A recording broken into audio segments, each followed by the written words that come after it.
going for the three-peat. So Tekken is crazy. We may either get a three-peat champion or we may get a new champion out there. Dang. Yeah, I love how we have all of our brackets in front of us too, because it's AA, BB, CC, and then right after this, we are going to see Group DD. Why all the double letters? Do we not want to throw numbers into that mix? A1, B1, right? It's levels to Tekken, all right? You got to qualify where you got to qualify. And, when it comes down to the end, it's just a testament to how much of a grueler it is to make it to the top 8 in Tekken. So, as you're going to see, you got Phasing over there. He is also one of the 3 Falcons players who have made it to their championship bracket. And so Falcons, man, when it comes down to the club championship points, they got some soldiers here when it comes down to Tekken, and even have a great team when it comes down to COD as well. Yeah. So as we talk a little bit, though, about what's going on the Lenovo Legion Gauntlet stage, we do have some Honor of Kings and Arena of Valor. Ooh. Yeah. This is actually a really cool storyline, too, that I'm hoping everyone's stoked to pay attention to, because this is a rematch, okay? These 2 teams that made it to the grand finals, I'm talking KSG and AGAL, faced off last year. Defending champs AGAL took the whole thing home, but it was not easy. They went 7 games in order to get that win. Now we're going to see them run it back this year at EWC 26, and it's been a steamroll the whole time, obviously, for these 2 squads, so I think we're going to get another banger matchup. I'm seeing it. Look at this. 4-0, 4-1, 4-0, 4-1, 4-0, 4. I mean, Girly, if you could give me just like a spicy little prediction there, do you think that we're going to see another sweep, or do you think that we're going to see people go head-to-head? No, this is going to be brutal. This is going to be war, because, KSG wants to take the title away from AGAL, but AGAL are not only fighting to defend the title, they're also fighting for those CC points. Oh, and those CC points are so crucial, especially as we get closer to the end of the WC. But listen, as we're on the topic of mobile gaming, at the Qiddiya City Grid, we do have some PUBG Mobile going on. And as I understand it, Group A has come to a close. Yes, and that is my stage. So I'm very excited to talk about PUBG Mobile. First of all, it's 2-week-long competition. Okay, so insane. We're just getting started. I want to say one of the top 3 prize pools here at all of EWC as well. Absolutely massive. And like you said, Group A is done. So now we've already sent 5 teams through to the finals based off their performance. 3 teams' keys were already crushed. Oh, rough. And then we've got some squads that survived to play in the survival stage. We are looking at big names, though. We had Aurora make their way through into the finals. We've got AGAL. They didn't make it to finals, but they're in the survival stage. Okay. And then we, of course, have Group B coming up as well. And I'm looking forward to Group B because we've got Vitality in there. We have defending champs in Yangon Galacticos in there. We have Alpha 7 in there. So there's a lot of storylines from previous EWCs, if you've been paying attention, that we're going to be getting to. It's going to be amazing. I'm so glad that you're talking about some of these crushed keys, as we're literally on surrounded, like on the surrounded area with so all of many the broken keys. The fact that they had keys crushed today is just a testament to how brutal PUBG Mobile is. Oh, yeah. But of course, listen, we talked a little bit earlier about Falcons needing to rack up some of those points with Tekken. Let's take a look at the club championship rankings as we have them right now, just to see where everyone is as we get closer to those championship weekends. And what do we got, Glitter? Okay. Now, obviously, there was a big question mark with Falcons until they were able to finally get the elusive win. Youngest EWC champion in the history of EWC puts Falcons in first place. So they're sitting at the top right now, but this is why we keep talking about AGAL throughout this week, because they're in 3 out of the 4 games. They've gotten some points on the board. Like I said, they've guaranteed that 750 in Honor of Kings Arena of Valor. So this is something where we're looking at AGAL to potentially make a big leap up this leaderboard. But we've got Vitality in discussion. I mean, there are so many other squads that we have to pay attention to, and we still have 3 weeks of competition, that this could get close as we get towards the end. I don't think this is going to be an easy race.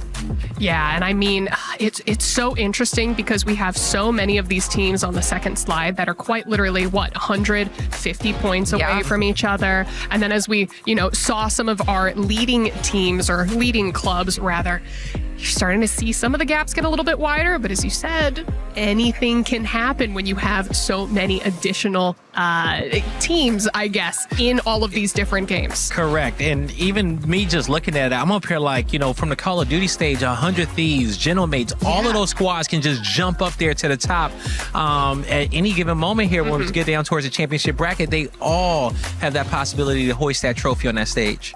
Well, just a reminder for everyone, all of the games that we have going on throughout this week, Call of Duty Black Ops 7, PUBG Mobile World Cup, Honor of Kings and Arena of Valor, and of course, Tekken 8. You are not going to want to miss any of these games because they are going hard across all of the stages. But Blaze, I'm going to come to you for some final thoughts before I kick you off of my couch. You always kicking me off the couch, and I ain't did nothing here, okay? Yeah, I don't pay rent. Yeah, I'll eat all the food out the fridge, but I'm gonna at least leave you guys here with something today. And when it comes down to that, just know, do not count the Falcons out when it comes down to COD. I think they hold that first place spot. Okay. I think Falcons are looking to go as 3-peat on club champion. I don't know who's going to take them down. Navi MVP needs some help. Glitter for you. Dang. That, I feel like I'm looking at a lot of potential out of the likes of Vitality, out of the AGALs in this CC leaderboard to potentially make Falcons fight for that title. I don't think it's going to be as cut and dry as they were maybe hoping. This has been an absolute beast of an EWC this year when it comes to how high the level of competition is across all of our titles. So I think things are only going to continue to get more exciting from here. Oh, I can't wait to see all of the coming matches and how they play out because as we said, club championship points, so important. But what's even more important is, beating your opponents into the ground, crushing their keys and making them go home crying. But that's been everything for today's EWC Spotlight. Thank you all so much for tuning in and we will see you next time. Peace.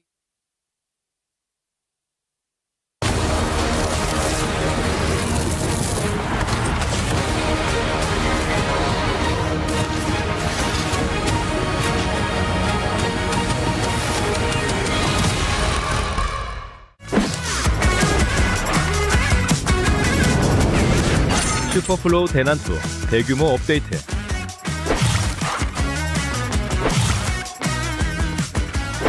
다양한 신규 특성 출시.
(6월 27일) 다양한 미스터리 특성을 체험해보세요.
楽しいの呪いの家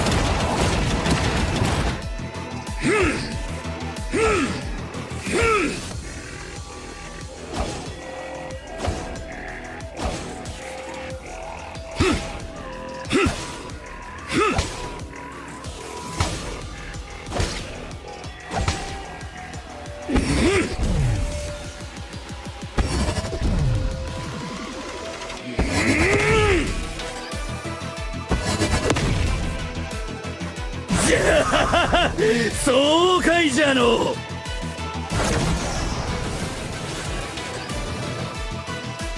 見つけた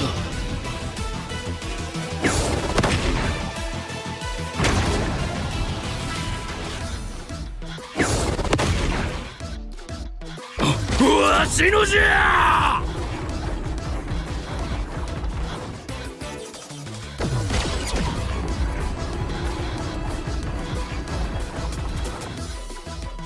楽しいの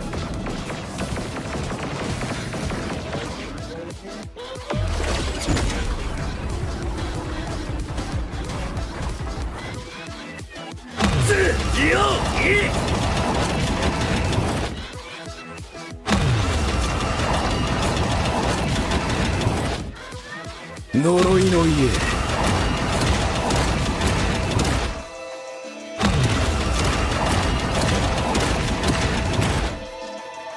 早く戦うぞ待ちくたびれたわ無駄じゃ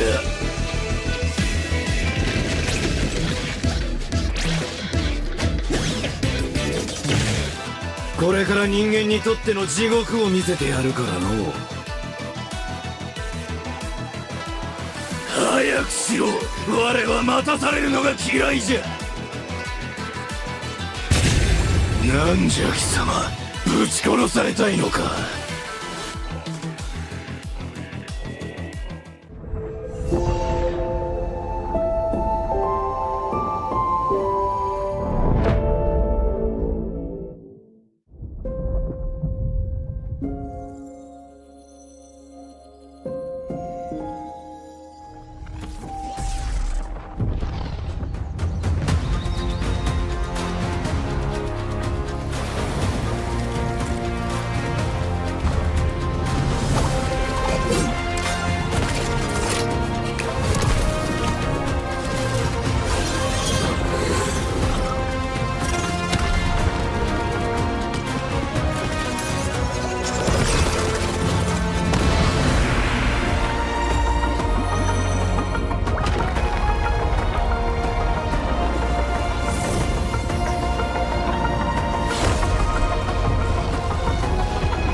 だぜどうなっても知らねえぞ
ももちゃん会いたかったぜ強くならなきゃもっと強く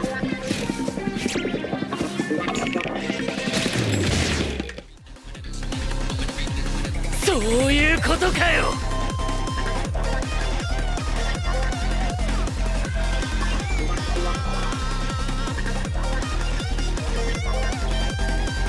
おっと悪い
is in our DNA. Whenever we let it out, it becomes our superpower. Now imagine an entire city being built to supercharge it. Kadir City, powered by play.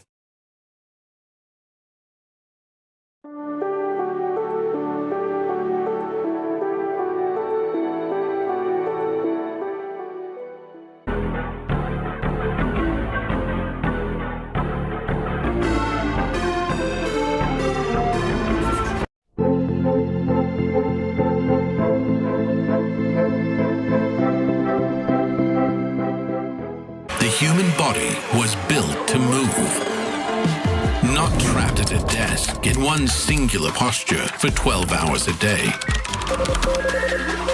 It's time your chair evolved. This is Secret Lab Titan Evo. Ergonomically engineered for you, gamers, hybrid workers, artists, backing your every move.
We booked Esports World Cup.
Mara, wake up.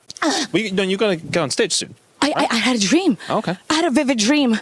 Everybody thinks this year is going to be different, but it's just exactly the same. 3 PKLs entered the tournament, but nobody made it to the group stage. MKL, they were so good. KML, only Virtus Pro made it. And IKL, 2 Indonesian teams make it through, surprising everybody. 8 becomes 4, 4 becomes 2, and the 2, it's KPL versus KPL. That's exactly what happened. That is exactly what has happened over the last 2 weeks. And I know who the winner is. The winner is...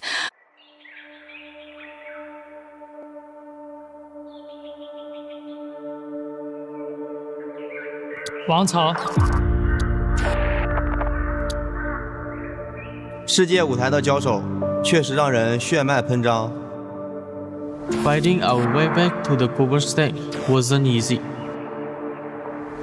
We have come way too far to back down easily, and we don't intend to fall behind.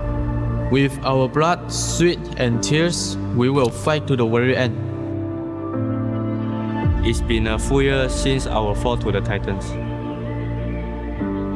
We are stronger now, prepared and ready.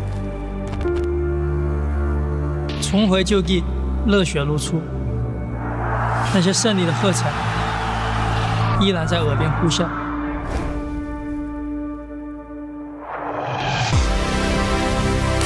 这一次，我们要的不只是过往的荣耀。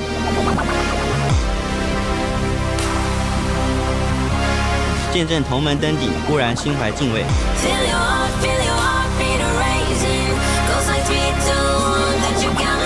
To share this stage with Enoch is an honor. 但也该轮到新王当立了。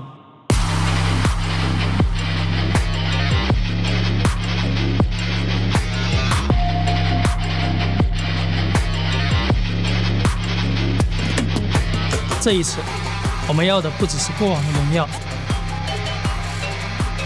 一战登顶，四为冠军，连霸开篇，方筑王朝。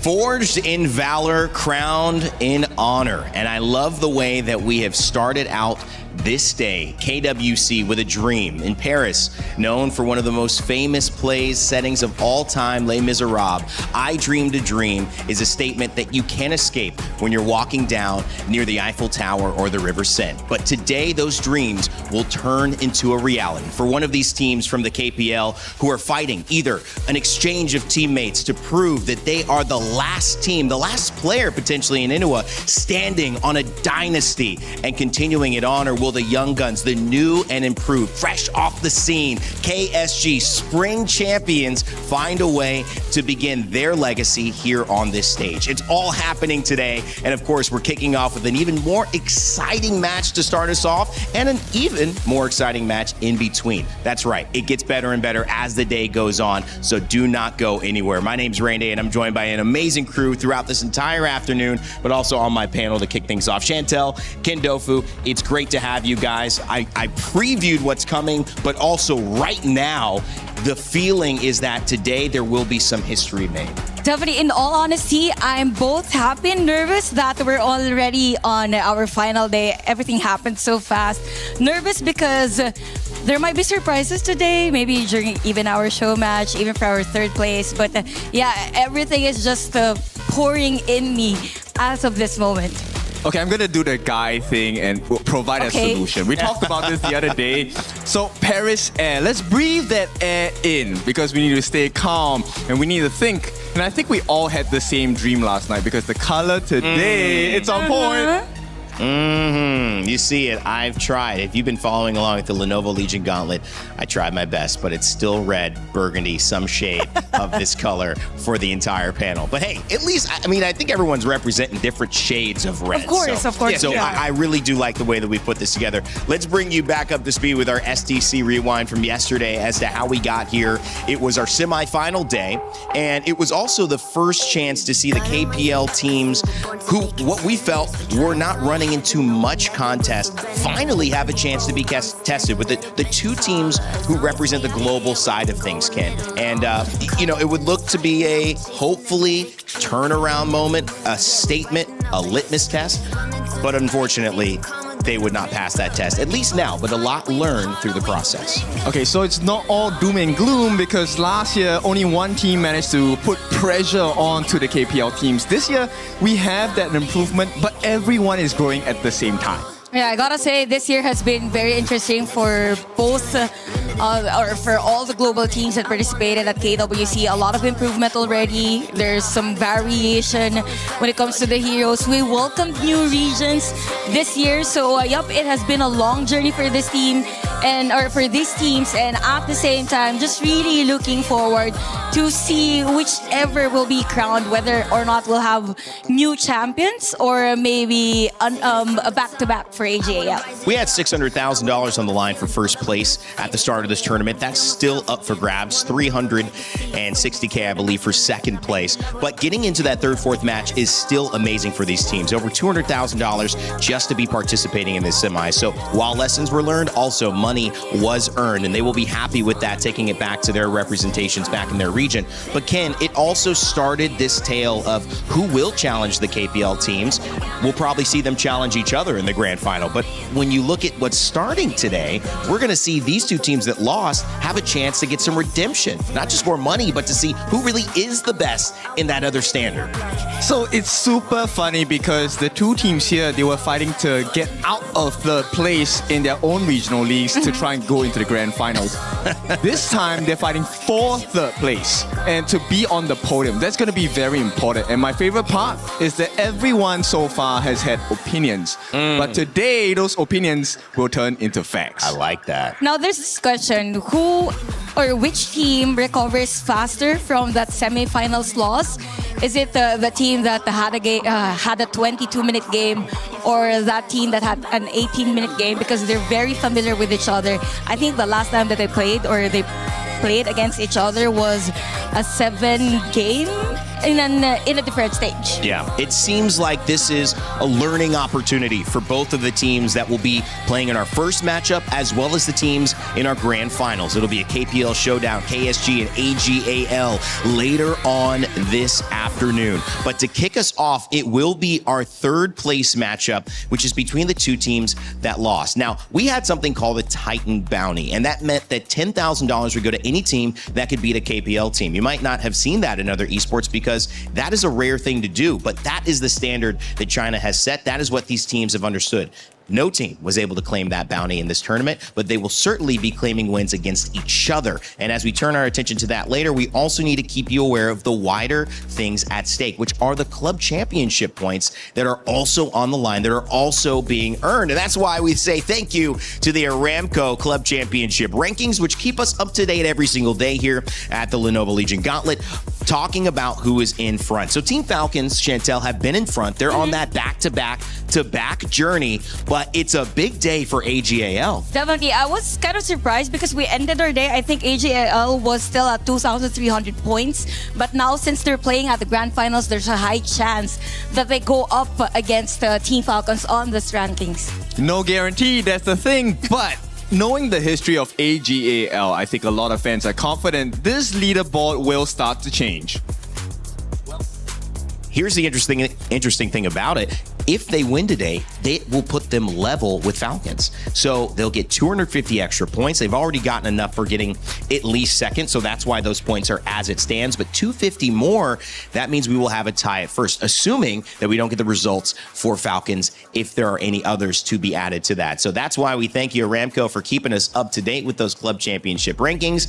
And of course, I don't have anyone to thank except EWC and I guess myself and producers, who always have to show you the keys that have been crushed. That's right. It's bad enough that we got to crush them. We replay it the next day just like to make sure you know that they've gone home, Chantel. But in a way, that is the purpose of a tournament like this. You bring in that trophy, which signals your lifeblood in this, and it runs out sometimes. Yeah, definitely. And also the idea of the key crushing is like crushing the dreams of the other team, and it happens right after you lose a game. So everything has happened all throughout the tournament, and looking at the total journey of all the teams that participated, we're now down to our third place match and the finals. All right, so coming up, finals, of course, AGAL and Kuaishao Gaming. But Ken, today's schedule has some fun stuff in between two very important matchups as well. Yes, so all our KOLs and our star players from the side of KPL are here as well.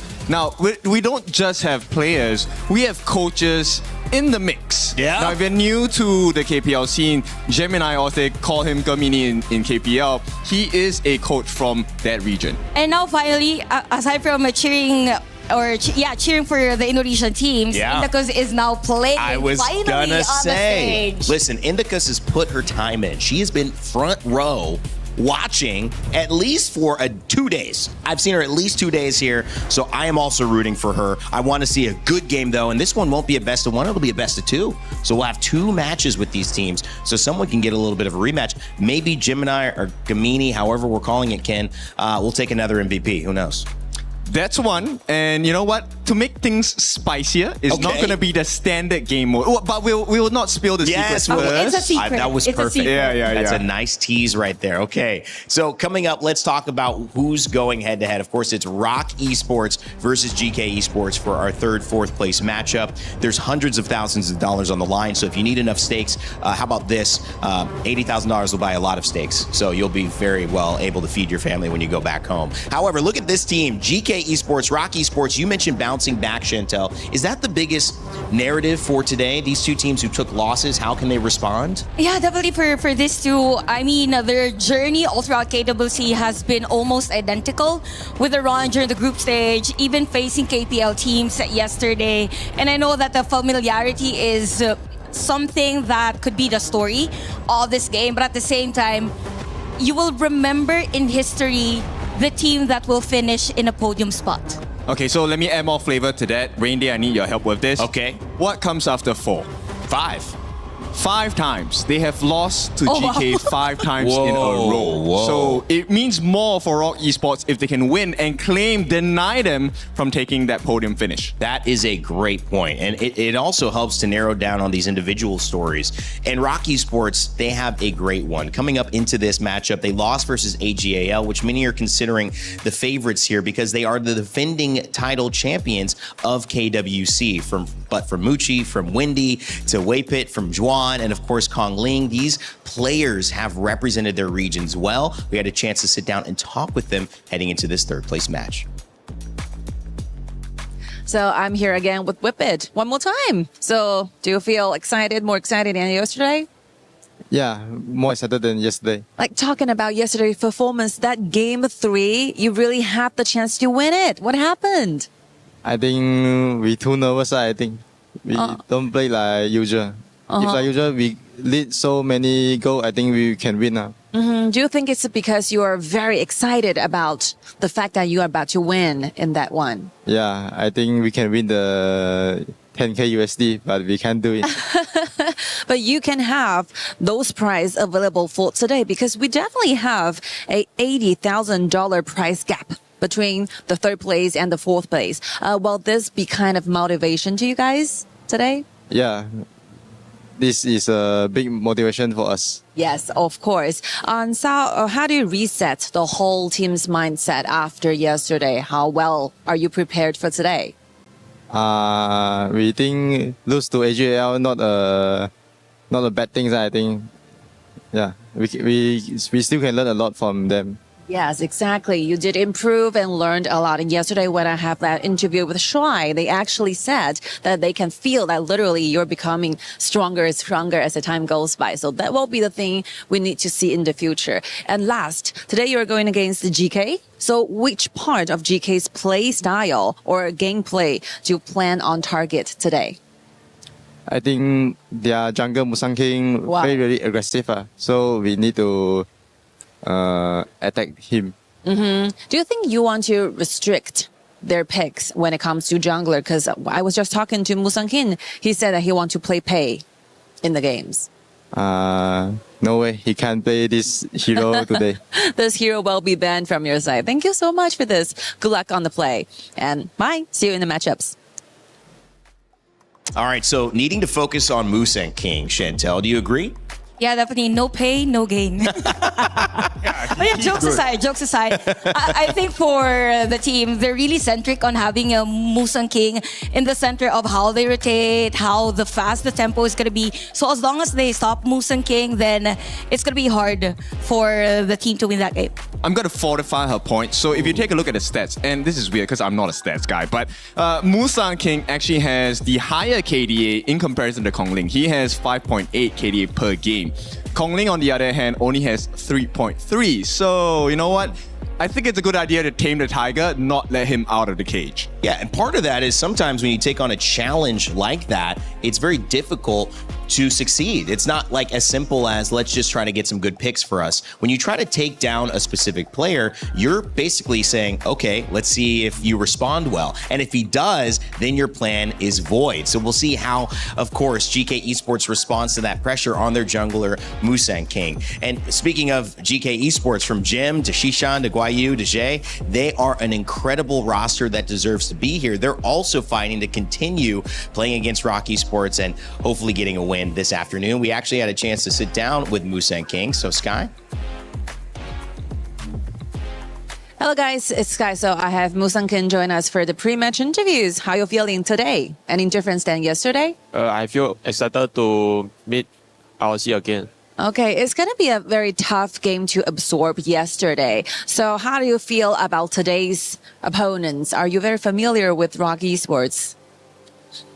I feel we can 3-0 them. Which players in specific do you know the best? Muji.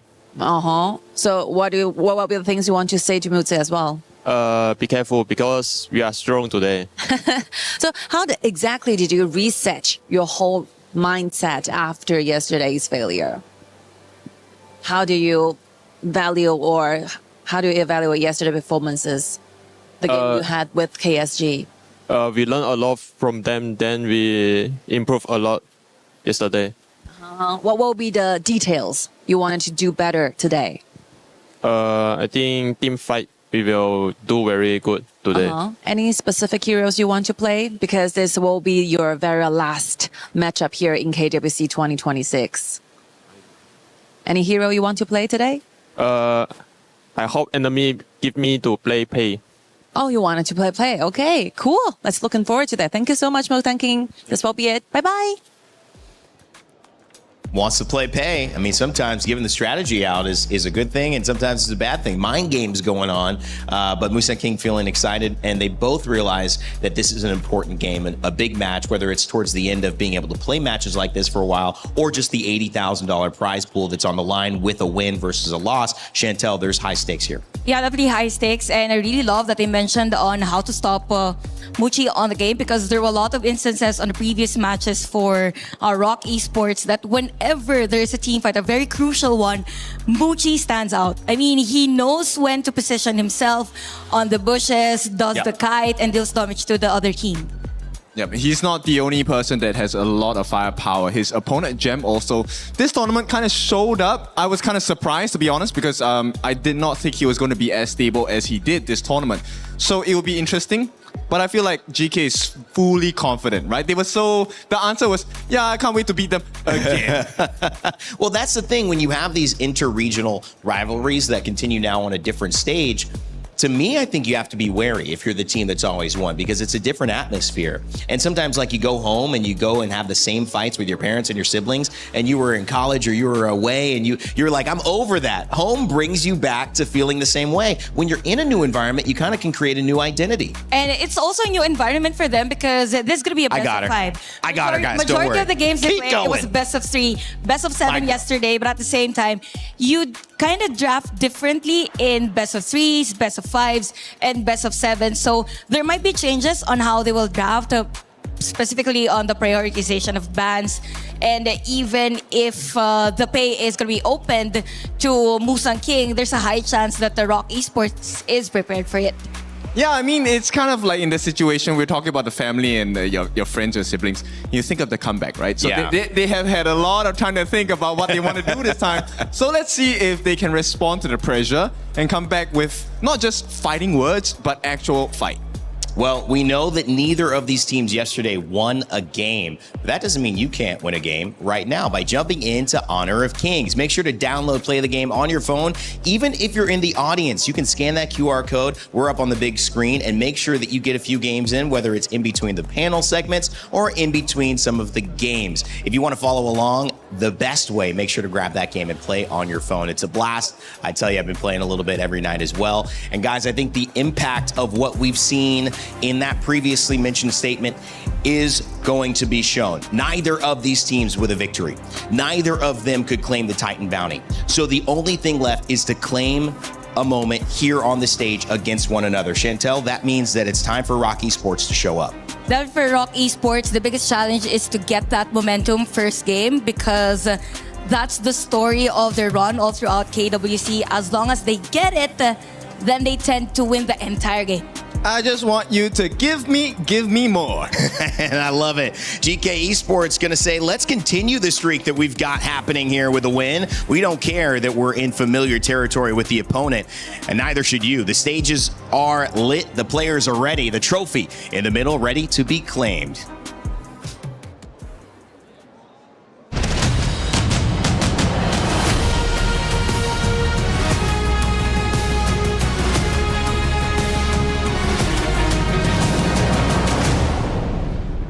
Another day and another set of KWC matches of epic proportions. A show match, awards, and our grand final. But before all of that, but first, an apéritif, an amuse-bouche as we call it here in France and in beautiful Paris. Something that carries a lot of heavy MKL baggage. One final battle before the grand finals, and this one is personal. They came here at EWC representing the same region, and they fought through the same tournament. And now, after making it to the Final Four, they find themselves standing in each other's way. And it's now time to introduce the MKL Powerhouses. Let's give it up for RoK Esports! 1 year ago, this lineup finished the tournament in third place. A year later, they find themselves fighting for the exact same spot. Today, they have one final opportunity to show when the world's best come together. RoK Esports belong in that conversation. I think every team has proven that so far, but I'm telling you, it will not be an easy fight.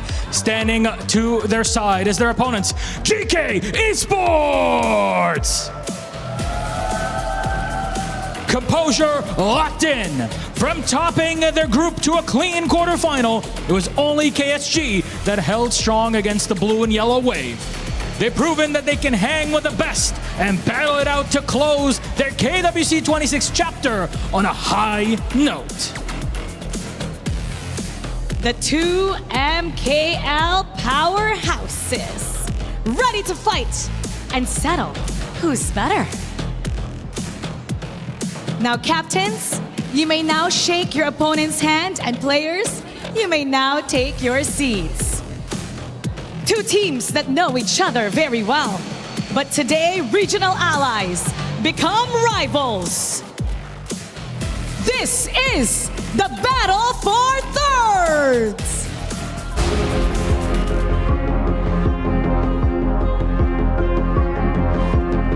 RC, last year you guys never win us once. This time will be same. GK, this time we will win. AG 很强，但是我们打强队也是有一套的。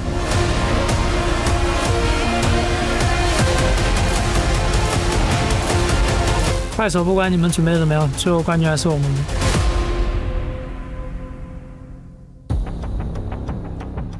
5 times in a row is a lot. I will say, Ken, thank you for elucidating me on that point, because it's a difficult task to beat a team in this situation regardless of your history, but that's what RoK are trying to overcome. How do they do it? How do they change the narrative within this matchup? Use your failures. You have failed once, you have failed twice, 5 times in a row. Many lessons, but it's failure that gives you the key to success. And at the same time, for RoK Esports, they're not new to this type of third place match. They've done it last year. They can do it again. It's, again, I've mentioned about familiarity, but that is going to be the main point for this game. They could turn those failures into their strength coming to this match. Well, that's what they'll hope to do in front of a packed house already. It just started. Mara so aptly mentioned alongside Milos, who've done a great job setting the stage up, that this is the battle for third, but there's more on the line than just third place. There is an identity as basically the best team in the world outside of the KPL, right, Ken? Yes, it is, and this time it's time to prove, right? You have your reasons, now you have to show your strength. You want to say something, Chantel? You've got time to do so. What is it? Your final thoughts here before we kick it over. I kind of feel it for GK Esports since they're used to winning against RoK Esports. The momentum is there. If anything, it is RoK Esports that is more on the intimidated side. So for RoK Esports, they need to have the surprise one swing against the GK Esports, probably about the draft, probably on how they rotate inside the map. But they just need to show their dominance all throughout the game. Yep, just make it super uncomfortable. Look, you know how to apply pressure now. You've learned from the best. So use that to your advantage and put it all onto the hearts of GK. Well, the stage has been set here from the panel and the stage itself. It's time to get two more opinions who will be taking you through the action in our first match of the day. Of course, I'm talking about two guys who were feeling the vibe in the green room. We do a little dancing, have a little snacks before we get going, because they know what's on the line here. They got to bring the energy. It's Blam and Rookie to kick off our first series. Welcome everybody to the third place grand finals match, and thank you for that introduction. I mean, I feel like Evan just called us both foodies in a very polite way. We love to dance, we love the food, and we love being here in Paris. And now it's gonna be the third place matchup here, and it's gonna be all forged in valor and crowned by honor. It's going to be an interesting match coming in for GK and also RoK Esports. They have been matching up for quite some time now. International tournaments has been their playing ground, and they are going to meet again on this third place matchup. And it's going to be interesting. Coming in for the first phase of the draft, RoK Esports, they are not going to give Musang King that pay. And he said that, right, in the interview, that he wanted to get the pay or maybe the Jing, but coming in, just all respect from RoK Esports. Exactly. I mean, everything's earned, nothing's granted, right? You need to earn that pay pick. That's what they need to do on the side of GK Esports. But it's going to be the Lorian here being picked up for GK, as obviously it's been such a defiant pick within KWC 2026. He is a temporary visitor on the Gorge, right? But he has a very big popularity. He's top 5 picks. He has a day pass here on games, right? Like, he has been amazing throughout the series, being one of the most pressure, especially coming into the late game. The damage, the knock-up, the stun, and the setup coming from the Lorian itself has been amazing. And to counter that, picking the RD and Zhang Fei, the control on the river and also the strong laning phase counters so much of the farm lane picks that GK might have used. But again, a fan favorite coming in from Guyi is the Dharma. The Dharma, yes, coming in for Guayu, top side of the map there. And obviously we go over to the side of RoK Esports. Wei Pick gets his big pick, the Zhang Fei. We know he loves this hero, right? And it has been toppling a lot of those win rates. I feel like Zhang Fei has been not only picked the most, but one of the biggest pick rates for being picked so much within the games. 100%. Like, if we're talking about ROC, like, they've been playing their farm lane and roam duo so well throughout their journey in HoK, especially if we're saying Muchi and Wei Pit. They've been together for so long, and they've been playing the game for so long, making them so compact as a team. And that Luna pick coming in, Musang King making a statement. Is he gonna fight that Luna coming in from Kong Ling? I mean, it's scary, right? For Kong Ling to pick up the Luna in game number 1, I mean, it's not a best of 7 this time around. This third place match is a BO5, so there won't be a potential of an ultimate battle. So I feel like these two teams are just going to be drafting just to have the most action-packed game, no matter where we start, right? First series of the day. It needs to be a big opener because we've got this, we've got the show match coming through. It's like so much action for everybody in the crowd here and at Live Online. We see the Flowborn tank being picked up here as well. Again, just another kind of like big disruptor in the flow of things, as well as the Jing. You know, like, the main star of GK is Guyi and also Musang King, right? That's why they're shutting down so many options for Musang King on the first phase of the match. Shutting down the Flowborn tank and also the Jing pick enables that Luna to roam free around the 4th minute of the game. And again, to counter that, there's still maybe Ukyo Tachibana come in or Musashi, but they need to turn their heads around now. The mid lane pick has been closed by GK. Sure, Haya and also Marshall Nui is out of the the picture, and they need a stun mid lane coming in from RoK Esports. It's an interesting two bans. Obviously, Haya is generally one that is considered in most games, but Chef for game number one means that they're kind of like trying to stop any kind of real control coming over to the side of RoK Esports. And we saw RoK Esports play this hero yesterday. It was actually in the match where we thought it was going to have the lead right up against AGAL. But once again, another tried and tested RoK Esports pick is going to be the Arta here, potentially actually going up into the clash lane here for the side of Schwan. Again, they love that tanky clash lanes, right? He loved the Ata and Sean playing one of the best games that he had throughout the tournament. And Musang King taken done as the jungle. It's gonna be another tanky and very, very versatile jungle coming in from GK. But the question is, who will be dealing all the damage here? It's gonna be Gem and it's gonna be Shushan coming in from that Lorion pick. But GK is going to be playing a bit late in the game, around the 10th minute in this tournament. Yeah, you need Dune to get a few items up there, and obviously Global Marksman is generally one of those farm lane heroes that needs a little bit of time to get activated as well, right? But I mean, if you look at the identity of GK Esports draft here, there's so much frontline. You've got the setup from not only the Lapu Lapu, the Rising Tide, you have obviously the Wind Slash and the Unruly Blade to actually start the initiation. But then you're also going to be thinking, where's Guayu? Is he in the brush? Do we have check on him? So I feel like that's going to be the whole point of Waypit in this game number one, right? Just making sure he's man-checking Guayu from the bushes, because if RoK Esports think they have a team fight going in the favor and then Dharma comes out of nowhere, it can really upset a lot of things here. Yeah, they need that tempo, right? Like GK, they love to play the very, very aggressive game. If I'm comparing GK to great teams in KPL, I'm comparing their gameplay to KSG. If they're playing a very disrupt, very, very risky but aggressive gameplay in the early game, they could potentially destroy RoK Esports tempo. And with this draft, the Lorion pick, the Lapu Lapu, and the Dharma, the setup is going to be insane coming in from GK. They're going to be throwing so many momentum makers, especially on the late game. So for RoK Esports, they need to be able to kite all of those resourceful skills and force them to go for like an unprepared engagement. Yeah, I mean, you saw the last pick down to the side of RoK Esports as well, right? Obviously, you have the Garuda for the setup. So really what they're going to be looking to do here for the side of RoK Esports, use the Wings of Judgment, then we'll see Musang King fly on through, sorry, not Musang King, but the Kong Ling fly on through there, trying to get a few pickoffs onto the backline, because you can see all the regions there right in front of you onto the Gorge, those that are still in the competition and those that have unfortunately fallen. But we're going to look a cheeky little look at that vote system. It looks like GK Esports has a lot of votes and a lot of support in game. But ladies and gentlemen, welcome to game number one here. This is the first game within this best of five. GK going up against RoK Esports. It's going to be the global team against the global team. We're going to be looking at who will be crowned at third place coming in for today's tournament. Is it going to be GK or is it going to be RoK Esports? Shushan got help a little bit on the mid lane coming in from Musang King, but Zi just disrupting the tempo coming in from Kong Ling. And we've said this before that GK, they love to disrupt the enemy's tempo. That's why they've been playing such an aggressive game. And if we're talking about matchup, they've been losing so much to GK on MKL. So that's why this has been such a classic but well-known matchup coming from this tournament. Exactly. It's a long-time rivalry coming within their own respective region. RoK Esports have not actually been able to get a win over GK for quite some time. So this is a big statement, right?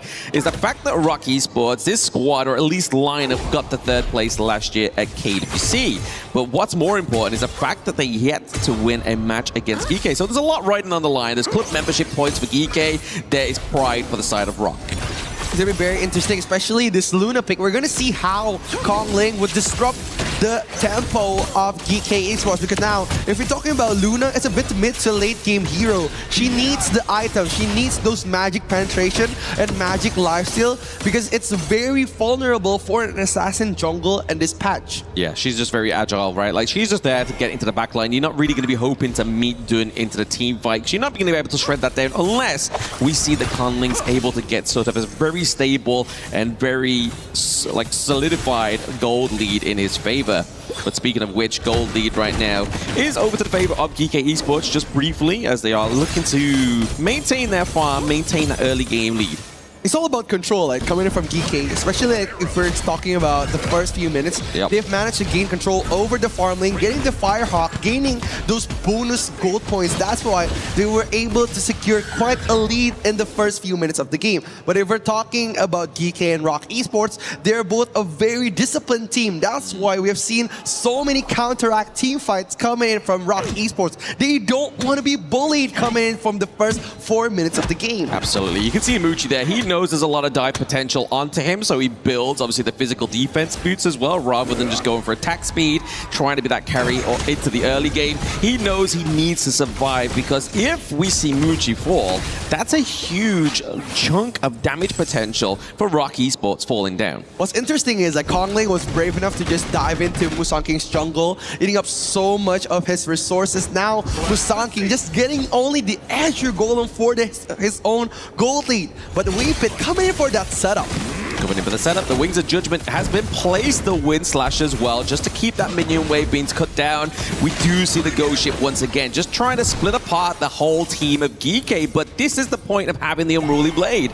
You can traverse that Ghost Ship. It was almost perfect, right? Like the setup was almost perfect. If Kongling were appearing into the clash lane, it would be trouble coming from GK Esports. But again, they don't want to risk it on this first phase of the game. Waiting for the first phase Tyrant coming in for the big objective. But right now, they're just going to try to fast clear the mid lane, open up a Vision Wave coming in for RoK Esports. I think it's just RoK Esports, Kongling, just knowing that he knows the limitations. We know Kongling didn't have the Azure Golem, so he's not going to have the maximum impact as possible there with the Luna. Wendy just put in some shed there. Also, the Unbridled Outburst is trying to zone out that one, but it's still going to be GK picking it up.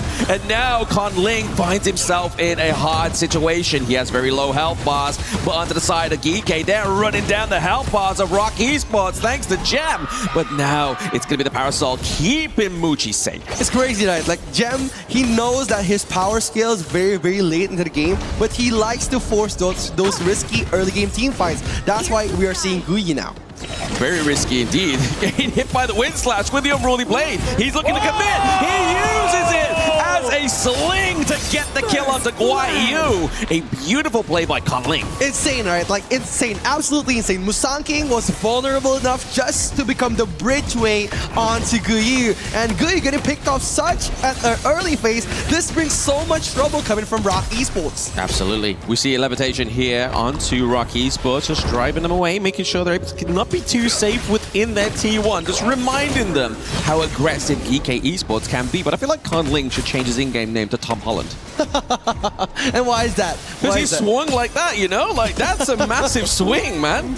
You're just trying to go for the British proudness in yourself, I think about it. But again, coming in, Kongling has been very great onto this matchup. He was being so good and so dominant, but now just trying to take up the match onto the Overlord, trading those big objectives in the early game and closing the lead up onto GK. GK has been doing such a great job at controlling the map, but now Kongling with his Luna, he's been disrupting so much of their tempo, eating up so much of Musang King's jungle, and even invading their backline. Oh, we saw there Waypit was really trying to catch Gem, right? But now we see the flash in from Wendy. He gets the second skill, he gets the auto attack, he gets the takedown. GK here looking to need to defend that T1 down to the bot side of the map, and they aren't able to do it. They know the Vanguard is going to claim that one. They need to pay attention and try and claim some privilege from elsewhere on the map.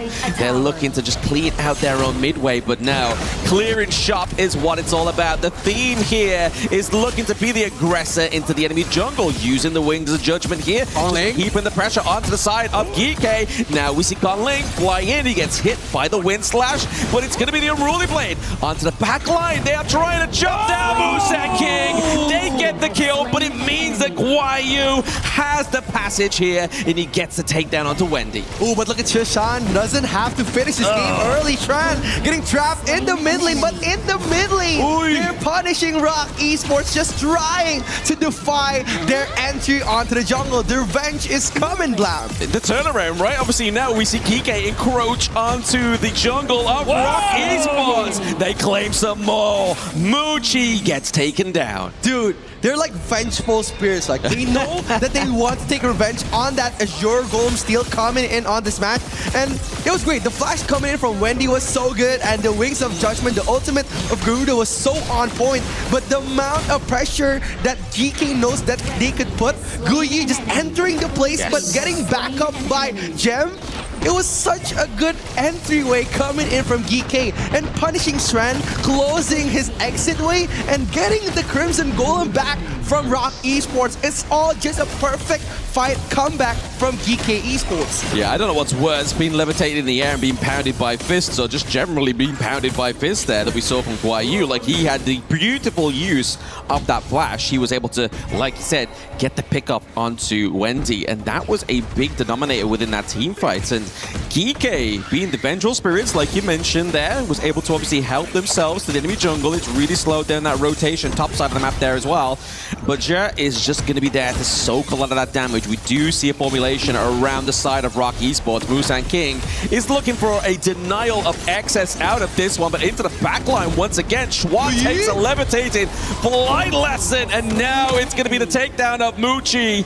With on the run, it's Waypit and Schwan. Wow, the targeting of Geeke has been so good. They closed out the entry coming from Shren and also Moochie trying to poke some damage, and Guyi got that truth mantra, the ultimate of Dharma, at the perfect moment, denying his exit out of the team fight again. RoK Esports, even though they're trying to get out from their comfort zone, being aggressive on the first phase of the game, they haven't been doing well at answering the revenge aggressivity coming in from Geeke. Yeah, I mean, it's taking Geeke quite a bit of time there to actually get the takedown of their structural field in the mid lane, but it's a big opener once again for the side of RoK Esports, because now Geeke's already found themselves inviting themselves into the enemy jungle. Now that they have that, they can try and contest the Azure Golem. The Azure Golem goes over to the side of Musan King, so Conling is not going to have a great time without that blue. It's all about the micro movements coming in on HoK, right? Like, we're doing so much on every team fight, but what matters is those micro movements. And what Musan King did really well is he timed his Wind Slash, his first skill, onto that Azure Golem and smite it at the perfect time, making Kong Ling doesn't have his ulti and smite on point. That's why the Azure Golem going into the Dun is going to be very important later in the mid game, because Kong Ling is going to be using so much mana, trying to dash in, dash out on those big risky team fights, and without the blue buff, he's going to extort so much mana. Yeah, I don't think those physical defense boosts are really paying much means onto the side of Moochie, but we do see Schwan into the backline there. He's able to claim onto the wall, but it's going to be the levitation taken once again. Another aviating lesson onto the side of RoK Esports. It's just Gem putting the pressure onto the backline. Like, they really can't do much here. It's just Geeke forcing them into a defensive position. Yeah, it's all about the trade for Geeke Esports. They have been doing so well, especially getting so advantages, like on every team fight, getting the Crimson Golem and the Smoke. Oh, Guan Yu with a double catch. It's not going to be turned around by the rising tide, but all tides levitates these ships onto the side of Geeke Esports. They are really putting pressure onto RoK Esports this time around. Yeah, it's all about the Geeke special here, especially Guyi getting so much out of that Truth Manta flash coming in on a team fight, and it's very difficult for RoK Esports to deny that entry while they don't have a very big stun CC hero. Like, for example, they have that Zhangfei and Shren with the mini knockup, but it wasn't enough to stop Guyi for entering those team fights. That's why Geeke has been excelling at initiating the team fights onto RoK Esports. And on the other side, RoK Esports, Kong Ling have been denied entry on his Azure Golem twice now. So it's going to be very painful for his mana resources. Well, it's one way to shut down the Luna, right? Like, if you're able to just completely contest that Azure Golem, she becomes basically a minion at that point. Like, you can't dash around as much as you want, right? A minion? A minion, yeah, exactly. I mean, you might be a cannon minion at best, right? Like, maybe an enhanced cannon minion for a little bit of damage, but you're not going to have the pizzazz that you need. Yeah, it's going to be very difficult, especially coming from Kong Ling in the 12th minute of the game, whereas the objectives are going to be very important. But look at Guyi trying to open up a setup here. The Flash is ready, trying to find a pathway onto the team fight. RoK Esports looking for an entry. Kong Ling trying to get ways to come in. Okay, getting pinned against the wall there, but what's one way to take a beast down is make sure his feet are off the floor. That's EK with the levitation once again for Wave Pit, and now Schwan falls down. Kong Ling, he's dashing across the gorge, but that's not going to stop Musan King picking up a double kill before he falls. But the problem is they lose 2 for 2, but EK gained so much more with those vanguards. It was so good, right? The outburst for Wave Pit at the perfect time onto the red buff, and also Kong Ling just finishing almost every kill that he initiated. Like Shren did a very good job at tanking so much damage, but they just melted him, especially Gem, have been getting so much out of those gold gap from that farm lane farming phase on the early game. Gem was so good. He had his gold spike, he had his power spike, punishing Swan every time he's offside, and making him 0-3-1 is an amazing feat by himself. Oh, absolutely. Schwan is not having a great time on this Arthur, right? Like, we know that Arthur's going to be the kind of one of the main engagers. If it's not going to be Wave Pit landing the Unbridled Outburst, you're really hoping that Schwan is going to be able to open up some kind of access onto the backline. But when you do that, when you look at RoK Esports comp and you do that, you open up your own backline. And we've seen time and time again already from GK, as they're obviously 9 kills ahead of the side of RoK Esports. Oh, it's going to be Kong Ling trying to get a sneaky backline push coming in from the bottom lane, but it was good enough just to pressure Gem coming into his lane. But right now, Gige's focus is to lure and to bait out Wave Pit's outburst coming in for those big risky team fights. It's starting to be here. You're just looking to just get the poke and prod here, but it's Musan King that's taking a lot of those wings of judgment, and clearly he's a guy that can take a bit of judgment there. He's not going to be worried about his health bar anytime soon. What's worrying here for the side of RoK Esports is that T2 takedown into the mid lane. This is more of a problem for RoK than it is for Geeke. It's gonna be hard, right, to focus with that cute panda on the screen here, especially with the very, very handsome cameraman just holding that cute panda. But coming in for this team fight, RoK Esports, they need to get ahead on the setup, because Zhe and also Sishan is gonna be very dangerous when they get the crucial catch onto Shren. Speaking of crucial catches, Wendy takes, Sishan takes a lot of damage, but it's going to be obviously just a dive and separation of that team fight once again.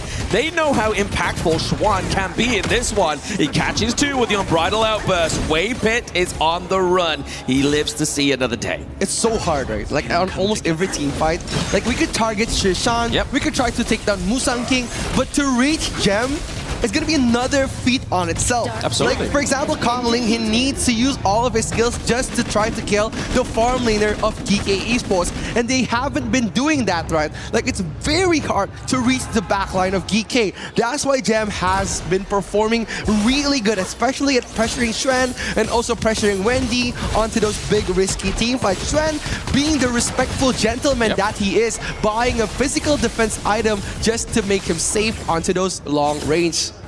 Exactly, like they've really been struggling here to actually get the lockdown of Gem, but Gem has been phenomenal with those arrow storms as well. If they get the tag here with the Rising Tide just to keep him away from that minion, it's not going to be enough time to get that T3. However, Gem's still going to think, you know what, let's get the enhanced basic attacks, let's get the takedown. Now we look to move that focus to the mid lane. T3 once again being run down here. RoK Esports looking for a kind of Hail Mary play, just trying to clutch onto their pearls, and there is your golems. 100%, right? Like, we've seen control, we've seen dominance, but GK, they're just stating a statement right now. They're gonna push ROC to the back of their base now. And look at the setup, the 4-man gank on the mid lane. Yeah, trying to go for the 4-man gank on the mid lane. I think they're just kind of playing coy with each other at this point, right? Let's baiting out the ultimates of Wendy there, so there's no real deterrent from the side of RoK Esports when they decide to go in once again.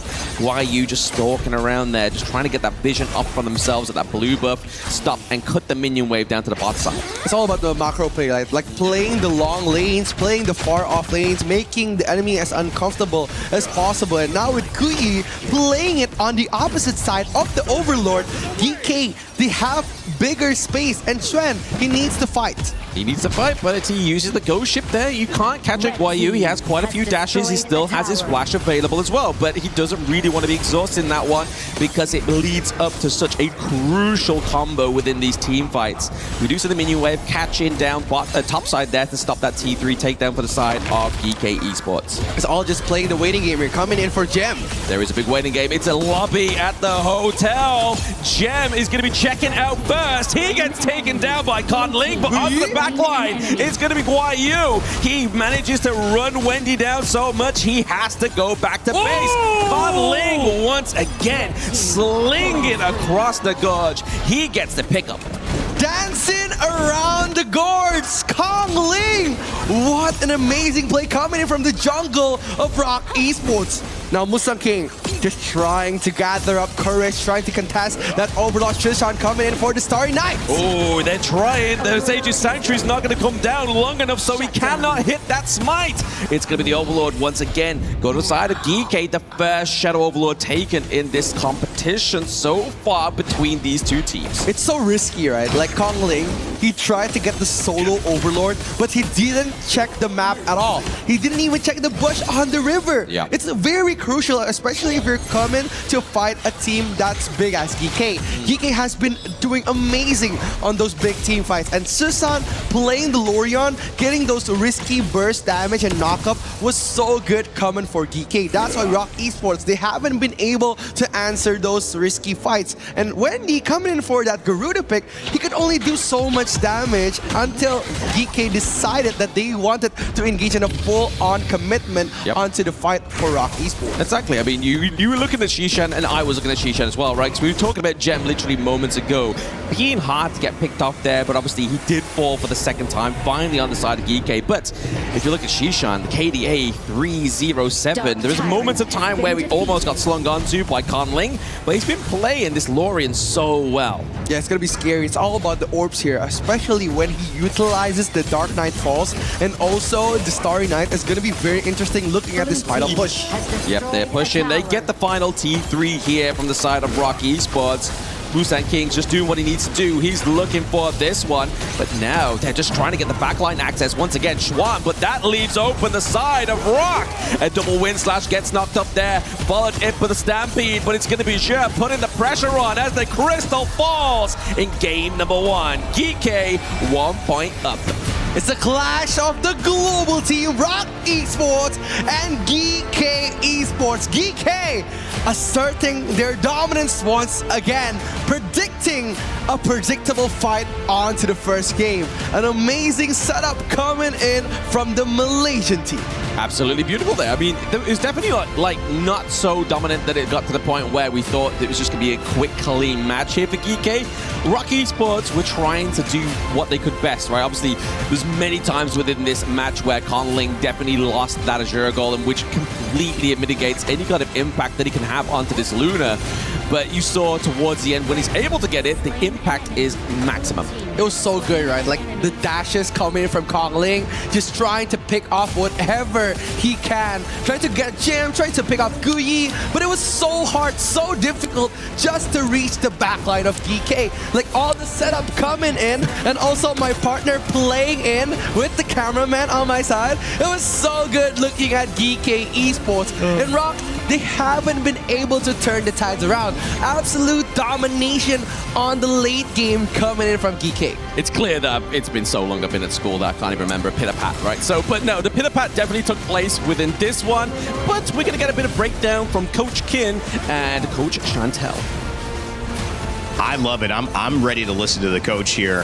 RoK Esports found themselves between not a rock and a hard place, but a RoK and HoK Esports, which yet again finds the win over them. This has been 5 times in a row. Would you call this 6, Ken, or is this still not 6 because it's not a series? It's just one game, okay, right? It's only okay, got it. It's the series that they've won 5 times in a row. Yes. That's still really impressive, though, but can you see why? I mean, what did you notice after that first game? Obviously, GK out in front and kind of kept that lead.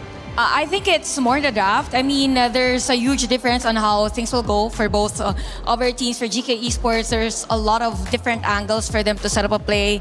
They're heavily relying on the AOEs. I think in one point of the game, even Rookie mentioned that it was kind of hard for RoK Esports to kind of even target Gem because of the natural structure of their hero composition. So if we look at it that way, you have heroes that could be up front. You have the Dun, you have the Dharma as well. So if you wanna go and target Gem, it's really hard because the only option that you will have in terms of the damage would be the Garuda. But at some point, the Garuda's damage wasn't felt all throughout the game because you have the belligerents right up front to soak in all the damage. So the lineup of RoK Esports kind of deteriorated in a way because there's no really much space for the Arlie to do those free hits. So we'll talk about the pain points for this and the strengths of the heroes, right? Yeah. If you pick a Dun on the side of GK Esports, the whole point is that you need to be tanky, right? If you take a look at the damage that this guy took, he took up close to 200,000 worth of hero damage offered by the side of RoK Esports. And here's the other thing, Gem was completely free this game, right? So he actually was given space thanks to both his jungler and his clash laner. So Guyu and Musang King did really well in providing the space. So basically the lineup of GK Esports was more about layered engagement, lockdown, and AoE punish. While for the other side, it's more an isolate, dive, reset, and do the cleanup. So it means that if you have longer team fights, it is GK Esports that will win that. But at some points of the game, there were a lot of moments wherein RoK Esports was just swifting away or just disengaging. Yeah. But you have the Flowborn dealing all the damage. So the discrepancy in terms of how they want to macro manage the team fight was very different. Although for Musang King and the rest, there were moments on that blue side, on their blue side, or red side rather, red side that they were able to win that team fight. It's just that you have the Dharma to cover other areas. That's right. And, you know, I think that Dharma, that Lapu Lapu, that Lorien, there's a lot of crowd control in there. And the answers that we saw at the very end, it was the Ata that came out. And in that clash lane, I've seen it lose twice now on the hands of RoK Esports. Of course, first time was AGAL, which you can't blame anybody for losing to them. Nobody was able to do that. But when you look at RoK, did they have enough answers? I mean, in terms of their draft, did they have enough answers? Obviously, execution-wise, it wasn't enough, but was the idea right with the Garuda, with the Ata? I think it was a great idea. Once again, this is an execution error because one of the strengths that you need on the side of the Luna is for her to have her blue buff, right? The Zero Golem. And multiple times throughout the game, you saw that GK actually entered the jungle on the side of RoK Esports. Right. Took not just the Zero, but took the Crimson Golem as well. And they placed it into the correct hands, right? So Gem actually gets the red buff and we have Musang King taking the blue. Both of them which benefit greatly from the benefits of the buff itself. Leaving Kongling pretty much exposed because midway through the fight, you realize that, hey, this guy doesn't have any mana anymore. He can't dash and be the menace that he needs to be. And now that we've mentioned about Kongling, I think there was a great play around 16 minutes where he was able to zone out Guyu and the rest. They were able to manage to win that team fight. Although there was an attempt to take an objective, which is Overlord. But at the same time, at that moment, majority of the skills of the players of RoK Esports weren't available anymore. So it's a lot easier for the Dharma to take that objective. So it's more on the balance of the resources that are available at hand during those moments that mattered for GK Esports. And one more thing, check the brush. Goodness me, yes. I was like, yo, he's in a brush. Take a look. But yeah, you know what? This is what pressure does to you, right? Yeah. Sometimes your foundations might go missing because you're so stressed, you're so focused on that singular target. We call that the tunnel vision. Yeah. Yes. So I think they need to really take a step back and realize that, hey, let's get the foundations right first. We can do the fancy stuff later. With the Garuda, I was also interested in, and I'll bring this up again for those looking at it, because when you see this last pick situation, you want to get something that has an edge.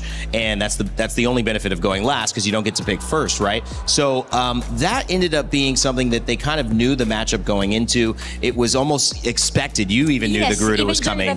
So is there more that needs to happen to create some more doubt on the side of GK Esports with what to pick so that they don't get this huge advantage earlier on? definitely for RoK Esports, they need to somehow help Xuan because there was a point in our game that he was taken by 2 players prior an objective. So the strength of RoK Esports heavily relies whether Xuan is able to do a flank play or maybe just have that clear vision wherever the players of the other teams are. Yep, they need to help out their farm laner, right? Muchi needs a bit more help.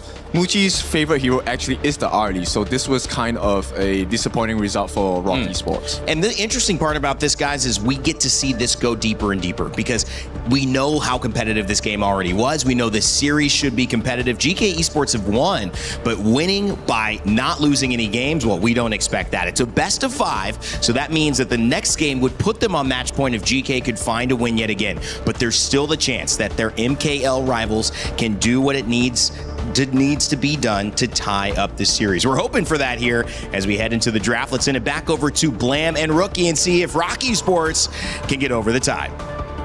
Thank you so much, Rain Day. It was an amazing analysis coming in from our panelists, Chantal and also Kindo Fu. And we're going to be looking at the second game coming into this tournament. Hopefully, we could see some assassin jungles on the hands of Musang King. Maybe, but obviously you gotta wait for it to be open, right? We know that RoK Esports was able to get that Zhang Fei, so they're gonna be banning that one out. They don't want to see Jared on that one, because he had a dominant performance on that Lapu Lapu, right? And I mean, that can only kind of like get exponentially worse for the side of RoK Esports if they get the Zhang Fei. However, the pay has not been banned, so therefore RoK Esports picked this one up. Once again, we see Conlink on the assassin pick. It's gonna be the pay for Musang King, one of the best jungles coming in from MKL. And we're going to see the matchup from GK. It's a possible pick coming in from GK if they want to play a bit of a pick-off. They could play the Princess Frost and Liang combo. Or maybe there's the Lapu Lapu, if I'm correct. No, Lapu Lapu was used by GK last match. Sorry. There's still the Guan Yi, of course, for Kui. And also the Ao Yin, one of the natural counters for Pei, as he's very strong in single target damage. Yeah, absolutely. I mean, they were making a statement with this one, right? Obviously, Guan Yu's like, hey, I'm going to take the Guan Yu because then, if we really want to, we can just keep banning that off now because we've had the Zhang Fei. You're still banning the Zhang Fei here as well. So let's make a point there. But it's going to be the Consort U. We've seen Consort U only been used like twice. And it's always by the likes of AGAL, right? When Aoyin comes up, most people like to go for the Chano. That's been kind of like the head-to-head we've been seeing. But Consort U also has a great counter action towards Aoyin because of that second skill, right? Just eliminate any kind of physical damage. Obviously, you still get inflicted by magic and true damage, but it's going to mitigate that burst damage potential here from the side of GK Esports. That's really smart, right? Just closing in the natural counter for Aoyin, getting the Nua pick for pressuring such a good high ground damage for GK. And it's going to be very interesting because the counter for Long has been picked, so the Nua is out of the question. So the question will be for RoK Esports, what mid laner will they use? Maybe a possible Xiao Qiao pick, but in terms of range, they don't have the Garuda. So maybe a Xiao Qiao or maybe something else we would like to see. Yeah, maybe anti-tap potential, maybe go for the Angela so it's not really going to be occupied by the likes of the Guan Yu. That could be a potential avenue there for them, but they're going to take the Dolia and the Daidia off of the board here for the side of GK Esports. So really, if they're looking at the tags, they don't have anything they can kind of go to because they've used the Zhang Fei. Lian Po is onto the side of RoK Esports, and they've already used the Lapu Lapu. So for themselves, it's going to be a bit of an interesting one. Do they end up flexing? We've seen it before, right? The Guan Yu. Rome. We've seen it before on this team, but it's not going to be that one. It's going to be the Motsu here, so they're going to go for a bit of long-range setup to aid, obviously, not only Guan Yu, but the potential drafting, because we could see Musang King's Ogren come through here if we really wanted to. Yeah, it's going to be a good game for Ogren because he's going to try to match up the farming phase of Pei, and one of the counters for Pei is either Ogren or Ukyo. But again, in this draft, coming in for the first 2 picks from RoK Esports, I think Ukyo is going to be very difficult, especially when you have such a good stopper like Lian Po and also Consort Yu. And especially the last 2 picks coming in, the Xiang Yu and the Yuhon. It's very interesting. And as my future sightseeing partner said, Algren as the last pick coming in from GK is going to be an amazing addition coming in for this match. Absolutely, I saw that one coming. I knew it. I knew it, right? I knew that was going to be the potential here for the side of GK Esports. Musan King's one of his greatest picks. He was denied the pay once again. Igudo didn't quite match into this one because, again, they kind of need a little bit more of a front line here for the side of GK Esports since they don't have that tank support. But onto the side of RoK Esports, they get the Shangyu. Obviously, we saw the KPL teams use this one against RoK Esports yesterday, right? The Hegemon Slash, making sure his health bar is very low and just completely whittle down the health bars of GK. Is it going to be able to be implemented here just as well as they suffered against yesterday? But again, it's going to be interesting, right? Because yesterday, the setup was Taswai's Tolia with Swanra's Xiangyu. And they've resetted his Hegemon Slash over and over for those big risky team fights, and they turned the game around. But on this time, this situation, the Xiangyu doesn't have anyone to reset his skill. It's going to be very difficult if RoK Esports, they missed the timing on that Xiangyu and they traded Chuan again, like last match before. It's going to be very risky.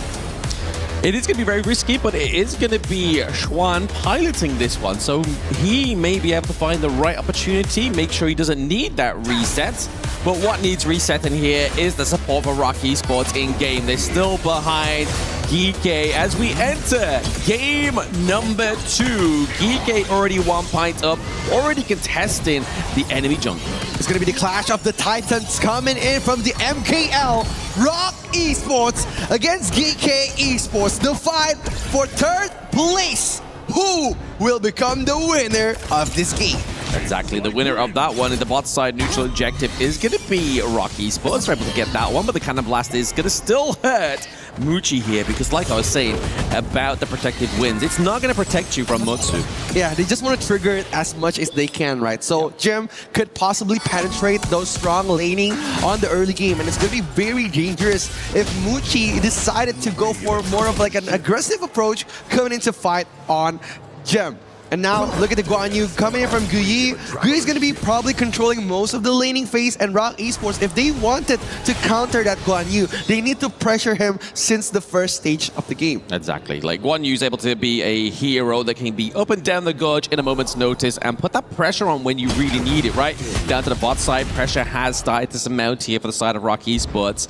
And they're just playing this, obviously, once again, the buddy system that we like to see when Orgren's on the gorge, right? You really want to just be aiding his early game scaling here, so he's able to just get that itemization and be that raid boss. It's very good, especially like Argan. It's very easy to just last hit the minion. That's why he's playing such a great game, rotating together with the teammates, but coming in wave pit, trying to divide the map here. But Guyi arriving at the same time, but look at Musan King getting picked up at the perfect moment, getting the first blood coming for that jungle. GK Esports opening up the match with a statement. Yeah, that was a very aggressive Newer ultimate, right? Like, we get Newer to level 4, we don't really see the annihilation come through until potentially a steal on the neutral objective, but this time, GK was like, no, we're going to use it, we're going to get his health bars down, because before that moment, Kong Ling was already down by like half a health bar, so that was really going to hit hard onto a hero as squishy as pay. It's very risky, right? Like, we've seen like Kong Ling just trying to get the last hit on the minion, and he wants to dip out after that. But Musan King just decided to close out the doors, encase him on those big risky team fights, and getting the first blood was such a good reward coming in. Yeah, I don't feel like his positioning was great, right? Obviously, he was situated around the wall and between the mid T1. We know that a path and passing can come through there like it did from Musan King, and then you saw that Azure as well as Shishan were already set up to actually just set that whole first blood up. It was perfectly done here by GK. Perfect is such a strong word, right? Like annihilation beam coming for Kong Ling, just dividing his defenses. And a first blood for the Algren pick is going to be very dangerous coming for the late game. But look at Musan King entering those big team fights. Sven trying to poke him back, but look at the slash coming in, wave hit, getting those stuns on the back line of GK, defining again the team fights. RoK Esports trying to bite back. we see that obviously Gem first bought the item Frostguard's Embrace, right? So he's not going to go for the Eternity Blade. He's not going for that crit damage. He wants to be able to kind of slow down the enemy team, be a bit more of a bruiser farm lane potential in these team fights because he doesn't want to get run down by that Headman Slash, right? Like, he needs some kind of survivability, and that item's going to buy him that early survivability. Yeah, we talk about like the entryway coming from Shren. He just needs to find the perfect timing here. But look at Kong Ling trying to be poked back by that Cannon Blast. Musang King just asserting dominance on the Tyrant's Pit, trying to find and block all the entryway coming in from that Pei. Wei Pit has the flash and has the Tremor Smash. He wants to contest this, but Zed's just waiting for the perfect moment. Guyi, he needs to enter, but look at Shren just coming in, popping the ultimate, coming for the team fight. Musaki dancing around Guyi, trying to find the backline, but look at Wendy getting poked back. Musaki dancing around Kong Ling, getting picked off on one more. Muchi trying to assert help, but getting destroyed slowly by GK Esports. Beautiful setup there by Geekay. It's like, yes, you can have the Tyrant, but we're going to take 4 of your members at the cost of neither of ours. That puts Musang King 3-0-1 within that KDA. Now the turrets have lost that turret blade in. It's going to be easier, but look at this. You see Guan Yu just circulating. He's waiting for that moment, waiting for that CC immunity to come from Wei Pit as well. He's just putting the pressure on, driving away the heal in the tank away from GK Esports, whilst Musang King is leading the charge. He was claiming kills, a double kill left, right, and center for GK. Guyi was like, no, you can't join the team fight. No, I'm gonna push you back. Yeah. I'm gonna get you. Like, Wendy, you're not allowed to enter those big team fights. And when Kong Ling doesn't get the heal, doesn't get the support, he's left to struggle onto a very well-fed Musang King. That's why they've been punishing Kong Ling on those risky team fights. It's like game 1 all over again, forcing Kong Ling in an uncomfortable situation and then punishing him. Yeah, I mean, it's very hard to kind of make a comfortable situation for yourself when you're currently trailing behind by around about 2k gold globally.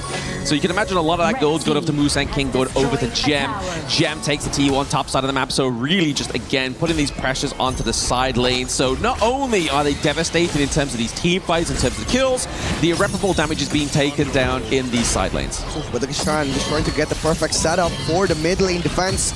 But they're not gonna let Shren just drive around. Gem trying to poke on the side lanes here.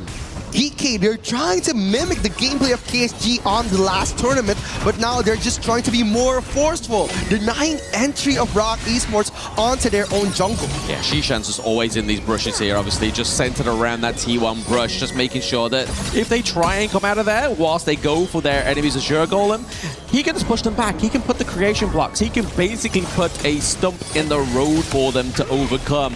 And speaking of trying to overcome any kind of comeback here, RoK Esports lose their mid T1. Yeah, it's all about control here coming from GK. They're just very good at deciding where to pressure.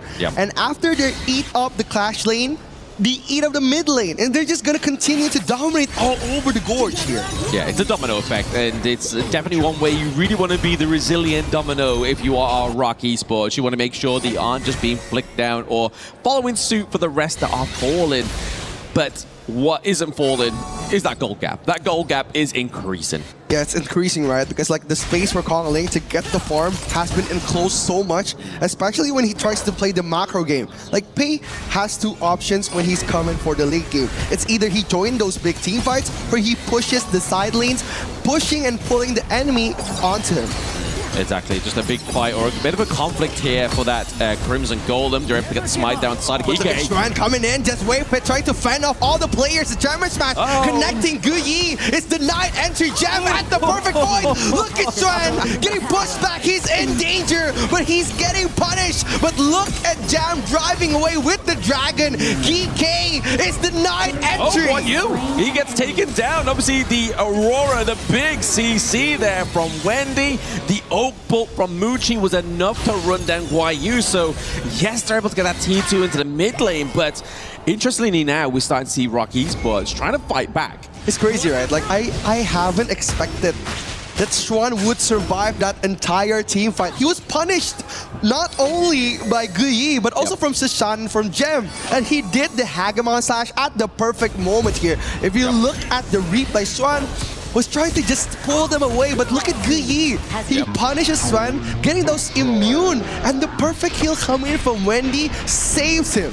Yeah, and not even the Bastards as well from Gem. That was the thing that kept him alive as well, right? That was the only reason that wasn't a multiple kill and only a singular kill onto Guayu. But you have to look at the desperation itemization here from the side of Conling. Like, he knows he's not doing much damage. He knows he's not staying alive in these team fights. So the Purist guy here is going to be a means of just keeping just an extra little bit more damage here. Because if you look at RoK Esports comp, they are running kind of like a dual marksman comp, right? They're really hoping in that Wendy can create the space but also keep alive the tanks long enough for Conling and Mooch to do the damage, but it just isn't quite happening here. They have to go for another kind of play, which is going to be the macro play style here we see from Conling. Yeah, they're just going to try to pull away the GK players onto Conling, but Conling knows that he still have to teleport. It's going to be up until the 10th minute. That's why he's just basically trying to pull Guyi out of the image, and RoK Esports will gain enough breathing time to fight back.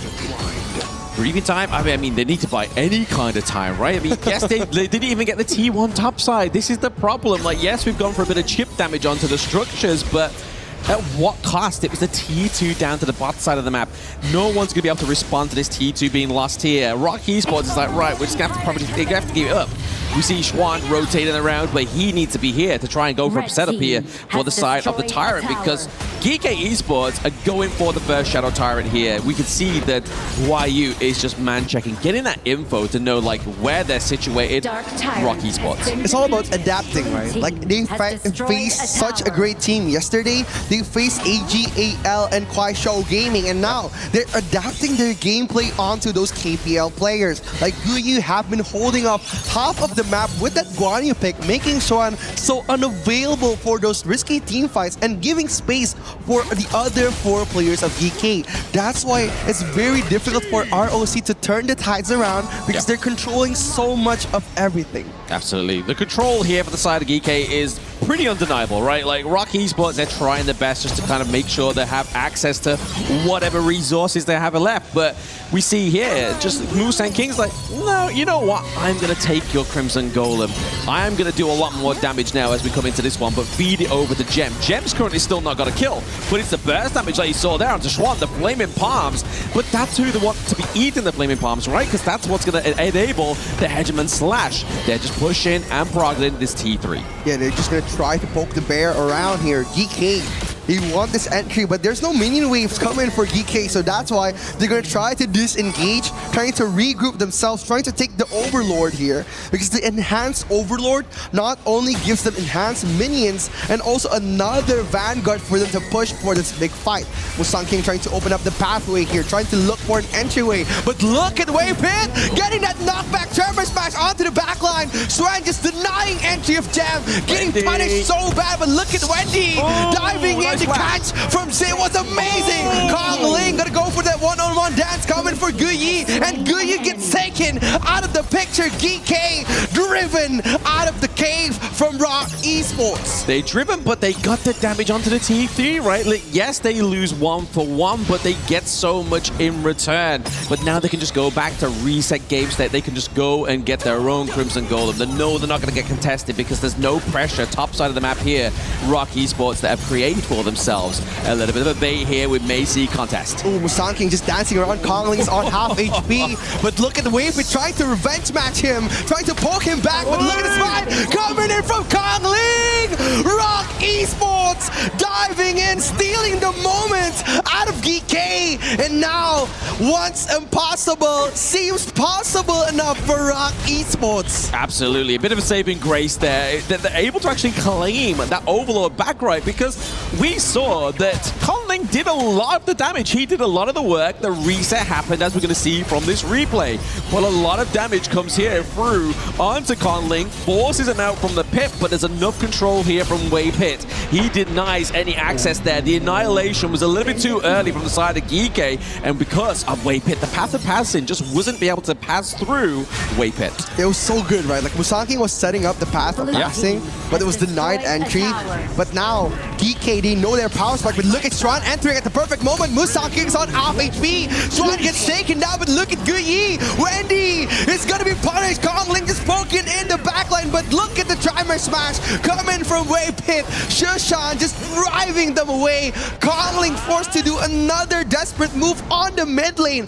RoK Esports barely surviving on those scraps. That was a very good play though from Kong Ling, right? Like we was talking about the fact that they lost control, and this is a good way they actually gain control because they're now dictating where that team fight's going to happen. Kong Ling is looking to try and get the pressure here, trying to first get the first T3, and it's all aided and abetted by this Tyrant. But now, Tyrant being forced out here by GK means they now have more damage to stave away this aggression to the base.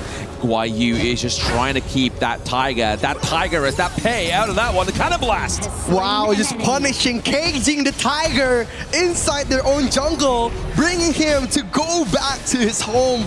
But GK, what a nice move coming in from Guyi. He pressured Kong Ling enough so that he can come back. And getting the space for Musang King to contest that Tyrant was rewarding enough for GK to maintain their lead. A 5,000 gold gap for GK. Yeah, we are encroaching on almost 15-minute mark. That's almost 5 minutes away from the Tempest Dragon. But RoK Esports, they obviously are setting up a good defense for the base. That T3's been holding on for dear life. It takes one Flaming Palms. It's now gone down. So already we have the enhanced minions before that point in the game does come through. Wave Pit are taking a bit of damage and creation blocks come through. They open up the T3 into the mid and maybe potentially here into the bot side of the map. Kong Ling is just going to try and just stop this minion wave. It's just trying to test the waters here. Getting the high ground tower, rewarding enough for GK now.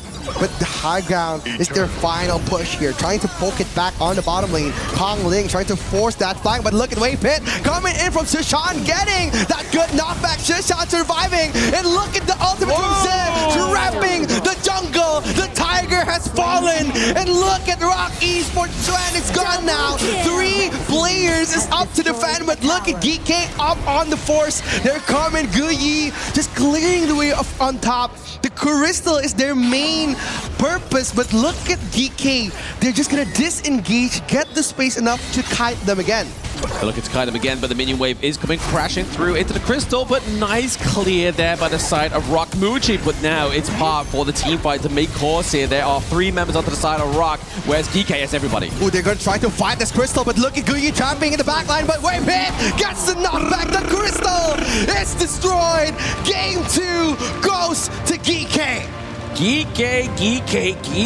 But I have to give props over to RoK Esports. They're doing really good each game. They are looking to form themselves a bit of identity, but is it coming a little bit too late? I feel like that is the problem. Like, we have all these early game heroes like the Pei that are really there to kind of dictate and lead your team, but Kong Ling is just failing to be a leader in this one.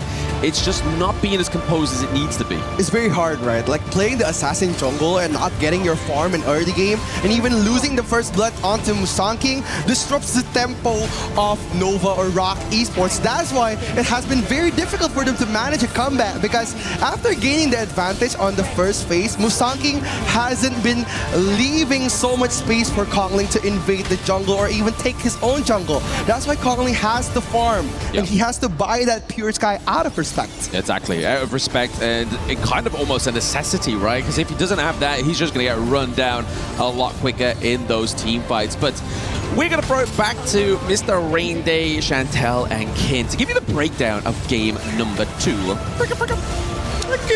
I love it. Holler, was that you? I saw that you were, LARPing as a DJ earlier on your story, but maybe you didn't bring that to the set. All right, GK Esports, do it again. Kong Ling being focused on as maybe not doing enough. Let's send it back to our panel. Rain Day here on the desk alongside Chantel and Ken. Chantel, GK, do it again. They're 1 game away from match point now. And I kind of feel like for GK Esports, they have this idea, they have this formula on how they deal with that, because it's very evident on that game. They just need 3 points. You want someone up front, you need the range, and you need the AoE. Yeah. That has been the story from game number 1, also with game number 2. And I kind of feel like the sole hero, or like the silent hero rather, on that game was the Nuwa, because it was the hero that actually stops majority of the initiation of RoK Esports the entire game number 2. Yeah, for sure. And we will show you what we mean later. So, I mean, Shishan's performance was fantastic, but his aid in the form of the roam was also great. Zhe was doing a great job on the Mozi. And we'll take a look at the BP, right? And we can talk a little bit more about that because this draft by the side of GK was pretty fantastic. Yeah, definitely fantastic. And to add on the drafting, the Mozi pick for GK Esports was more like the safety pin. There were a lot of moments that the RoK Esports was able to penetrate the formation, but then again, you have the Mozi for the ultimate, then stops the entirety of whatever RoK Esports want to bring on that initiation. I love that hero. I mean, just the stun by itself is so good. The Peacekeeper. The Peacekeeper? Is that what it? Wow. Yeah, peace is the lack of battles, right? So. There it is. Yeah, stun. Let me stop you. Let me hold it down. You know, KWC continues to be a story of teams having the upper edge, and we keep trying to throw this storyline out, which is how does this team come back? But I'm not going to resist what's being shown to me anymore. I now want to talk about, and maybe you'll set something up else with the telestrator, but for now, why are GK just so good? So good, not in general today, but in this matchup against RoK. It's about the cornerstones, right? So you want to have good foundations, and once you have those foundations, it's very hard to crumble a beautiful structure in that sense. Yes, we are in France, and the structures here are wonderful. Very beautiful. Well. Yes. So later on, when we really deep dive into the draft, I'm going to show you step by step how they formed this cornerstone in the first place. And we can do it now if you want. Okay, let's jump in. Shall we just jump in? I want to know. Let's do it. Okay. All right, there we go. Right, we're gonna start off with the band pick first, right? So we take a look at this entire draft itself. We are focusing on a couple of points. The first thing being the Mozi, the second thing being the Nua, right? And who does this actually put a difficult time for? It's actually on the side of Mushi here, right? On the console, because she has physical immunity. But when you have physical immunity, the answer is magic. And these are what the two members on the side of GK offer. And also at the same time, since you have melee heroes on the side of RoK Esports, the skills of Nua actually disrupts whenever there is someone who wants to kind of engage against them. So there are a lot of moments, particularly on the early game, that every time RoK Esports wants to engage, then goes the Nua stopping them, plus the Ogran's firepower on the early game. Right. So after that, we also have this moment where we talk about, hey, the junglers pace very fast paced. We need to slow this guy down. And one of the best ways to do it is not just steal his jungle, but also get the first blood on him, which is what GK achieved right at the get-go. This is like 2 minutes in. Okay. So if you take a look at this particular juncture here, at this point of the game, if you notice at this part of the map, the first ball camp was actually stolen away by the side of GK without the use of a smite. This is where we need to highlight members like the Mozi. All right, so Zhe actually helped them stun the ball camp. They got the steal with the passive of Orgrim, which is the Seer State. Right, so you instantly execute anything that has less than 10% health. So this was the start of the downfall. You don't have an early game because Pei is supposed to lead it, right? He's supposed to go into your jungle and take everything else. Right after that, when they have secured this lead, this is the big fight in the early parts of the game, right? And I want you to notice one person in particular, which is Waypit. Waypit had one job and one job only, which was to try and cause disruptions in the fight itself, but he couldn't do it. And because of the lack of disruptions, Musang King, who was already dangerously low, managed to get his ultimate off at the most critical moment. Look, he is so low right now in the middle of 3. Oh, look at that. Gets the lifesteal, gets supported by Shishan with the push, and Waypit once again. He needs to be disruptive, but he's all the way at the backlines. There is no one he's going to be able to help, right? And the last two members are left with Muji and Waypit. There's nothing else you can do at this point. And also at the same time, prior to this, there was this clear vision on Guyu's initiation against the other team because I think at that point, some of the players are guarding him, but when they saw that majority of the players of RoK Esports are trying to engage, they left Guyu and gave him a lot of space. So there was added layer of crowd control on GK side. Yeah, so now your foundation's really strong. You're doing good, Chantel. You're doing good holding that up there. While talking. Foundation's really strong already, and this is the part where I need to emphasize, right? 10-minute mark, this is where the enhanced versions appear. All you need to do is to make sure you get one of the two, which in most cases, the pros will tell you, take the tyrant first because you have the tyrant buff. Right. It gives you lightning strikes at a chance percentage, and it also allows allows you to clear waves faster, allows you to fight better. So here's one thing that they did really well on GK that all of you need to learn, which is the positioning. If you take a look at the map down here, the first point is there are 4 different members on the Tyrant side. Yeah. Okay. Second one, they've actually sent the Clash leader, Gui, to go and check onto the Shadow Overlord as well. This is a stock standard play you need to make as a team, especially when you are at the lead, as well as having a map advantage. And that's to make sure they don't trade while you're doing this one, correct? Exactly. Okay. So that's what happened for this, and they got that. So now, it's not all doom and gloom, of course, for the side of RoK Esports. Last one before we finish off. Now, RoK Esports, this is what you need to do to expose the weaknesses. This was the only time in the game that GK did not send someone to scout for the rest of the map. And what's the cost of that? You lose a Shadow Overlord. So this is one mistake from the side of GK Esports. Now, this means RoK Esports, there's still a chance. They are human. They make mistakes as well. So moving on into the third and potential last game of the series, we need to get them to really take care, notice the mistakes, look at the patterns. You can come back into this game, but this time it's a bit more difficult. You have to do it 3 times in a row.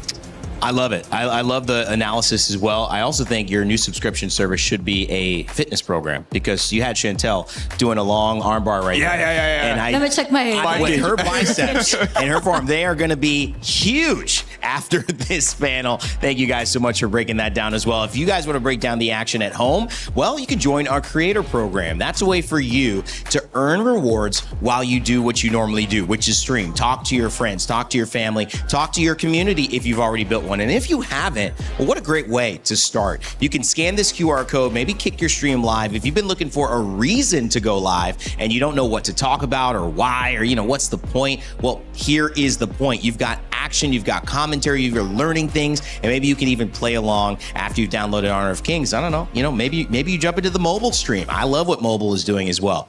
We'll come back in just a moment. Game 3, which Ken and Chantel had aptly mentioned, could be the end of this third place match. $80,000 on the line if GK can close it out. But in the meantime, make sure to check out the new Princess Frost skin, which is available thanks to EWC.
China is home to the best Honor of Kings players in the world. Pressure at its peak for AGAL. Everything comes down to their captain.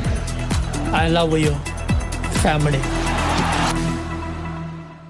He thinks he can come in here and play my game. Let's go. He knows nothing. Let's go! Tyler 1, you're done.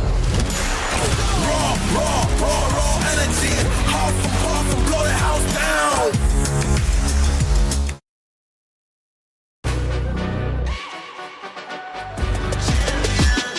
This ain't no regular thing. Came for the ring, you know what I mean. You see my name in the lights, better get right, I'm champion.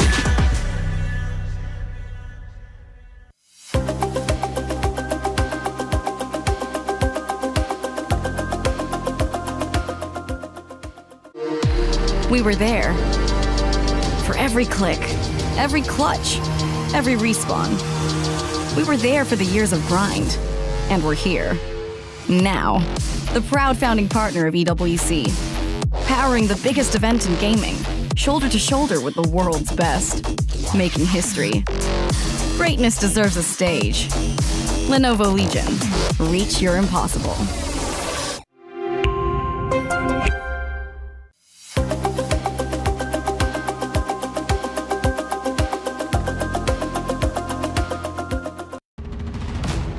Welcome back to KWC as we enter into what could be our final game of this best of 5 series. Our third place matchup, the best in the world outside of the KPL. And if you've been watching over the last 5 days, that is a big statement because it was KSG and AG who sent both of these teams to this match without them even winning a game. Even though we offered them $10,000 to win a game against the KPL team and $100K to win a series. Couldn't be done. So now the statement that needs to be made is we are the best outside of that. But more importantly, RoK Esports trying to overcome a 4, 5, and could be potential 6 series losing streak in a row against GK Esports. This is what they will need. 3 games now, back to back to back, like Falcons are trying to become in the club championship. In order to turn this around, Ken, how do they do it? Can they even do it with the way GK are playing? Beat them black and blue. The blue is already there. They just need the black. They just need to open a lot of heroes for them. They just need to widen the map as well and widen their thoughts, widen their dreams to take that win against GK Esports. I thought you said whiten because he said black and blue and whiten. I'm like, what color are we flying here?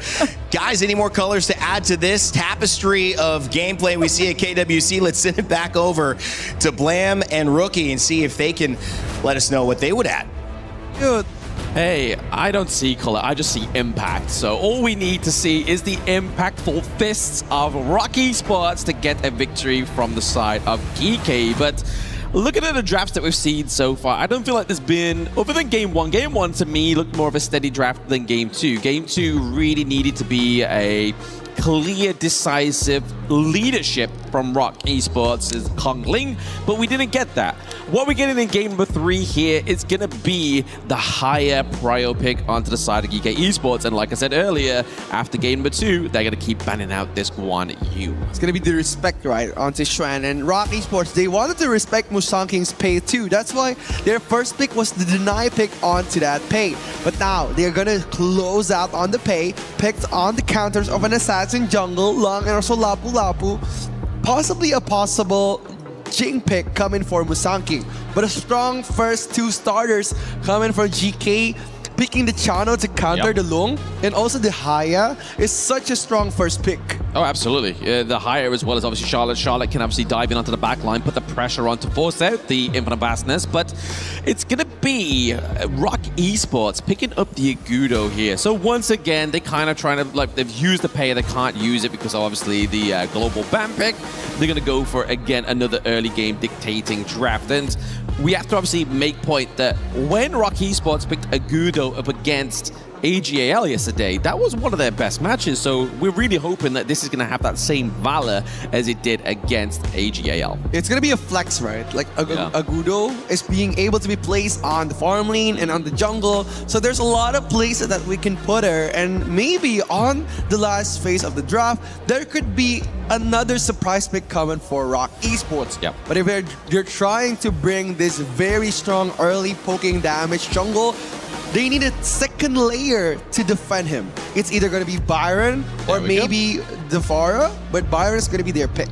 My co-partner said it best there. We have the Byron pick come through for them. Again, just giving up another front line here for the side of RoK Esports with that Spark Mace, with the knock-up, with the follow potential, with the Gorge mobilization as well, right? Like, there's a lot of knock-up potential onto the side of RoK Esports. It's who is going to be the victim here. And speaking of victims, obviously higher, we're going to be seeing a Moonscape Mirage come through onto the Gorge in game number 3. Generally focused towards, obviously, tanks, making it an even kind of field state there in terms of not having to run down health bars onto the side of RoK Esports, but you can't mention health bars without Monkey being picked up here by GK. Yeah, the cat, right? Like the very scary tanky frontline hero is gonna make this draft perfect for GK. If they're looking for an early game monster, they already have High-End, also Charlotte. But now, with the composition coming for Daidi and also Monkey, they're gonna be pressuring so much on that Agudo pick. And again, they're gonna need something to burst down those tanky jungles. Angela is the perfect pick coming for Wendy. Yeah, Angela's really been one of those surprise picks within this one, right? Obviously, sometimes it's one of the easier mages to play, right? Obviously, you've got a very easy combo. You just gotta make sure you land it. And for the side of RoK Esports, that's the main goal. You make sure you land it, make sure it's gonna be on the right target. If you are gonna burst down one of the squishes, you need to be sat in the brush, you need to make sure your positioning's okay. And that goes back to the point that I wanna make, is the fact that RoK Esports, throughout this series so far, in these team fights, positioning hasn't always been the best. Yeah, it's not always been the best, especially when GK is trying to force them into a very uncomfortable team fight, and that's where we see like the setup fall. Like especially if we're talking about Wendy and also Mushi, they don't like the sudden forceful team fight. They need the clean setup, and we're gonna see if that is going to be happening on this third match. But what is happening on the third match is those votes in the Overlord pit are going more into the favor of GK. When we didn't think that would be even possible, they made a new few fans here after their first 2 games performance. But this is match point for GK Esports. RoK Esports need to climb up and step up within this game number 3. Oh, again, the pressure coming from GK here, just trying to drive Kong Ling out of his own jungle, forcing him to take the red first and probably finish on the farm lane. He needs to play on the strong side of the map. Like if we're looking at Musanking, he's always focusing on pressuring the clash lane, because now if you're rotating to the farm lane, the only objectives is the Firehawk, which spawns once on every game. But if you're talking about the teleportation sprite, it spawns every few minutes. That's why if we're looking at the jungles, they love to rotate and take the extra gold and the teleportation advantage from the sprite. I mean, he's basically carrying around a bag of gold. Every time he spawns, he's got some cash money in his pocket, right? But yeah, here is just making sure that he's got the intel into the mid lane, making sure that he's just stabilizing that mid wave so that Shishan on the high end can clear it out pretty fast with that first skill. Yeah, they're just gonna try to play the slow game coming from RoK Esports. They want to disengage on the early game. They want to play the long game. If we're talking about RoK Esports draft here, if they're playing a late game secure draft, they're gonna be playing a bit slow. But with that Angel pick, a possible contestant under the 4 minutes is still possible with the burst damage from Angela. Yeah, speaking of possibilities, the possibility of that privilege into the bot side of the map gets wiped out by GK, but still GK, time and time again within these series, like to lead the early game gold lead. The privilege that Guayu has top side of the map is that he can actually outpoke the Xuan here. But speaking of taking people out, it's going to be the higher taking out Conling into the Moonscape Mirage. Looking to get that kill. He's going to come back any moment's notice, but everybody's going to be waiting for him. Shishan has the flash as well. Saving Conling in the nick of time is going to be Xuan, but he faces the Master. It's a reverse card, right? They're trying to get Kong Ling, but again, getting Xuan again on every team fights rewarded them with so much space. If we're talking about the pillar of RoK Esports, it has been always Xuan and also Wendy. And the KPL teams, when they fought RoK Esports, they love to shut down the clash lane. That's why GK is just mimicking their movement, punishing Xuan, making him stay in the box, and he wouldn't do any risky game-changing moves for RoK Esports. Yeah, GK definitely done their homework whilst watching that match right there in the audience. They were in their practice room and they knew exactly what meant the winning condition there was for the side of AGAL against RoK Esports. But once again, they're able to steal a point away from GK this time around, just going for that spike tail beast down bot side. Yeah, it's all about the micro trades coming from GK and also RoK. They just wanted those tiny jungle camps. And again, the small camps could amount so much for the late game. That's why if we were looking at teams that are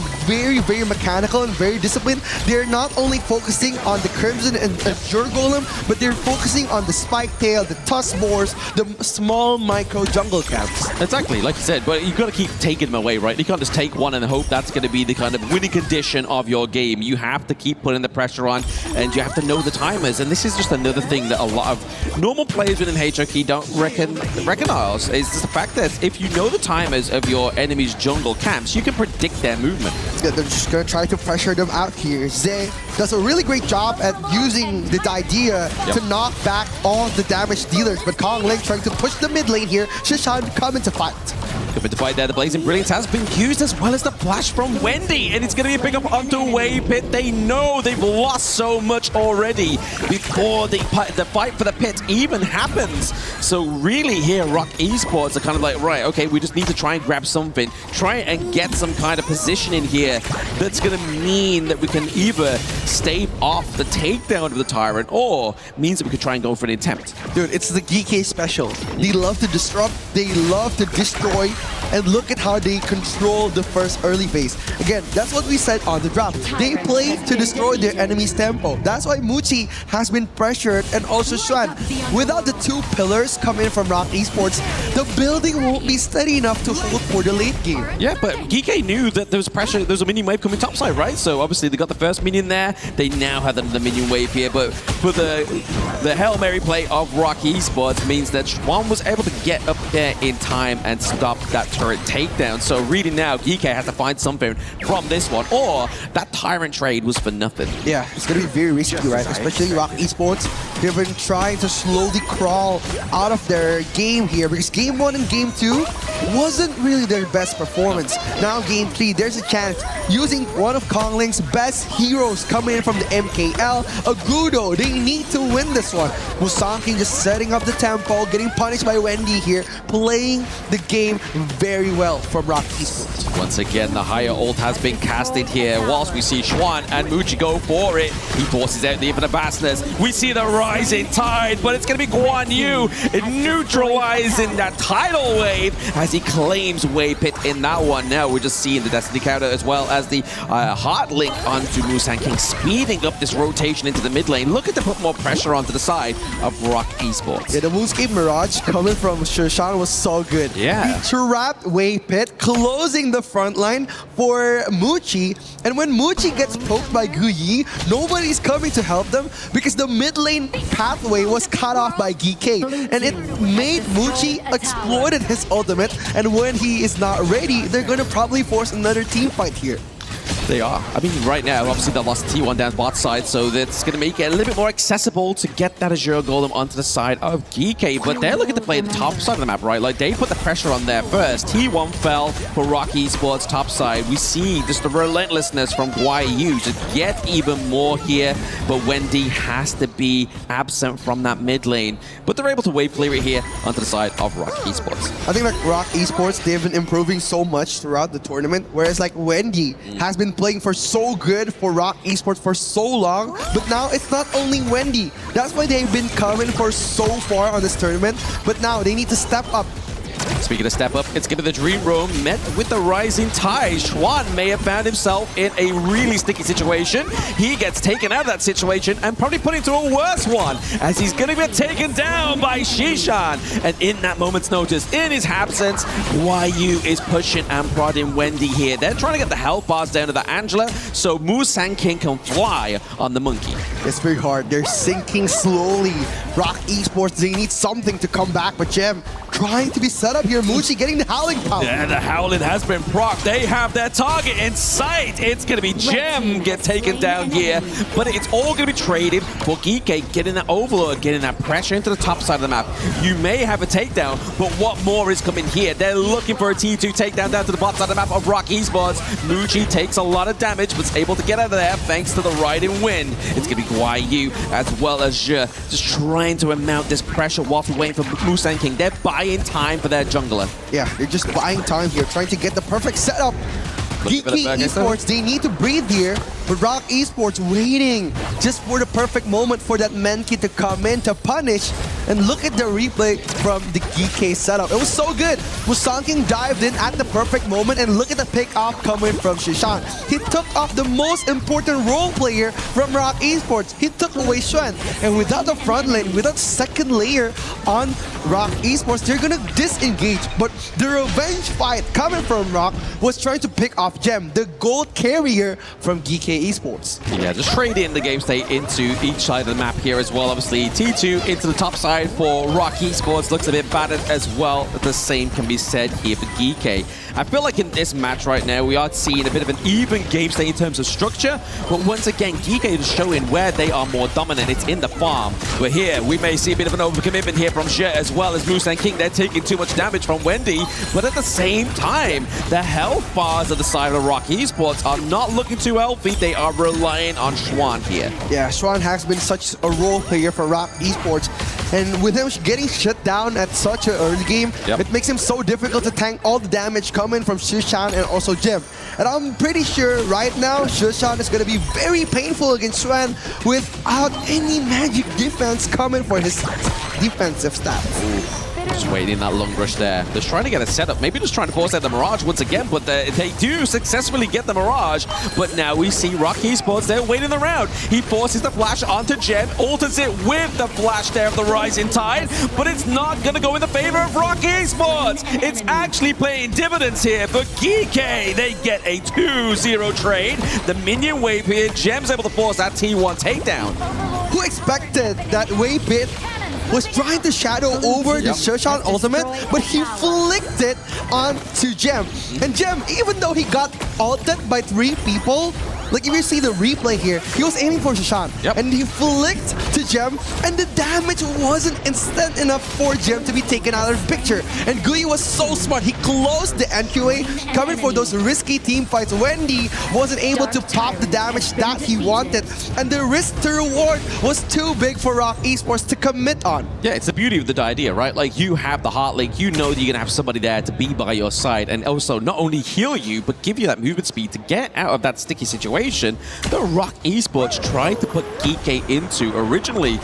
Now for RoK Esports, they're at, once again, the game state they find themselves in all 3 games of this series. We see Furball getting run down, but it's again Shishan with the aggressive takedown. He's taking Wendy off of the gorge here. It means they can open up to the back line. YU is not going to struggle by running down those health bars. He's now aided and abetted by Musa and King. He has free roam. There is no blazing brilliance to run down the health bars of Musa and King. They're going to try to force a high guard poke here, trying to get the perfect moment. Kong Lane just trying to defend, but the minion waves kept on coming. The pushes are coming from GK. They want this. They want the crystal. But RoK Esports, they could defend this fight. They can defend it. They have a mountable defense. Wendy's back up in about 7 seconds time, so you have the Blazing Brilliance just to wipe out any minion wave here into the mid lane. But what's the problem here is the fact there is 2 minion waves.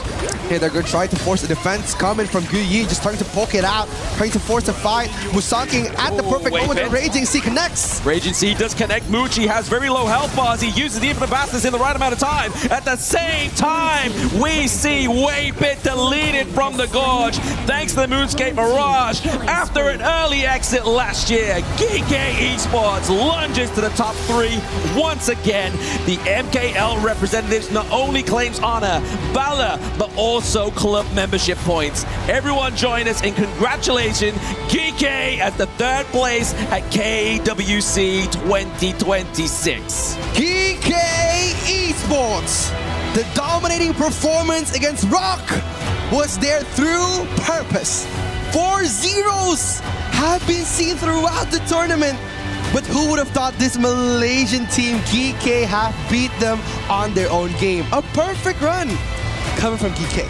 Absolutely perfect run, but like they said in the introduction, it's been a hard task from RoK Esports to get a victory from GK for so long. And we put it into the perspective. They were fighting away from 3rd place in the MKL Spring 2026. This time around, they are fighting to maintain that third place and also get $80,000 more into their back pocket. And it's going to be GK after a dominant 3-0 performance to get that position. It's scary, right? Like, we're looking at how GK is just controlling the whole game, pressuring on Shren and also Muchi, making them so unviable for those late game team fights. And after Musanki and also Tishan getting those very good picks on the backline of RoK Esports, there weren't much space for them to just dive in on those fight again. But again, we're gonna see the interview coming in from Sky and Mara. So let's go to the interview. And here we are from the winning team, Guiyu. Congratulations. Last year, your team did not make it to the playoffs, and this time you've come in third. What does this mean to you, and what would you say was the biggest difference? I think is my teammate different. Your teammate made all the difference. Now, yesterday, you guys gave KSG a really hard time, and everybody noticed it. It almost went to 20 minutes. Talk about the growth that your team has had to have come that close that you are now the best global team. We just reviewed last match with KSG, and we learned with them. I think when they team fight, they always in good condition and they play very well. Now you finished third. What are you feeling right now? What do you want to tell to everybody? Next year maybe we will be this. Next year, maybe you will claim the trophy once again. Job well done. Congratulations, ladies and gentlemen. Let's give GK Esports a big round of applause. Congratulations. And now we're going to head back to the panel. Lead the gorge. Thank you, Mara. Appreciate it. And great to hear from Guiyu, who grabs the attention on stage as he deserves. 4 times he had to go against KSG and lose, even though 20 minutes is what they pushed who would be our grand finalist to the test. But this game, they only go 3, and it's in their favor. They take down RoK Esports and claim the title of the best team on the globe. Of course, in the global competition, the KPL kind of stands on its own right now, but they certainly, I think the question we asked was, can you take something from your losses? Both teams faced the KPL team, and GK did take something from the loss, and they took it in a way that was so convincing against RoK Esports. You understand whether it's the history of losing 4 times, 5 times in a row to them, or just the fact that they're just playing at another level this tournament, that they weren't going to be beat. Yeah, definitely they just work around the strengths of their team. Even during that interview, Guiyu said that it's because of his teammates. They had the difference on how they approach things. And I mean, even also on our short interviews, they're really confident up against RoK Esports, given the fact also that they won in majority of the other international tournaments that they faced together. Yeah, but they made a mistake though. They got like 1 death. I'm just kidding. So, I mean, at this point, yes, this is really a vice grip, I would say, in this particular series. There really was little contest coming up from the side of RoK Esports. They did try, but the gap was just too big. Yeah, I think also the gap, it goes beyond the knowledge on how the other teams play, but more on how they play or create their draft.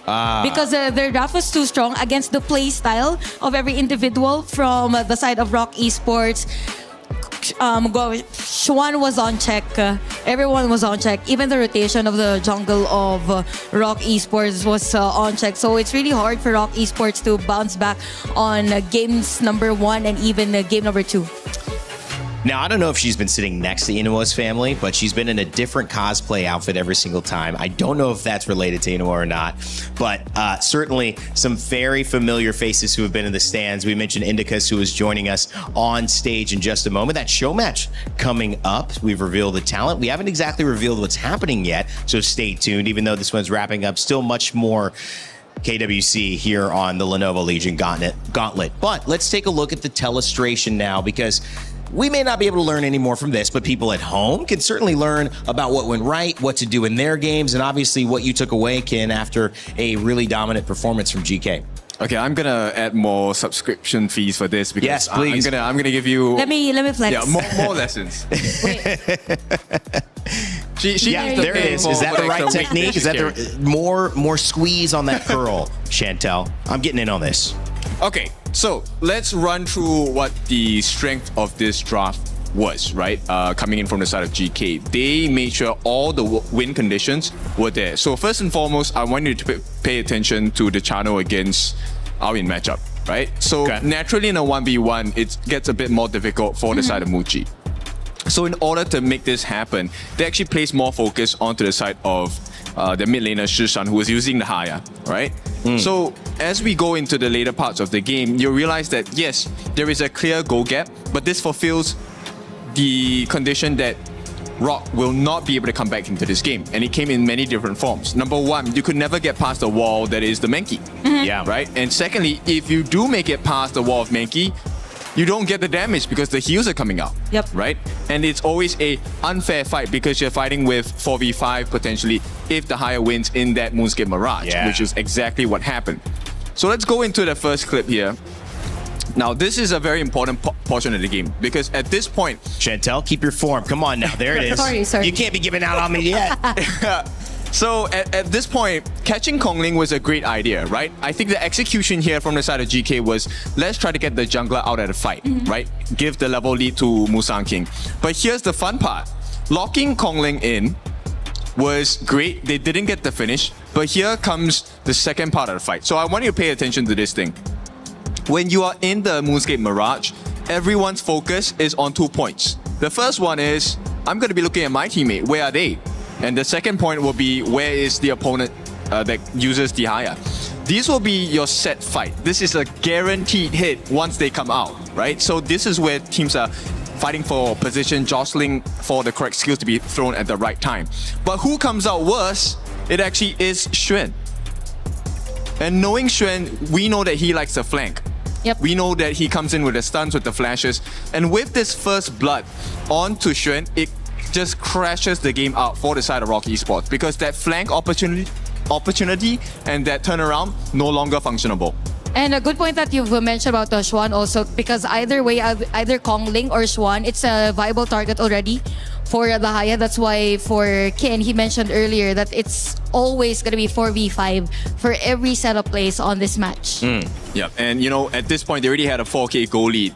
Once again, a catch, I believe, on to the clash lane, which is Xuan once again. So this one, it went a lot more worse for them because right off the bat, you already have Xuan out of the fight, right? And at this point, if you take a look at the skills already used from the side of RoK Esports, they have very little offer. Xuan does have the flash, doesn't have his ultimate anymore. Wave Pit is gone because they isolated him right at the get-go during the moment where they set up the Moonscape Mirage. Oh my goodness.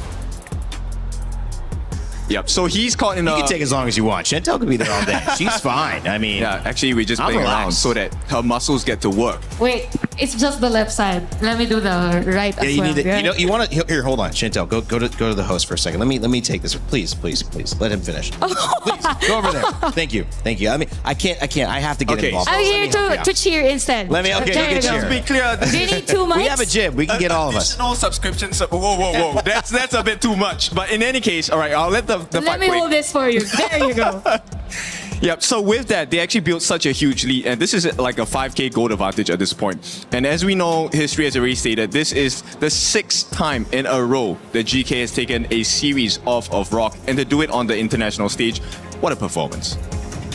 Well, I thought I'd be here longer. Okay, Yeah, all right. I thought so It was too. just at the wrap-up. This is a trial period, right? When you go to a gym, there's a trial class. Yes. So this is the trial class. So how We're do like the how do you spotters. find it? Well, at No, least... we're the spotters. Oh, you were the spot. Exactly. Yeah. This is the support you would get at the subscription service of Ken's online gym. I hope that you take us seriously because I think he's really coming out with that. You're feeling it, right? Yeah, I'm feeling it. Oh my God. You know, if we had an opportunity to go even longer, Ken, I would, because I love the way you're breaking it down. I did have to step in for Chantel, though, because, of course, it's, I don't want to watch you just... No, it's okay. If it was on your right hand, I would allow it, but your left hand, it's just getting too strong. I can't allow it. We've got a chance to speak with our interview of the team that did not make it. Of course, that's RoK Esports. However, they still claimed, I believe, near $200,000+. So should be happy with that takeaway. We'll find out what else they took away after their loss here. Hey guys, we'll be having Whippet from RoK Esports join us for the post-match interview. Thank you so much for your time, though. I believe you have a very impressive journey here in KWC. So looking back on all the things that happened here in Paris, what will be the most valuable thing your term has gained from all the experiences you have here in Paris? I think in Paris is a different experience for us. I think because this first time we come Paris and play KWC. Yeah, because you have gone up against with so many different and strong teams from different regions. So what will be the thing that leaves you the most impression? And who will be that particular opponent you're looking forward to see in the future? I think it's AGAL, I think. AGL? Do you still have so many memories looking back on yesterday's matches? They just play very well and win us. I think although it's very hard, I think we still need to try to win them in future. Yeah, I think more detailed should be improved, and then you will become stronger in next year if we have the chance to see you guys, and believe we will. And actually, 4th place is a very good run, though. So what will be the things that you are most proud of that your team have accomplished here in Paris? I think it's...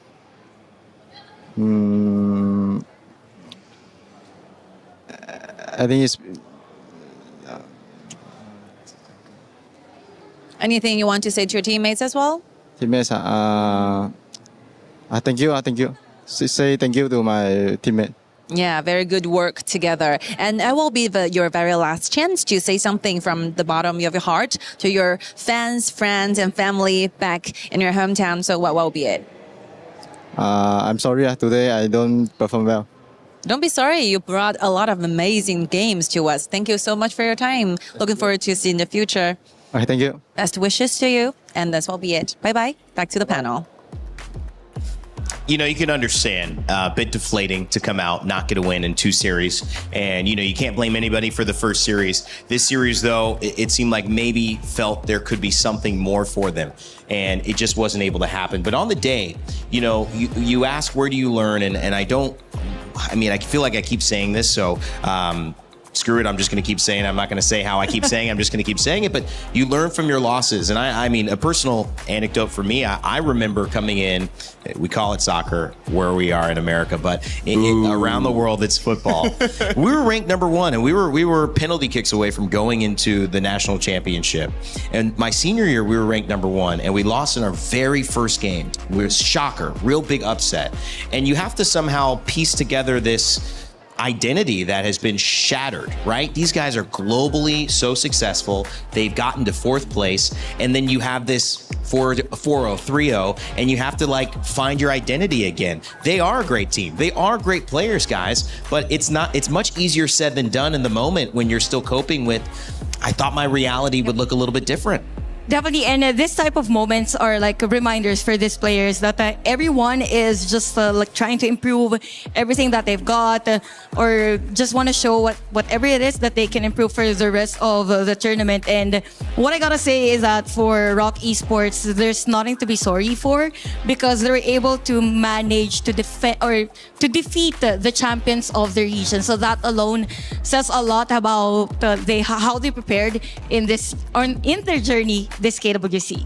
All right, so I'm gonna go with football, right? Yeah. Okay, football. So American football, right? No. This is why we say soccer, because it's confusing. Yeah, but in any case, I think one of the life experiences we get from so-called being defeated at the top level is that now you get to see actually there's a whole new perspective into how far I can go in your professional career, right? So I would go on to say that this actually could be very inspiring and very exciting, because now there are new levels to go to. and you see that it is possible because someone else has done it, right? And if it's not done before, you are going to be the trailblazer. You're going to be the first one to do it. So I think, yes, you can feel sad, you can feel better for this time being. But in the next few weeks, when the next part of the season, pro leagues are coming up, it's time to step up, shine. You get old enough, you get to a point where you kind of feel like I don't have time to process, right? We're talking a little bit on the bus as well, just getting to this idea of it's rare that you take a day and you go, I'm not going to do my work, I'm not going to do my laundry. It's the only day I have to do it. I'm just going to think about how did I handle that loss. But, have you had any moments, Ken, and this is a quick thought if something comes to mind, where you've had something like this happen and then you've had to just readjust quickly? How did you get over that? I mean, I take a look at what I've done, right? You write it down? Where is your starting point? At some point of your life, you will reach a stage where you realize, you know what? 2 years ago, if I take a look back at where I was, this is where I dreamt of being at. I may not be at the best position now, but I'm here. And this is my chance because I'm already here. It's time to put the work in, right? Yeah, it's the same case for me. Every time that I'm feeling down, I always keep questioning myself, why am I even doing this? Why even I started this type of job? Something like that. So it's more of me thinking of my sadness into diverting it into an inspiration just to keep moving forward. Something like that. The opportunity to be on a stage making hundreds of thousands of dollars for an hour and a half of a game that's played on your phone that millions of people around the world enjoy, that's where people dream to be. They had the chance to be there. The perspective shift is needed. We appreciate you, RoK Esports. Congratulations to GK Esports as well for finding your place into third. Now, of course, our grand final is coming up, but before we do that, we have a few fun things today. It's our Team Valors versus Team Kings show match. It's a best of two, meaning we will get at least, definitely 2 games. There's really no 1-0 that's going to end it there. So 2 games. We will have a lot of fun with that one. You see the stands are already getting packed. People are waiting to see some of their favorite players and personalities from HoK in the building. That's coming up immediately. AGAL and Kuaishao Gaming, that will be our grand final. That is expected to go the distance or at least close to it because both of those KPL teams are fighting for legacy and a big prize of $600,000 to the winner. Coming up next, we'll have more of that show match info for you, and we'll also let you know that there's an awards ceremony coming up, the annual HoK Award ceremony. It will be on right after this. But until then, enjoy some info about the new Dan to Dan crossover in game. Play is in our DNA. Whenever we let it out, it becomes our superpower. Now imagine an entire city being built to supercharge it. Kadir City, powered by play.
せたぜ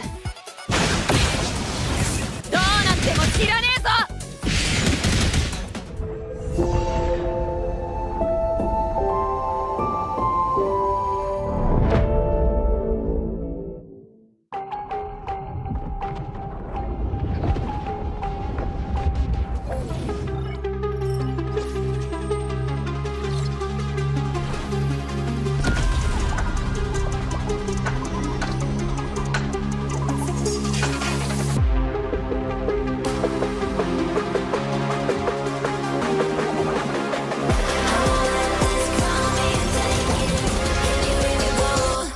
We're the champions, ready to go.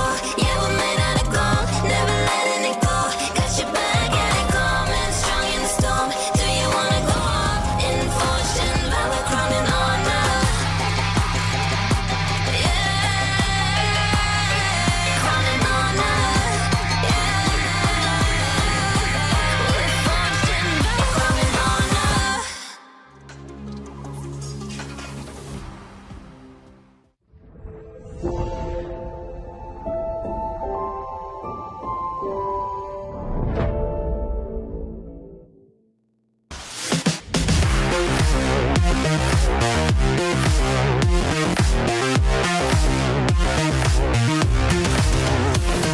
He thinks he can come in here and play my game.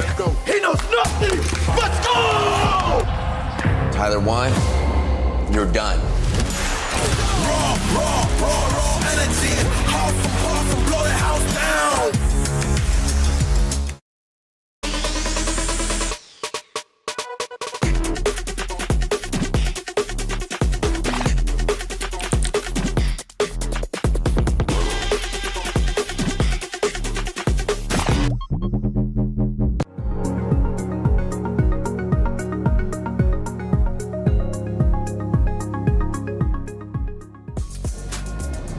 Anticipation for the grand finals is going to start building. We've got a couple other things to get through before we do get there, but we thought we'd have a chat with the boys, Blam and Rookie, to, well, I mean, just kind of get a little bit of a kind of base level of how you think the tournament's gone, just a little bit of a chat of how the Honor of Kings thing is kind of looking at this moment in time.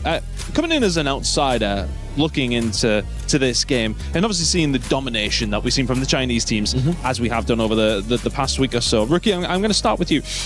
Do you feel as if the rest of the world is catching up at a certain pace? And, well, do you think they ever will, is my question.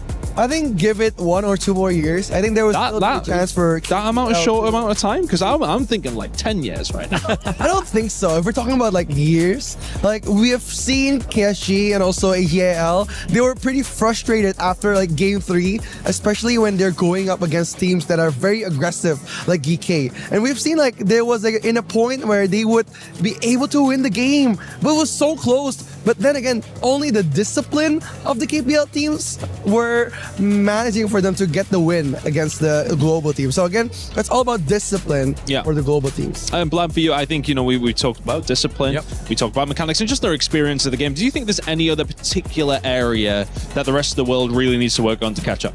I think once again, it's just harking on the point of discipline. Like we saw many times within this tournament where teams have just kind of got either a little bit too excited when they're kind of ahead, and then basically the enemy team just completely dominate that mistake that they make. The one that's most notable was Blacklist against Team Vitality. Blacklist was in the lead, match point, and then they made a point problem at the Tyrant pit, right? And then that's it. It just went all south. So for me, I'm going to be more of a cynical Brit and say it's going to take at least 3 to 5 years for people to catch up. Yeah, but I think as well, for me, just working in esports for so long and seeing so many different industries and games, for us in the game that I participated in, we were at a stage where European teams could not even touch North American teams. And then it took for those teams to start playing up against these teams more. I think, you know, the saying of a rising tide raises all ships is really apparent when it comes down to Honor of Kings. If we are going to see these teams compete more, these teams will get better. They will start to understand more, because you can only be as good as who you're playing up against, right? Yeah, of course. Like if we're talking about like progress, they're catching up. Now, it used to be like KPL teams could play with anything and they would win against the global team. But now they need to put in the effort, the drops, and the outplays, or even playing a bit more harder. Like we saw yesterday, like the mid lane from AG, he took off his jacket just to play a bit more serious. Kind of thing, that meme, yeah. He took off his jacket, starts to like play a little bit more serious against the global team. So the threat from the global teams is coming, and give it a couple of more years, maybe we're able to catch up. Blam, what we're saying, do you think we should start the UK team? What you saying? You think we can do it? Start up a UK roster? I mean, I tried. I was the coach of Team GB, you know? My jungling's not looking too bad at this moment. Yeah. It might just be in goal 2, right? But I'm doing all right. Yeah. Wait till you get into like your Grandmaster, then we'll see. We'll see. We'll go from that point. You get Grandmaster, we'll get you into peak tournament, and then I'll assess your playability. I believe in myself. I truly do. Look, I mean, it's been a fantastic week, of course, across the board. It's been a fantastic chat with you guys as well. Thank you very much. But now it is very much time to get on with our award ceremony. Ladies and gentlemen, welcome to the 2026 KWC Awards Ceremony. Tonight, we honor outstanding talents and players voted by fans from all around the world. We will be presenting 3 fan-voted awards. They are Fan Favorite Voice, Fan Favorite Team, and more to that, Fan Favorite Player. The votes are officially in, and the results of these awards came directly from the Honor of Kings community. So to everybody who voted and showed your support, this moment is yours as well. And to help us present the award, we have Mr. Herman Zhao, General Manager of Regional Publishing, Level Infinite. And we begin with a voice that captured the attention of the fans throughout this tournament. Your fan favorite voice goes to Sagi! Congratulations to Sagi. So many love and respect from us. Sagi, you can stand here, over there. Let's take a picture together to memorize this very epic moment. Sagi, give your best smile.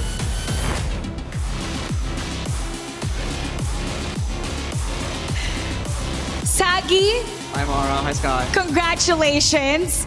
You have dedicated so much time for Honor of Kings. In fact, you changed your name to Sagi HoK. How meaningful is this moment for you to be recognized by thousands of the HoK community? First of all, thank you to Honor of Kings and also EWC for making KWC actually happen. And it actually means a lot because who would have thought a kid that was doing content creation just last year came all the way to this stage in Paris, France and actually got an award for himself. So for me, I thank my family, my community, my mods a lot for actually making this happen. This is not my award only, it's by the fans, it's for the fans. Sagi, I'm so proud of you as your colleague for so many months now, for an entire year. Congratulations. I'm so happy for you. Oh, one more thing. Thank you so much, Mara. Thank you so much, Sky. And for the KPL fans that flew all the way over to Paris, France, 希望你们今天有一个美妙的总决赛，希望你们玩得开心一点，谢谢。 Thank you so much, Sagi. Thank you so much. Take your seat and enjoy the rest of the ceremony. Thank you so much. And now, from favorite voice, we move on to the favorite team. They have gathered plenty of the support, and the fans have spoken. Your fan favorite team is AGAL! This honor goes to the most impressive team throughout this tournament, selected by our global audiences. Congratulations, 恭喜菲姐，恭喜。Let's take a picture to memorize this moment together, shall we?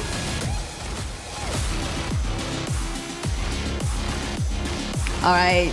This is the second time for me to interview with this beautiful lady by my side because they won this award last year. So I was wondering how significant this award means to AGAL. 其实去年我们在这个舞台上我也采访过你同样的问题，已经是再度蝉联这样一个最受欢迎的战队的奖项了。对于整体的 AGA 来说，这有怎样不同的意义呢？很荣幸再次蝉联最受欢迎的战队。10年前 AG 超人会诞生于成都，10年以后 AGL 站上了国际的舞台，很感谢一路以来支持我们的粉丝，很感谢一路以来和我们一起并肩战斗的选手还有教练们，也特别感谢王者荣耀。这10年是 AG 同王者荣耀一起发展的10年，我觉得10年王者荣耀旅程初心不改，心怀荣耀，永我之前。Thank you so much. We feel really extremely honored to be here, especially we have this award for the second time here in KWC. 10 years from now, we have our foundation built in Chengdu back in China, and after 10 years, it will be us enjoying our moments on an international level and stage. I would like to express our sincere gratitude for every single players, our opponents, and every sponsor that has been on this trip together with us. And we want to express our sincere gratitude towards HoK and of course EWC to make this journey so wonderful. Thank you so much, and we will enjoy the moments together. And now, for the last award, it's time to recognize the player who has captured the hearts of the Honor of Kings community. Your fan favorite player goes to Inwo! This award honors the most outstanding individual performers of KWC 2026, chosen by our global fans. Welcome. 恭喜你一诺 Congratulations. Let's together take a picture.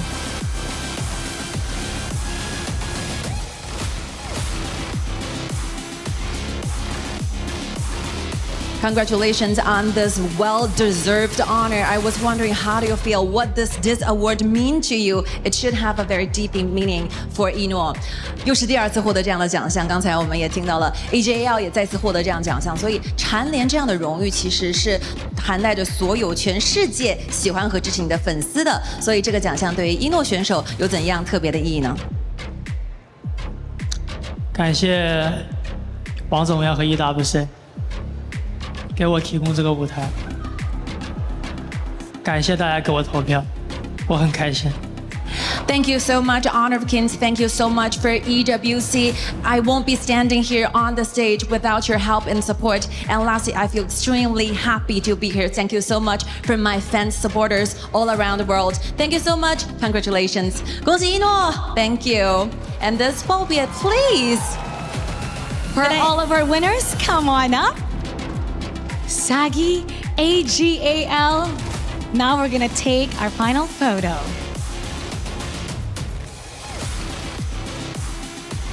Once again, congratulations to all of our winners. And we thank all the supporters for the Honor of Kings. It's time to head back to our desk. Lead the gorge. And best host at the Lenovo Legion Gauntlet for KWC in Paris, France. Today, it's me. That's right. I'm giving myself an award. No, shout out to everybody who just won, guys. What an amazing showcase of support and fun. My boy Sagi got that one. It's been great getting to know all of you. I would give you all awards if I could. Larry, I have a trophy for you. Oh, does for you also. You do? Yeah. I have Where's a trophy. for me? I have an invisible trophy for you, but it's invisible, which means you can have it all the time wherever you go. Good idea. I like that, right? So, you know, does it weigh? It doesn't weigh anything, but if you slip it in your pocket, you kind of pat it, you feel it, and be like, wait, there is something there. Just think about it. Anytime you're feeling down. All right, guys, we've got a few more minutes before our show match. That was great. AGAL, Inuo as well, will tell his story and how he's continued to be the person holding it down for AGAL, despite many new teammates coming in over the years for him, still staying true. His legacy, something that he's going to be fighting for continually here in our grand final. But before that, we have players, we have members of the HoK community that have already built legacies, that have done so many fun things, and now we get to see them on the stage, Chantel. Yeah, W, let's show first the competitive side and just enjoy this show match. I mean, for your team, Valor, and for Team Kings, we've seen some of the players play the other day in a different show match, but this time it's going to be different because we have Oheb and Delar from the Philippines, also Shafiq as well, who traveled really far just to go and participate in this show match. Also joined by iBot13, and Indicus, we've already seen her across the first few days. Yeah. And we have Hui Popper. He was the one that actually passed us the jersey on stage from the AOG side of things. Oh, really? I was going to say, I like his suit. I like the outfit right there. He's looking flashy. Luo as well, adding a little bit of color to what are some very nice pictures that everyone has here. Hi, Oheb. They're all looking good. Oheb saying, shh. Don't even talk to me. I think I've seen Oheb earlier. Really? Yeah, he was watching the... Okay, well, let's let you know exactly what we have in store, because it's not just going to be a regular show match. It's not going to be what we saw yesterday. No, we're going to be playing a different mode. It's going to be Super Flow Brawl that these players are going toe-to-toe against. And I love the idea of this. As we come to a moment to explain it to you, we're either going to bring it up on stage or I'll throw a video that's even better of what you can expect. Check it out.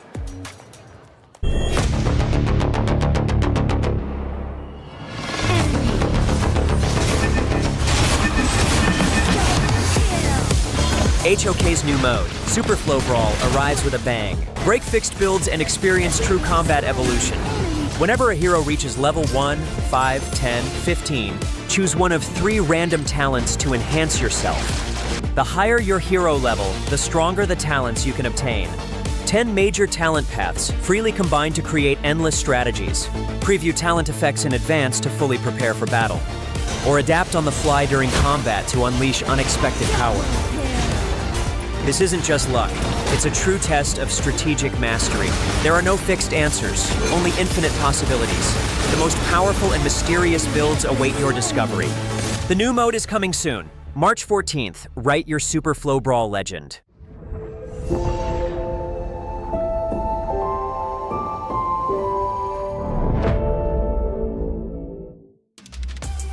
And when they say fun featured talents, they certainly mean it. Every few levels, 1, 5, 10, 15, Chantel, you get to pick a different way that you'll play the game, but those ways are wild.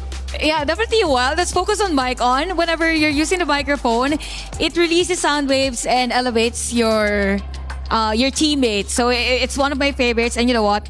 Whenever I have so many losses in ranked games, I play the Super Flow Brawl. Really? So this is a breath of a fresh air for these players. And I'm excited as to how our KPL players or from the KPL Dream Team will play this mode.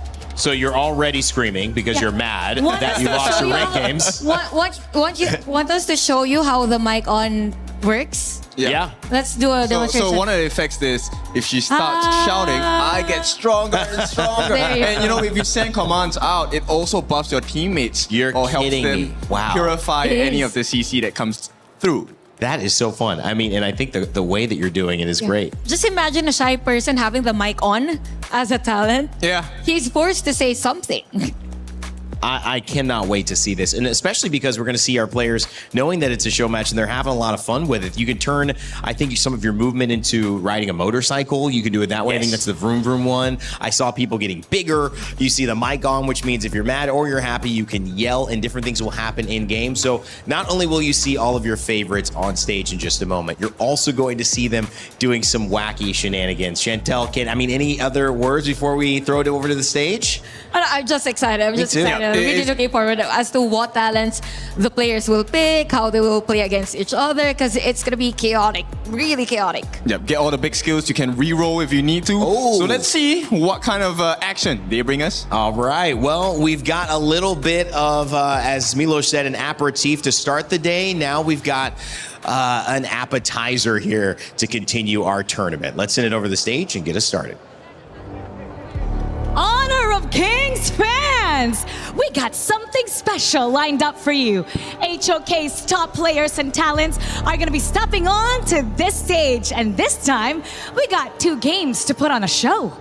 2 days ago, we saw those KPL Dream Team members having the greatest time here on the stages, while now today, we're inviting new guests from the global stage joining us for a very crazy ride on the stage. Crazy is the right word. It's going to be the Super Flow Brawl mode. It's going to be chaotic, fun, so many things going on. They can upgrade and get different skills at different levels for their hero potential. So lots of combinations.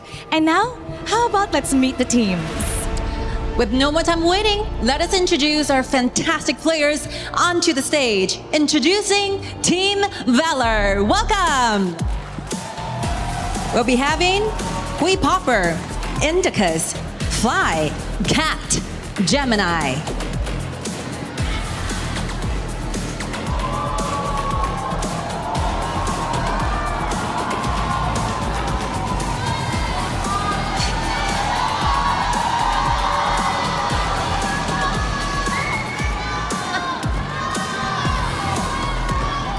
Have fun, boys. And now let's meet Team Kings, the other half of the HoK AOV Global Star Showmatch. OHEB, Shafiq Ayman, Hai, Ron, and Luo.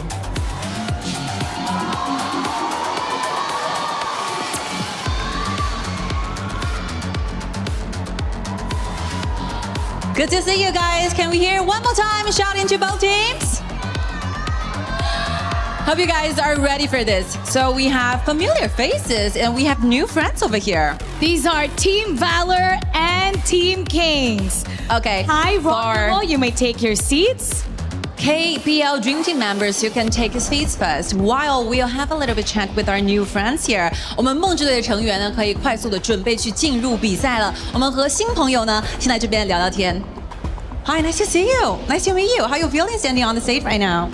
Hello to everyone, to every audience around the world, to KPL audience, everybody here. I'm Hui Popper, and actually I'm a AOV caster, but now it's my first time in Paris, and it's actually my first time in Europe, so everything feeling new to me. The audience atmosphere, the weather, everything feels great, and I really want to give all my best, my effort to bring to you guys an amazing Showmatch for today with our friendly teammates, inductors, and many MVP by KPL right here. Thank you.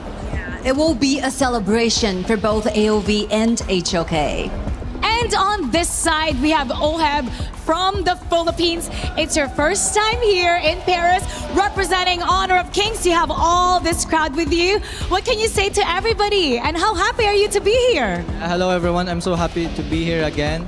It feels amazing. Everything is good here. The scenery, the food. I love it being here, and I'm very excited to play against them. He's excited to play against you. Of course, how excited you are. So nice to see you, so pretty. So what will be the message you to send to the global fans here? Maybe I would introduce myself first. Hi everybody, I'm Indicus. 我是印尼歌手. So hi. Also, when you guys watching here from house, so I'm so excited, of course, for today. This is also my first time coming here, and I'm very excited and also nervous at the same time. 太紧张了. What will be the thing you want to say to your opponent anyway? Sorry? What will be the thing you want to say to your opponent? Oh my god, I'm so ready for the fun match today. Also, 老师别太难了，我太紧张了，我怕. Thank you. Thank you so much. How do you respond to that? We have Shafiq Ayman from Malaysia. Shafiq, what can we expect from you and your team today in front of this global audience on the stage in Paris? Hi guys, I'm Shafiq Ayman from Malaysia, and I'm very excited to be here today and playing with my friends from Vietnam, from China, and from Indonesia, and also my new friend, which is from Philippines. And I'm very confident with my team. I'm excited to play today, and let's go have some fun! We are definitely gonna have some fun. Players, you may now take your seats. Go ahead. You can join your teammates. And Sky, for sure, this is going to be very exciting. So how about let's get this started and head to our desk. Lead the gorge. Thank you, Mara and Sky. What a fun time. The audience. Hello, everybody. You guys are amazing. You have been here enjoying the action from early on, and now we have more in store as teams join up with maybe met for the first time today, as you can see Oheb And Shafiq, yeah, and Shafiq having fun with that one, and some people we've seen like Indicas throughout the day. I mean, I love what we're able to witness here, Chantel. I just hope that for Indica's team, she gets the mic on because she's a singer. Yeah. Right? It would be lovely for them to just hear her sing all throughout the game. So something like that, hopefully. And I'm just really looking forward as to how the pro players will pick the talents on whatever hero that they will choose on this game. I feel like this is gonna be super crazy because in this mode there's so many skills to choose from. You know, you can actually get a permanent red buff and a permanent blue buff in one of the talents. So you don't need to have mana regeneration. You will have it the entire game. And also there's this talent that gives you 2% HP regeneration every time. Yes. Oh, man. So it could be a long game, could be a short one, but definitely a fast-paced one. I'm gonna love seeing how the talents, whichever one you pick, goes against the talents of the other person in lane or that you run into. How much will a damage buff mean against somebody who has repeatedly more HP throughout every second that you're fighting them? How much will singing into the mic distract somebody from fighting when the other person just jumps on a motorcycle and runs away? It's gonna be fun too. Different levels. Former ex-pros. Indicus, I don't think she's an ex-pro, but will certainly be a talented player. How will the teams mesh? Will Gamini be MVP yet again? That's what I'm trying to figure out. Even the heroes that they will choose as the starting ones on this, because it will depend on the hero whether you choose this specific talent, something like that, because there are mages that are very different from the usual ones in this mode. The Dolia machine gun build, this works here perfectly. I love it too. And the other cool aspect to this is the atmosphere people are appreciating being in Europe, sometimes in Paris for the first time.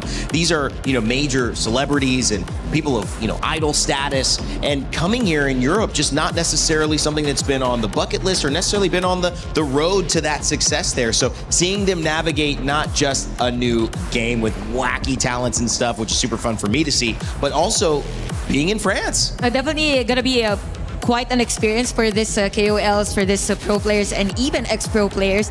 It's something that they will always remember that I once played on stage in a super flow brawl mode. And I was able maybe to defeat Gemini, Cat. Those are like superstars when it comes to HoK, and playing against them in a show match, it's something.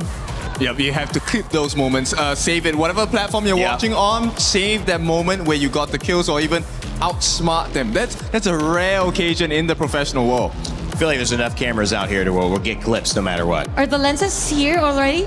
They're here. Oh yeah, they're here. They started with Sagi. It always starts with Sagi at this point. So it's gonna hopefully end. Will we see him on Grand Finals cast? Maybe, but right now I'm more focused on this cast. We got two guys ready to bring you all the action. It's Rookie and I believe Holler who are here to kick off our show match. Thank you so much, Rain Day, as we go into the show match. It's going to be Team Valor's going up against Team Kings. My name is Holler. With me is Rookie Cast. Your thoughts on these two teams? My thoughts are, it's very good seeing the representative, and there's one of the representative coming in from Indonesia, which is Indicus. Fun fact, she used to be an idol in China, and she played HoK for more than 8 years. So she has a lot of experience under her bag, so we're hoping to see a lot of the gameplay coming in for this show match. Actually, very interesting fact, because of the fact that if you're looking at to trying to balance out these two sides, you're thinking that, okay, one team has KPL Skies, the other one as well, and it seems it's like almost regional. Like they put the Indonesian stars on one side, they put the PKL sides on the other, as well as the Malaysia ones. Like, is this fair in the end, or are they just trying to kind of, rile you up a little bit? I think it's fair because I think last time PKL and IKL matchup, it wasn't really fair for PKL, so that's why we're not seeing them on the same team. Too soon. It's just the clash, It's just the region going head to head to each other. But if we're looking at the draft, it's very interesting. Finally seeing Kat playing the Princess Frost again. Yeah, bringing it right back into this one as we go into the game. And I didn't check out all the heroes, but if we're talking about the Super Flow Brawl, this is a funsy, right? I love this mode. It's so much, way more casual. It's just kind of like you can kind of like roll into it. Sometimes I think Chantal was talking about the fact that when she is, tilted a bit, she'll kind of roll back into this. Always. But if we're speaking about Super Flow Brawl, it's such a refreshing game mode. Last time I streamed the Super Flow Brawl mode and I was cosplaying Dolia and I used the mic on talent and I was just going on and on and on. I'm just screaming the whole game. All right, pause. Is that the reason why you didn't want to be on cam today? Because you've got the Dolia cosplay right back on? No. Don't make them turn their heads into the caster desk. I'm wearing a suit. I'm looking nice. Maybe at the after party. You're looking fly. Okay, or whatever happens at the after party happens there. If you've got the Dolia costume, we all kind of want to see it. We'll definitely be taking some photos.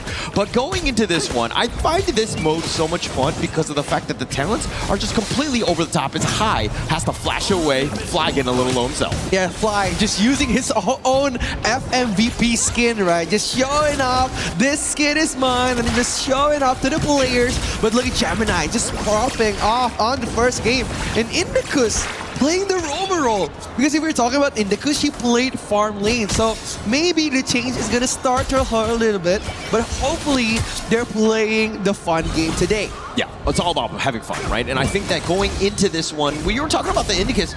I mean, her 8 years of experience will definitely carry over into this mode. It's very similar to Honor of Kings, of course, with the added bonus of these talents.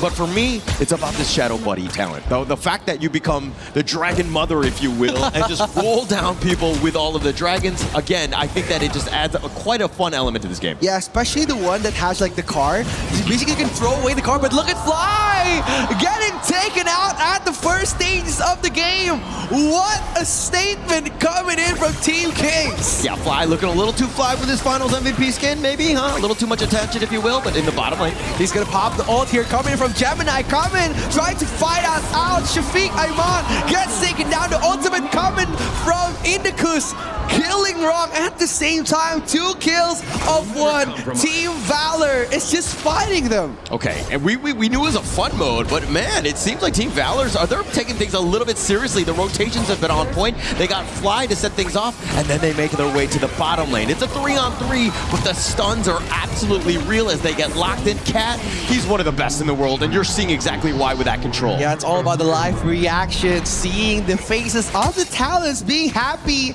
engaging in such a good team fight. And ooh, look at Ron coming with the mirror domain, trying to pop on Cat. A bit of a revenge pounce coming from Ron here. Yeah, a little bit more action. Luo and Fly, those guys have been dueling as well in that top lane, but Quay Popper kind of been on the quiet side. We haven't seen too much. It seems like he's more, happily farming for himself. Yeah, a bit passive, but again, he's going to be playing a bit of a late game, especially if you're talking about Kaiser on this meta. But look at the freeze coming in from Cat, but Quay Popper just popping off Oheb.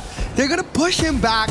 And look at the Tyrant Overlord. So what's interesting of this mode is everything is random and everything is chaotic. If we're looking at the talents, there's a lot of interesting talents coming for all of the players, but High popping the ult here, trying to poke back Fly onto the Clash lane. Yeah, setting things up. Again, the 4-minute Tyrants, that's when the true action is going to be. But I think for me, I kind of wanted to see some of the talents that they have, but it looks like they have a little bit of control. Gemini is going to be taking down the Tremor Smash onto 2, and they also get Quay Popper, who just stuck around. Indicus doing some work, finding and taking down Oheb, and it's off to the races, if you will. Wrong is 1 versus 2, probably not going to be sticking around much longer. It's so good, right? Cat hasn't been picked off at all, playing a bit safe on this game, getting 2 kills as a mid laner, and as the XF MVP, Cat has been performing amazing. He switched roles from the mid lane to the roam, and then won in both respective roles. So very interesting coming into this fun match, especially Fly showing off his FMVP skin. And being flexible. I think that that's the greatest, asset, if you will. Able to be very into any sort of role. He has a lot of that experience, and he's able to bring it on, even in a fun game like a Super Full Brawl, where he's, again, able to kind of dictate when things are going to happen. Ooh, they're going to try to push him back. Fly just poking off on the backline. Cat with the Splendor coming in. A good initiation from High. But look at Shafiq Ayman dancing around Raw, getting that perfect stun coming. But look at Quay Popper and Luo getting the Lishan pop on the Fly. Half HP burst damage. Team Valor just defending from the initiation coming from Team Kings. Look at Gemini though, getting High. The flash coming from Fly, trying trying to dance around all of the players. Team Valor dominating. They're all fighting, right? This is all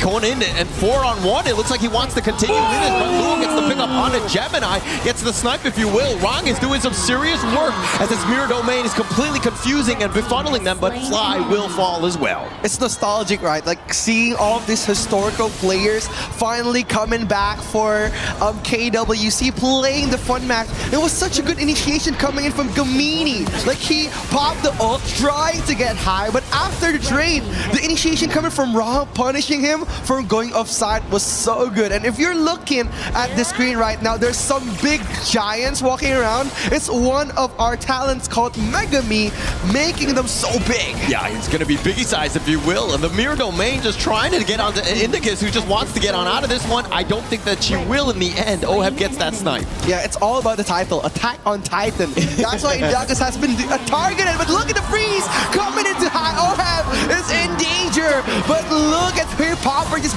beating the body, trying to take as much as damage he can. The mega big Rong Jing play has been punishing them. Yeah, it was all about that bulking up, but Oheb, he's going from legend to king to now dead. I mean, Oheb here, he's looking down from the grave, if you will, be completely focused. Team Valor's, it looks like they're focusing the right guys at the right time. Insane. Legends to kings to dead is insane, but look at Rong dancing around. Cat being his first target. Gemini trying to protect his teammates, but again, Cat can do so much with that Princess Frost, but with the setup coming from Team Valor, they're trying to engage in another team fight here. Yeah, it's again, it was Cat was flexing a little too much, right? The Frigid Prisons, all of that control, and now he's died twice, but he still does have 4 kills. He's been able to, again, make a mark on this, but Team Kings, I love the way that they're able to fight back, and of course, it's because of Rong, who's been tearing it up with his 5-1-3. Yeah, look at the Lianpo from Shafiq Ayman, just being so big, but look at the Tremor Smash coming in. Gemini popping off in the backline. Oheb gets taken down. Shafiq trying to dash with Team Valor, but he falls high, eating up so much damage. Cat getting the perfect freeze onto Luo, but Luo just dancing around all the players with that lesion. Gemini popping off. Hoi Popper gets taken down. He wants more, but he gets no more.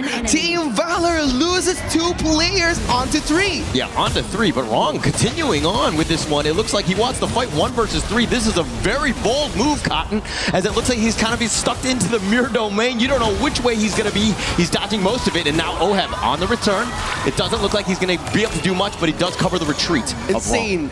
Unkillable Demon King coming in from Rong here. Unable to be touched on his mirror domain, but look at Fly trying to challenge the Demon, trying to pop him off, gets his Azure Golem, but he fails. But Cat opens up the vision for so much for Team Valor, looking for an entryway. Rong doesn't have his ultimate, but playing with the reflections. Yeah, playing with the reflection, but man, Rong is so low. Look at this. In the bottom lane, it looks like he's going to fight 1 versus 2. The Tremor Smash, he actually short-legged it, if you will. Too much protein, and he's been skipping leg day. He's not able to do enough. Oh, but look at Indicus popping his ultimate. The Giant is losing here. The Titan Slayer, Indicus dancing around. Oheb trying to pop them again. But the ultimate from safety comes in. Rong gets the perfect pickoff onto Cat, but the trade came in at the perfect moment. Luo gets the trade. Yeah, taking that Tyrant away off of the back of Rong, where he's able to find Cat as well as Indicus, setting it up. I mean, with no smite, it doesn't really matter when you have the numbers advantage. Team Kings getting a lot of value. They're up 8K at this stage. Ooh, but look at him trying to pop off again. Hoi Popper gets popped on 4 people. A bit too risky onto the Giant. Look at Shafiq Ayman, man. I was wondering, who is the Titan here? Is it Indicus or is it Shafiq Ayman? Look at how huge he is with that bulk of talent. Yeah, bodybuilding, if you will. But I mean, the legs have been kind of on the smaller side. Have definitely been skipping leg day, if you will. But the Golden Cudgel is going to be picked up here. Princess Frost, this is one where, again, she was like, what, 4-1-4. Now she's 4-4-4. Cat, that is. He's definitely been target priority here. Oh, look at Cat. just waving around the giant, trying to pop a defensive move, but look at Gemini dancing around high, gets taken down, and Dakus getting that trade, but the Tremor Smash connecting on for the player again. OHEB just giving so much damage, but it's not enough to destroy the Giants. Team Valor, they need something here. Hui Popper gets chased around Lord just once more. The Lishan play happens, so scary coming from Team Kings. All of that space being taken away by Team Kings. This is all about that map control. This net worth lead is starting to get a little out of control. We're at the 10-minute mark, 10K lead. I mean, this has been all in favor of Team Kings thus far. Yes, has been so scary, especially Shafiq Ayman coming in with the Tremor Smash. Very big knockout, but connects to nothing. Indicus Thompson on their way, flying is dancing around the FMVP. But look at Indicus taking so much Gemini popping the ult. Rom dancing around the mirror domain. Domain expansion, if you will. I feel like we need to get Indicus a little bit more in terms of the protein bar, if you will, because Shafiq has been outclassing, at least from the roam, when we're talking about the Zhangfei versus the Lian Po, has definitely had an advantage in this one. Ooh, but now, look at Cat, he wants more here, trying to dive in, Lord is surviving, but look at Cat getting the perfect kill off, and now he wants more! Shafiq Ayman gets a double knockout, OHEB finishing dinner like it's supposed to be an ace to Team Kings. Indicus surviving at the right time, they want this crystal, they want to defend, but again Fly and Indicus, the FMVP, he needs to do something here. The crystal is open, but now Team Kings diving around wrong, dancing, popping off on Fly, gets the crystal. Team Kings gets game 1.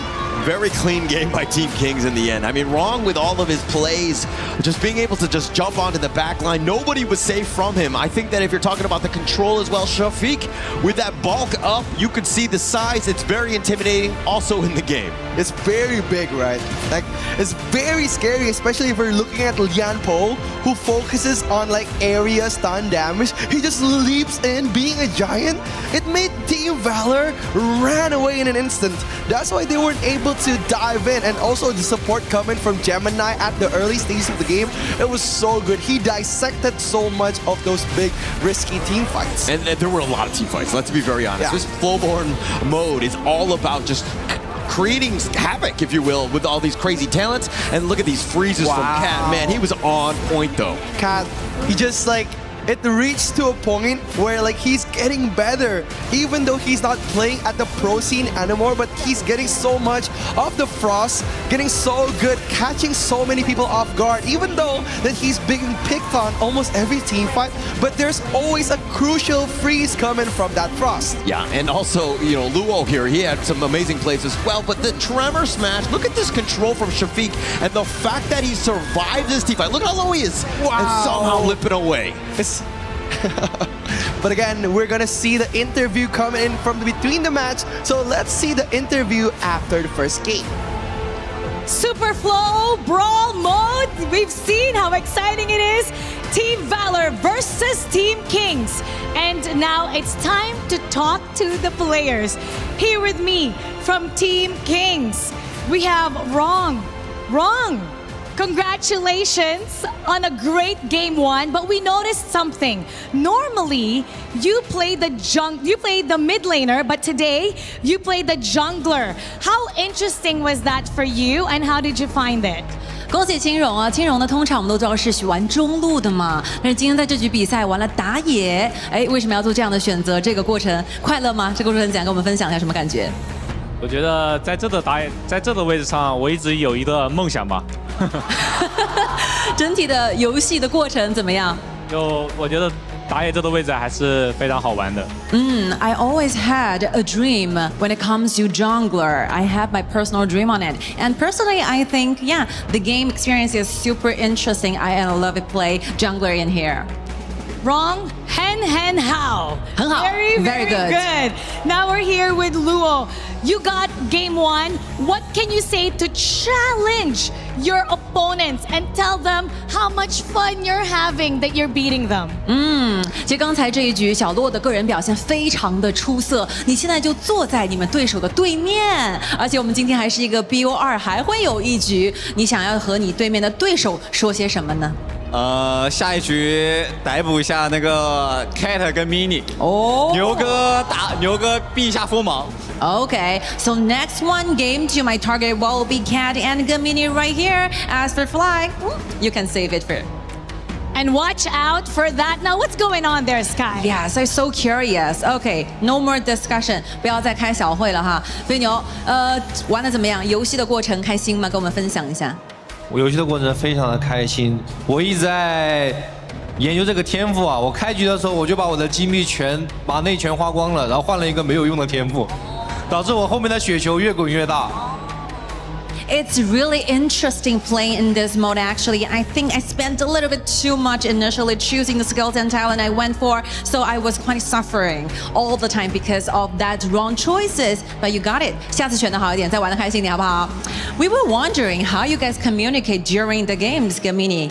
Can you demonstrate how you do it? 我们真的非常好奇，我们在刚才进行的游戏当中，你们是怎么沟通和交流的？可以复刻一下你们刚才的沟通吗？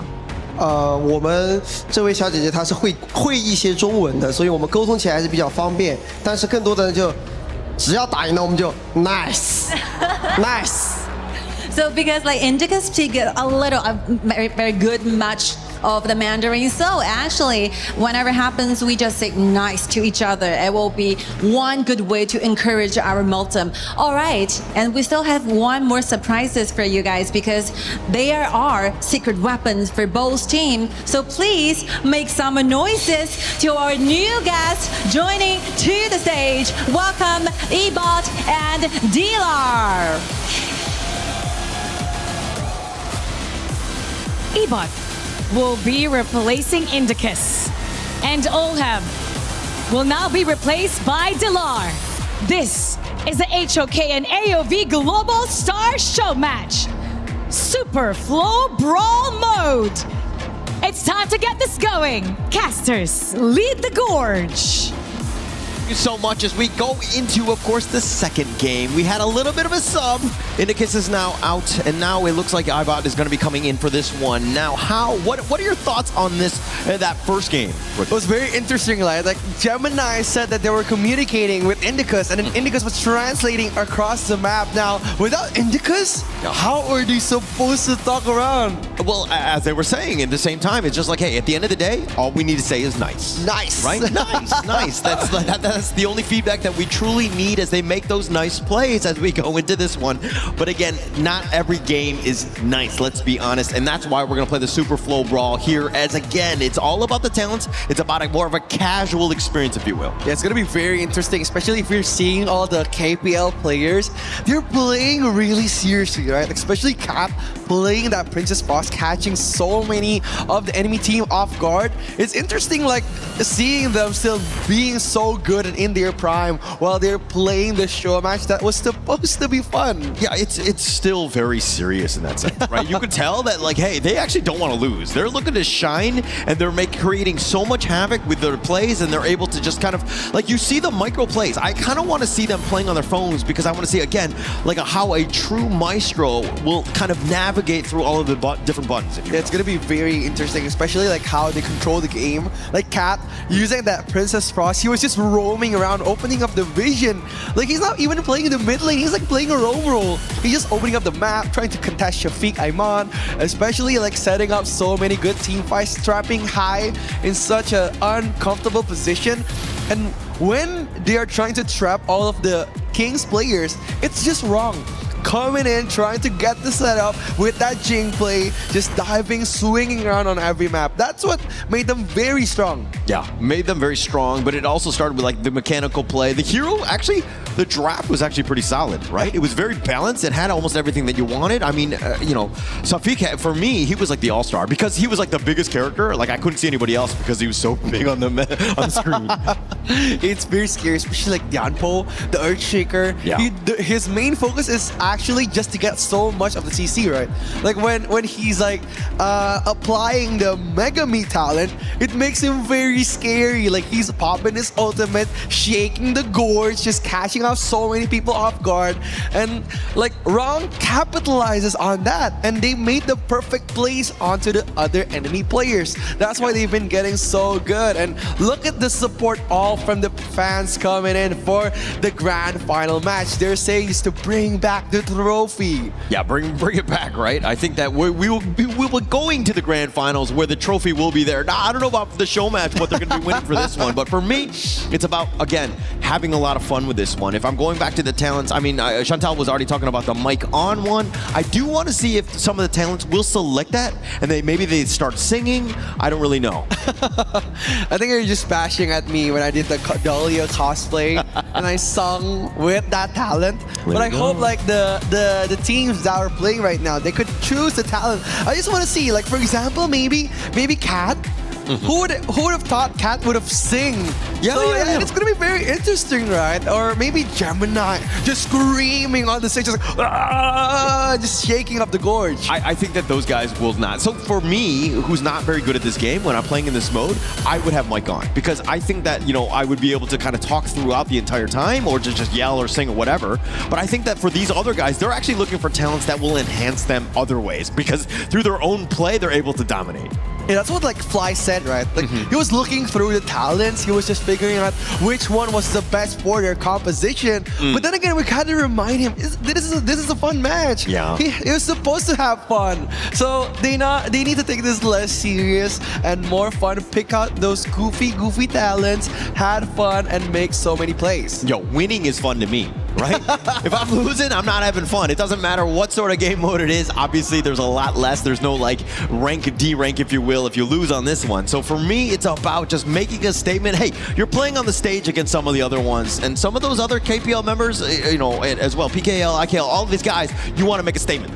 100%, especially if we're looking at how they're performing on the first match. It was like they're having fun and still being very good at the same time. And if we're talking about like stage presence, like these players, they have like an aura to them, like especially like where the fans are cheering on every kill, like they're supporting their favorite players on stage. Yeah, actually a lot of respect, if you will, right? And I think that going in, a lot of these people, a lot of the influencers, a lot of the players, of course, have a huge fan following that's just going to be there. And that's kind of why, again, these guys are legends, right? And being able to play onto the stage and to have them as like a dream team, if you will, between Valors and Kings, this adds an interesting element and makes it very spicy on a grand finals day. Of course, it's the super flow brawl mode that you can use and you can test on HoK. So don't forget to try it. Don't forget to play it.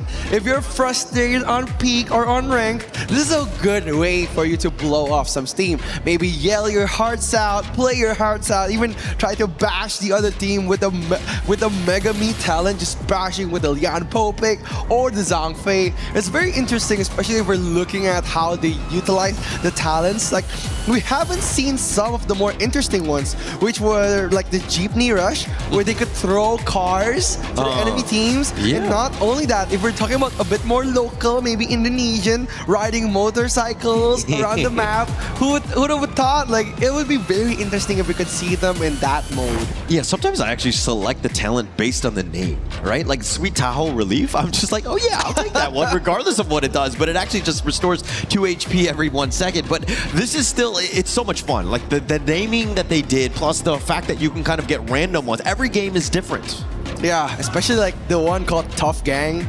That's a good one too. That's a good one, right? Like it's Tough Gang. We're in a Tough Gang, just enhancing non-hero units, which is very interesting. Not only that, but also invisibility. I believe that Kat chose invisibility when he played Princess Frost. That's why he was like able to invade on those jungles, getting those like sneaky frigid charge picks like onto the backline of the players. That's what he's been doing with that Princess Frost pick. Yeah, actually, I saw that in one one of my games, the Super Flow Brawl, where basically they had the invisibility and the Shadow Buddy, and so they popped up next to me, and all of a sudden I was like, oh my god, I'm in the middle of Game of Thrones, right? The dragons everywhere, and they're all attacking me. I did not live very long in that one. It's gonna be the king of dragons, not the queen, but the king.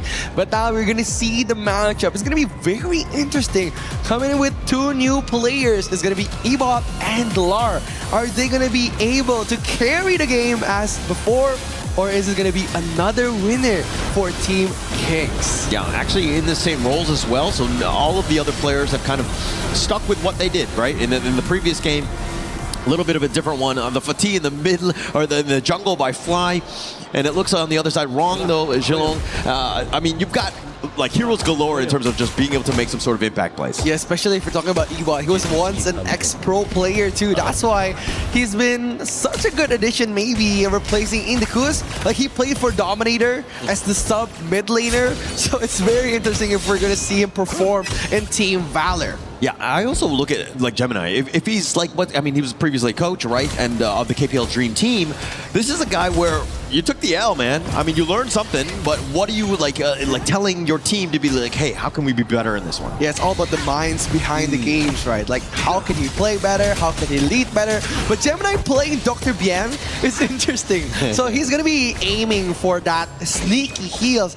And if I remember correctly, there was like one talent that could like knock up the enemies every time you give them damage. And with that Dr. Bien passive that does damage over time, you could get knocked like almost every 2 seconds. Yeah, actually it's funny because usually in this mode you're talking about like burst. I think that especially if you're looking at the Team King side, but in the mid lane. They're gonna try to poke back. Shafiq Ayman getting punished here, getting gone, but he flashes at the perfect time. The first blood coming for Ibot 13. What a good initiation from Team Valor, but he gets picked off, gets raided. Gemini pops the flash. Team Kings wanting that victory.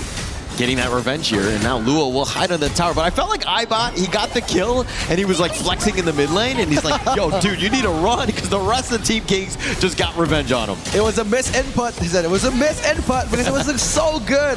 Like, Shafiq Ayman dodged death, but Ibot 13 got the snipe onto him. But again, the follow-up coming from High and also Oheb. Oh, look at the reaction from Gemini. It was like, oh my god! Getting that kill, and it looks like Cat also just taking the solo onto Dalar here, so a little bit of a flex to kind of start things up. Team Valor's off to a pretty decent start here. Yeah, very decent, right? Like the start of very good. They got the first blood, punishing Shafiq Ayman, and also Ebot has been playing really good on that Molta, but popping up the ultimate. Shafiq getting the ahead lead, but wrong. Gets solo killed by Cat, the FMVP.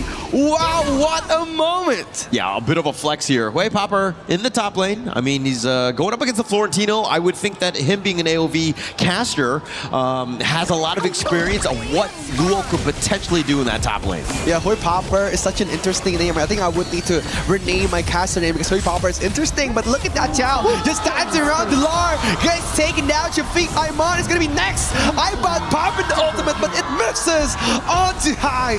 Disengaging on the team fight. Such a good fight again. Fly getting the kill, finishing off one of the players from Team Kings. It all was Cat. That was the Cat show right there. I mean, just completely just like 1v3. Like, it doesn't matter who was nearby because he was able to flex, outmaneuver, just had evasive maneuvers, and was able to do enough damage. Just a really well played.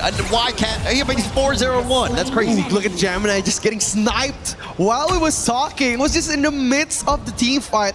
And High playing aggressive. He knows that the power spike, including with the Super Flow Brawl talent, makes him so powerful. But look at Cat dancing around. It's gonna be 1v4 coming from the mid lane in Rome from AGAL. He's gonna be dancing again, trying to take that one in, but Cat misses and he didn't get to finish anyone. I feel like Cat is in the Matrix right now, right? And like the way he's moving is unreal. Obviously, it's within the game's structure, if you will, but Cat has been able to just dodge everything, and Team Kings are like, actually, we can't fight a 4 versus 1. We need a 5th member, maybe. Yeah, they need something because right now, Cat just dominating the whole team fight, popping his ult every 2 seconds. Shafiq Ayman forces an ultimate, but look at Cat! Gets another one! He wants one more!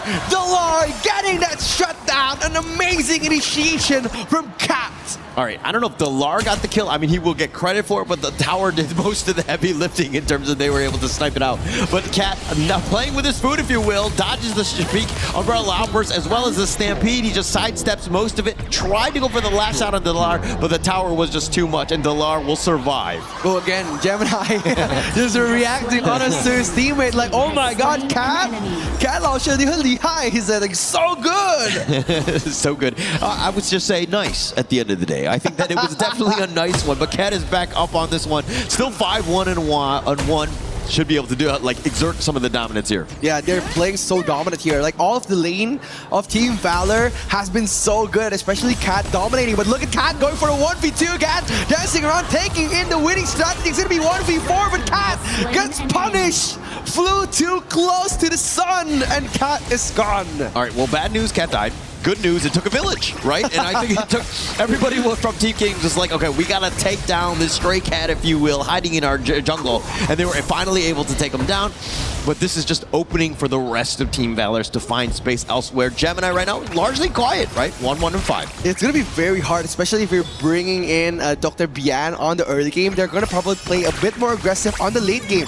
But what I want to see is actually Luo playing on that Florentino. Is he punishing Hui Popper? I would think so. I mean, the Florentino is just like known to have that like excellent one-on-one. But Hui Popper, it looks like there's action in the top lane. Yeah, the top lane, they're trying to push Hui Popper back around with the hero that he's so familiar with. But Cat, look at him, just helping on wrong, dancing around with Fly. It's gonna be 1v1 coming in for the jungle here. It's gonna be 1v4, pops the ult, gets the outburst, the L'Oreal Blue from Dilar, gets the kill onto Fly. Yeah, and off to the side they go. High, he's gonna deal with Hui Popper, who's in the world of hurt. He's in a bad spot. The winning strategy onto the Overlord, just like he was just making sure that they got it. But Hui Popper down for the count. It's 2 members down from Team Valor. Very hard to kill Wrong here. Like Wrong is unkillable, but look at Cat gets soloed by Luo, and now the mid lane is gonna be their main target here from Team Kings. They want this. They're gonna push him back again, using the gameplay from game 1, just dominating. The winning strategy closes out on Gemini.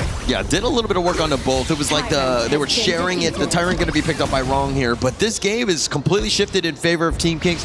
Once they were able to kind of lock down and imprison Cat, it seems like the game is completely flipped on its head in the sense that Team Kings are now in the driver's seat. It's been that way, right? Cat has been so dominating the last game with that Princess Prospect, but now they're going to try to punish again. High is in danger. Fly gets the kill, but look at the L'Oreal Bloom just in time. But the talent that Dilar picked is to ignore all the talents, and he's going to dance around. Luo is going to be 1v1 with Hui Popper. They're going to take it to the late game here. He wanting that attraction from Luo.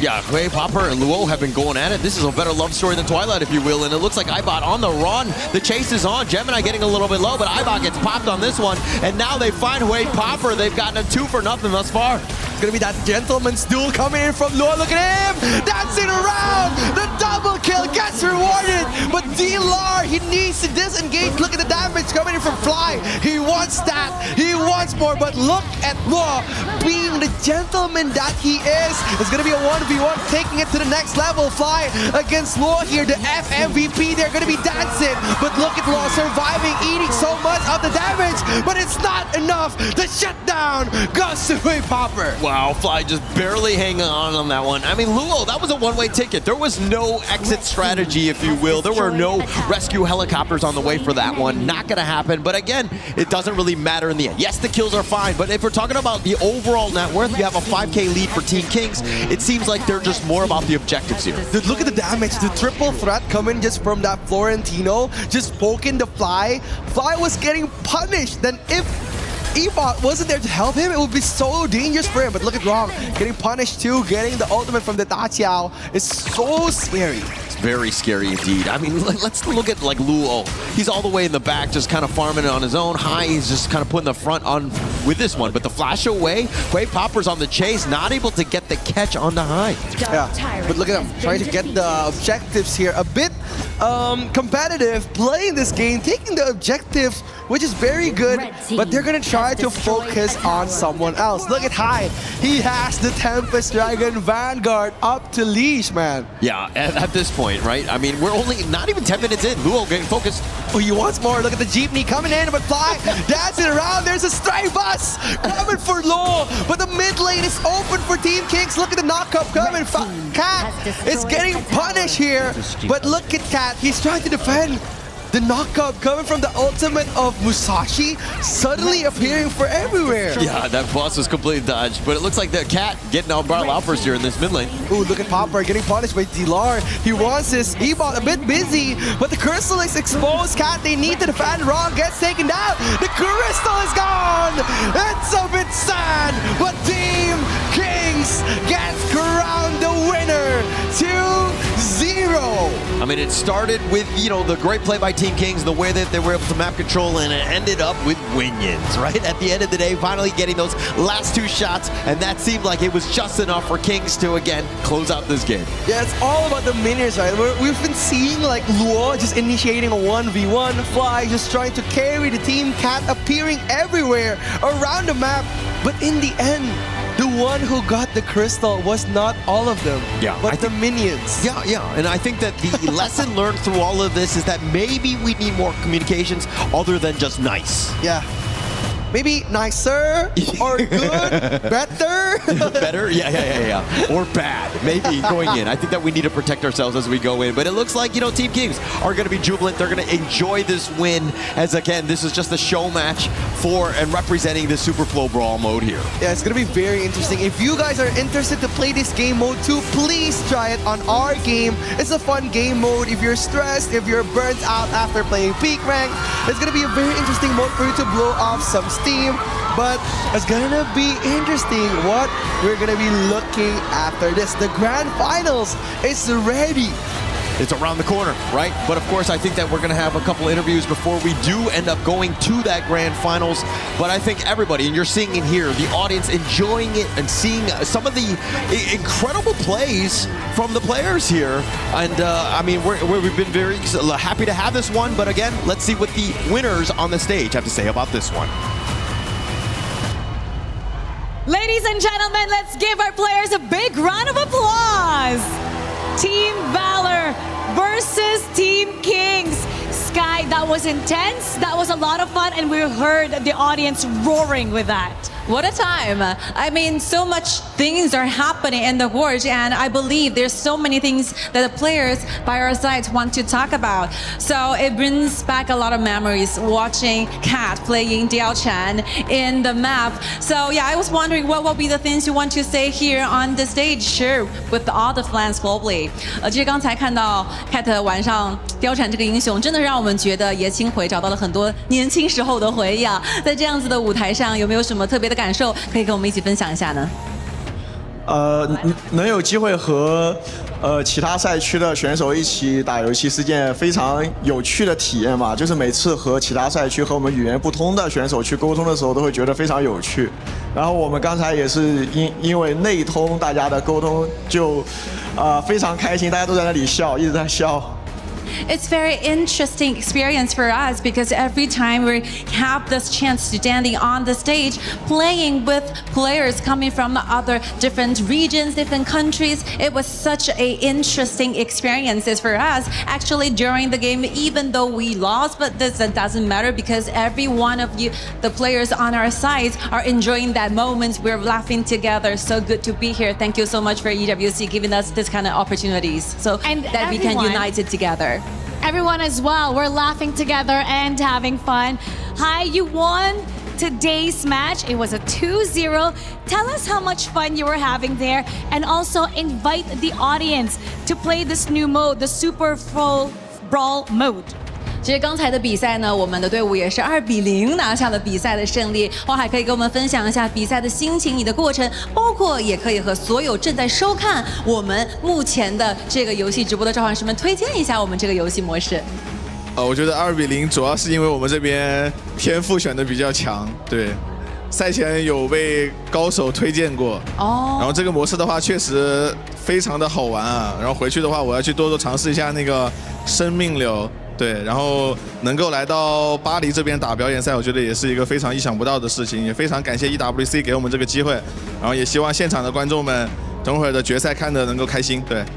So even though for us it's a 2-0 win, but of course the reason underlying this is because maybe we went for better choices when it comes to talents and skills. It's super fun playing this mode, and actually we have a very professional tutor telling us what to choose and what to do, and it's quite unexpected for me to standing right here in Paris, France. I love the city, and thank you so much one more time EWC giving us this kind of opportunity to be standing right here, and hopefully great and best wishes for all the audiences coming their long way here, sitting in Paris in this arena. Hope you can have a lifetime memory here watching the grand finals. Thank you so much.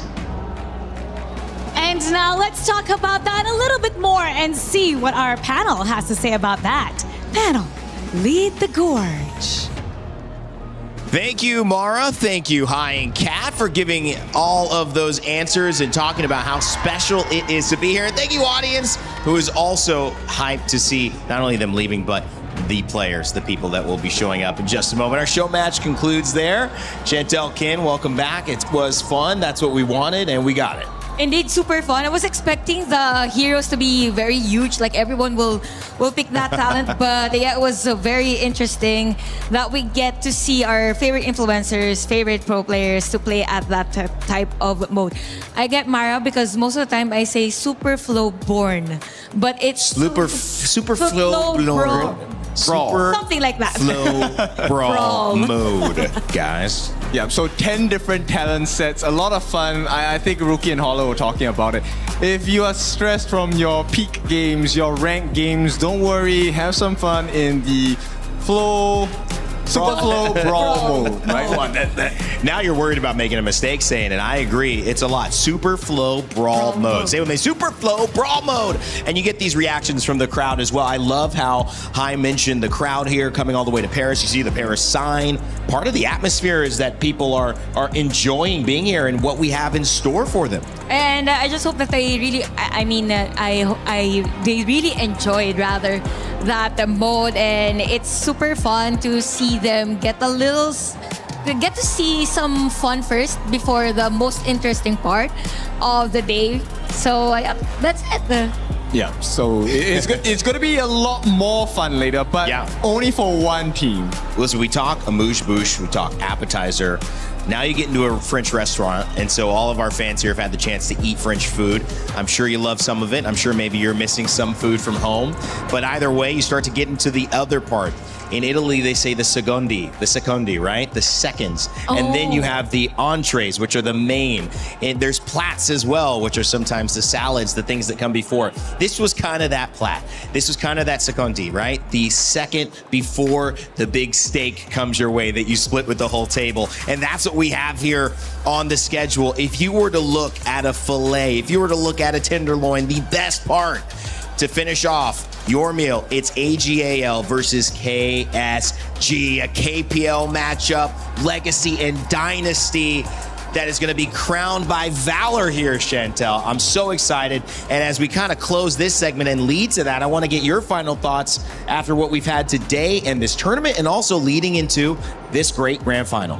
For me, I'm just really happy that we get to see majority of the global teams progress. Congratulations, by the way, to our third placers. And it's an honor to be a part of this huge of a crowd. And I'm just thrilled to see our grand finals later. Hopefully it gets to game number 7. Yes, whatever she said, +1. And then ditto. Bon appetit. Oh, bon appetit. All right, so it is close to lunchtime around here. So we will remind you guys to take it easy, maybe grab some water, refill some snacks, because we have a lot of action coming up. A best of 7 grand final. It will be the first time on today's stage fighting for that trophy that we get to see KSG and, of course, your Qiddiya City title defenders, AGAL. Play is in our DNA. Whenever we let it out, it becomes our superpower. Now imagine an entire city being built to supercharge it. Qiddiya City, powered by play.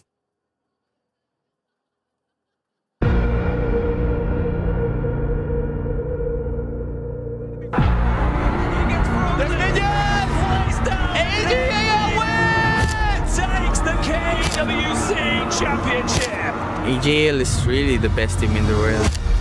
When AG won last year, we were in the casting booth, and at that point, it felt like AG already had one hand on a trophy, so it was well deserved. It was really exciting, and to do it in front of their fans, it was a huge moment. It was very tense and dramatic last year in the final. From what I've seen, how AG has performed since then, not as good as what I think their fans would have liked. This year, they're facing some troubles, like some rotations have been made, and also they are trying to find some kind of different play style. So yeah, I'm a little bit worried about them, but I'm sure that they can put themselves back. So I'm really looking forward to seeing them play in EWC again. 这次时隔1年又来到这片赛场，还是比较兴奋的吧。又能和各个国际战队交手，我觉得他们这次准备的也很充分，因为我们跟他们打了很多场训练赛，觉得他们相比于去年进步非常大。I think from the game last year, we are not doing the best in game. We are because we are a little bit afraid of them. But this year, we will try our best. AGAL is a team that is strong in China, and they are the champion. I think it's an opportunity to show that Malaysia team can beat all the China team, including AGAL. 我们会先做好自己。AG this year needs to show how resilient they are. Their current performance, they have had games where they lost to comebacks. So it's very important this year, especially on the international stage, they have to keep cool and show the rest of the world why they are defending champions. 我们尊重每个前来挑战我们的队伍，但是这个冠军我们没打算让出来。He thinks he can come in here and play my game. Let's go. He knows nothing. Let's go. Tyler Wine, you're done. Raw energy. Half for half and blow the house down.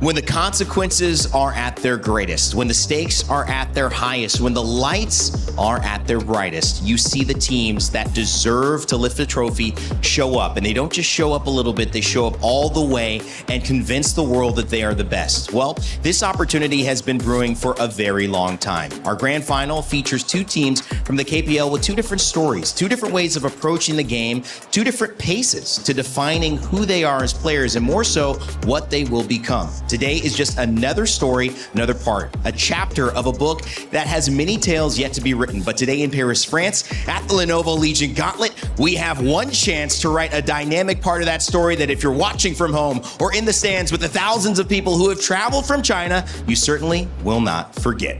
Welcome back, everybody. My name is Rain Day. I'm joined by amazing panelists, casters, talent, and friends after this week, Isaac and Haller. This is one of those moments that nobody who is watching KWC will forget. I'm telling you, the way that this house is looking right now is completely different to how it's been looking in the past days.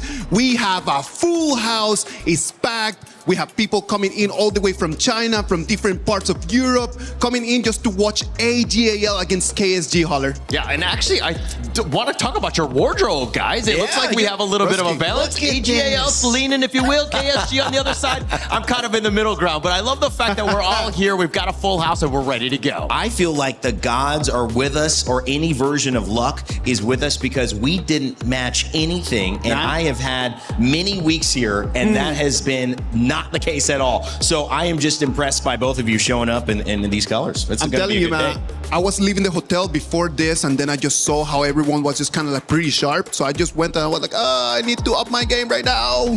You can't go any higher. Game is up.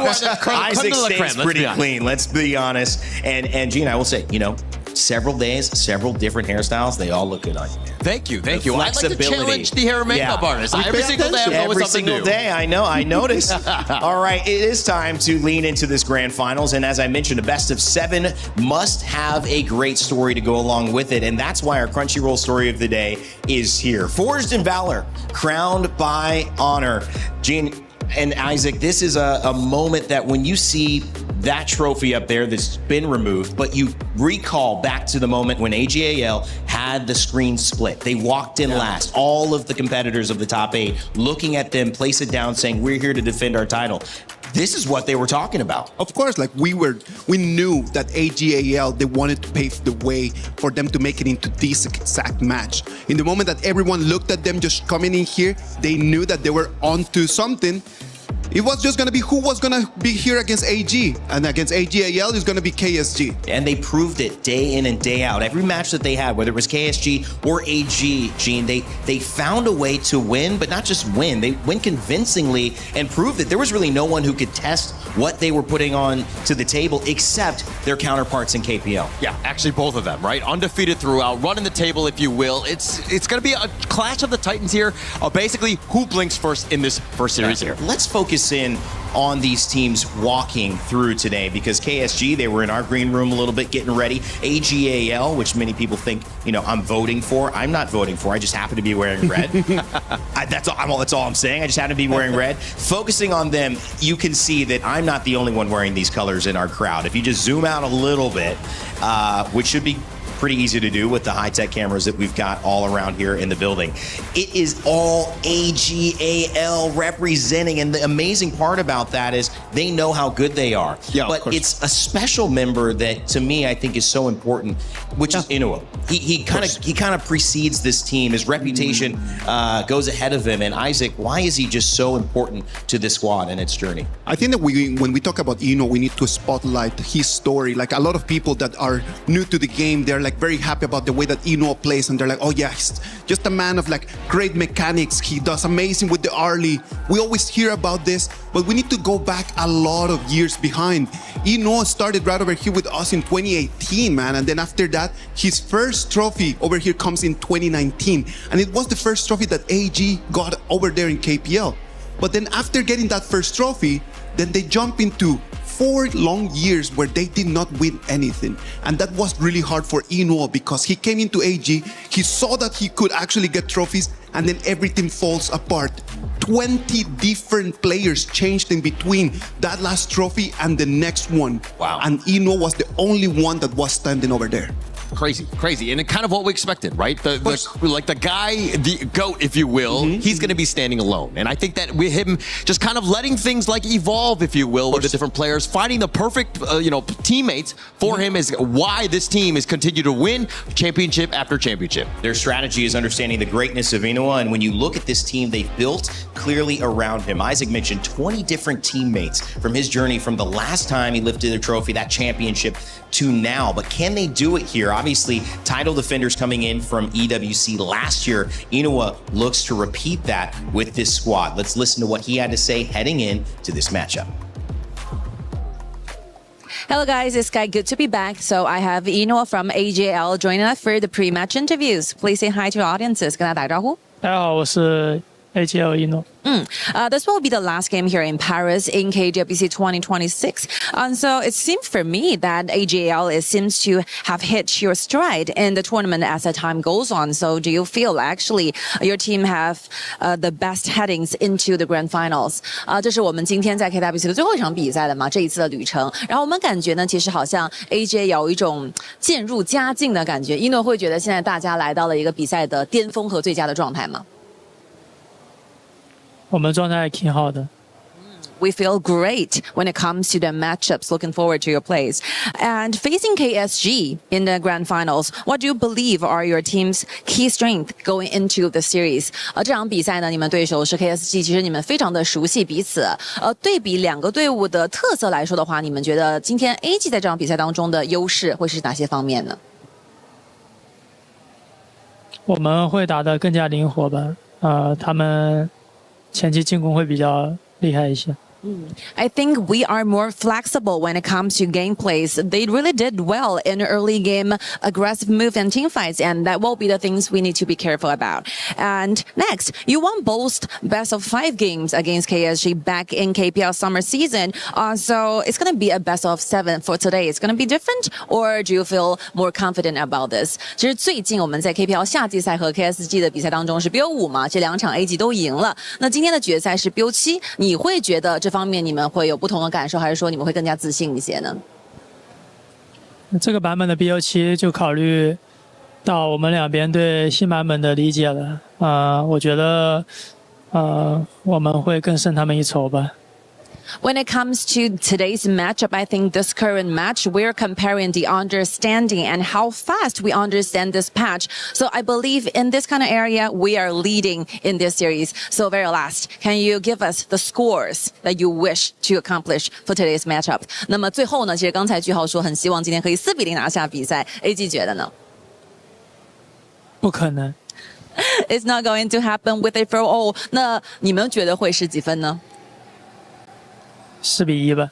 4-1 favoring the side of AGAL. One more time, thank you so much for your time. 谢谢一诺 Good luck on your play. 谢谢，拜拜。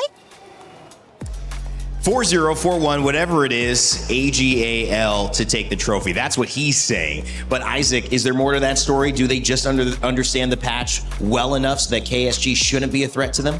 I don't think that it's only about that, man. I do believe that AG, what they have in their favor is just that they have the family buff right over here. That's right. And I know that man, like his family is right over here. You can always find them over there on the stands being the best people ever. Like we were walking through Paris and then we just saw Ino's dad over there. He was on an Uber and then he just kind of yelled at us and say hi. Such an amazing people, man. Yeah, actually everybody. I mean, the crowd is as well. I mean, obviously family definitely helps out. All that support and just getting us to the biggest stage here. But again, he's reigning champ, right? And until they take away that trophy, I want to see exactly how KSG can play here. Yeah, and he's got to act like it, right? The confidence. Not only that, winning fan favorite organization of the year in the KPL, AGAL have a lot to represent. But of course, on the other side are our spring champions coming into this, winning that spring title 4-0, something that is very hard to do. And when you put it in context, no one was even able to take a game off of them this entire tournament.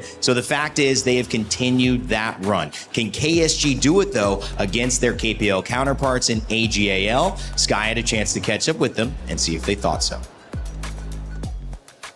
Hello guys, it's Sky. So we have Juhao for the pre-match interviews. Please say hi. Hi. Good morning. Good morning. Good morning.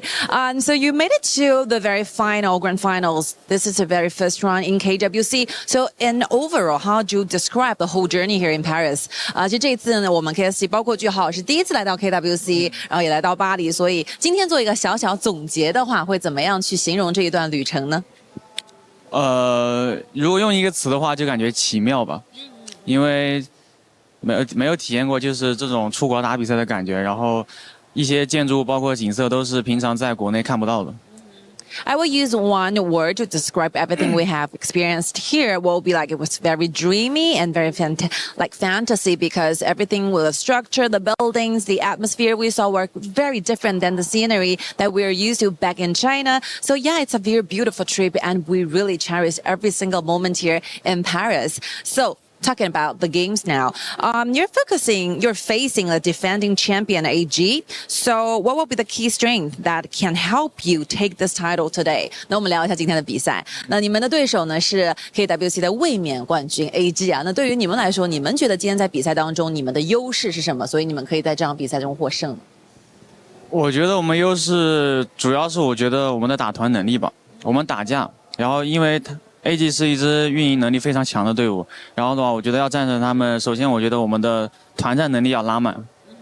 So I think the merits and the advantages suit for us will be the team fights. The team fights is one thing that we are really proud of because from my own point of view, I think AG as a team, they are so good at trading things and their micro games in the game. So yeah, I think basically we're going to be focusing on the team fights today so that we could win in the finals. So any scores you want to finish in this grand final today? 最后你觉得今天的比分是怎样的呢4-0。4-0吗？4-0。没有任何巅峰对决的风险。不打巅峰对决。 Okay, I think the score will be 4-0. We don't want that ultimate battle to take place here in Paris because we want to have a very dominating win. Thank you so much for your time, Juhao. 谢谢 Thank you. That will be it. Bye bye. Well, Juhao says not 4-1. He says 4-0, but for different reasons. They don't want to get to ultimate battle, Gene, which is something we haven't seen yet. Going to game 7 in this best of 7, blind pick. Everybody gets a chance. All the heroes get back up and are available. I'm excited to see what that would look like. But how did you feel about Juhao's confidence on KSG? I love it. I love it. I mean, this is a team that has a lot of confidence. They're very young, and this is the time to shine. And I think that with the play style that they were talking about, how they love team fights, and that is what they excel in. They're a very aggressive squad. I love watching KSG. You know, the energy of youth, the wisdom of experience. It's hard to have the balance. You always want the one that you don't have. When I think the benefit is that KSG and AGAL get to give us a little bit of that difference, that different test, that different idea. They have very different game styles, man. Yeah. When you start looking at the players over there for KSG and AGAL, and you start understanding a little bit about the road that they have had to walk in order to make it right over here, you understand that their storylines are very different. Yes. Because one of them has a lot more experience, and the other one is a very young team willing to challenge. Well, I'd love to break down that story again because we were talking before, and we dive into what's most important here. But you kind of expanded on this conversation between Liu Lang and Shin, and that is an interesting story, and it's an impactful one that's going to have a big impact in this matchup. It is such a beautiful story. So for everyone at home that is listening to this, it's story time. Pay attention. So Sheng, on one side, one of the most decorated mid laners in the history of KPL. He's right over there trying to make himself a legend, trying to make a name for himself, fighting right now with Rome to see who is going to become the one with the most titles, top of the top. In front of him, Liu Lang. Liu Lang, the mid laner that for a lot of people in KPL, they understand is the ultimate grinder. He is the man with every single one of his heroes in national rank. Every single season he's making the top 10. It is crazy how hard he works. And the most important thing about this is not actually how good they are, but the relationship in between the two of them. Sheng and Liu Lang are best friends. Why? Because once upon a time when they were rookies, watching from the stands, just checking, trying to hope that one day they will be able to take on the stage, they helped each other out to make it all the way until right now, 2026 KWC finals, to be able to see someone that helped you over there in the darkest hours and be able to fight against them, gotta be the best way to become a professional. You know, you see this again, Gene, and kind of my mind goes to the NBA, and you look at almost LeBron and Carmelo and these guys who are coming in similar times, and you really only get to tell the legacy much later in the story because everyone starts out, everyone has their moment, and it's really the last kind of to survive that kind of gets to write the full story. So what is it about AGAL in this KSG matchup that reminds you of two teams vying for a legacy that they can't necessarily both have? What is that aspect to this matchup that's so interesting? Both of them want the same thing, right? Yeah. They both want to be champion. They want to be the top dog. But as to what Isaac was saying, the power of friendship at the end of the day, man. right? It's real. It's about picking each other up and making sure that, hey, no matter what sort of team we're playing on, we're in this together. And again, we might be rivals for today, but moving forward, we could be best friends. It's only on the 4 hours of the game, man. We're rivals only on the 4 hours of the game, and then after that, we rank together. Most likely, we're gonna end up just having dinner together. We're all good, man. You're going to be at that dinner too, I bet. I hope so, You're always man. going out to dinner, man. I don't As know long how as you they do it. pay, I'm in. I don't know how he does it, man. Oh, I'm like ordering in. I'm getting some sleep. But the benefit of this too is you're right, and we would love to see it go 4 hours because we've only seen these sets go 2. Let's be honest. They've been dominant. They've been dominant. This is the time we do think that they are going to go to that 4-3, maybe that 4-2, 4-1 could be, but we're still expecting more games. It's going to come down to the marginals. It's going to come down just to the millisecond decisions that they need to make. So 4-0, 4-1, that for me is completely out the window.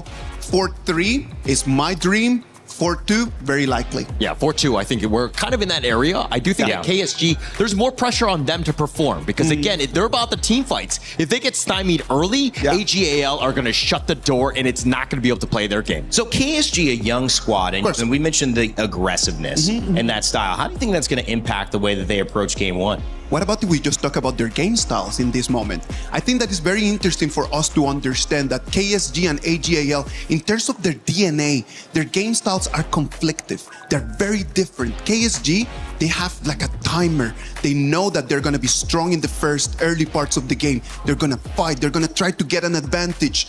On the other side, AGAL, they're methodic. They take it slow. They are the planners. They are the smartest team out there because they understand that in the mid and the late game, it is going to be for them. Yeah, I always look at AGAL as kind of like a different one where they're kind of like the night market, right? Where you're looking to trade and you're bartering and you get what you want, but at the end of the day, you're kind of thinking, I got ripped off, right? They got the better of me, right? So AGAL, I think that that's definitely a team that, again, you got to be careful about. Check your pockets. That is so true, man. That is so true.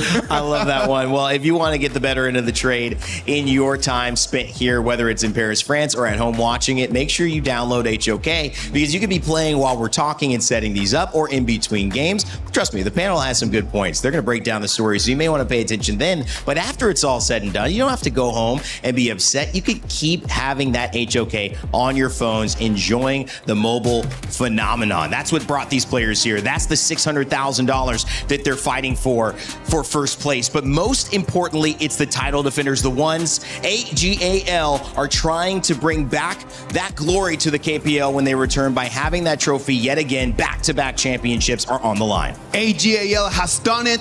KSG want to become KWC champions. It is gonna come down to the destiny, to the millie decisions. And Holler, I am really looking forward for that. I'm looking forward to it. You can see the crowd has risen. They're ready to go for this grand finals today. 18 seconds left before we start to decide a champion. In Paris, France, at the Lenovo Legion Gauntlet, KWC comes to an end, but not without the brilliant flash of lights and the spark of a dynasty. Two teams, one destiny, forged in valor and crowned by honor.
This is the series that decides it all, where the tournament comes to an end.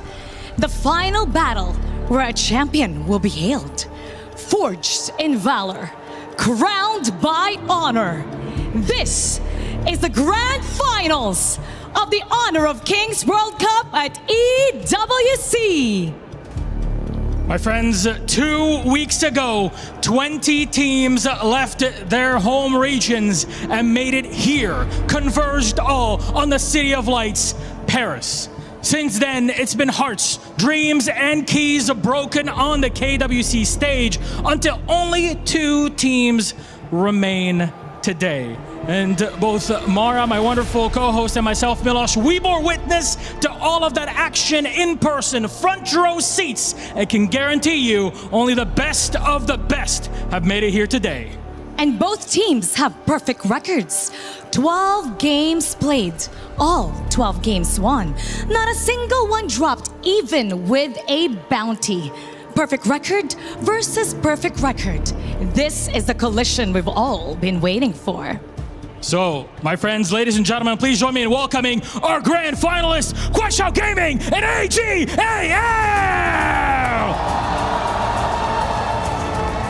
From KWC Gaming, Silence, Juhao, Liu Lang, Yu, and LFF. From AGAL, Shuai, Zoe, Inwo, Shang, and Ran. Two giants of KPL collide on the biggest stage. AGAL have walked into the stage a year ago with the Esports World Cup title.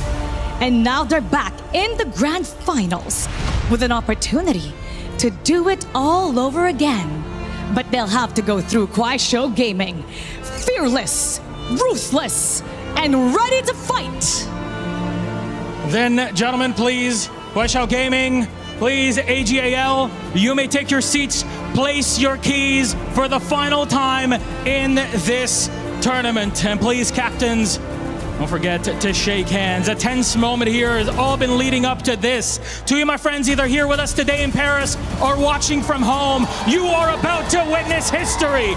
AGAL, KWC Gaming, only one can become champion. Let the battle begin.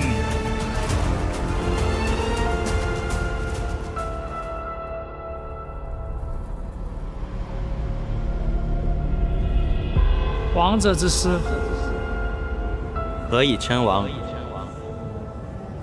是善战的狼，还是狡猾的狐狸？因为选手打了很久了吧，也比较有赛场经验，也是非常强的选手。流浪，我觉得他是快手的中流砥柱吧。现在进入到决赛，我们很有信心。我觉得这次决赛跟 AG 打的话，应该会打得比较精彩。觉得我们对到他们，我们信心挺大的吧？因为之前在国内联赛已经赢过他们2次了，就近期。然后来到这边，我觉得我们的版本理解比他们会更加领先一些。打 AG 的话，就是后期的团战非常关键吧，因为前期我们大概率都能拿到优势，就是后期团战我们要沟通好打好。感觉他们比较年轻气躁吧。AG 很强，但是我们打强队也是有一套的。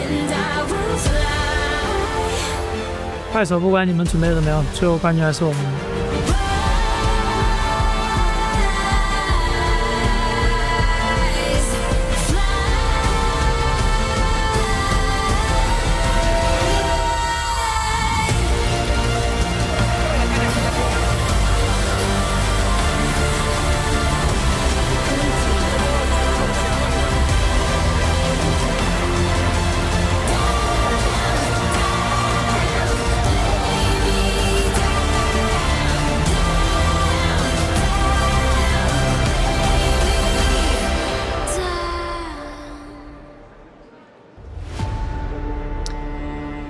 What did people say on the walls of Troy when they saw Achilles versus Hector?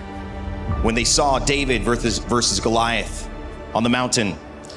These great battles in history where champions and stories have been etched in stone and passed down from generation to generation, all had spectators. And today, in France, we get to be one of them.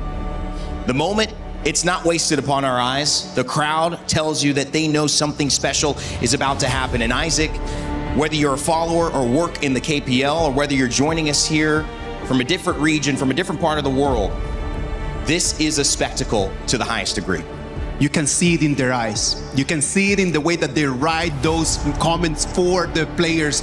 The messages of hope, the messages of success.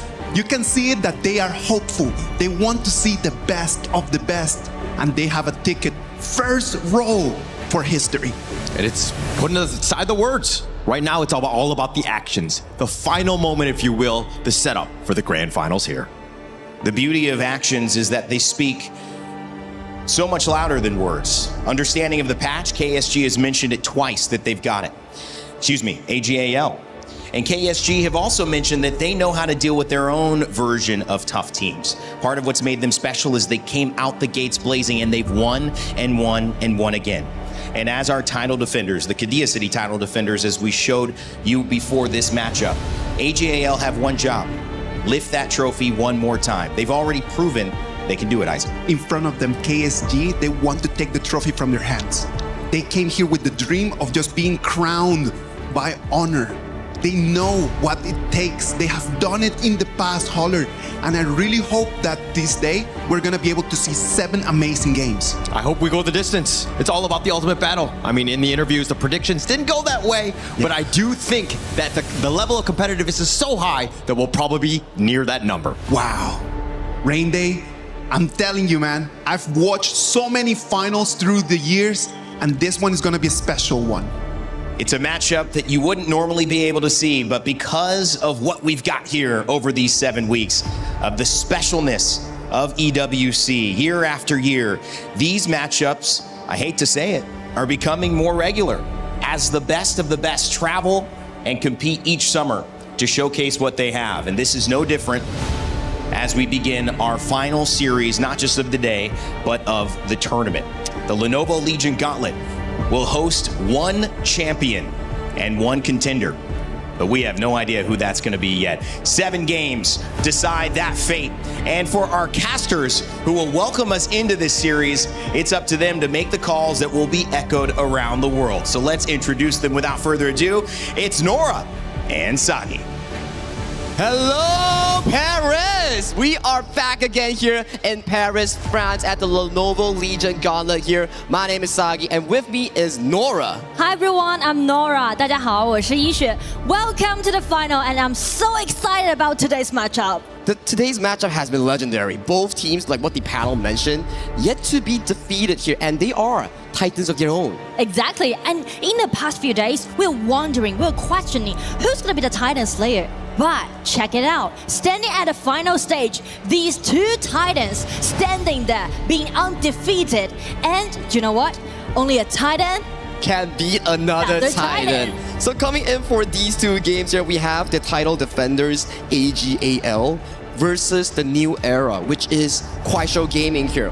For this specific matchup here, I don't think it will be another 4-0. It's gonna go to the distance for at least my feeling here. You know, last year in the final, we actually witnessed the ultimate battle. So the first question is it going to be an ultimate battle today performed on the stage? I mean, we haven't seen a single one, and I really want to see with our entire Lenovo Legion Gauntlet here. It's full of fans. The venue is so hyped. Like we saw the show match just now. We saw how the players are ready and locked in. And we are going into the pick and bans for game 1 between AGAL and Kuaishou Gaming. Let's go. Dive right into our game 1's draft. You know what? These 2 teams, they played each other so many times, right? So they're very familiar with each other. And because of the best 7, it's not new to these both teams. So Game 1 playstyle, the strategy is quite different. Yeah, it's about stacking those heroes. Like I remember what you mentioned, KSG is all about the early aggression and AGAL is about playing the mid to late game. So starting the draft, you see Ukyo, Diadia, the strong early game heroes,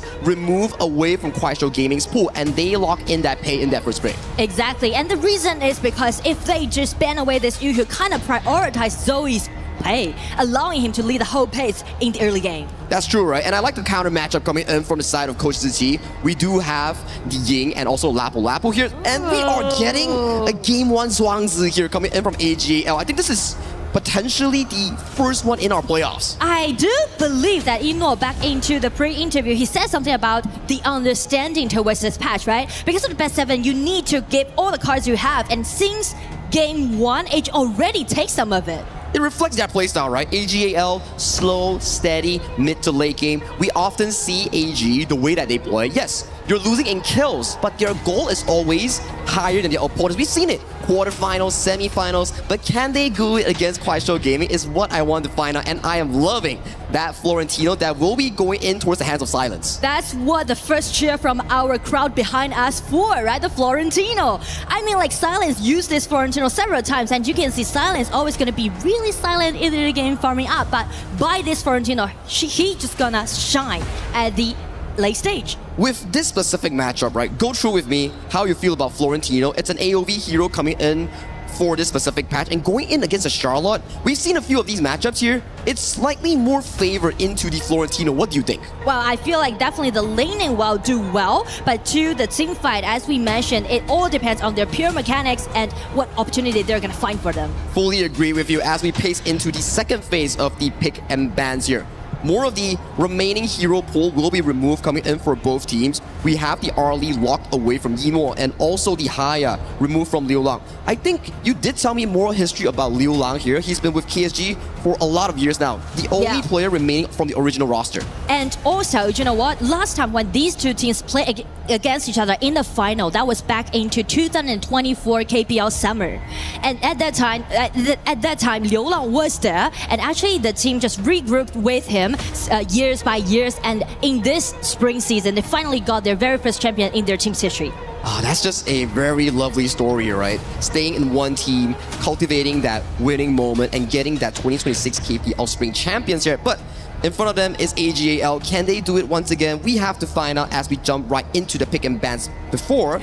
Arlie, Channel, Mai Nui, Haya. So do you pick up a farm lane here on your fourth pick? The Aoyin is still available. Because you mentioned about to stay the longest time in their own individual team. And as for AG, definitely it's going to be Ino, right? Yeah. Played the longest time for AGAL. So that's the reason why you can see like AG, they're targeting at Liu Lang, right? The captain of KSG. And on the side of KSG, they're just directly targeting at Ino's picks. Yeah, and it further adds on to your question where they're targeting Ino. They're also saving the final counter pick towards the side of Yu in towards that farm lane here. So do we get to see something special here? Might be the Devara, might be Ino on his signature Baishi. Those things are pretty acceptable coming in from game 1 because in a BO7, we want to burn heroes slowly into the game 5 and game 6, right? And also because they are trying to play the game in totally different style. So as you can see, by picking this Garuda, kind of just prioritize KSG's early game using Lapu Lapu and In, and also this Garuda allowing them to build up the vision control for the whole team. Super aggressive picks here coming in from side of KSG. The final 2 picks will be the Consort Yu and the Yu Huan coming in from AJL. Such a safe composition. Their only early game comes from Zoe on that Pei and also Sheng on that Yuan. If they lose that 3v3 mid lane, this could be disastrous coming in from AGAL. But that's how AGAL always play, especially for the first game of their best of 7, right? Playing it slow, steady, but nicely. They're very comfortable about taking those late game hero. The only thing is that will Zoe be under attack in the early game? Because just as you mentioned, right, he's the only powerful hero on the side of AG. If he falls, that could be a big trouble. And it's a reflection of their individual playstyles. AGAL, slow, steady, winning the race mid to late game. KSG coming at you with strong laning phase, good mid control, and want to break you down in the first 4 to 10 minutes of the game. And speak of the laning phase, that's exactly what KSG tried to highlight for game 1, because on all 3 lanes, they're trying to build up them the winning lanes on all 3 lanes. Yeah, win lane, invade jungle, go for towers. That's the KSG playstyle. So as the coaches shake hand, we will be going into game 1 in just a short moment here, Nora. And you know what? These 2 teams play against each other so many times due to their records. Actually, they played 32 times before, with AG a 68% winning rate, KSG 31% winning rate. But you know, this year they play against each other for 50-50? 4 times. That's a 50-50. Hey, it's a 50-50 win rate. One of them will have to suffer a lower win rate after today's BO7 here. So some records will be broken because these 2 teams yet to suffer a single loss here in the side of KWC. I mean, so far in KWC, both teams standing there with 12 wins in a row. And these 2 teams actually know each other very well. And I know KSG, they are known for their aggression, and AGAL, they're known for their microing. With that in mind, ladies and gentlemen, let's get into game 1 of our grand finals between AGAL and Kwai Show Gaming. Let's go! Who's gonna take the first victory, first win among the best of 7 in the final this year? Now, Nora, talk to me about the winning condition coming in from AGAL. Well, I mean, AGAL definitely need to make sure that Pei, Zoe need to farm up very well, and also they need to accelerate pace, farming pace, allowing them to back up for their side lanes. Oh, and towards early game, such an aggressive start coming in from Silence, taking a bit of a damage here. towards this specific game, I like your analysis on AGAL's win condition, but it's the total opposite for KSG. It's about breaking that laning phase, winning lane, and then converting into jungle control. Yeah, and you can hear the rumbles right now from the crowd. You know, I'm gonna tell you guys who's watching the live stream right now, it's gonna be full stage here in the arena. I love it, right? The crowd is cheering, they're roaring, and the fans has been amazing here at the Lenovo Legion Gauntlet. So, in towards this early game, it's similar playstyle, right? It's about controlling that mid lane here. Zoe, still level 3, looking for that mid wave and then going in for that Crimson Golden Clear. So actually everything just went very well on the side of AJL. The question is that how KSG is going to break the window for themselves, right? How they're gonna break the balance of all 3 lanes, because they need to do it. The time's ticking. Yeah, it's really difficult. For them, it's about finding those opportunities here. So, in the early game, we do see more of the gold sharing that has been a signature KPL playstyle. We talk about it, right? You said that the gold farming style originates from AGL debuting in the tournament, right? And also, it just allowing all those teams are very, very familiar with this kind of gold sharing. And check that poking damage, right? Liu Lang already makes some movements. Amazing damage coming in from Liu Lang, the captain of KSG. But I like the goal sharing method. Yes, it's a strategy that has been proposed coming in from AGAL, but teams throughout the 2 years of AGAL's winning spree, they managed to break it down little by little at the very least. I mean, break it down little by little, which means AG will play quite comfortable during the lanes, just play defensively, make sure that those mutual monsters won't be, taken away by KSG easily. Try to make some trades, even at least HP trades. On top side, we do see the splash gradation landing on towards the side of Silence. Just a trade of ultimates here coming in from both teams. They're playing it safe, respecting that early game. But I mean, play safe can be good for AG, but as for KSG, they're waiting for Juhao, waiting for income for backup. Oh, Raging Sea landing on towards the side of Ron. Nice butterfly effect to cleanse him off towards safety here. LFF going dangerously low. First blood for the side of AGAL. Silence going in for the pedal reset here. But he gets taken down. Try stays alive for sliver of health. That was a basic attack and it ended up with a 2-0 trade. I mean, it was KSG trying to make something happen. It was the initiation coming from Lapu Lapu with a flash. Nice controllability, but as you can see, burst out damage isn't there. And check Ran. Ran plays so well so far in KWC, giving him the priority and take the first blood. And previous series, Ron was consistently being targeted down by multiple members, and now they're giving him the 3v3 which they want. It's looking so comfortable for AJ on LFF. You're low, buddy. The HP trade, everything just in favor of AG so far in the early game, which might cause a little bit problem on the side of KSG, because we mentioned they need to gain themselves a winning lane in the early stage. Yeah, 1,000 gold already going into that first 4-minute tire. If you're a KSG with a strong early game composition, you won't be feeling too good. But I feel like maybe the 4-minute mark will be the time for KSG to make something happen. But just check the rotation Zoe and Shen is doing right now. They might be wanting to dive Silence under the tower here. So giving away control over the Tyrant, where AGAL, they want to make sure that Silence doesn't get his free lane that we talk about. They're just torturing Silence, right? Trying to suffocate him during the laning. But as for KSG, just like we mentioned, right? They made some trades about that dragon. Oh, nice flash coming in for the side of Sheng, dodging away Silence. Silence has no flash. He's almost getting taken down. Splash grenation, finding Silence, and that is 3 kills in towards the backs of AGAL. I mean, it hasn't been 5 minutes, but Ran already with the pure sky. You can see like how Ran is being so aggressive today. He's getting so much help from AGAL. They know how important that clash lane matchup is, and towards the bottom side, Yinor might be in danger. Nice spear will landing on towards Yinor, but the cavalry is here. Try bailing his farm lane out of safety. And I mean, with a 1,000 gold lead, it seems like the balance is not there for KSG. They're trying to pressure at the bottom, try to make some laning trains since this Florentino is really being tortured. Now, I have a question. We know AGAL, this specific roster, has been with each other for at most 2 to 3 years. Their experience in the world stage, last year KWC. So when you compare to KSG, a very young and rookie roster, does it mean that they are more stressful? I mean, speaking of the stress, definitely LFF is under huge stress. He's just been taken out by 3 members, but as Liu Lang is backing out with his ulti, trying to shred down the HP bar and force AG to retreat. AG is just finding plays after plays after plays. Towards the top side, we still see a bit of a 1v1. Checking out replay here, Sheng lands a beautiful skill 2 landing on towards them, and then LFF flashes over. Nice pounce by Zoe, but back towards live, we do see a trade-off between both Yinor Yinor and Yu on that farm lane. Yeah, I see like both farm lane actually has been taken down, and it's gonna be pace movement. Zoe just backing on this top lane again. So many things happen simultaneously on the side of AG actually. But this is the playstyle coming in from AGL. We saw it from the group stage. We saw it against the playoffs.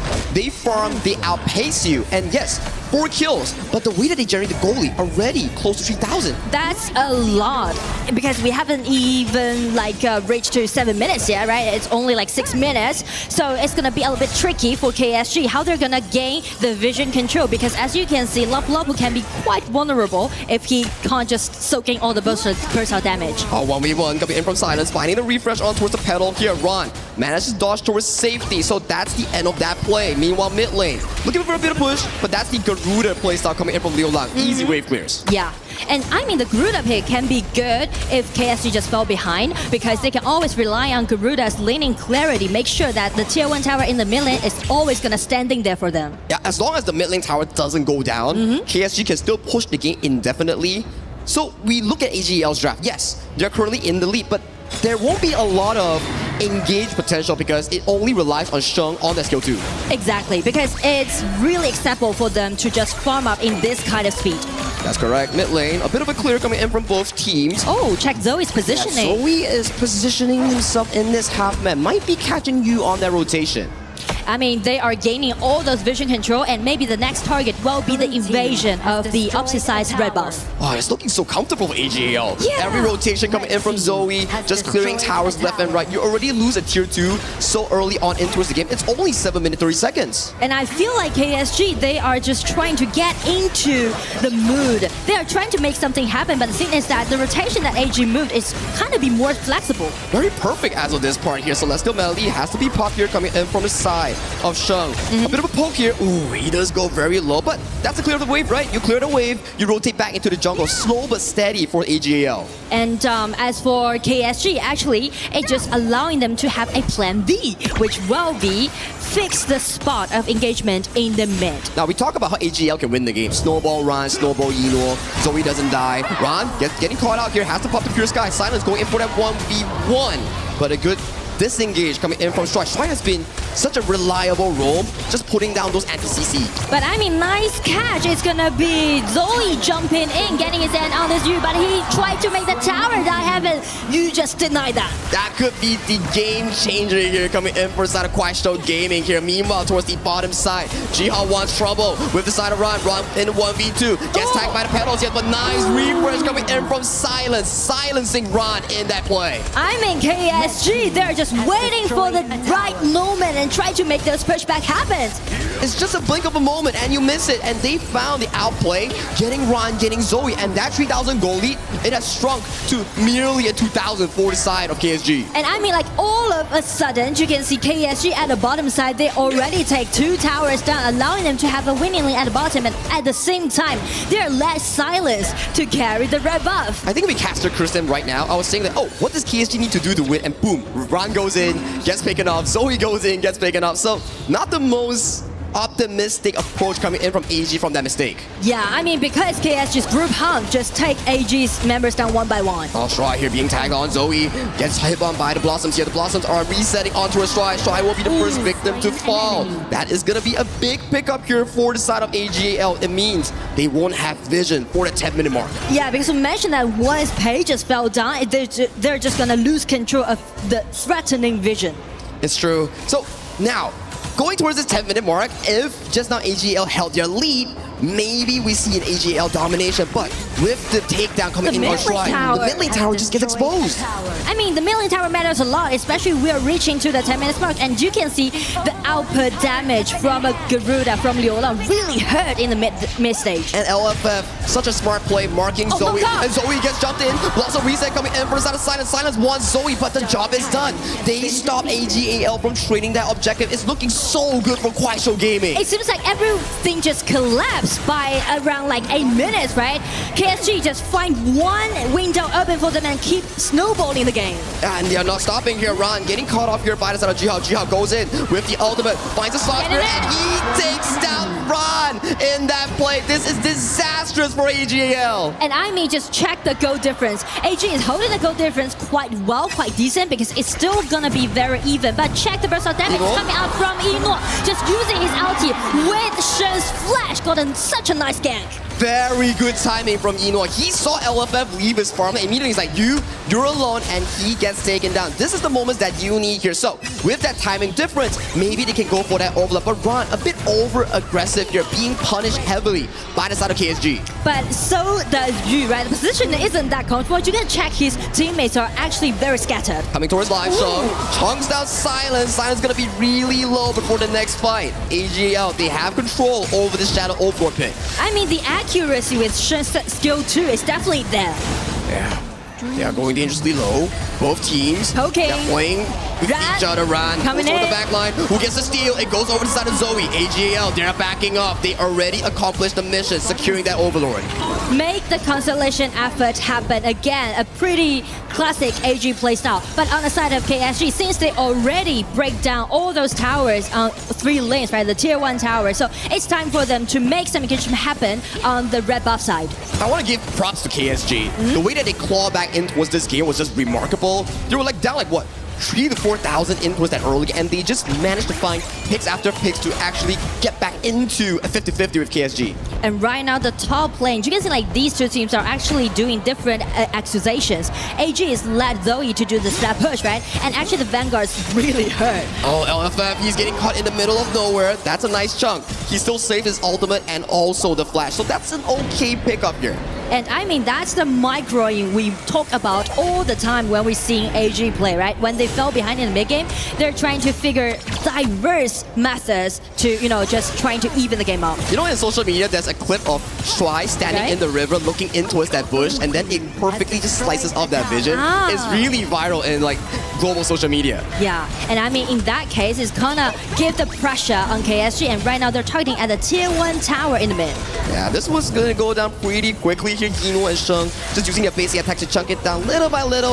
I think the game decider will be happening later on. Jiha gets caught out. He's getting really low. Really close. Nice 2-man stun coming in for the side of LFF and Zoe. He gets taken down. Shuai has no way to escape. That's a double kill going over to the side of Liu Lao. Meanwhile, Silence is holding on to member Sheng. Has to commit the flash, but the job is done coming in from Kuaishou Gaming. I mean, that was a really nice push back on the side of KSG. It seems pretty much like Jiha was the bait, right? Just let everyone get in, check the replay, check the positioning, right? Jiha has been taken extremely low, but after that, he survived, and with the Lapu Lapu with a flash getting in, and also Liu Liang's output damage with his ulti, just use his ulti to land all those kills as a double kill. LFF has been amazing in this game. Yeah, he's 0-2 in the early game, but the way that he found engages after engages in the mid game is just superb coming in from a superstar new roamer. Because I mean, speak of engagement, the only engagement that you can see on the side of KSG will be Lapu Lapu. That's true, and he's managing to find all of those little plays on the map,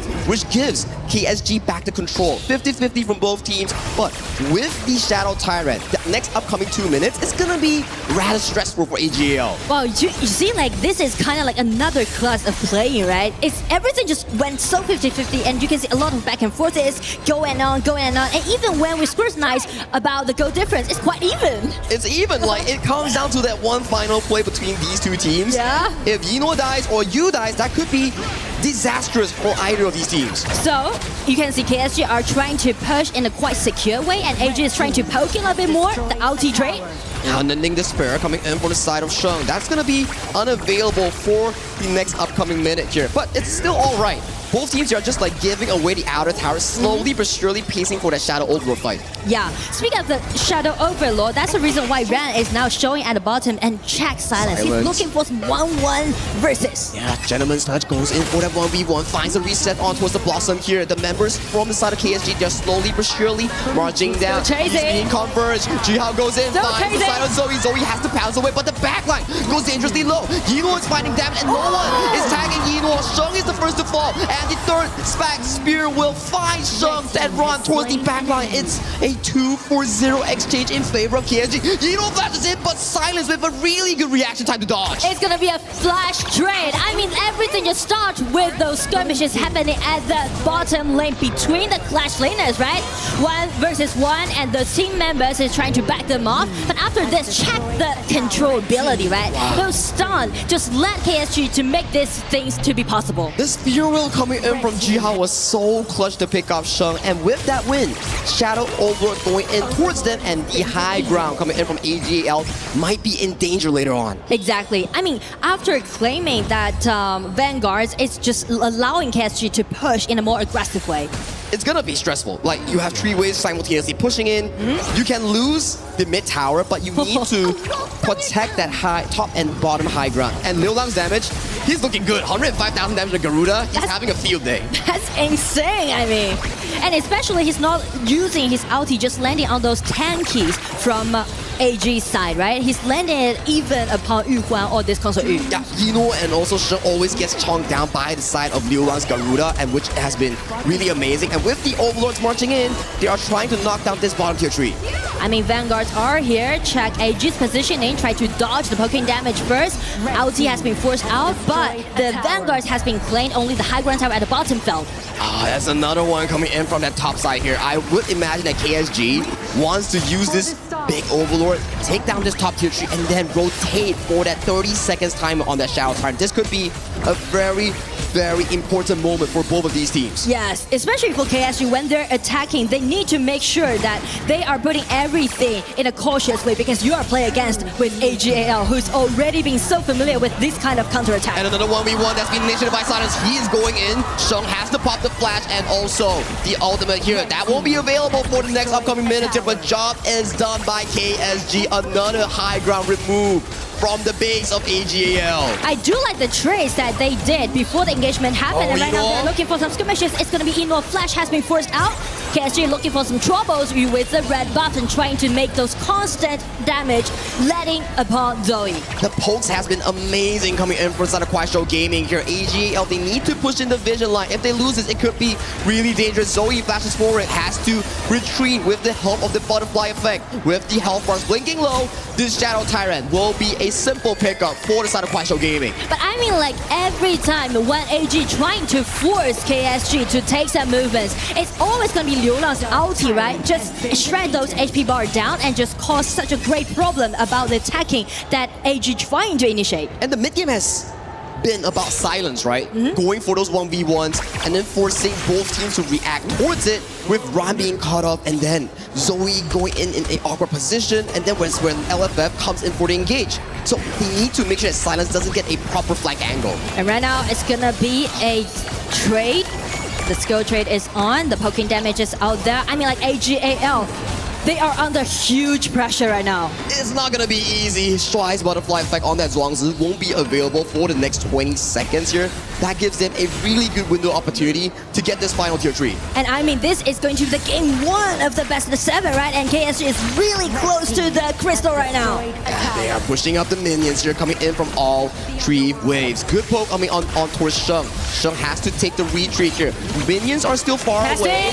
Yu goes in with the ultimate here on towards the enemy here. The tower is under siege by both teams, but they have to take the team, but the tower is exposed! There was no one from AGL who cleared the minion, and KSG takes game 1 in this best of 7 series. I mean, everything just being nailed down at the end of game 1, right? KSG, they fell behind a little bit in the early game, but as you can see, when we step into the 10 minutes mark, they've made a lot of trades happen, and also they just enclose the whole vision and push the game till the end. LFF's mental game is so strong. Being 0-2 down in the early game and still being able to manage to find those team fights, those pickups, has been amazing. Check out these early games, right?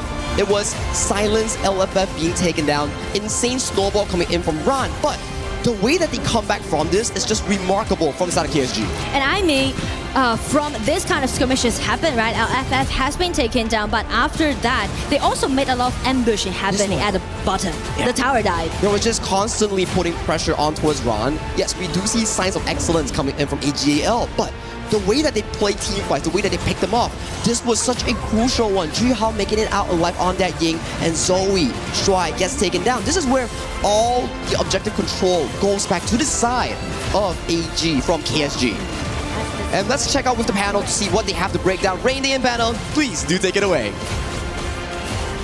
Well, you wouldn't believe it if I told you if it was any other day besides the grand finals, but a KPL team has lost for the first time in Paris, and it happens to be by the hands of another KPL team. KSG take the win in game one and move forward in their chances to debut here at EWC, KWC 2026, and take the trophy from the defending titles. Rain Day, Isaac, and Haller back on the desk with you. Saki and Nora just on the cast. Isaac, that was exactly the type of game that we expected to see. It did not disappoint. I never get tired of just watching finals, man, because the finals are just so interesting. 19 minutes, we make it all the way until there. And I'm just loving the fact that it's a coming and going. It's a ping pong match, man. Like, it's never for someone. A lot of people say like, oh no, it's already 0-2 for Silence over there.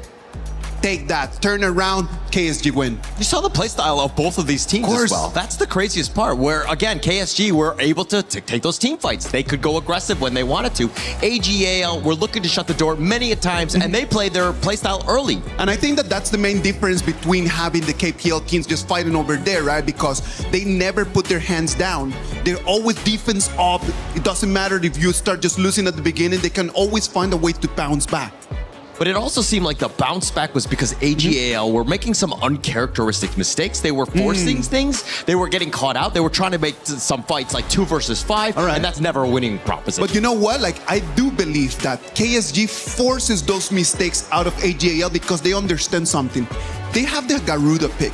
And as Sagi just mentioned right over there, the mid lane turret cannot fall. And then in 8 minutes and 30, Zoe and the guys, they really want to just take that mid lane turret to fall, and then they lose to people, and that's the moment when KSG just turns the game around. Yeah, they turned it around, and that was like a number of different moments where Zoe was trying to, again, force it a little bit. Yeah. And it seemed like they were kind of like, this is not the traditional AGAL that we know, because again, most times they do it, they convert, and they come out successfully. It is very difficult with that pay, right? Because the pay, you need to have the momentum. So he has the momentum at the beginning of the game. True. So 8 minutes, he gets there, he's like, okay, I can do this. But when you're playing against the best of the best, the difference are just minimal. And those differences adding up to a first game victory for KSG against our defending title champions. Of course, game one, you're going to test a few things. And it was actually AGAL that got off to the better start. They had the lead at about 8 minutes. They were affecting the clash lane. Silence was 0-2. Rand was 2-0. Things were going well. But suddenly, slowly, surely, 3 S's that give us 3 different intonations on the story that would evolve is that it was KSG who would turn the tide. So, Haller, I know you have some clips ready for the telestrator. What happened? Let me I got it. into the first one. I love this because I just love how I can get to hold the mic. Thank you.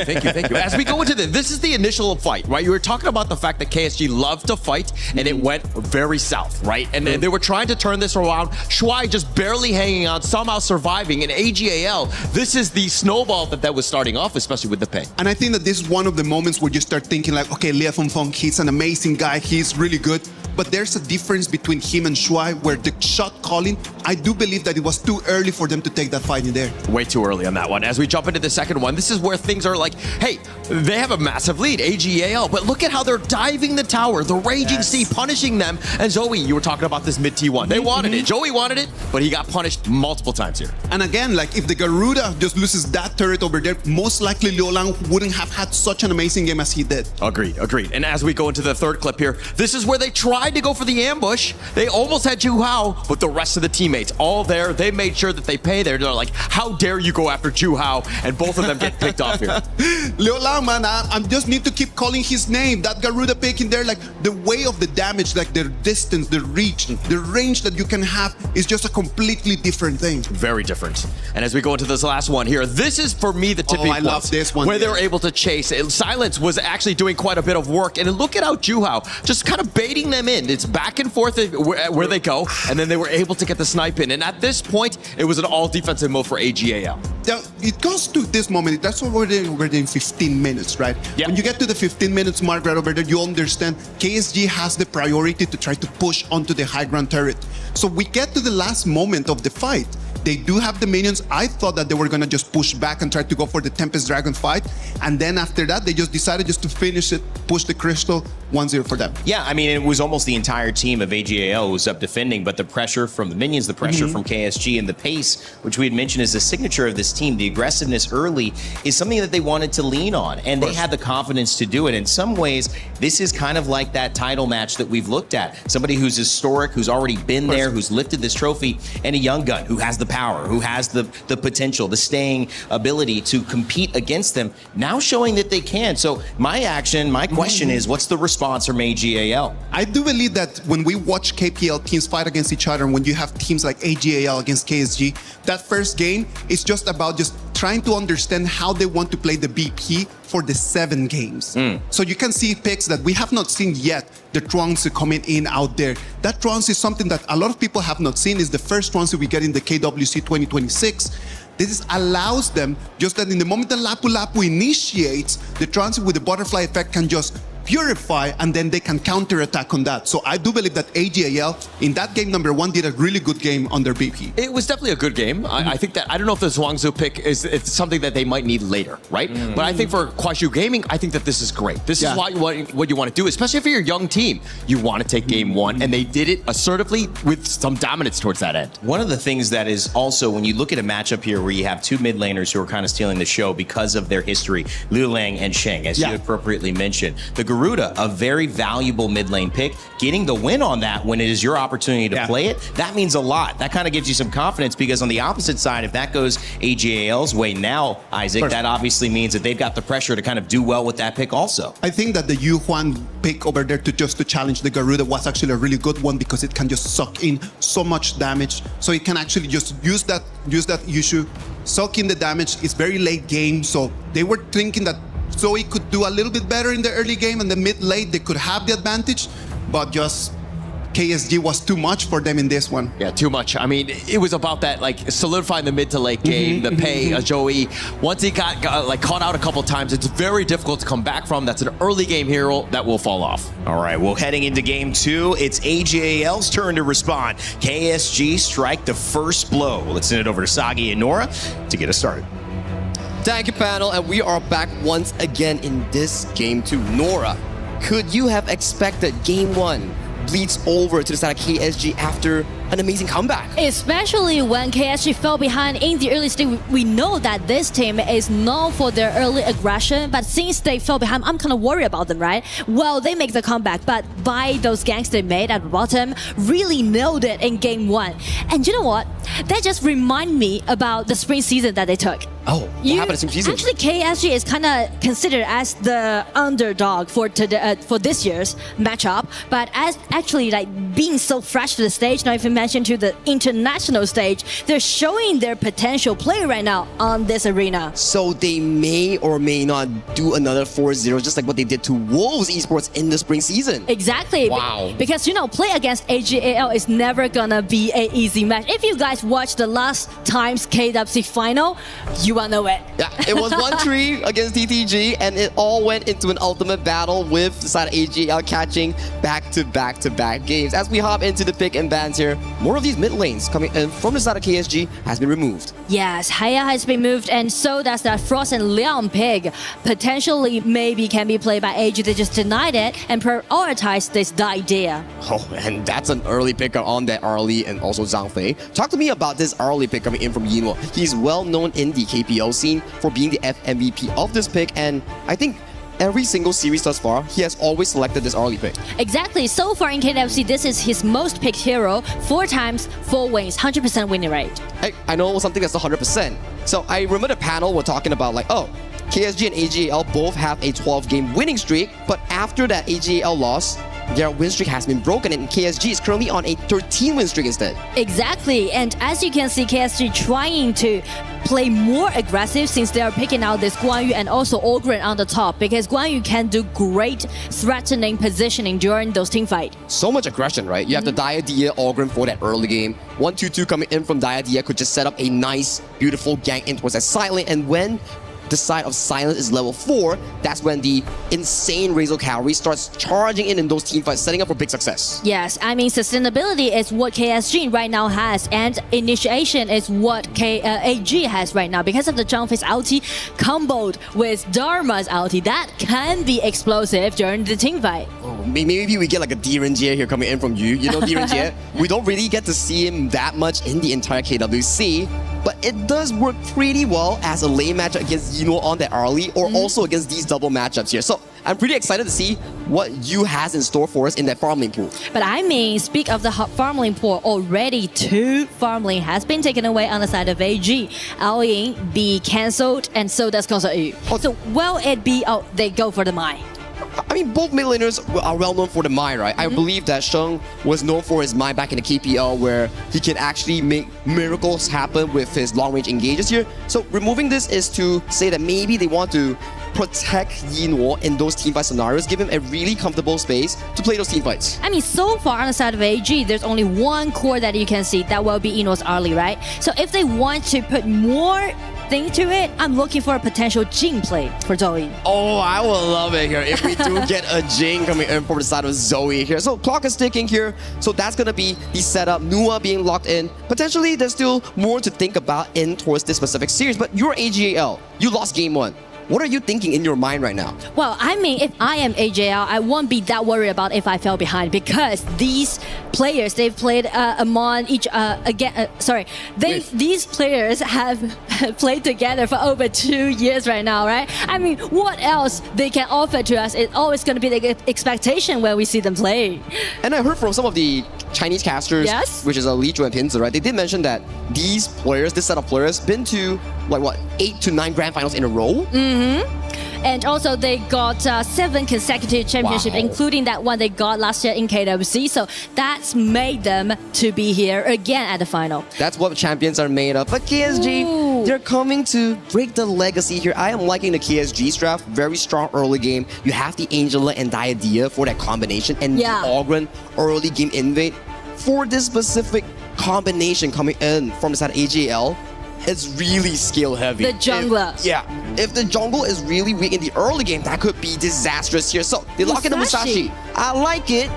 You can reduce the healing, but how do you play an early game? It's looking really difficult for the side of AGL. And especially this is only game 2, right? Musashi kind of feel a bit early for game 2, but we know the ulti that Musashi can do, right? Just restrict the HP recovery on the side of KSG. So that might be the main reason why they're picking out this certain hero. My main worry right now, AGL has a beautiful draft, very strong 8 to 10 minute, but how do they defend that early game is my question to them. Especially, you know, I really want to see Liu Lang play Angela in this stage for several times, but this is his actually first time playing this Angela in KWC.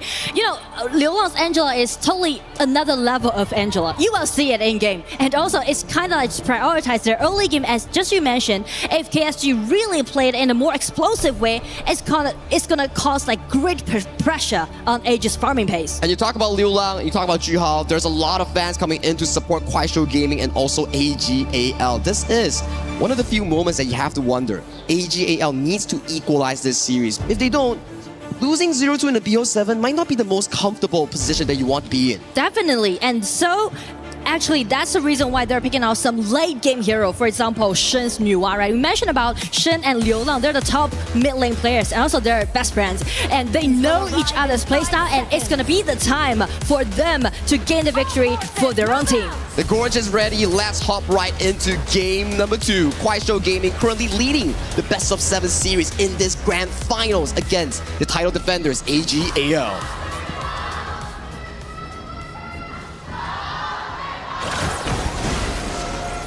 Here now, we can hear the rumble by the crowd. They're cheering now.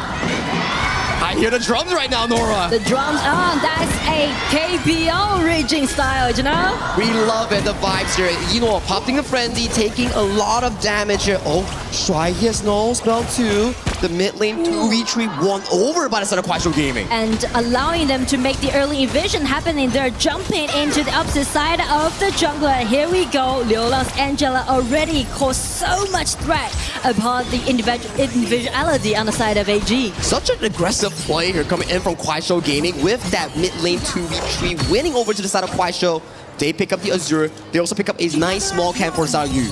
Yes, I mean, like for this channel, he's just gonna play defensively at the bottom. And because the laning swap that AG is doing right now is trying to say that they want to farm up peacefully and let the game to be in really late stage. I think it makes a lot of sense and it's a very smart move coming in from AG. You move Yinhuo towards mid lane, which can push faster than Sheng. That gives them more room to move around the map like this. Gold sharing, funneling, so they can at least stay healthy in terms of that goal.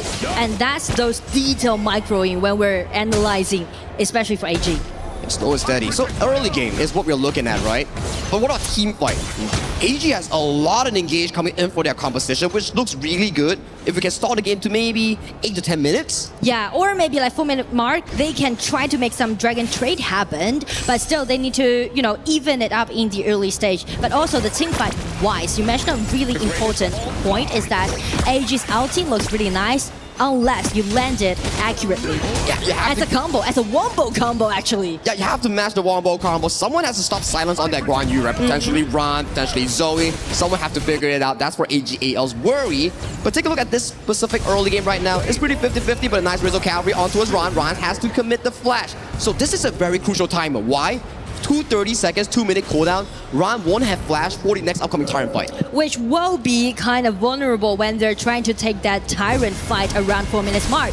And also those ganks that KSG did, still working again. And also check Liulang's positioning. He's gaining enough vision control on the side of KSG. Just giving so much room for both Yu and Jihao to get so much gold. And I like this, right? People wondering, oh, what's the gold sharing? What's the gold sharing? You need one jungle, one roamer, and one laner, and then you maximize that goal earning. And also allowing to have the efficiency to rotate faster. Not even mentioned to when you're playing heroes like Angela with Idea, the burst of damage is definitely sufficient when you upgrade to level 4. And if we were to observe the specific match, right, I feel like both Yinhuo and also Yu, their positioning matters a lot. Take a look at all the crowd control. Dharma's ultimate, Musashi's ultimate, Zhangfei's ultimate, and then you have Silence, always looking at Yinhuo. So these two players will be crucial. If they fall, that could be the main damage dealer removed from the pool from both teams. So you can see like at the bottom, Yu is playing extremely cautious. And I do want to highlight because so far in KWC, I thought like Yu played very well during the laning because you're always gonna see him play as a 1v3 or 1v2, right? But this time, if he's trying to confront AG's bottom lane, you can see Shy already be ambushing here for over like 1 minute right now, waiting for the right moment. And Yu is so disciplined. He's just not walking out. He's like, I don't see Shy on the map. I'm not gonna play aggressively. Take a look at Silence. He's coming in first in this specific play. Tyrant has been started by KSG. And right now, check KSG's positioning, right? Trying to rush this Tyrant, but Shy, the Zhangfei's ulti, is kind of threatening him to do so. Yeah, breaking brilliant. The steal goes over the side of KSG. That's the first objective secured by Kuaishou Gaming. It's just gonna be slight contest and everything. 1v1 coming in from Yinhuo. Very well. Nice stop from Liulang. So close. Yinhuo is still running. Can he get away? He's getting hit. His ultimate coming in from LFF gets the first blood on towards AG Yinhuo. I mean, like, KSG just being so committed to take Yinhuo down. But I do appreciate Liulang's skill too with the flash. That was so beautiful. All of a sudden, right? Get control on Yinhuo. And Yinhuo just try his best, try to kite. It was Liulang just flash in, use the ulti. But the damage zone was so close. And Liulang was really intent to do so. Yinhuo tries to sidestep it, takes a nice turn. But this ultimate coming in from LFF was just remarkable. And even the fans are like, oh no! Because actually he was very close to escape away from that kind of last ditch effort. Well, with that kill, Arlie is currently behind in gold. You need the Arlie to have 3 items going into that 10th minute fight. That's why the Arlie, it's a ticking time bomb. If Yinhuo can perform well, he can definitely grasp that 10-minute fight. That's what I want to see. So I mean, like from this moment, from now on, AG will definitely feed the red buff to Eno, try to secure their mid-game play. But as you can see, Zhangfei's position is Shuai, always trying to gain more vision control and try to sneak at the back, make something happen. That's such a daring move coming in from Dash right here. See, just like knocking hands, changing it with LFF. Oh, he's in a very peculiar position. Nice engage on towards the side of Shuai. Shuai has no more spells, might be pushed into the backline here. Shuai, he gets taken down. That is not the greatest news because the blue buff is open for the side of KSG. I mean, Juha has already been there and the ulti has been broken. Shred down the HP bar from this early, force them to get back.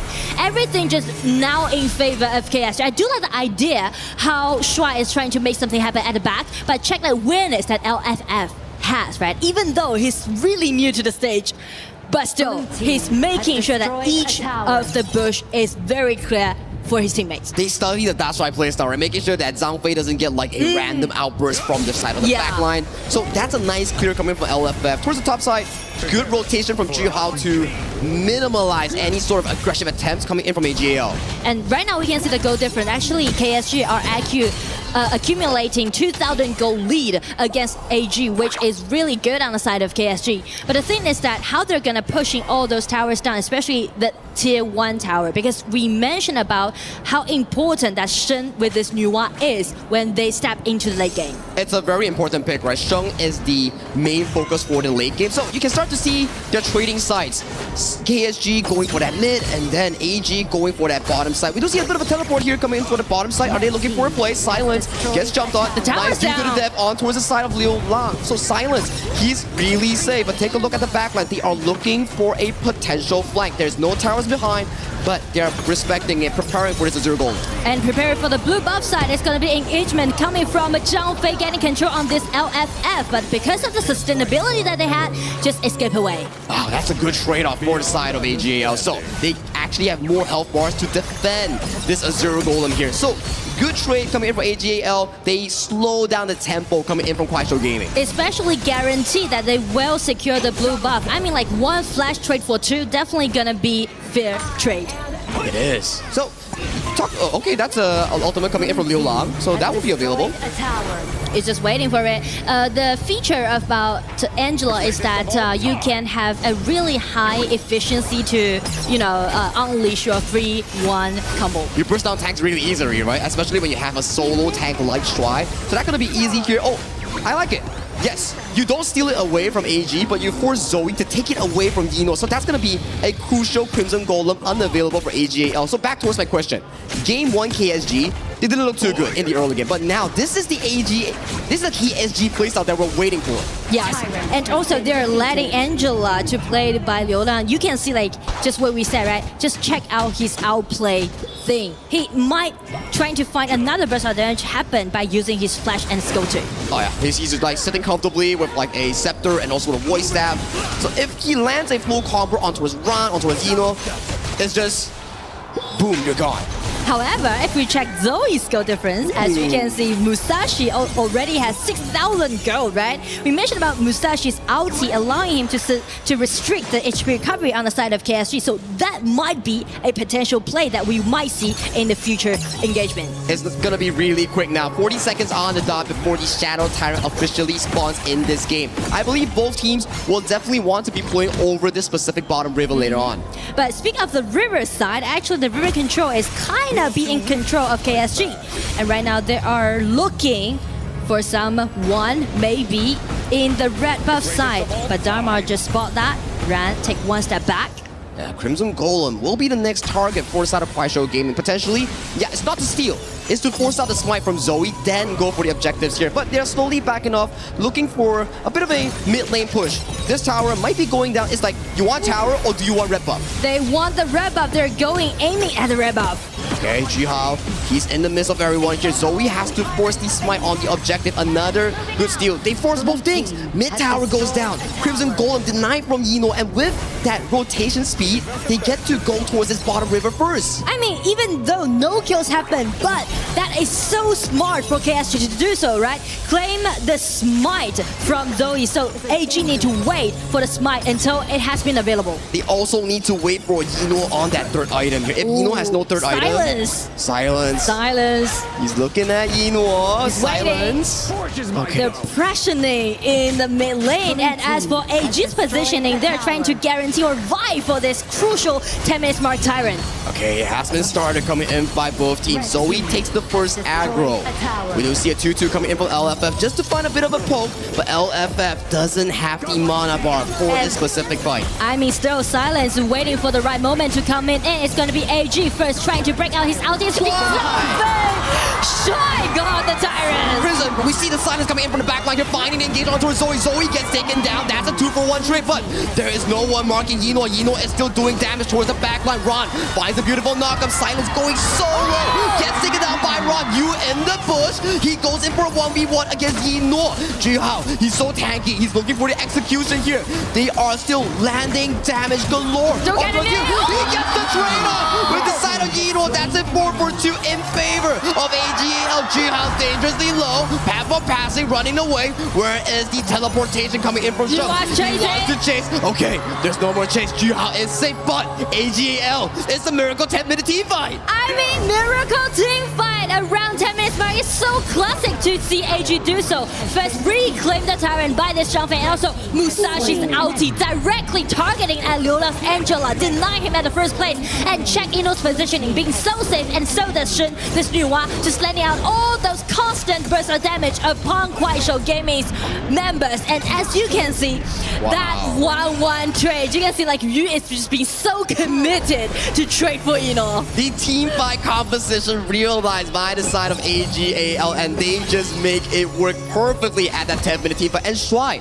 you gotta give him props. He stole the Shadow Tyrant just now. And his aroma, and I mean this might be the pivot of game 2.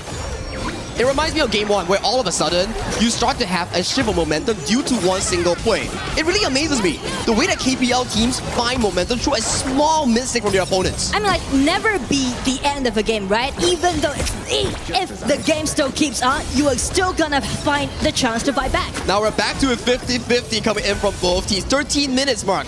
4-4 in terms of kill. Goal lead, dead even, unavailable, and they are right now starting the Shadow Overlord that may decide the game. And also, that kind of team fight just kind of alarm KSG that they need to play more aggressively.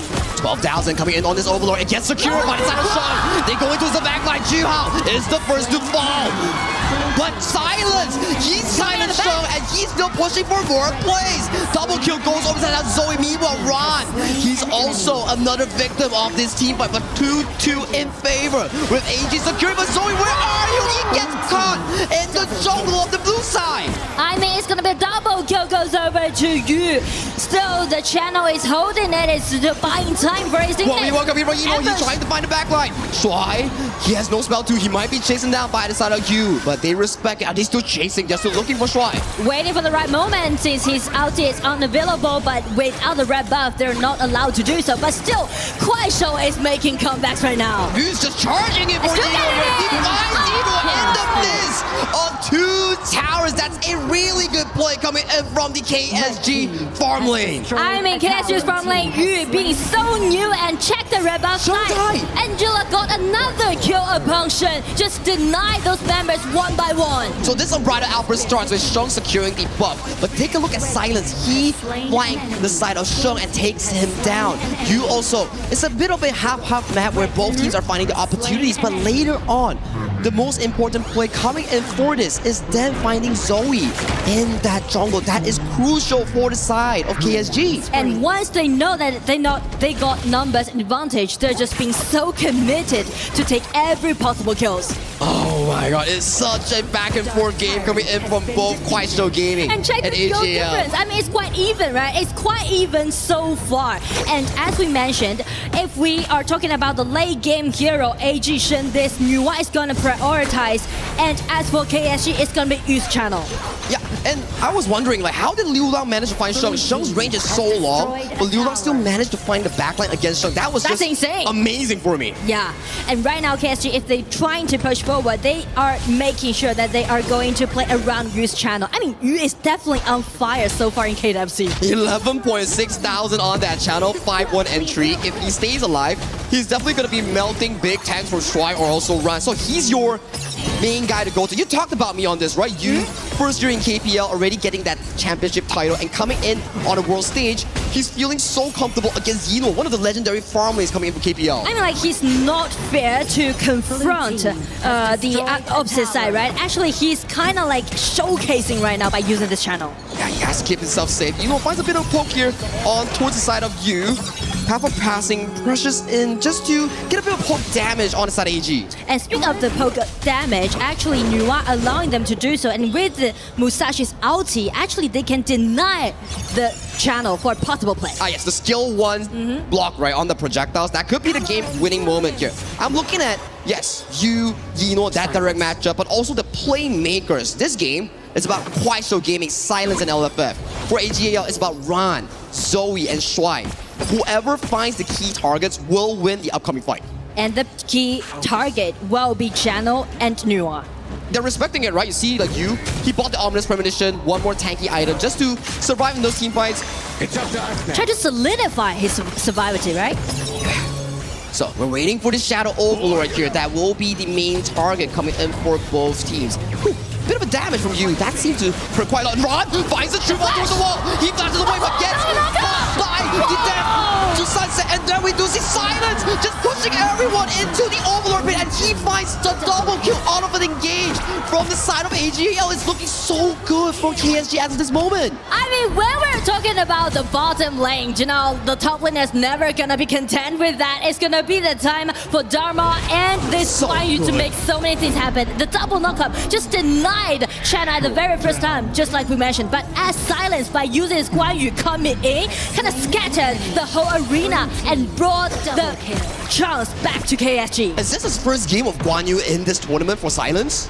No, I mean, like, he actually played it very well, but in KSG's KWC, yeah, it's the first time. First game and already this sort of level of performance is just marvelous coming in for Silence. If I'm not mistaken, through our conversation, he's known as a Zhuangyuan, which is like a first pick draft coming in from the youth league, right? Yes, and so does Zhuhao. That's the power that they got on the top side of the map, on the side of KSG. What an amazing performance thus far. But still, 18 minutes, it's a bit of a reminiscence of game 1. Still 50-50 coming in from both teams. You need to see whether Kuaishou Gaming finds a decisive push coming in with this Overlord. There's still about 90 seconds left before we see that Tempest Dragon. I mean, that's gonna be Silence's job to do. He needs to make sure that he's gonna be the second man stepping into the battlefield. Because as you can see, either Ran and Zoe, their ulti is kind of scary. You can't get caught in those coming in from the due to the death from Zoe or Ron on that ultimate here. So you gotta tread the needle properly because we saw, right? The moment he sticks just a bit towards the wall and Ron just flashes in for those plays. And without a flash, since this channel's flash is not available, they're just gonna play extremely cautious. They have so much to worry, but can Shung steal this? He does have vision. Ultimate. Okay, that's safe. KSG secures that Shadow Tyrant. And that's some experience that we mentioned when these KPL teams played. Discipline, right? Yeah, the discipline is definitely out there. Okay, now Shadow Overlord marches towards that top side. This could be a very big push coming in from Kuaishou Gaming. Potentially, one tier 3 may be taken down from the base of AG. And I mean, the Vanguards are on their way. They need to secure their place so far because they are stepping into game 2. And so does AG. A lot of pressure is on AG right now. Shung, that Nua is just nasty defending this base. Well, Zoe taking a lot of damage. They need to make sure that their own positioning allowing them to dodge Nua's damaged out. We are almost pacing into that Tempest Dragon in our first ever in the 07 Grand Finals. I am stoked for that. Wow, with the final waves being settled here, AG's goal is to push out the waves, go for those flank angles, find you. For KSG, however, it's about getting that teamfight moment for Silence. But that may need to be done if KSG trying to initiate first, or it's gonna be AG's counterattack. Because as we are stepping into the Tempest Dragon, everything just even up. It's gonna be an interesting one for the upcoming play. This will be the first ever Tempest Dragon of our BO7. Let's this go game find two. our first Tempest Dragon. Okay, silence. He gets marked out here. In towards the mid lane, Yinwo is marked by the Diadea. Both teams are fighting for mid control over this bottom side river. It's going to be really, really important. Whoever gets the bushes, whoever gets the flank angle may have a really good team fight. Because they know they have such a clear understand that this might be the last team fight. They're just waiting, right? They're just waiting. First of all, take away the Crimson Golem, you know. We have slow time. Ron, he's pushed through towards the mid lane. 2-2 coming in from side of Diadea. There's no follow-up play, but flash used by the side of Ron. That's gonna be a big cooldown if he wants to look for you in the back line. But I mean, like, one flash trade for two. Angela is also absent with this flash. It might be a G Death coming in for the side of Zoe. But Zoe, he doesn't find on towards anyone. Jihao is still really tanky. Both teams respects that and they back off. And at the bottom, you can see Silence is constantly taking his eyes upon Ran, making sure that he won't come in and cause threat towards Angela or this channel. Try walks in. He wants to look for a bit of a vision play. Tempest Dragon has been started by the side of Kwaisho Game. It has been taken half away right now. It depends on AG whether they try to contest this Tempest Dragon or not. It's going to be Red coming in first. Due to the death finding on two members here, we do see a nice pushback coming in from Ron to disengage Zoe towards safety here, towards the back line. Linking Hellbars on towards Zoe, AGAL. They need to find a way to re-enter this pit. Still doing trades and still AG is holding it, but since Zoe, he canceled his recall, it seems like AG trying to contest it head-to-head. The HP bar has been taken halfway down, and so does KSG is trying to bait in a lot of things, and the ulti of Zhang Fei is ready now. Jihao gets pushed towards the wall. He goes into the right Hellbars on towards multiple members with the back line. AG Zoe secures the Tempest Dragon, deals to the death on towards Liu Lang. Liu Lang has nowhere to go. He has to flash away. The Cauldron play coming in from Jihao. He gets taken down. Yinwo towards the back line. He has the same sanctuary. He is still alive. They are looking for the final play. Yu is so dangerously low. Raise on Carry does nothing. And AGAL finds every single member. And they are looking to push it into a game to equalizer. I mean, after suffering for almost 20 minutes, AG make a miracle comeback again. Those wombo combo, they did it. Everything just put it in such a decent but impeccable way. And it's going to be their time to make the pushback. You'll break my win streak, I'm going to break yours. Both teams, they are back to an equal footing in this best of 7. As minions are marching through, we are going to an equalizer after this game 2.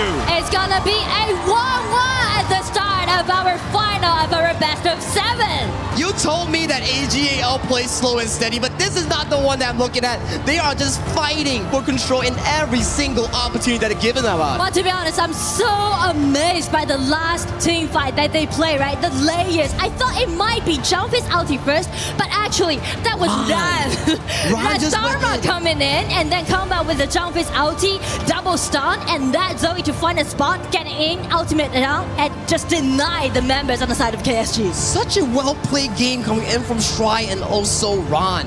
Yes, their KDA may not be the best, but the way that they structure these team fights, you push away the side of Zoe, you give him room, let him smite, and if he got that Tempest Dragon, that was the crucial play for AGL to win this game 2. And I mean, like, that kind of be a little bit frustrated on the side of KSG because from the replay we can see they did really well. They did extremely cautious, or even we will put a question mark on it.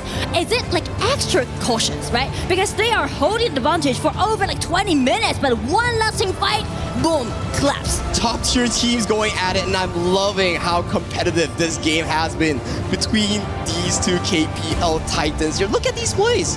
It's just back and forth. Two sides coming in from two teams. But let's pass it over to the panel with Rain Day to check out what exactly went down in this game 2. Well, you guys said it best. It takes a Titan to take down a Titan, and KSG get exactly what they serve back in kind. AGAL with a 22-minute victory, and they light this crowd on fire. What a moment there. Inua, 3 kills to add what was already a delicious treat here in Paris, France. You could see the reactions there. It was just the cherry on top to have the star grab the final few blows. Welcome back to the panel, Rain Day, Isaac, and Holler, to talk about what was finally the end of KSG's win streak. 13 games, though. That was pretty good. That was a long one. That was a very long one, but I am amazed. Whenever that you're in doubt, just go for Inu on the early. that man can turn things around because that is his signature hero. We knew since the beginning that was going to be the ball game. Pass the ball to Eno, let him farm, let him get better. But whoa, Holler, the way that he turned the tide, it's crazy. Incredible, right? Incredible play by Yunua there. But also at the other side, if we're talking about you know, like he was the man, especially early. They were starting to roll, and then in the same way, they're like, okay, we need to shut him down. And once they did, the tables had turned. I think that sometimes Yu does not get that much love, man, because he's in such a competitive team. Like he's got Silence, he's got Juhao, he's got Liu Lang. But Yu's top level, man. Like he's a baller as well. That Chano was incredible. 5-1 for most of the game. Yeah. There were a lot of moments that centered around him. I know we'll take a look at it, but yet again, it was a little different from the start to the end. These two teams finding ways to be competitive, but also in different moments, KSG out in front this time around, and it was AG all on the back foot. Yeah, all on the back foot. I mean, it seemed like AG were like, how do we get back in this game? It seemed like KSG had all this momentum, but at the end, when you're able to extend the game, slow the game down as much as possible, get to a Tempest Dragon, what is going on here? And that is the beauty about AGAL, man. That's why we love watching their games, because you never know exactly what's going to happen. It's never that easy just to say like, oh no, they're losing by 10 minutes, 13 minutes, it's gonna be for KSG. Now AG can always turn it around. There were so many moments. I got to see what you prepped for us on the Telestrator, Holler, because, I mean, from Tyrant kills to Overlords to Tempest Dragons, every big objective fight turned into what was a decision that turned the tide of the game. Yeah, and let's go to this one right here as we go into the first one. This is going to be the earlier piece. You know, he's thinking, oh, he's on this early, he's going to be fine. He just barely gets hit by that Destiny encounter. Ensure that they get to the first blood, really setting the tone for this game early. And that in that moment is just a moment when Eno's whole strategy starts falling apart, right? Like because they started roaming around so they can actually share gold all together. Him falling in there just kind of just makes them go all the way behind.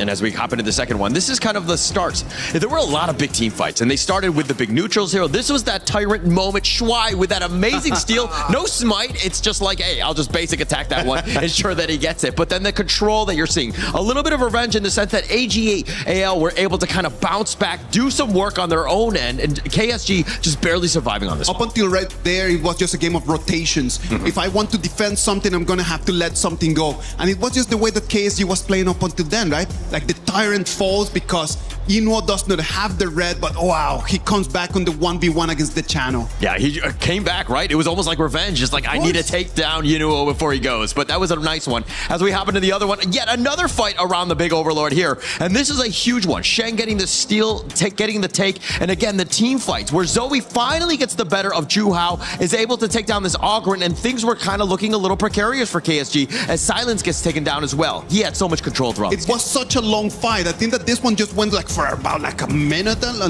long. They come over here, and then in there, like you can see how you in there, after taking the double kill in there, he puts a target on Eno's early. Yeah, and also Zoe just kind of sticking around a little too long, invading behind enemy lines. Probably not the greatest of positions as he paces. He's trying to get the blue, man. Like he's like, okay, we lost that fight. Let's try to get something around. Trying to go for a Zur Golem. Yeah, and as we go into this one, it's going to be the final one. This is the Tempest Dragon. Of course, this is going to be highlight reel. The perfect play by Ron with that pushback, creating space for Zoe to take the Tempest Dragon, and then from then on out, it's just a snowball from there. Holler, I think that they didn't want to actually fight that Tempest Dragon. They just wanted to kite a little bit, just to kind of just try to get AG to come in. They wanted to lure AG a little bit in so they could actually take on the fight.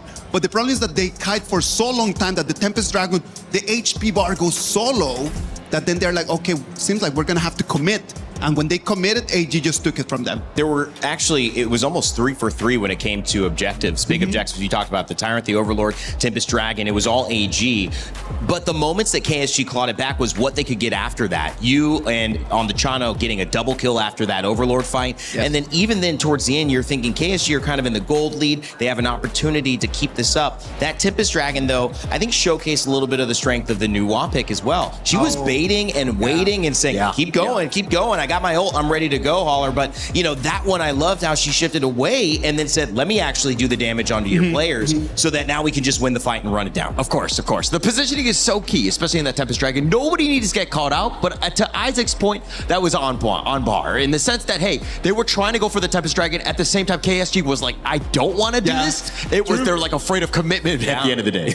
Holler, we talked about the mid laners at the beginning, right? Like just that matchup between Shang and Liu Lang. And if the first one was for Liu Lang, this one's got to be for Shang. I think so, for sure. Because the new one is the one thing that just keeps the high ground standing right over there. If the high ground turrets are still standing over there, then the problem is that the Guan Yu cannot cope from behind, cannot find the flank, so then KSG does not have access to the high ground, cannot actually go and finish the game, pushing us all the way to 23. Which was very different from how this game was going, where Silence was always on the prowl. He's always on the flanks, always trying to find that little place. But he got caught out. Everybody was right in front of AGAL, and they have a tremendous burst, and they were able to just push everybody aside. If you add that to the complexity of, okay, we got to wait for this new we don't want her to steal it, or the way that Shuai was playing that and getting those last hits, just his positioning, then you kind of almost, with KSG, have to slow down. You have to respect it. You can't necessarily rush into it. So it's interesting to see them kind of bouncing back and forth, saying, man, the tempo of these objective fights are very hard for us to manage. Randy, we're going all the way to 20 minutes in game 1 and game 2, man. Like, this is going to be a long day, but I'm here for every single game of it. I can't wait. This is so exciting, and we see both teams now evened up.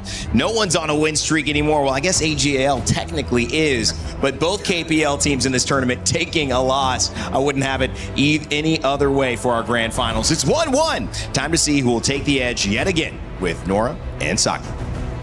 Thank you, Rain Day and the panel. I'm stoked because I think this is one of the first few series that we have that's going neck and neck in our playoffs. And of course, it's in the grand finals. And I think everything just being so uncertain since the result comes out, right?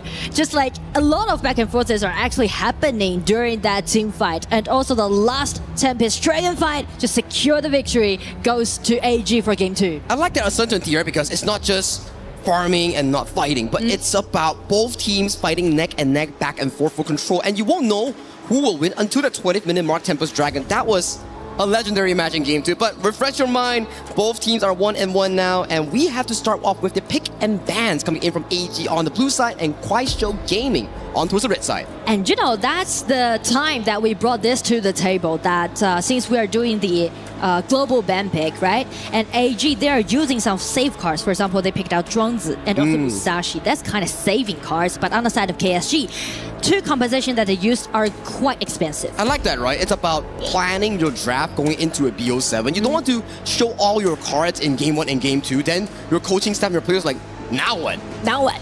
So, now what for KSG? Is there any surprising hero that they may offer to us in game 3? Hey, this was reminiscing, right? Like, I've seen this early Zhangwei in game 2 on the same side, but this time it's coded in Kuaishou Gaming's names. Yeah, and I mean, like, AG on the other side, they pick out this Aoyin. Aoyin can be really well-rounded in this patch, I guess. I feel so as well. It's a very strong lane hero. You can actually self-sustain in lane. You can play strong, you can play weak. It's really situational on what AGAL wants to be playing for, and that's a really early priority going over to side of Fatih. I remember in KPL, Fatih or Cao Cao is always used against the early in that specific matchup, right? Yes, not even mentioned to last year when AG went to the Ultimate Battle play against TT Global, the top laner that they picked was Fatih. Oh, yeah. Okay. Oh, that is a whole other story, right? Ultimate Battle is still so far away. I want to get back into that later on. But I'm interested to see what sort of game strategy that KSG is actually building for themselves. I like the Haya. I like Liu it. Lang has been one of the key playmakers with Silence in game 2. And if you give him a Haya and you go for those aggressive engages, that could be a very huge marker for KSG to find tempo in this game 3.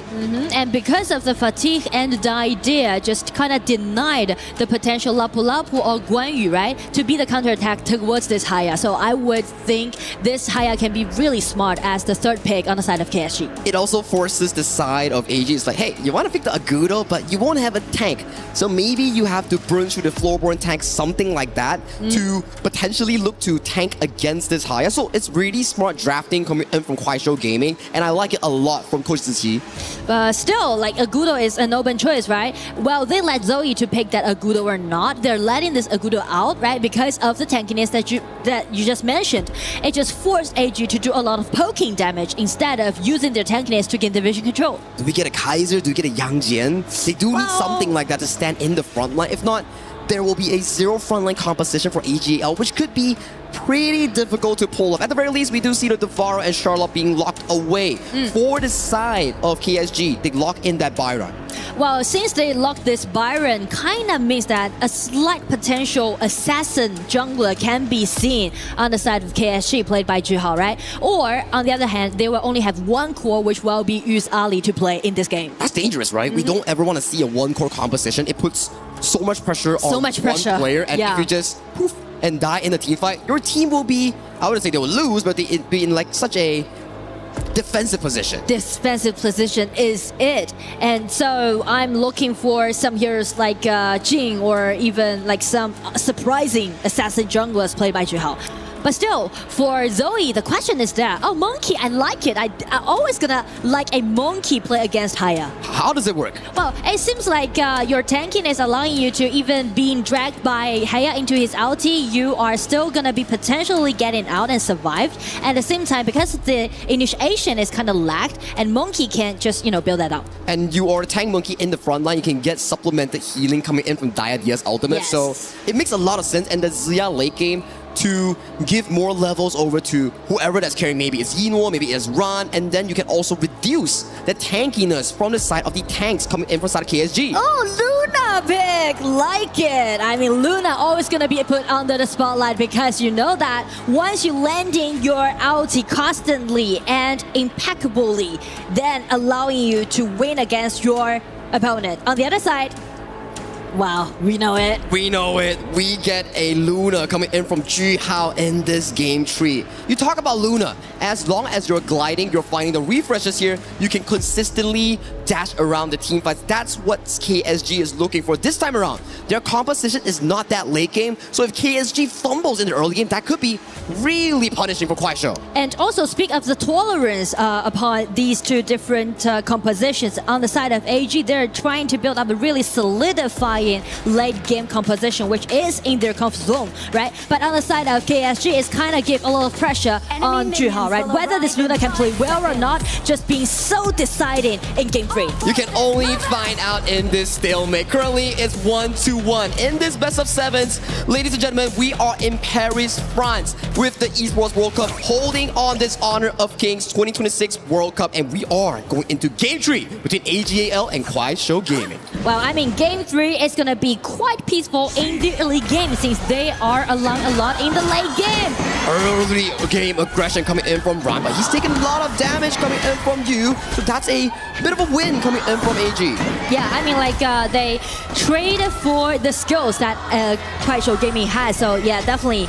And also because of Liu Lang's rotation, just make sure that they will have those advantages being built on the top side of the map. And Nora, I'm loving the vibe here at the venue. Here you can hear the drums, you can hear these slogans coming in from both teams. They're just cheering on for their favorite players, favorite teams, all the way from different regions, different continents of the world. And you know what? It's kind of like a ritual when you're seeing KPL teams playing, right? Those fans are actually just hitting those drums, waving the flags, and also cheering for their favorite teams.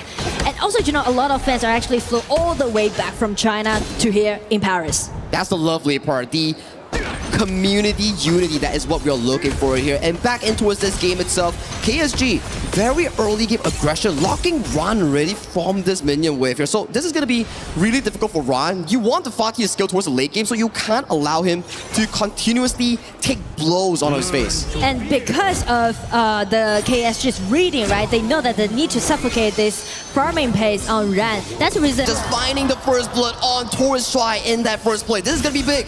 No Purify for the upcoming minute. He will be the prime target that's being taken down. Silence, he has no flash. He's being poked down. But the nice flash engage on towards Silence, but they don't find a finishing damage. Liu Lang has to force some way towards safety, so they disengage and they are out of it. I mean, like everything just being put in such an explosive way. That was the initiation coming from Zhihao's Luna getting in. Oh, Dream Realm forces away. They do manage to steal away the Azure Golem. This is a big momentum coming in from KSG. Liu Lang doesn't have the ultimate. He might be taken down. Zoe gets the kill on towards this side of Kuaishou Gaming's mid lane. This opens up entirely that bottom side and also the Tyrant, but they need to defend the Azure Golem first. I mean, with one man fell down, with numbers in disadvantage, AG still make it as a counter-attack. How did they even find that angle here? We need to take a replay later to see what exactly went down. But with that play itself, it was just marvelous. Look, losing Diadea, but still managed to find an engage over to side of Azure Golem. Just check out Monkey and also Ziya's poking damage, and also Liu Lang's ulti has been dragged out, has been denied, so that's kind of just give the slight window open for AG. Wow, Sheng on that Ziya was just insane. That pixel perfect knockup, just removing Liu Lang from the equation was so remarkable because we talk about it, right? Haya needs to find the momentum. If you can't find the momentum on Haya and you have no goal, you might be locking yourself into a depth zone 1v1. So in case of that, KSG is trying to accelerating their pace, and they are taking the Tyrant down. Nice refresh coming in from Jihao. Rider Alpers locking on Yino. Yino has to go on towards his dragon to escape towards safety, but no one is picking up Shuai. Shuai is the first one to fall. 4 members hovering around Zoe near this Moonscape Mirage. He's out of the picture. He's being poked low, but there's no ultimate coming in from Jihao, but it doesn't matter. Yu takes another kill on towards Zoe, pushing KSG further in head. It's gonna be a 0-2 trade. After KSG lost the last team fight, they just instantly pull themselves together and just play around this secured Tyrant play because they know that they're capable enough to do so if they got the early and jumps ulti with them. What? The momentum is shifting really fast between these two teams. 1 second is a left-hand jab coming in from AG. The next second is a right-hand jab coming in from KSG. You could never know. Not backing down whatsoever. Yeah. You could never know what's gonna happen, right, in the future play. But right now, the thing is that the game is quite in favor of KSG in this certain stage. At 1,000 goal lead, they are looking to potentially invade this Azure Golem. Silence is in place, but you know what? They respect it. They give them room to play.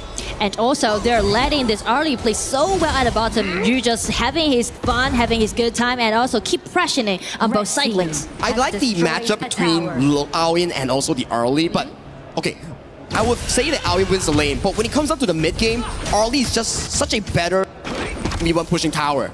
Especially with this red buff, right? Always feeding to this early, allowing them to do so. So it's gonna be a little bit tricky on AG. How they're gonna handle this kind of situation, this kind of aggression showed by KSG so far. They need to slow it down. They have very good late game on towards side of Ron, Sheng, and Yino. They just need more time to scale. For KSG, they need to step on the pedal and force more plays and silence. Oh, that's a lot of damage in towards that face. Trading a lot of HP, trading a lot of poking are actually can be seen on the side of AG. Nice refresh coming in from Jihao. They are finding Zoe. Zoe has no ultimate yet. Rider Alphas locks him in place. They find the first kill on towards the AG jungle. Meanwhile, Ron gets locked in towards a 1v1. It's gonna be a 1v1 and it seems very decent right now. Everybody just waiting outside of this ulti and wait for this secured kill upon Ren. Deny him. It's gonna be another 0-2 trade on the side of KSG. And it's not gonna be the end. They come in A, force out this Aoi's ulti and take that tier 1 tower down. They got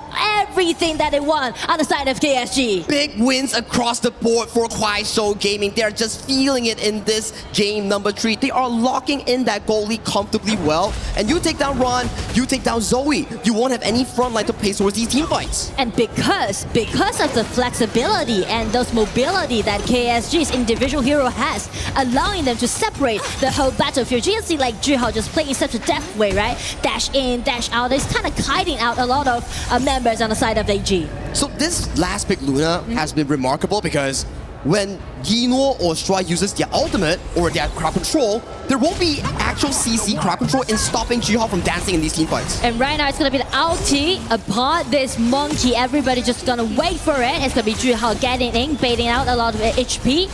first and trying to secure this Monkey pick. Umbrella Alvarez tagging on towards the backline. Zoe gets locked down by the initial pick. He will be the sacrificial lamb for the side of AGAL. But they came what they are coming for. They take the tier 2 and they are looking for more.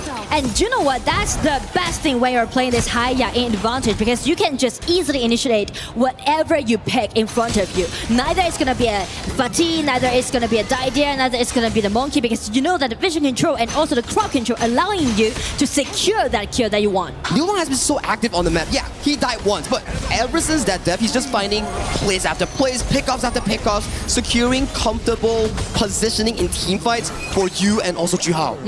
So just check the goal difference, right? KSG already got 3,000 goal lead, which seems really optimistic to them. We've been here before, Nora. Every time we talk about a goal lead for a team, somehow, some way, the other team will find a comeback here. So I'm gonna wait for the 10th minute shadow objective to see who can find that miracle play. I mean, right now AG is trying to buy them more time, taking those neutral objectives, trying to make sure that they won't fall behind much. Speaking of this goal difference, they need AGAL Ran or the side of Zoe to find you in the backline. If you is removed from the teamfight pool, then maybe AGL has a shot for this 10th minute. Because you see, the vision line that's being put on by KSG, you're not allowing AG to trade the objective nor go for the 50-50 fight. And right now, as you can see, Shen is granting Ino's Aoying, make sure that Aoying can be very outstanding in the late game. Yeah, just giving him that level breaking point. Right? As 10 minute arrives, the Shadow Tyrant is immediately rushed down by KSG. This is their tempo and they're feeling really good about it. With a 3,000 goal lead, they just need to push AG back into their base, get their jungle, get their towers, and slowly but surely choke AG from any single resource. Alright, so again, the same question. They try to push forward steadily, but this time, will they be extra cautious because we see what happened in game 2, right? You have to be extra careful in the high ground is what you mean, right? I think that's definitely going to be a game changer. I feel like you need to be decisive once you got golden lead, right? You won't just, let AG to farm up until again to the Tempest Dragon. Then everything just gonna even up. Will be at exactly the same stage again. The next 3 minutes is crucial moments for Kuaishou Gaming. They need to find cracks in the shield or the armor coming in for AGAL, and they just need to push it through and get this game 3. But right now, as we can see, AG's positioning right there, let Shen this Ziya to use his long attacking range, try to make some pokes happen. Nice Howl to rotate towards the bottom side, find a bit of a tower damage here. Umbrella Alvarez towards the backline, finds on towards Zoe, but they take the tier 3 and it's time to evacuate for KSG because there's another Overlord just waiting for them in that top river. Such a beautiful rotation coming in from Kuaishou. This is the trick that they did, and also this is some improvement that made compared to the last game that they played. Alright, it's gonna be an ambush because they know that AJ is looking for this red buff. They're not giving it any single shot in actually getting that red buff here. So for Kuaishou Gaming, they're just playing their cards correctly, not giving any room of comeback for AGL as of this point. And I mean, we speak of the double cores on the side of KSG that will be this Luna and also this Arlie. And with a goal difference, each of them has 2,000 gold lead against their opponent. How do you come back from this? Is it going to be a miracle play from Ron? Is it going to be a miracle play from Zoe? You need something from AGAL to find a pickoff potentially on you, on Jihao. That is the angle that they're looking for, but who can set it up? Well, I feel like the very first thing is going to be the items, right? Okay. Because right now, just got his 3 items, which allowing him to do some of the burst damage, especially check out use items. There's no armor defense can be seen from his item build. So that might be the window open for Ino to make something happen. Yeah, if he misplays, if he uses his Maple Dance by mistake, then Ino might be able to take down you in those exchanges. I like that optimism here coming in for AGAL. They need to find that moment, but for now, we're just waiting for the minion waves to march in from all 3 lanes. Especially on the top lane, they unleash the vanguards on the top lane. It's gonna be the silence flash in. No flash on towards Sheng. They're looking for a refresher, but Jihao misses the ult coming in on the that was really exchange. close. But Stry goes very, very low. So that top tier 3 will be given over to the side of KSG. Meanwhile, Liu Lang finds the isolation against Fatih in that 1v1 Moonscape Mirage. Outside of this, a nice Unbridled Alvarez to zone blown them away. Damage galore from the side of Yu. Yu is still fighting for more targets, but Yino towards the side lanes. Will he be going in with the infinite advances? He is looking to chase, but he changes his mind to back off towards safety as the Overlords are marching. But I feel like no sign for They might be going for the game winning push. They take down Sly, and they are looking at the crystal here. Game tree goes over to the side of Quiet Show Gaming in a clean fashion. I mean, like how decisive they are in Game 3. I most thought they might retreat, go for more gold, go for more vanguards. But as they spot out that, okay, all 3 high ground tower has been taken down, and still the vanguards are holding on to it. They're just being so committed to gain this Game 3. Yu has been impeccable in this game tree. His early has been amazing, and he found multiple fights, surviving those, and dropped so much DPS against the members of AG. And don't get me started on Jihao. This Luna was just a sightseeing activity that you can do in Paris. I mean, like around this 5 minutes mark, I most thought like maybe Jihao might fail down because his ulti has been denied. But after that, you can see this deciding team fight, which we are showing right now in the replay, allowing them to do the initiation, right, separately and take members on the side of AG one by one down. And panel, I know you're stoked as well for this BO7 here. Right now, KSG is in the lead. Do break it down for us to see how AGL can make a comeback. Well, thank you so much. It's a tall task, that's for sure, as about 13 minutes and 30 seconds go by before KSG claims the lead yet again. 2 wins out of 3, and they're back in front here at the Lenovo Legion Gauntlet. Isaac and Gene, you know, this is one of those games, those series that feels like it's got epic written all over it. One team jumps out in front, the other team says, no, not so fast. It's beautiful. I am really entertained right now because it is just coming and going, right? Like we already be talking about that when we have KPL teams in here. But this one just feels a little bit short. I like 20-minute games. I don't know about you guys. It's true. You had to put your jacket back on faster than normal. You were like, I'm used to waiting 8 more minutes here. you caught me there. yeah. No, but I mean, to Isaac's point, we wanted the epic games, right? And I think that this one was more of Kwaishu Gaming just being like, hey, let's hold the line. Let's play our play style. Let's be aggressive and just take over this game. Juhao, absolute monster game. So much control. Liu Long with the backup as well as use damage. Oh my gosh, this was amazing. I think that it was a matter of understanding the power spikes. True. Sometimes we just do not use those power spikes, and that's something that people need to understand. The Luna has such a big advantage in terms of items, in terms of gold, before the other side, before AGAL can actually start creating the Succubus Cloak in order to create just kind of like magic defense.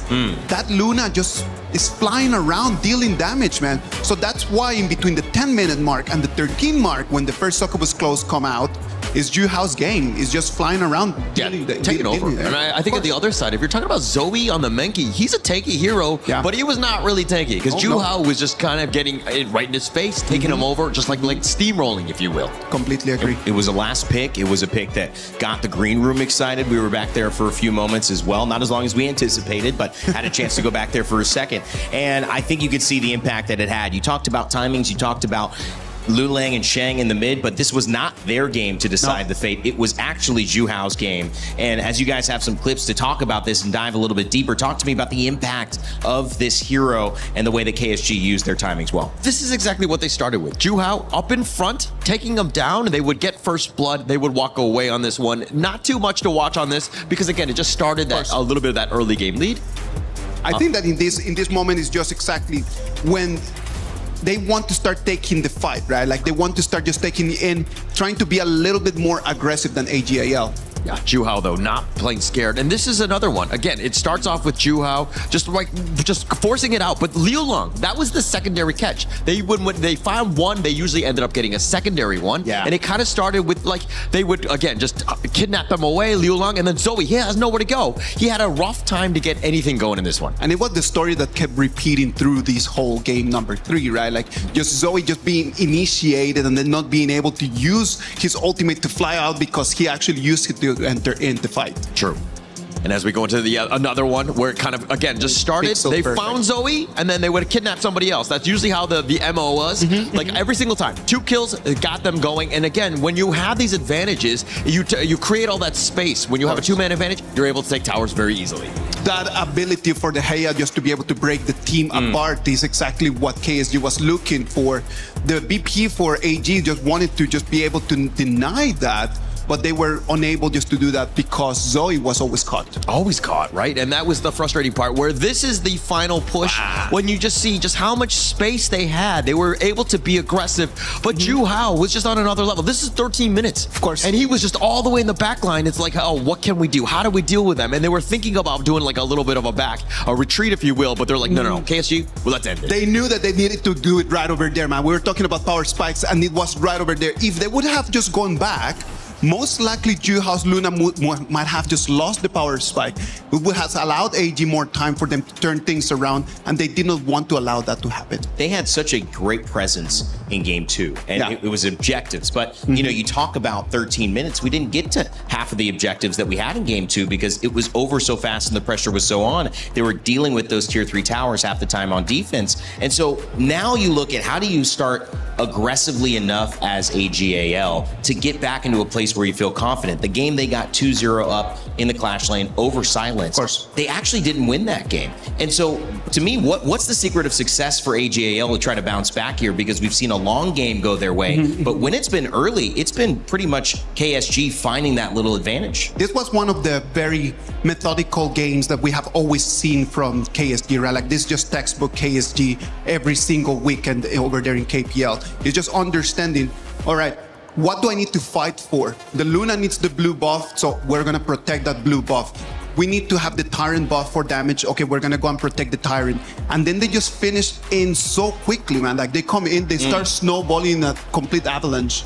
Is it delaying, maybe? Yeah. Holler. Yeah. Is it just rushing that Clash lane, getting that early lead yet again for Rand, trying to figure out a way to be more successful and keep that tempo theirs? I think that when you see aggression at you, you got to be aggressive yourself. Right. I think it starts with the draft. I think the Menki, but probably, I mean, it does have its play, but I think in this case that they need to kind of consider a different, like a faster lineup, if you will, to give themselves a much better chance here. You know, I hate to even talk about the scenario because I do not want it to happen. But if you're in the woods and you see an animal that you don't want to mess with, that's aggressive, a bear, a mountain lion, one of the things to do is kind of you back up. But if they get close, you jump back at them. You say, I'm big, I'm loud, this is me. I think the idea, at least from an eye test and somebody who's coming into HoK this week, is that KSG, when they set the tone, when they set the tempo, and they play their game, they are nearly impossible to beat. All right, but if I see a bear running at me, I'm running the other way. I'm not yelling. You're just running. I'm just scared, brother. Gotta depend on the color of the bear, right? Like, you gotta know that. That's common knowledge. Hey, in my world, if it's yellow, it's Winnie the Pooh, and then you're at a fun place, right? My daughter's around. That's a good bear. We're gonna go to that one as well. Okay, this is a very, very big moment for AGAL because if they win this one, they tie it back up. We have one of the best sets we probably have seen setting up for the KPL and here in France. But if they don't, they go 3-1 down, and that could spell doom for the supporters. They are going to need all of the fans that they can get. That's why we set up this piece, the Saudi supporters for AGAL.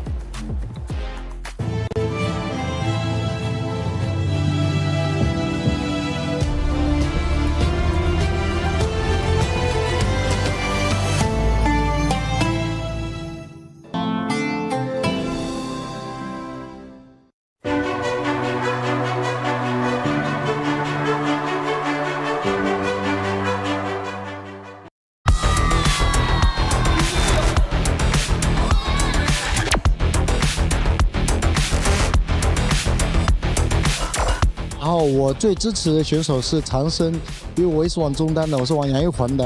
然后长生，我感觉他今天拿出杨玉环或者拿出王昭君就是1分。一诺加油 ！AG 加油，一定会赢的，4-0他们。在现场感觉超级燃，然后希望 AG 可以比赛加油，拿下总冠军。希望一诺可以比赛加油，在赛场上发挥的超级棒。一诺加油！然后今天是我们第一天来这个 EWC 比赛，然后看 KPL 的选手，然后大家打的都很好，然后外卡队今天打的也就是比我想象中的要厉害很多。然后AG 我们选选手是我朋友比较喜欢一诺，然后我是团队都可以看一看，然后包括中医长生也都可，还有大帅吧，然后辅助也很厉害，然后加油是吧？给AG家那就是心怀荣耀，然后勇往直前。Hello， 这次来巴黎来看 EWC 比赛是一个其中很大的原因。然后我是来支持成都 AG 超运会的，也就是 AGAL。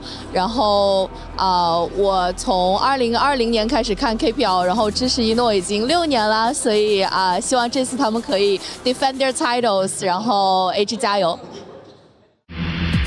China is home to the best Honor of Kings players in the world. Pressure at its peak for AGAL. Everything comes down to their captain. I love you, family.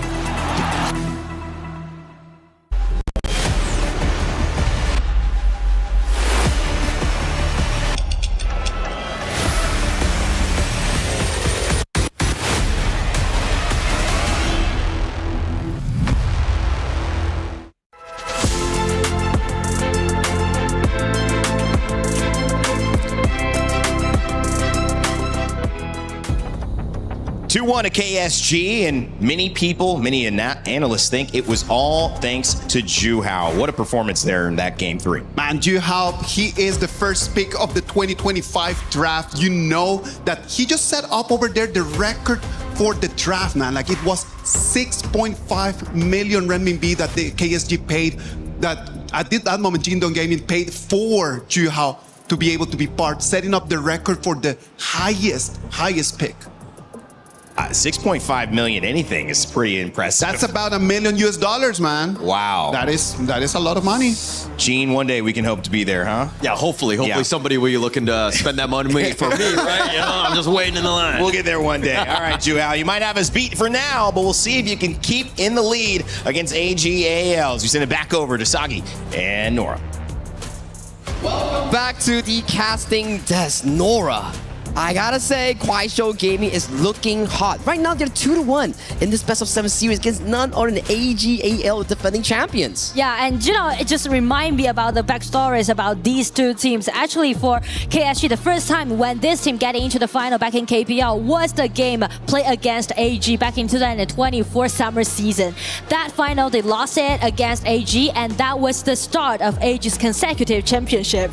So, you know, like, there's like a bound between there, right? And in this year, actually, in the summer season right now, recently, KSG played against AG twice and they lost twice. But it seems like right now they got 1 point advantage. They're ready to make revenge. It's fate, right? Like you mentioned, the history of AGAL's win streak starts from that specific series that they won and coming towards here. Yeah, AGL didn't have the best of the best years, but they are looking to resurge with this win. So they need this BO7. KSG also needs it. So it's a battle of who gets it first. And when we're stepping into, you know, game 3, game 4, game 5, then I'd like to highlight one mid lane, which will be very important.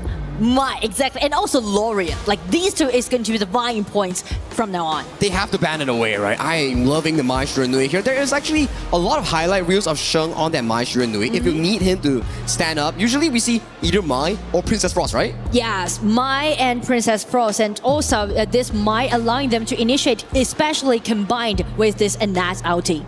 And it has been a fantastic pick for us towards the entirety of this Honor of Kings World Cup. At first we were like, oh, it's just another soft and squishy roamer. But as we pace into the playoffs, more of the flash engages coming in from all the roamer players here. And Shuai is known for his aggressive roamer playstyle in the KPL. So I think Annette is a perfect fit for him. Especially it's going to be a perfect counterattack towards all those controllability that we can see on the side of KSG, right? Dharma and also this Moses ulti just led them to complete the wombo combo. That would be quite threatening on the side of AG. It will be threatening, right? They need to play with caution, especially when we talk about Mozi, this hero, right? Yeah. It doesn't have the most crowd control if you're not in melee mode on the ultimate, but if you land it from afar and you poke out Shuai on this Annette, that could be devastating because Annette, in the end of the day, it doesn't have heals. Yes, and because of Annette's feature, actually we analyzed a lot, and so does AG's. Wow, this time they are turning into a totally different playstyle. They're picking out all those individual potential playing hero in their composition, right? This Mai and also Ambrosia, they really need some tank hero in front of them. Yeah, very late game as well. Umbrosa, Flowball, Marksman, these heroes need to farm into 10 minutes with 3 items, then they come online. So I like your point. They need a tank hero, potentially something like the Kaiser maybe? Kaiser that they haven't used. So those heroes are sufficient because you see, Ogren has been banned, Yang Jin has been banned, so maybe the Kaiser, maybe the Dun. Yeah, that is going to be very possible. But as you can see, when we're stepping into the late game of the draft, KSG is directly restricting Zoe's hero pool, right? Three junglers has been banned away, but we only got like 4 vacancy as for those picks. Yeah, 3 jungles banned on the left side, and then you look on towards the right side. Neza is banned, Pei is banned. The pool of heroes is just starting to diminish for the side of AGAL, and they're really in need of a tanky hero in the jungle. We can only look to Kaiser and Dun. Those are the 2 available ones. Here we go. And because of this spot out, this Agudo pick by Juho, right? This time actually KSG also trying to make some poking damage happen. You can see this time KSG also turned to another playstyle. They won't just dive right into it and try to initiate. Instead, they're trying to use poking damage done by Agudo, Mozi, and also this Yuhuan trying to, shred down a bit of HP bar on the side of AG. It's very deadly. The moment you get hit by 1 cannon blast, you might just get the whole team jumping on towards you if you're on the side of AGAL. So that mid lane 3v3 control, you have to be careful if you're on the side of AG because KSG, they are not letting you go without a fight. But that will be very interesting to see these 2 junglers confronting each other because the only way that you need to, to get away from this Agudo's pushing strategy is trying to make some early invasion happen. Not even mentioned you are playing some hero like Kaiser, right? You can sneak into the opposite side, but it's pretty much like a mental play that we might see in the other stage. Well, we have seen those 2 plays before coming in from the previous series in the semi-finals here, but let's jump back into the grand finals. Kuaishou Gaming currently leading this best of 7 with a 2-1 lead against their opponents, AGAL and AG. They need to bring it back, and the fans know it. They're channeling their energy into AG players to make that grand comeback. Only 1 game away on the side of KSG to reach their match point, and AG even it out. Well, the drums are speaking a lot. They are actually funneling that energy here. AG knows where they are coming from because we've seen this before. KSG pushing AG to their limits, and if AG are at their limits, that's where they pop up and come back in the series. That's what I want to see. Maybe a full best of 7. Oh, Ino going so low. You just takes him down in towards that bottom lane. They do trade it, but Zoe having to give up his jungle control all the way from top side. He's slow in the jungle right now. I mean, already can feel the vibe about those confronting on both side lanes. You can see like you actually playing so committed these days. Nice flash engage coming in from Liu Lang. Catches on towards Su. Sheng is so low, but Juhao, fortunately, for the side of AG, he's not level 4 yet.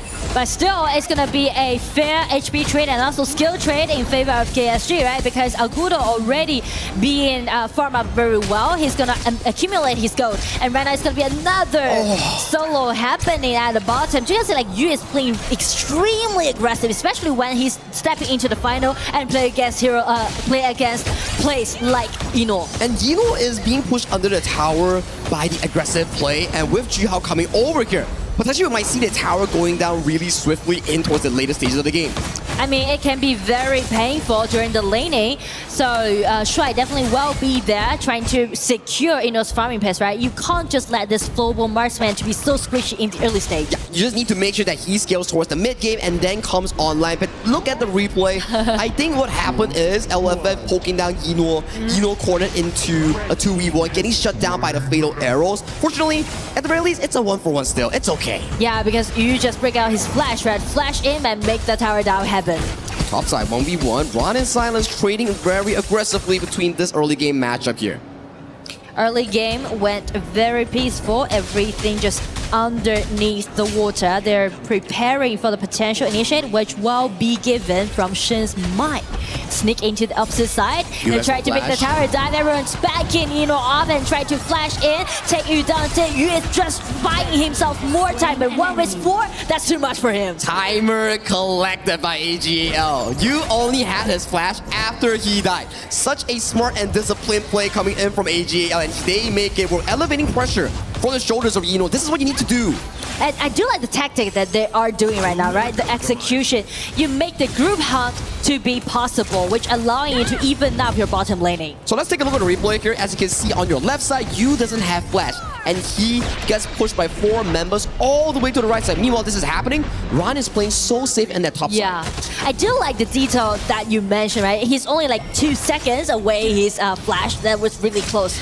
But those precise chance that they find out just even up the bottom laning. But still, KSG used this Agudo already farmed out very well. I feel like the pushing strategy, the poking strategy will be the thing for KSG to do from now on. And Kaiser has been an interesting pick, right, Nora? We've seen both of these two junglers play a lot of Kaiser during the semifinals, and they had a fantastic performance with this. So coming in towards this game, top side, Silence has to burn the flash, so that will be available for the next upcoming few plays. Zoe going very aggressive in towards the jungle, takes a cannon blast, but he's a tanky boy. He's just gonna walk out. I mean, so many things happening right now on the battlefield simultaneously because we can see the HP trade at the bottom and also on the top lanings.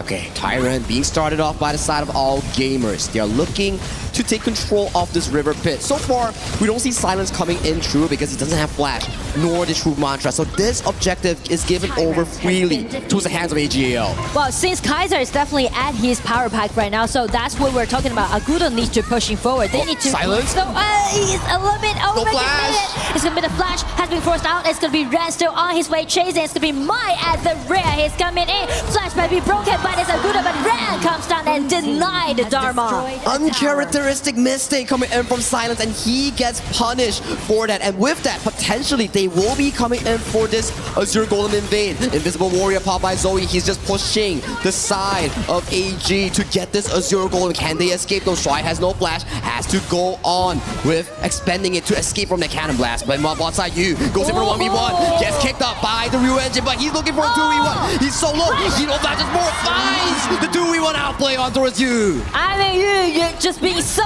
aggressive, and he's trying to make those 1-1 trade against Ino happen again and again. But this time, with a backup from Shen, they make it as a 2-1.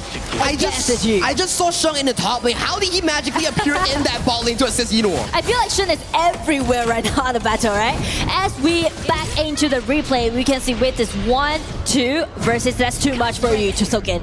Wow, just a very well-timed play coming in from Yino and also Sheng. And you can see the crowd cheering for that AGL nomming on that red as well. Yeah. Nice engagement towards LFF. He has to burn the flash towards safety here. But a nice unending sorrow to keep them up available. But the will win.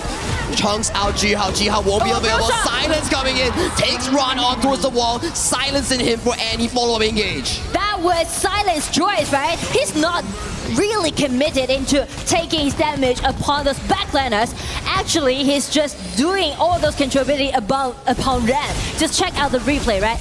It was really close for Ambrosia to take Agudo down, but seeing Silence coming in, the punch just directly hitting on Ren's Ambrosia. Timing hasn't been the best for that specific play itself. Sheng went in on a nice target, forces out a flash and LFF, but Yino was taking that Crimson Gold, so that was a 4v5 in favor of Kwaisho instead. I feel like this game can be so tight. I mean, like, the goal difference is not that big, and also you can see a lot of back and forth, and it's gonna be Shen again, trying to make a lot of things happen. That's the main feature that you want to play a Mai well. Yeah, you just need to go through with your extra mobility, find those camping angles, and I'm liking it from Sheng. He's making his position a mystery that KSG has to solve before these team fights occur. And speak of KSG's solution, actually check out this positioning, right? There needs to grouping up. They need to pushing together as a one group. Otherwise, how you're gonna take the towers down since you're picking out double warrior composition? And double warrior is the thing where if you don't win in the early game, you could be heavily punished for that late game marker here. Mid lane is being chunked out really low. AGAL secures that mid lane tower. Flash engage coming in from Silence, but that's only on an Ambrosia, who still has ultimate. He pays for his life, for his over-aggression. Towards the bottom side, they're looking for an engage on towards Jiha. Jiha has to back away towards safety. He secures the Crimson Golem. He has an auto dominator. Nice flash coming in from LFF. We do find a fight towards the backline. Shen Ron finding the backline, but Yu just limps away with a sliver of health. And I mean, that end up with a 1-2 trade. again, AG just using their energy and trying to push back. That was a really nice initiation on the top side of the map, and if we check the red buff, that was a Nat getting in, and also Kaiser's ulti broke in. That was so close to take them down. The fatal arrows coming in from you, just healing him up for that final damage tick coming in from Ron, saving himself. But this is coming in with an AG tempo. Yeah, you're talking about, yeah, it's only a 2,000 goal lead, not the end of the world for KSG, but Yino is well farmed on this floorboard marksman. So if he goes out of control at the 10-minute mark, it's going to be very devastating for KSG. And also that's gonna be something for you, this Chicha, to sort out. Nice flash engage coming in from Sheng, but a very pixel perfect dodge from Silence to escape himself. And check Kaiser's positioning, right? The vision control, the whole map control is right now in AG's hand.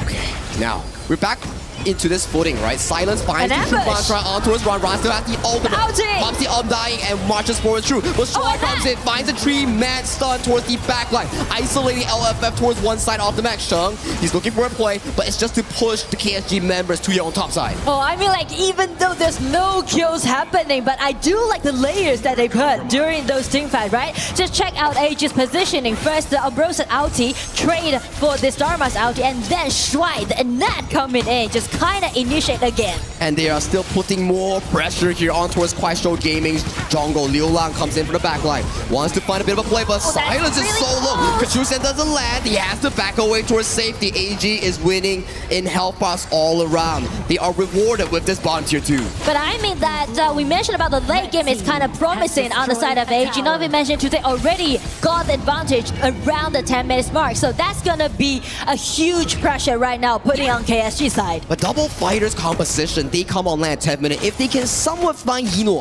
with a Silence engage, with a Liu Lang engage, that could potentially change the entire fight for the side of KSG. But you mentioned about a potential play, right? That relies a lot on KSG's synergy, whether they are synergized enough to take that instant kill down. Oh, he's face on with the Invisible Warrior. Yu is so low. He managed to get away towards safety.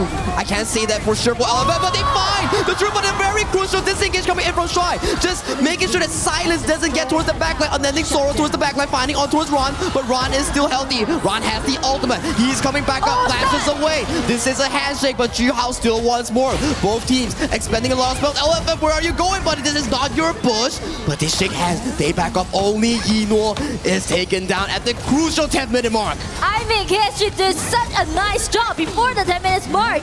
They just ambushing it. And can you believe that it was Yu Huan, this Liu Lang, trying to circle the whole team fight, the whole engagement, and get them the chance to take the Tyrant down. The 10th-minute flip coming in from both teams. Zoe gets sent back towards the wall, takes a cannon blast towards the face, and he is being chased down. He's really tanky. He walks out towards safety, but still, how did they find Yino in the backline? But I mean, like, everything just pivot, right? Once you already got the Tyrant, allowing you to do the pushing strategy, because we mentioned about the execution on KSG's side. They need to push forward. They need to poking forward.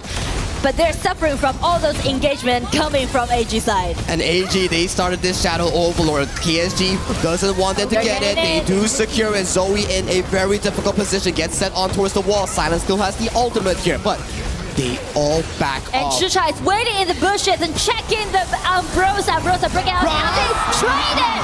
It's a 1-1. Members are there. Liu Lang got the killing spree. Again, it's gonna be the ambush. It's gonna be the vision awareness. It's the spike mail coming in from Ron, reflecting all the damage on towards you, and they equalize it once again. Goal lead is still in favor for the side of AGAL, so it's still a 50-50 game nonetheless. And you can see it from the camera that actually audience are kind of be attracted by these kind of back and forths. I mean, audience is attracted, I'm attracted. I'm pretty sure the panel is also attracted by how back and forth this series has been. So Sheng, he has to force the flash here, so that's going to be an important cooldown unavailable for later on. The position is not that promising actually. Everything could happen in 1 second. It's going to be Zoe soaking in all those damage, and right now Aguda is trying to take that might down. He escaped away from all those enclosed by AG, and it's going to be Zoe still soaking all those damage, building up the front limit for AG's side. But everyone just retreat, hold holding it with composure, but Leona has been taken extremely low. How do they always do it? They always manage to escape with a sliver of health. Sheng,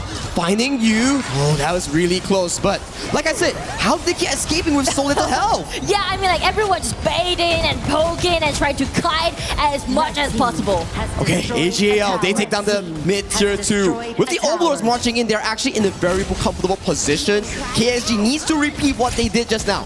Find Yino in the backline, then they can look for more objectives. More room that they find! The drone goes in the backline, Yino gets taken down! Stry wasn't able to react towards that play. Zoe is in the backline, he isn't able to get any supplementary play, but he gets down with Yino. That's a play coming in from Silence! I mean, that can't be the most deciding point out of side of KSG. Silence again.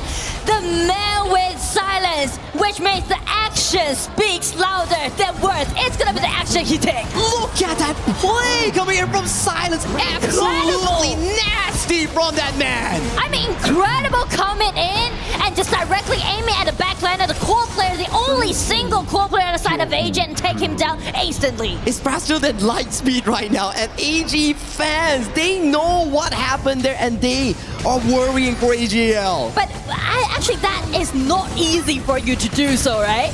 Exactly right. You need to have that split-second moment of decision-making and then pulling the trigger. It's about mental, it's about reaction, and also the execution. Yeah, I mean, like, after that kind of execution happened, everything just gonna be in favor of KSG from now on. Zoe just pushing the vision line so that Yino can secure this Crimson goal over here. We're back to a stalemate. I've said this before countless times. Leolang has to burn the unending sorrow. Both teams are setting their sight on this Shadow Tyrant. It's gonna be the Tyrant fight again. It's gonna be Zoe breaking out his ulti coming in, looking for you. You have been taken extremely low, getting out retreat, but they trade for the ulti coming out from this Kai'Sa. Silence is at the back. He's looking for a potential flank.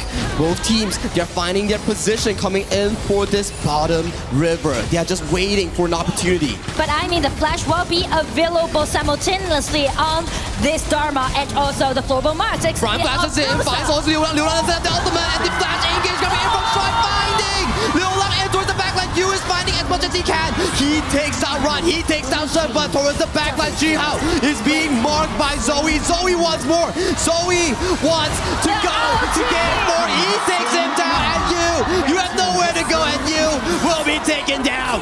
Bottom wave is still available, and AGAL, they're coming for your crystal. I mean, 2-4-4. Again, a beautiful trade made by AG. Everything just went so chaotic, but it seems like AG is trying to close out the game. LFF sacrificing himself, trying to buy his teammates more time, but still, 5 minutes to go. If Leolang wants to survive again, it's gonna be Eno just leading his teammates and Ace, the teammate, their opponent, and sending all those minions getting in. It's gonna be an even matchup, giving it to 2-2 point.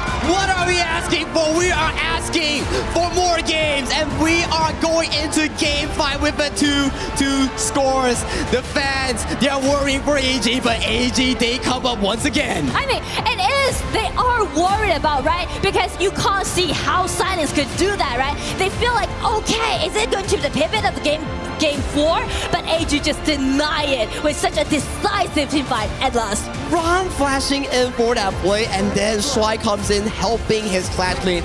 Was probably the best play I've seen with the Liu Lang and also Silence play later on. They play so well. I mean, both teams, all 10 players right now in the battlefield play so well. They're definitely at their best state.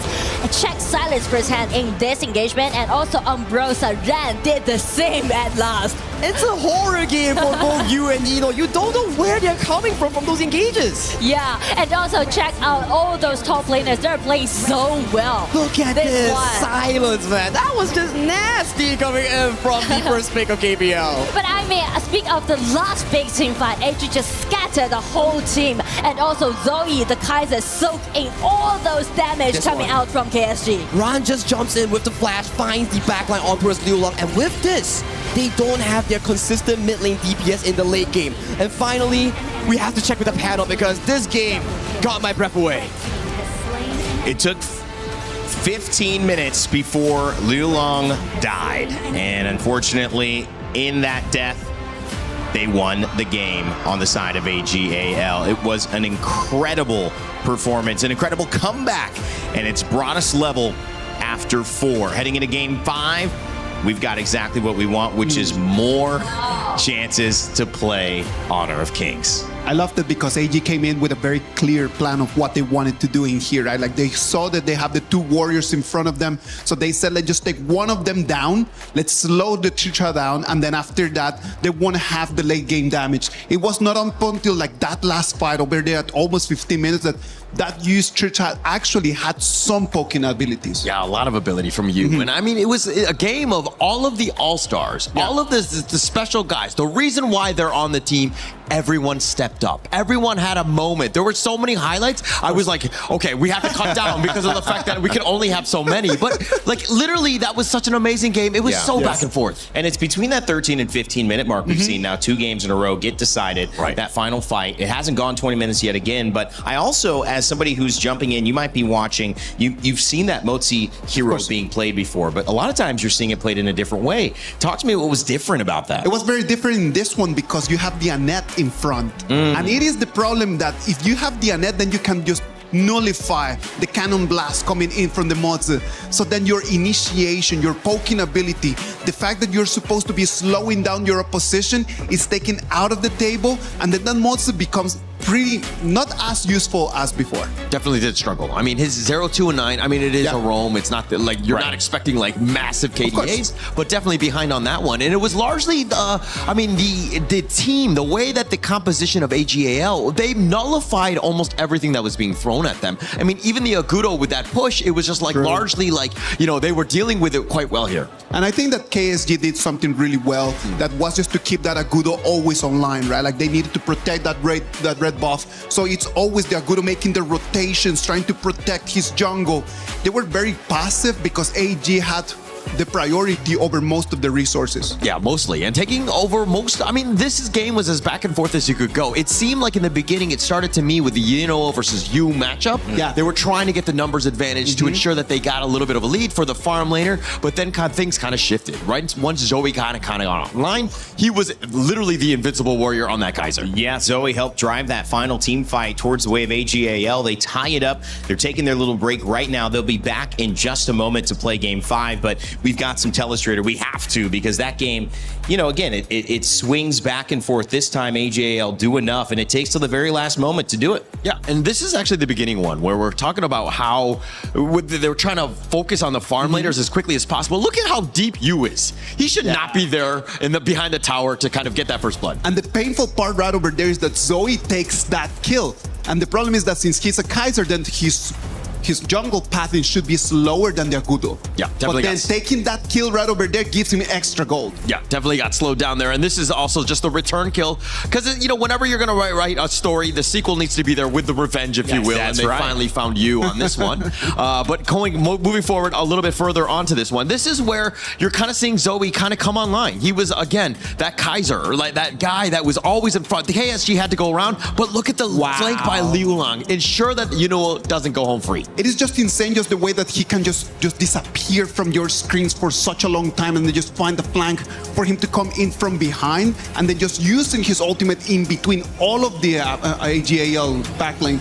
It just opens up the fight for them. Yeah, opens up everything. And this is kind of towards the later parts. Silence with one of the best plays that you will see. Again, the flash truth, all the way, the knockback, the control, everything that you want. And AGAL, they were routed at this point. Even with Zoe there, it doesn't really matter. They were able to be burned out. I thought this was going to be the turning point. Yeah? I thought that this was going to be like the moment where we were like, okay, yeah, let's just keep going all the way until 18, 19 minutes, right? Right. AGAL, we're like, never say give up. And this is the flash forward by Ron. You're making the play, and once you took down Liu Lang, that opened it up. I mean, Rain Day rightly pointed out that was the first time he died, but that actually got everything going. The wheels were churning, if you will, and the KSG all out route. But Zoe on this one, he dodges the stun, and he continues and takes down Juhao there. It is just so pretty, just the way that Zoe's playing on that Kaiser, right? Like, because he knows he's tanky. He is a big boy, as Zaki would put it right over there. He knows he can take the cannon blast. He can use his ultimate just to kind of nullify that, takes that last skill, and then just opens the whole bottom lane for AG just to parade it. to me, I would be almost scared as a fan to watch this because I never feel safe. I don't feel safe if I'm a KSG fan. I don't feel safe if I'm an AGAL fan. Any moment, this game seems to swivel, and just indicated there by that last clip, it was the first time Leo Lang died. It just goes, I mean, back to just like where your teammates are. Yeah. Are they able to kind of protect you? You got to always ensure that you're not walking in the dark, deep secrets of the streets of Paris, if you will. You got to be careful, right? That's right. I know some people went to the catacombs, got a little scared. Don't do that in the land of the gorge. Now, I got to say, Isaac, going into this, let's kind of break down. We've seen two games, both sides. What in your eyes has kind of been the most important factor between this matchup so far on this stage? I think that just the most important thing up until right now for everyone watching has been the opportunity of being seen like resilience right over there. Just being able to see that not all the time you need to be at the advantage. Sometimes you're going to be behind, but you need to just to have a plan to come in and try to do this. I am a little bit worried right now for KSG because they use their double warrior, and we know that AGAL does have double warrior compositions right over there that might be a very big problem for KSG forward. Yeah, and the global ban pick actually restricts quite a bit as we're going into this one. It's essentially a best of 3. A lot of the heroes have already been selected, and we're going to see drama all the way to the end of this one. I was going to ask about that because, you know, you saw Saki and Nora going, oh, they banned this, they banned that. There's like 2 more jungles they could pick. Kaiser's got to be, and then Kaiser gets selected. So are we worried a little bit about that, Isaac? I would be worried about that. I would be worried about that because I'm not a coach. Yeah. But the coaches are not worried about that not because they already have, like, I've seen their books, man. Like, their playbooks are just very thick, very deep, very complicated. I know that they're going to be fine. You could confuse it with a dictionary or something like that. It's that heavy. So many different pages. Is this how you learn French? I mean, is this they give us to the teams to order food? No, just so you know, the food gets given to us over here. However, we still have to order. It's all luxury at EWC. They treat these players as they should be, as the stars they are. Whether you're watching at home, fans of the KPL, or you're here in Paris, France, get ready because this is now no longer a best of 7. It is a best of 3. The first to 2 more wins is going to claim this trophy. And it's time to see who takes the edge yet again. Sagi, Nora, it's your time. Of course, you want to see who takes the edge, right, Rain Day? Because this series, who could have asked for anything lesser than this? 2-2 in towards that score. We are looking to see who is the first team to back that match point against their opponents. Especially when we are going things like 2-2 in this best of 7 format, it just gives me a slight sense of, will we see the ultimate battle today? 颠不颠吗? Well, it's still too early to say that, right? But match point matters a lot. Well, what matters a lot as well is what Rain Day and the panel mentioned here. The drafting book, the strategy book coming in for the coaches here. How do you give a good composition for your team? Because for those at home or those are here who has never watched Honor of Kings Esports, we practice the global ban pick. Every series you use a hero is removed from your pool. Yes, so in that case, you can see AG, they are using these 2 bans directly targeting at Zhuhao, right? Just ban away this Pei and also Jin, which allowing him to lead the whole pace in the early stage. And as I mentioned, Lorian is definitely going to be the vying point when we're stepping into this point. Hey, that Lorian has been amazing, right? We've been seeing it through the entirety of this tournament since day 1 of the play-ins up until the final day of the semifinals and has been appearing in almost every single series here. But take a look at the combination from AGAL. They're like, you had your fun with Mozi the other game. Let me have it now. And we add on the Showyue for that insane lane combo against you. I mean, like double poking, right? You can always rely on those snipers, especially you trying to win the upper hand of your HP trade. So definitely it's going to be a secure winning lane in the early stage on the side of AG. I'm interested to see what they pick up for their tank again. Last game, they burned through the Kaiser. There's no more Monkey. Do we get an All-Grunt here or something at the very least to supplement that tankiness? Because, yeah, you have the Mozi, means that your roamer won't be a tanky hero. You need something from jungle or the clash lane to supplement it. But I like this matchup. This was introduced in the KPL. The Miyue versus the Devara matchup. Well, it is so classic to see these 2 top laners play against each other back in the KPL region. And I would say Miyue will do great if you kind of just prone to let this Miyue to build up the early stage advantage. If you can do so, Miyue can be so dominating when we step into the mid game and do the splat push. And it's one of the most aggressive team composition that I've seen that's being drafted by AGAL. Game 1 all the way to Game 4, it's always about scaling, playing mid to late game for those item power spikes. But this game around, AGAL is drafting heavily towards to winning the lane. And also, they are drafting heavily targeting at Zhihao. You can see like 4 bans upon those junglers, right? Whoa. He's actually denying all those powerful junglers so far in this patch. Hey, it's like what you mentioned, right, Nora? Zhihao is the Zhuangyuan, the first pick coming in from the last The year. highest value Yeah, the Zhuangyuan. highest value Zhuangyuan. So you gotta ban him away. Those 4 jungle bans is not a waste. It's a respect towards the side of KSG's jungler. Exactly. And so does KSG. If they want to make those things happen, they need to initiate more so that they can suffocate AG from those farming pace, because the late game is going to be so scary on the side of AG. So much damage, so much side lane pressure here. They need a front line. And Dun has been locked in for Zoe. We've seen before how Dun, this hero, is able to open up the space. Very strong early game to pressure the jungle of the side of Kuaishou Gaming here. But I want to see what is the last pick here. You have a lot of mid lanes removed from the pool here. The mid laner is definitely going to be a good counter pick, but in that case, maybe like a Hano can be possible, in my perspective, on the side of AG. But for KSG, Yang Zhen will be their answer, and so does this flowball marksman. Well, I feel like the pressure on KSG is that they need to pushing forward scarily, and it's going to be a Ganon more. Wow, 4 poking heroes on one side. That is a lot of poke. I like this combination. We've seen this from Blacklist International before. One Mozi Cannon Blast, you get a shot on your face, you get the freshly forged on your face, so you cannot contest that 3v3 mid lane. This is very aggressive stuff that has been drafted by AGL. Yes, and I mean that it's kind of be a little bit extreme, right? Because you are letting 4 poking heroes, which means the initiation is definitely out there for you. But check out KSG's composition, right? I feel like a lot of potential individual showcase can be seen if Zhihao, this Yang Jian farm, are really well paced. They have a lot of carry points. You have the Devara, the Yang Jian, the Flowball Marksman, the Lorian. A lot of damage, and if they can find the backline assassination on towards members like Yinhuo, on towards members like the side of Sheng on that mid lane, that could be game changing, because once those 2 main damage dealers are not available in the team fight for AG, it could be disaster. Yeah, so as we are stepping into this precious and dividing match point, you can see AG, they're playing in the quite, I would say, risky composition, right? If they can drag it into the late game, which they are really good at, yes, they can grab the match point. But as for KSG, they also stepping into their own comfort zone. They're trying to use their aggression and grab themselves the match point. Momentum on the line. Both teams 2-2 tied in scores in the best of 7 in the grand finals. Match point on the line. KSG taking on AGAL in this game number 5. And they encountered each other in the mid lane first. Yeah, very small start coming in from both teams. This has been AG's starting style, right? Just starting Zoe towards the mid, get that clear in. But I mean, the accuracy about your poking is really crucial on the side of AG this time.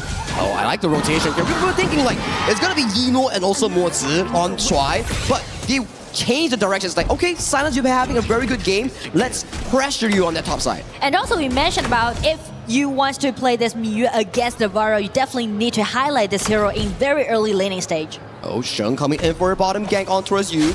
You has the double snipe. Oh, that's a very good damage. Liu Lang is here, find a bit of damage on Sheng. That's a 2v2 that's been won over to the side of KSG. I feel like Liu Lang can play really well by this Lorian, so does Shen. So definitely Lorian can be very powerful due to his skill set, right? Against this Ganon more in the early stage. It's about range. Whoever lands the first blow first will be able to win that specific matchup. Is it going to be Liu Lang finding the elevation on the Lorian ultimate on towards Sheng, or Sheng finding the burst damage first on towards Liu Lang? It's a bit of a rock, paper, scissors. And it's a bit like this game is going to be a pure mechanics combat.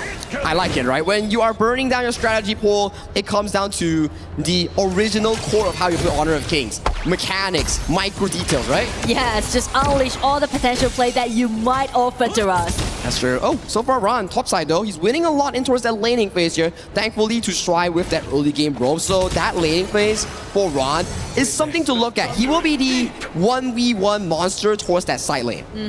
And both teams are actually trying to, prioritize their jungler's farming pace. But in that case, you can see Yangjin already got a level 1 advantage against this Dun because he had a high efficiency, speak of the farming pace. One snipe coming in from Yinwo. That's a lot of HP being expended by the side of you. Nice sniping. It all depends on your accuracy. Yeah, find a bit of a poke so far. Early game has been similar in the past few games. Just stalling those item power spikes, waiting for one member to actually make a mistake. Oh, Sheng, nice steal with the Rescue Gorge. And also showed his determination about landing his poking damage directly on the target that he wants. Yep. Bot side has been 2v2 so far. LFF doing an amazing job with the Lianpo, blocking those shots for his farm lane, so you can actually scale into the late game. We saw how scary it is when you have a late game full-blown marksman, right? Another steal by Ganon Wall. Sheng has been on fire. Yeah, he's really accurate about how he's gonna do all those poking damage. But, the only difference in the early stage is that how they're gonna gain the vision control. KSG relies a lot on this Lianpo. On the other side, AG relies on the Dun. It's gonna be Lianpo knocked up directly on the Enos. Ow! It's gonna be the first blood goes over to Liu Lang. But Liu Lang finds a nice pick on Yino, but Sheng also finds a counter kill on towards you. It's about the mid lane here, finding the key snipes towards the back line. So it's gonna be a 1-1 trade, and only the farm lane will suffer. Well, Honor of Kings, farm lane, you'll always see 5 members coming in towards your lane. Yeah, I think it has been a usual occurrence for both Yino and you. Yeah, under huge pressure, I need to say. What we check on a replay here, nice engage coming in from LFS Lianpo, catching on towards Yino, the elevation towards Yino, and Yino sort of displaces himself, but you also get sniped down by Sheng. Yeah, just as long as he trying to flash out, that's the point, that's timing for Ganonmore to take that full-blown marksman down. The snipe is so good, and AGAL back towards live, they secure the Tyrant going towards their side here, so in this game itself, it's about, yet again, those 10-minute marks, how you play those team fights. Miyue has to burn the ultimate here. The Umbral move won't be available. Shrine finding the smite on the stun. But it won't be much of a fight. Because the initiation isn't that secured. But Lianpo playing is so fierce. No. It even make it as a tower dive. But here comes Ganonmore again. It's gonna be double sniper. It's gonna be the last point. Flash in. Got him the Sure, just claim it as a double kill. He's on fire with those snipes, and he is getting back after back after back. What did this man take for breakfast? Because he's just hitting all his shots. I mean, Ganonmore, we haven't seen this hero being played so far in KWC in such a decent way. I mean, so accurate, so precise, so determined to do so. The initial play was coming in from LFF, engaging on Nino, knowing he has no flash. First snipe onto his LFF, forcing his flash. Sheng out flash forwards, finds LFF, and then the last finisher on towards you was so perfect from the AGL mid lane. It's all about calculating, right? You need to be really good at mathematics that allow you to do that. Trigonometry, dimensions, Sheng is an expert. And it's another one towards the mid lane on towards Jihao. But the only reaction that we can give to Sheng right now is just yelling out. It's an outstanding performance, I mean. Extremely good performance, mid lane centric carry style, and with those wins, it's just jungle buffet for the side of Zoe and Ron. You can see how much pressure that has been put on towards the side of KSG just by Sheng alone.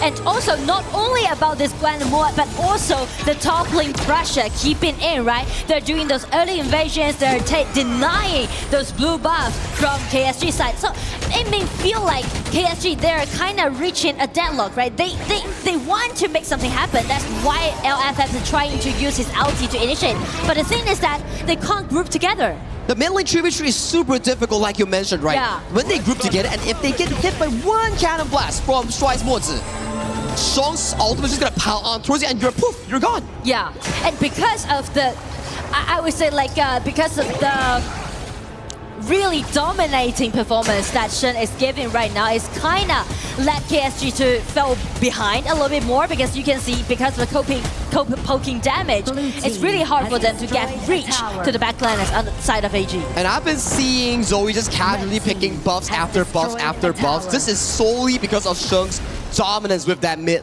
lane Ganemo. So give me a moment here. How does KSG find a way to make it back? Because Shung so far, he's 4-0-0, and there's not a lot of engage coming from KSG. I feel like it's going to be the time for this Yangjian because Yangjian actually shared the even goal and he's nice knock on towards Yinor. Yinor almost getting zapped out. The passive from Jihao takes down Yinor for his over-aggression in that mid lane. I mean, just talk about it, right? And Jihao just executed. That's the point. These players, they are so sophisticated about what they're going to do, even if they fell behind. Nice dodge from LFF. If he takes that, he's gonna lose a lot of HP. So that kill is really important for side of KSG. This stops Zoe from stealing away this Azure Golem, which they need a lot.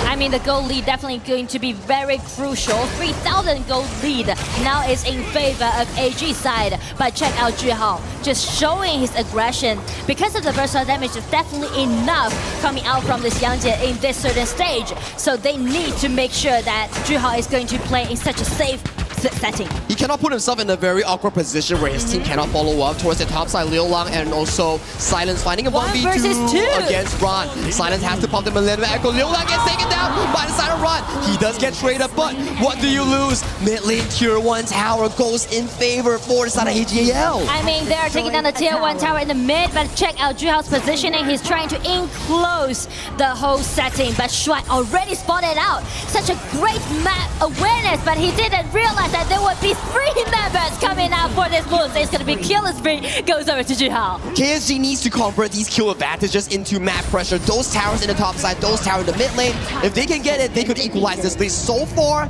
those are great kills, but how did they make a comeback is what I'm looking for. It's very hard because as you see, they sacrifice the Roma on the side of AG, trade for that Tyrant. So definitely the advantage is still holding in AG's hand. Ron is just on fire today. So on form, finding the 1v2, 1v3, and still finding the kill. And Jihao, he has been finding consistent back-to-back plays to bring the game back into an equal footing. Because he knows that he's the only member in this certain mid stage can hold the whole situation on for KSG. Oh, this is going to be a 1v1 between the two junglers here. Nice secure coming in from Jihao, but he will have flash going into the Tyrant fight later on. But I mean, check the goal difference. Well, how long haven't you seen the mid laner sharing with the highest gold in this patch? I mean, not in this patch at the very least. Such a privilege to see that. I know, right? And Shung just doing it out of the blue as we pace on into the 10th minute mark. Both of the clash lanes will be doing their duty in towards that side lane. Silence has been one of the players I want to point out on. He's been silently farming, and he will be a threat towards the backline at the very least. And in that case, now Silence is doing all those pushing strategy on the side lanes and trying to make sure that they got enough time to reset for the engagement. KSG starting off the Overlord wants to trade off with AGAL, but it has been spotted by Ron from that bush. They're trying to make the Dragon Trace happen and ran at the same positioning. Trying to deny it is always gonna be a kill. That was so close and scary. Yidol was just busy pushing in that bottom side. I thought Shung had it for real. LFF has to pop the ultimate to run away. Silence goes very low and has to pop the Millennium Echo to pop away towards safety here. But with that, I feel like AGL won the map entirely. Bottom tower damage, Crimson Gold stolen away, and winning in health bars right now. They're definitely snowballing the game, right? The tower pushing and also the tower guarantee, and also with the poking damage coming out from Shen, it's gonna be very scary. But in that point, how KSG can make those counter attacks? Because if they are only relying on Yangjin, the single hero, that might not be capable enough for them to turn the table around. Very true. We need Liu Lang to find an elevation towards the backline. We need LFF on that item to bring everybody in to find a miracle play. As the minions are marching in, this could be a lot of tower pressure onto the side of KSG.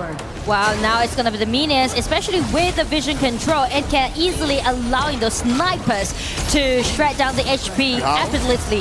Jihao rocks on towards Yinor. Yinor is very low and takes a lot of damage towards the face. AGAL, they need to heal up on Shung. Where else? Where did the HP go? I mean, it comes out from Yu's Global Marksman, right? Because Global Marksman also shares a really long attacking range, and also because of the preset damage dealt by Yangjin, allowing them to take Shen extremely low. So U is gonna be a winning condition for KSG if you can consistently use the ultimate and poke the backline of AG on Yino, on Sheng. That could potentially stall the game into maybe another Tempest Dragon. Yeah, maybe. I mean, it's potentially to see that happen. But as right now, actually, KSG tried to step in out of their high ground tower, which will make the fishy coming out. They need to be careful right now. They need to give away the Crimson Golem, and the waves are coming in. The bottom wave is coming in for this really low high ground that they're trying to defend. A bit of an engage on towards the backline, but Sheng, a very fancy sidestep to dodge away from the elevation. Yes, and I do like the way how Liulang is playing right now. The Lorian is also using his long attacking range and poke Shen down before the engagement even happened. He needs to, right? If he finds the perfect play, that's where KSG gets to extend the game into a position where U is really fit, Silence is really fit, because in the late game, I feel these two teams are really neck and neck, and LFF, he has to pop the flash, if not, he will be taken down by those fleshly Forged Blades. Meanwhile, minion waves will be cleared as the bottom tier 3 still stands one more day for KSG. I mean, nice holding right now, providing by KSG, right? They're buying time for themselves, and they're looking for the windows open for them. But first thing first, they need to make sure that they dodge all those swords coming out from Shen. It's like playing a mini game, right? It's like, oh, you gotta dodge the most cannon blast. Oh, you gotta dodge the goddamn most spears here. So you gotta tread with caution here.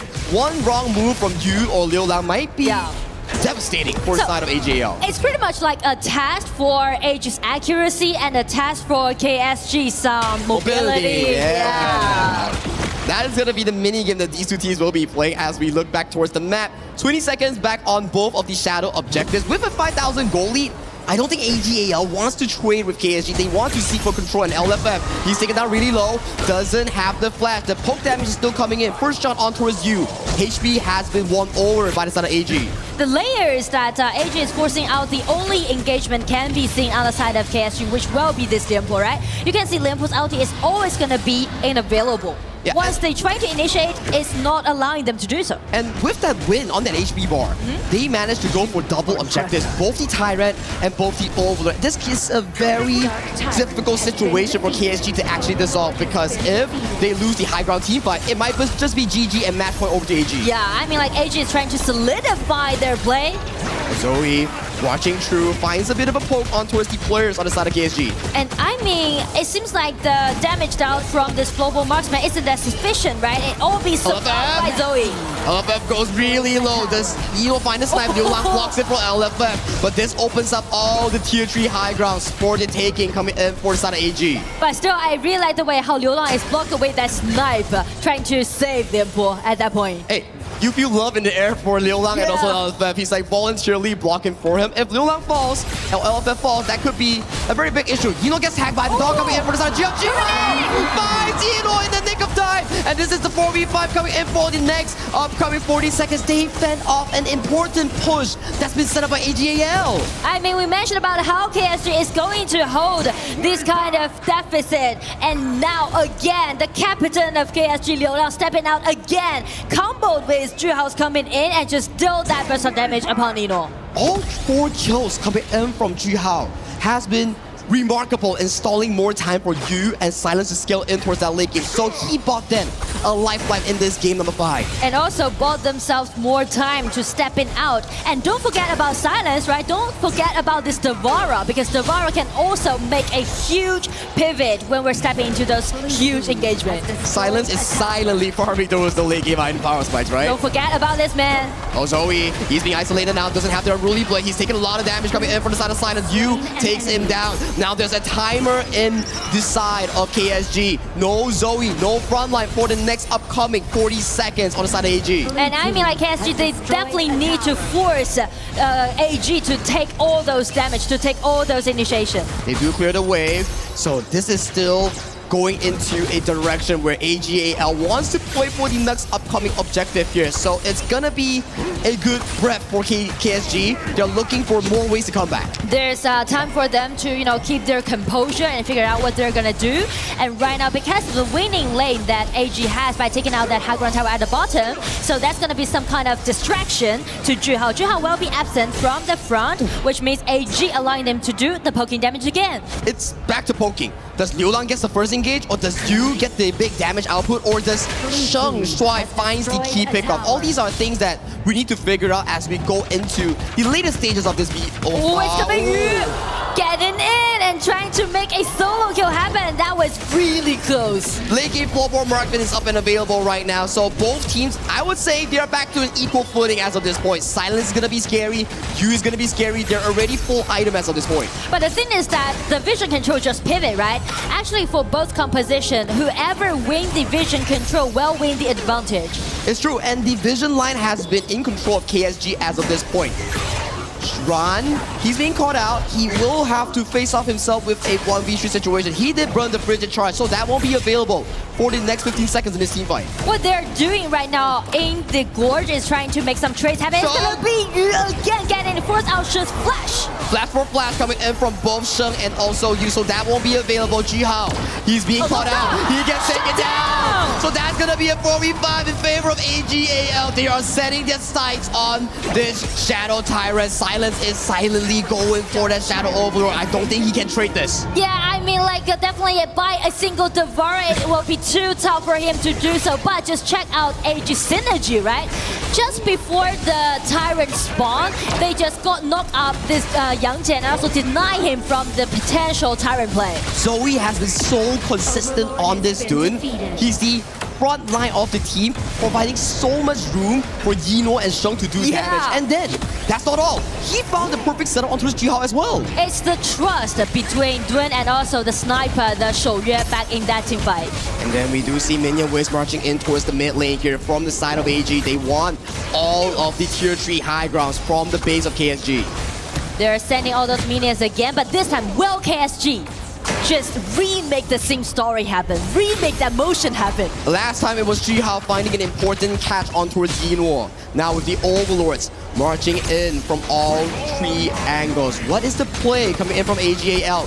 Star Chaser has been used by the side of Yino. He's looking for a bit of a poke, but they have escorted that play. Yino is going very low. LFF might be the first target to fall. That is going to be a 4v5 for the next 43 seconds for the side of AGAL. They still have the next wave of Overlords marching in for the base. I do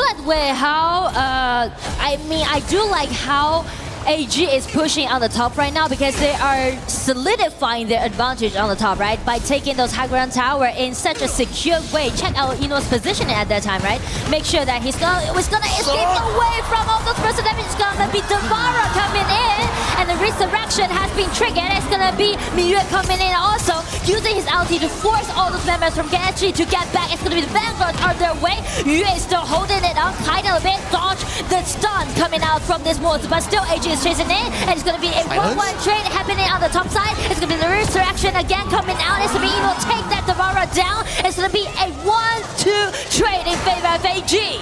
And still AGD and minions marching through. Zoe goes in for the aggressive engage. His eyes set on for the crystal here. LFF, he's fighting for this engage, but he will be taken down. Jihao is the fall. AGAL, they're going for the match point. The match point in the final in KWC 2026 goes over to AG first by using those pure mechanics, pure accuracy, precisely and cleanly close out the game. Show Gaming are at nice edge right now. We are in a BO7, and the first to enter that match point right now is AGAL. Yino and AGAL, they're smelling, they're looking for their new trophy in the cabinet. And I mean, I do appreciate the way that how they're drafting actually, because you know it is so risky that you're gonna take out 4 poking heroes in one side. It's like the pure trust that you can see beyond the teamwork. This is the start of everything, right? LFF being the first target to be taken down, ultimate flash from Sheng, and he found the amazing snipe on towards the side of you, and that was just the start of these plays. I mean, because of Shun's accuracy and also their vision control, allowing them to do so, just, you know, kind of push the game till the end. And there were signs of moment where Show Gaming was able to claw back into the game itself. They found the side of Yino, they found the side of Zoe, and they extended the game to almost the Tempest Dragon. But in the end, Zoe with this catch was just impeccable. But if you want to know more, let's pass it over to the panel for the further breakdown. Well, it's another game that finishes here in around 20 minutes. However, this is the first time we have seen one of these two teams win 2 in a row. And the elation from Inua's family, his father standing up there, should be testament enough to how important that is. Match point now for AGAL. They are our title defenders, and they are 1 game away from doing it. We have been here before. AGAL, 1 step away from taking the trophy to be back-to-back champions. I do believe that KSG still has things right over there that we're going to break down for you as we move forward. I'm telling you, I don't think that this is going to end up in a 4-2. I have the feeling that we're going to go to game 7. Yeah, that's just my feeling. Yeah, I think we have the same feeling. I'm hoping for that to happen, if anything, because again, we want to see the drama, if you will. We want to go to the ultimate battle, but AGAL, the way that they're able to play, also Shung, oh my God. Yeah. Did not die a single time. He was sniping everybody. I think that was just the key for AGAL to open the game, right? Like just how accurate Shung was on that Ganon Mo. Like, it's not even about the fact that he got the kills. The opening of the game, he comes in and then with the blades takes 1 jungle camp, takes a 2nd jungle camp, a 3rd jungle camp, and that is just money that goes into his pocket, taking it away from Juhao. Actually, the highest net worth on the team as well. So he was just constantly farming. He was stealing from everybody, if you will. And again, he didn't even die at that last point with this the nice clutch play with the Sage of Sanctuary. Randy, it is such a difficult hero to play, man. Not everyone is just built like that you can say like, oh yeah, I'm just gonna put Ganon Mo on a game 5 of the grand final of the tournament.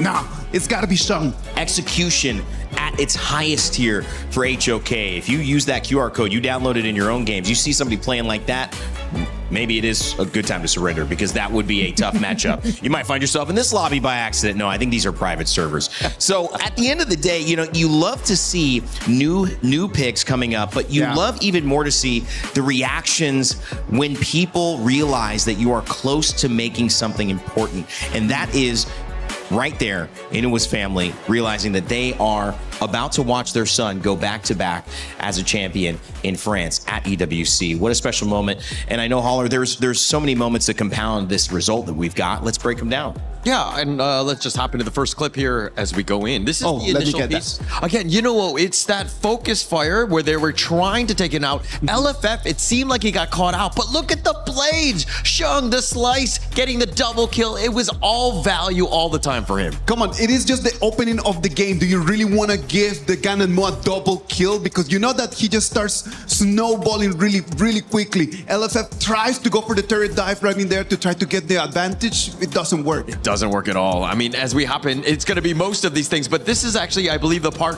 where they were able to get the final jump in. They end up taking down Yuno on this one. They were able to kind of weather the storm. KSG, yes, they were behind this game most of the time, but they tried to prolong it as much as possible. It was a very difficult ask for AGA. The problem in here is just the different compositions, right? Right. Like when we start thinking about this composition that we have from AGAL, the good thing that they have is the reach. They can poke.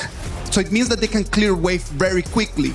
On the other side for KSG, nobody could clear the minions. And that's why they couldn't just defend their high ground for a little bit longer. Because in the moment that someone would jump in to try to clean the minions, disappear from the map immediately. You can see the pressure that needed to happen. Juhao, I think the big moment for me that I witnessed was they're defending against tier 3s. All of a sudden you think AG might end the game. Juhao flashes in, finds the kill, and it kind of delays to the point where you say, maybe we do get another Tempest. Maybe we buy some more time. It was a day late and $1 short. However, it was an indicator of how their lineup wanted to play and find success, which was this very specific yet valuable way when they can get that job done. Yeah, Juhao was carrying the team, right? Yeah. Giving KSG a chance with this Yang Jian. The way that he was able to pounce on forward, he ended up like 3-1-0 early. He was kind of putting them or giving them a chance, right? But then he got caught out in that mid game, and then once that happened, the wheels had kind of fallen off at that point, and it was again too much AGAL in the end. I do believe that the key moment in here is in the BP when they decide to AGAL to take that Miyue. So they decide to take the Miyue just as a counter against the Devara, right? And then since Miyue is going to be over there at the clash lane, then what happens is that the Miyue takes the red buff first.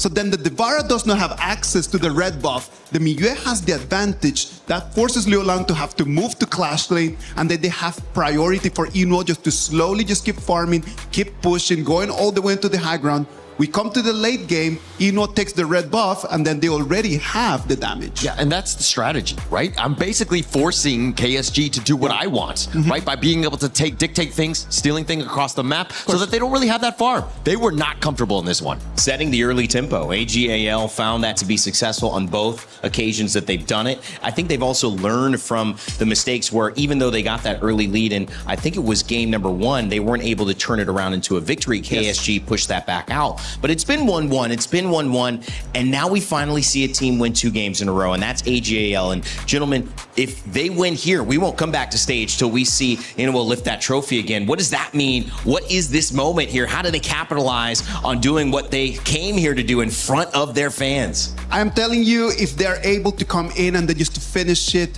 I hope that it's not going to be only for Eno, but for the 5 of them, it's going to be such an important moment. And it's just going to be so special just to have all the fans flying all the way from all over the world, because I have been talking to people over there in the audience. They're from everywhere right now. Yeah, everybody loves AGAL. I think that you're seeing that in the fans in the stands here. I mean, Kwashu Gaming have their own fans as well, but I think that overall it's been a lot of energy to AGAL. They've got the drums, they got the panda was walking around. I mean, they got everything at this stage. You know, we talk about buffs and parent buffs and kid buffs and family buffs. They're real in my opinion. And you know, front row and center the entire tournament, we've seen Eno's family, and that's just maybe a microcosm, a small thing to pull back onto the big picture, which is that AGL, if they win, this place would erupt. But KSG have found a way to bounce back. They are so deadly. If you give them an inch, they will take a mile. I do believe that AGAL has a plan right now. I know the players, I know the coaches, they do have a plan, but at the same time, KSG, they're young. They want something. They're not gonna come all the way to Europe just to go empty-handed home. KSG have to all in. They cannot act like they have another game, and AGAL have to realize that if they don't do it, there's still a game 7, so that could affect the draft. It's pressure on to KSG. You were talking about the youth of this team. They're gonna grow from this regardless of the outcome, but again, they need to show up. It's a best of 1 for them. Well, AGAL on the precipice of greatness, and for the call that could send us to the stage for a trophy lift, let's send it over to Saki and Nora. We are back once again, and we will be finding out soon whether or not KSG can push us to a game 7. For now, Nora, AGAL, they are looking strong, just like what the panel said. They want back-to-back games to push it to a match point here at game 6. And especially they are the title defender, right? So definitely they're gonna all for it, and also for KSG. That's the most fun part when we are reaching a score like a 3-2, because no saving cards. If you pull all the cards that you have, right, bring it to the ultimate battle, everything will be set up as the original one. Yes, you reset the picks, you go into a blind draft, you don't know what your opponent picks, and you have to structure your own draft and trust in yourself in the ultimate battle. But we'll save that talk for later as we go into the draft. The Yang Jian Dolia being picked up by AGL. It's looking good. This duel is so classic, right? I just prioritize that definitely Zoe will have his power pike earlier than Juhao, because you can see if Juhao had a really nice farming pace, he's gonna do well in the mid game. But on the other side, this time KSG is giving the ball to Yu and also to Liu Lang. And so far the KPL teams, they have a 100% win rate on Kaiser. This pick has not lost a single game every time KSG or AGAL has selected them. So coming in towards this grand final, if the statistics still follows, maybe this is KSG's miracle pick on towards Juhao. And also, it feels like they're trying to play the same style that AG just did in the last game, because it also let Kaiser to bring all those vision control and let Noir to do those poking damage for him. They definitely have to, right? Like, you form that front brick wall, move in together for you and also Liu Lang to do consistent damage here. So everyone will be locked in here for the side of Yinwo. It's gonna be an okay lane at the very least. You on the Aoyan, he won't be able to buy that Frostguard Embrace to fight against a magical damage output. So the laning definitely gonna be a little bit torturing for Yu, and it also means that they need something spicy on the top, right? Maybe a Byron will be possible on the side of KSG, but they already used that. It. Yeah. It's still available at the very least for Ron in that Clash lane. Maybe for the side of KSG, there's still the picks like the Fatih, the Charlotte, those are still available, and you know those two picks, it screams silence because those are carry picks where he's known for. So that's the reason why AG is denying this Fatih pick, which only maybe a potential Umbrosa we may see in this game? Well, there's still the Charlotte, there's still the Umbrosa, the Vara banaway as well. That's the pressure and stress when you are playing the global ban pick. There's like what? 5 heroes automatically banned away from your pool plus 4 heroes. So for players, you not only need to know how to play the game, but you need to have a very, very large hero pool and understanding. Exactly. And speak of the hero pool, Haya is definitely gonna be the one because like Haya can easily initiate and also deny this Kaiser from the front of KSG side. I'm looking for a potential shallow play for Silence because it's one of his signature hero and also because they are trying to drag it to the atom battle. So just bring it out.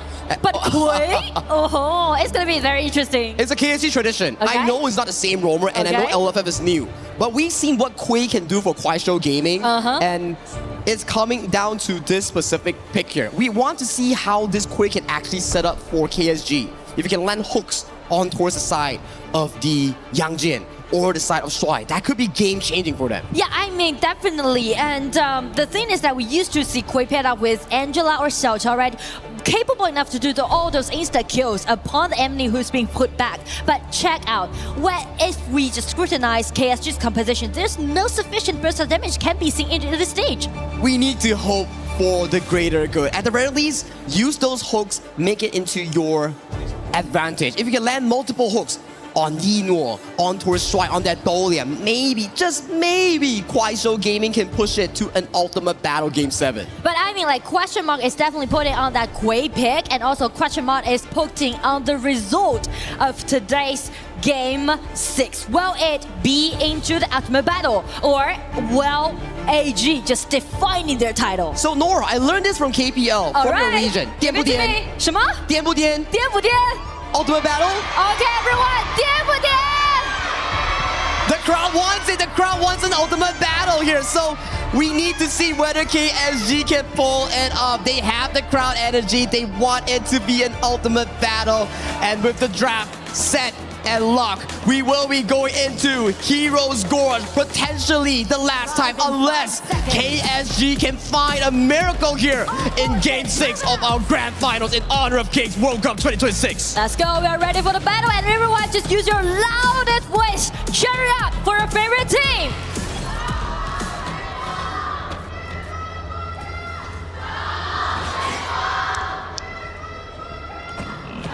Together as one.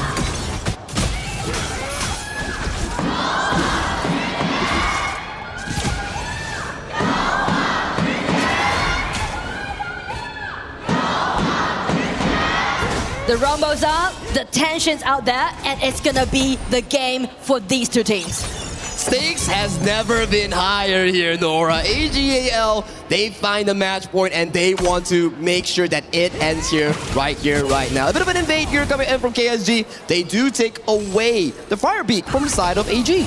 Right now, we can see a nice knock-up. Well, it can be a little bit difficult if you want to confront Byron in such an early stage, especially during the lanings. One of the strongest Clash lane laners, which is the Byron, so for Ron, he's very self-sufficient in that top lane. That's why you see Shuai, he's just following the side of Zoe to maximize that goal potential for this Yangjin carry pick. And also, speak of the bottom laning, you can see Ino is actually trying to calculating all those minions spawning at the bottom, right? Because we mentioned about how painful Aoyin could be during the laning. I like it, right? You're giving Ino a very comfortable laning phase. You're also funneling more gold. But Zoe gets hooked into the midst of everyone. Invisible Warrior tagging on towards AG's jungle. That's the hook that we talked about, Nora. LFF picking out that confident Kui play. And right now in the mid lane, you can see Silence are making some noise for him. He's wanting for his solo kill, but it's still too early on in towards this game itself. But that's the play coming in from KSG. I mean, just check out the hook, right? The ability with Flash, allowing him to get attached to that Zoe. Skill 2 Flash was just beautiful coming in from LFF, and the crowd really loves it. So This gives KSG a comfortable early game. At the very least, you know you're putting Zoe behind in that farming tempo. Yes, they're trying to cut off the farming pace away from AG side. And also, you can see the Another one. like another hook. Into the void. Rod has to burn the flash. LFF is not missing these hooks right now. And you know what? LFF is so new, not only to the stage, but also to the team. Actually, in this spring, he was first picked up by AG, right? So, and then in the summer's season, he just rotated to KSG, and this is the first season he ever debuted in this stage. Young players, right? The potential is just amazing. I mean, young but scrappy. Young but scrappy, but we love it. We love to see how they fight around these objectives, and LFF has been showing pretty good hooks thus far. And right now, he's taking the vision around the riverside and trying to threatening AG's positioning. Well, we're back into a farming tempo here. Like we say, we always love to see what Sheng has for that early gameplay. So he's pacing himself in towards this top lane bush, maybe finding some trouble against Silence on that Charlotte. I mean, definitely they are trying to pressure this top lane, and right now they're taking their movements, dragging him into the ulti. It seems like the damage out there. It's not enough though. All the members coming in from AGL, they are already here. So this is gonna be a play coming in from AG. Strong flashes towards the backside. He's looking for a play. He finds the side of Silence in a 1v4 situation. So it's gonna be a 1-1 trade. Wow, everything just went so chaotic on the top side of the map. But I still like it, right? AGAL, they expend only 2 members, but they wasted 4 members' time coming from KSG. That's an overall win if you were on the side of AG. And it's all because of the synergy that they had, right? Led Heya to landing his ulti and drag the most squishy part on the top side. And with that kill on for Silence, this opens up the Tyrant freely for the side of AGL. The steal won't come true as it goes over to the side of AG. They know that they still have a winning lane at the bottom, so they are just trying to secure every Tyrant on neutral objectives that they can gain to. Yeah, and this is looking good so far. Goalie-wise, KSG is still looking really well. I think this is because Zoe suffered that one death in towards that early game. Yeah. So that's their saving grace. But how long can they pull? They need Liu Lang to be the late game carry. They need Silence to be that late game monster as well. But as you mentioned, time is exactly what KSG need right now. But how they're gonna bring it into the late game, that depends on LFF. Yeah, LFF 0-0-2 on that KDA, still 100% in that kill participation here. Oh, he's waiting. He was in the bush. He's inside. He might be hooked here by the side of LFF. LFF finds a hook onto her side. Not the best target here. She still is able to survive. Liu Lang has no flash. Gets tagged on by the house coming in from Zoe. That's going to be the first pickup here for the side of AGAL. Meanwhile, this is happening. The abduction coming in from Sheng. In towards the moose gaming run. Zoe is waiting. Zoe gets the bound. But does he get the engage? No, he does not. LFF gets to run away towards safety. Silence, and also the side of Jihao is on a stronghold run. Flashes in towards the backline, but Yiro gets hooked in. Jihao is finding more trouble with the team of AGAL, but it is a win coming in for the side of Quasho Gaming. I mean, that is insane to see such a big 5 versus 5 team fight in 5 minutes at the bottom. Can you imagine that? I thought KPL was a region about rotations, but this is all about fighting, and I'm loving it. That's because we are stepping into the final stage of the final right now, right? Because it's the match point for AG. They're giving all the cards they can. They're doing it, being so committed. But as on the side of KSG, you can see like they won't give it up, even though only a slight opportunity is there for them to get it back. I am loving the aggression coming in for both of these teams here. For KSG, it's about LFF, Jihao, who's looking for those plays. For the side of AGAL, it's about Sheng and also the side of Zoe here. But Yu taking so much damage here. He has to give away that mid lane control. Yes, and actually backtrack onto those composition. I do want to highlight this Dolly and Yangzhen pick, right? Because the double ulti that Yangzhen has, allowing him to be very dominating in the mid game. Yeah, I think that is going to be one of the main winning conditions that AGAL wants to be able to look for those key winning plays here. That's a nice chunk of damage on towards that mid lane tower run, just getting a bit of control for the side of AGAL. But talking about composition, right? Late game, I would have to give it over to the side of KSG. yeah, definitely the late game is so promising because they have 3 late game heroes, Charlotte, Nuwa, and also Aoi. That's also going to be a little bit trouble them to handle the mid game situation because even if the hook is right there and get it back, the damage down wouldn't be there for him. Yeah, that will be happening more in towards the late game here. Maybe hook into Liu Lang's Nuwa burst damage. We will never know, right? Maybe that's the game-winning play coming in from the side of KSG. But right now, in this early game, both teams are consistently fighting for river control. They are looking to see how they can actually push that goal lead. I mean, speak of the goal lead, is quite even actually right now. Very, very tight. And also, the situation is reaching a deadlock so far. It's not going to be easy coming in for both of these teams. None of them wants to give an inch. One small mistake coming in from KSG and it is tournament elimination and second place. One small mistake from AGL and we might get a game 7. Yes, that is possible. And in that case, actually Yu is changing his item building logic, right? He's prioritized the Daybreaker, let them to have enough versatile damage. You need it, right? There's so many tanks here. You have Ron, you have Yang Jin, which is a good point that you brought up because usually Aoyan is not the best hero to take down tanky heroes like those 2 Clash End fighters that we talked about. But in these kind of certain composition, there's no choice left for him. There's just no choice. That's the pressure coming in from the global ban pick. As we look in towards this mid lane tower here, the mark finds the mark on towards him here, but the infinite vastness will be expended by you, so that's going to be a crucial cooldown unavailable. As with that being expended, KSG gives control over this tyrant. I feel like AG, they are really disciplined so far because as you can see, they made a lot of skill trades happen, right? Because they know Aoyin with his ulti unavailable and it's really hard to let him landing the burst of damage that we just named right on this ring or this Haya. So the next 60 seconds for you is going to be a very crucial timing. He cannot get caught. He cannot be taken down. If not, that's going to be a win. They do get the hook towards Zoe though. Zoe, he's stuck in towards the midst of the void. But with the tenacity coming in from the Yang Jin, he walks away towards safety. Meanwhile, this is happening. Hino is finding a bit of fun on towards the bottom side on that tier 2. Well, in that case, I do want to highlight the item building lodge. And sorry, it's going to be another full hook coming out from Quay, but the damage isn't there for them. That's the thing I do want to highlight because Zoe's item build logic is also different. He also prioritized the magic armor item for himself, in this case for Yang Jin. Succubus cloak, right? Oh, yes. Shug just barely dodging that hook. That is very dangerous for the AG mid laner. 2 teams are just baiting out all those skills that possibly have because they are presetting for the upcoming 10 minutes mark. This is going to be a very important one coming in for both of these teams. We've seen how explosive these fights has been every time the 10-minute mark hit. So now, 15 seconds on the dot. Positioning from the side of AGL is slightly slanted over to the mid-bot side. We need to see how KSG decides. Do they go for the fight or do they go for the trade? I mean, lack of the flash allowing Zoe just coming in 1 versus 3 and even make it as a 4.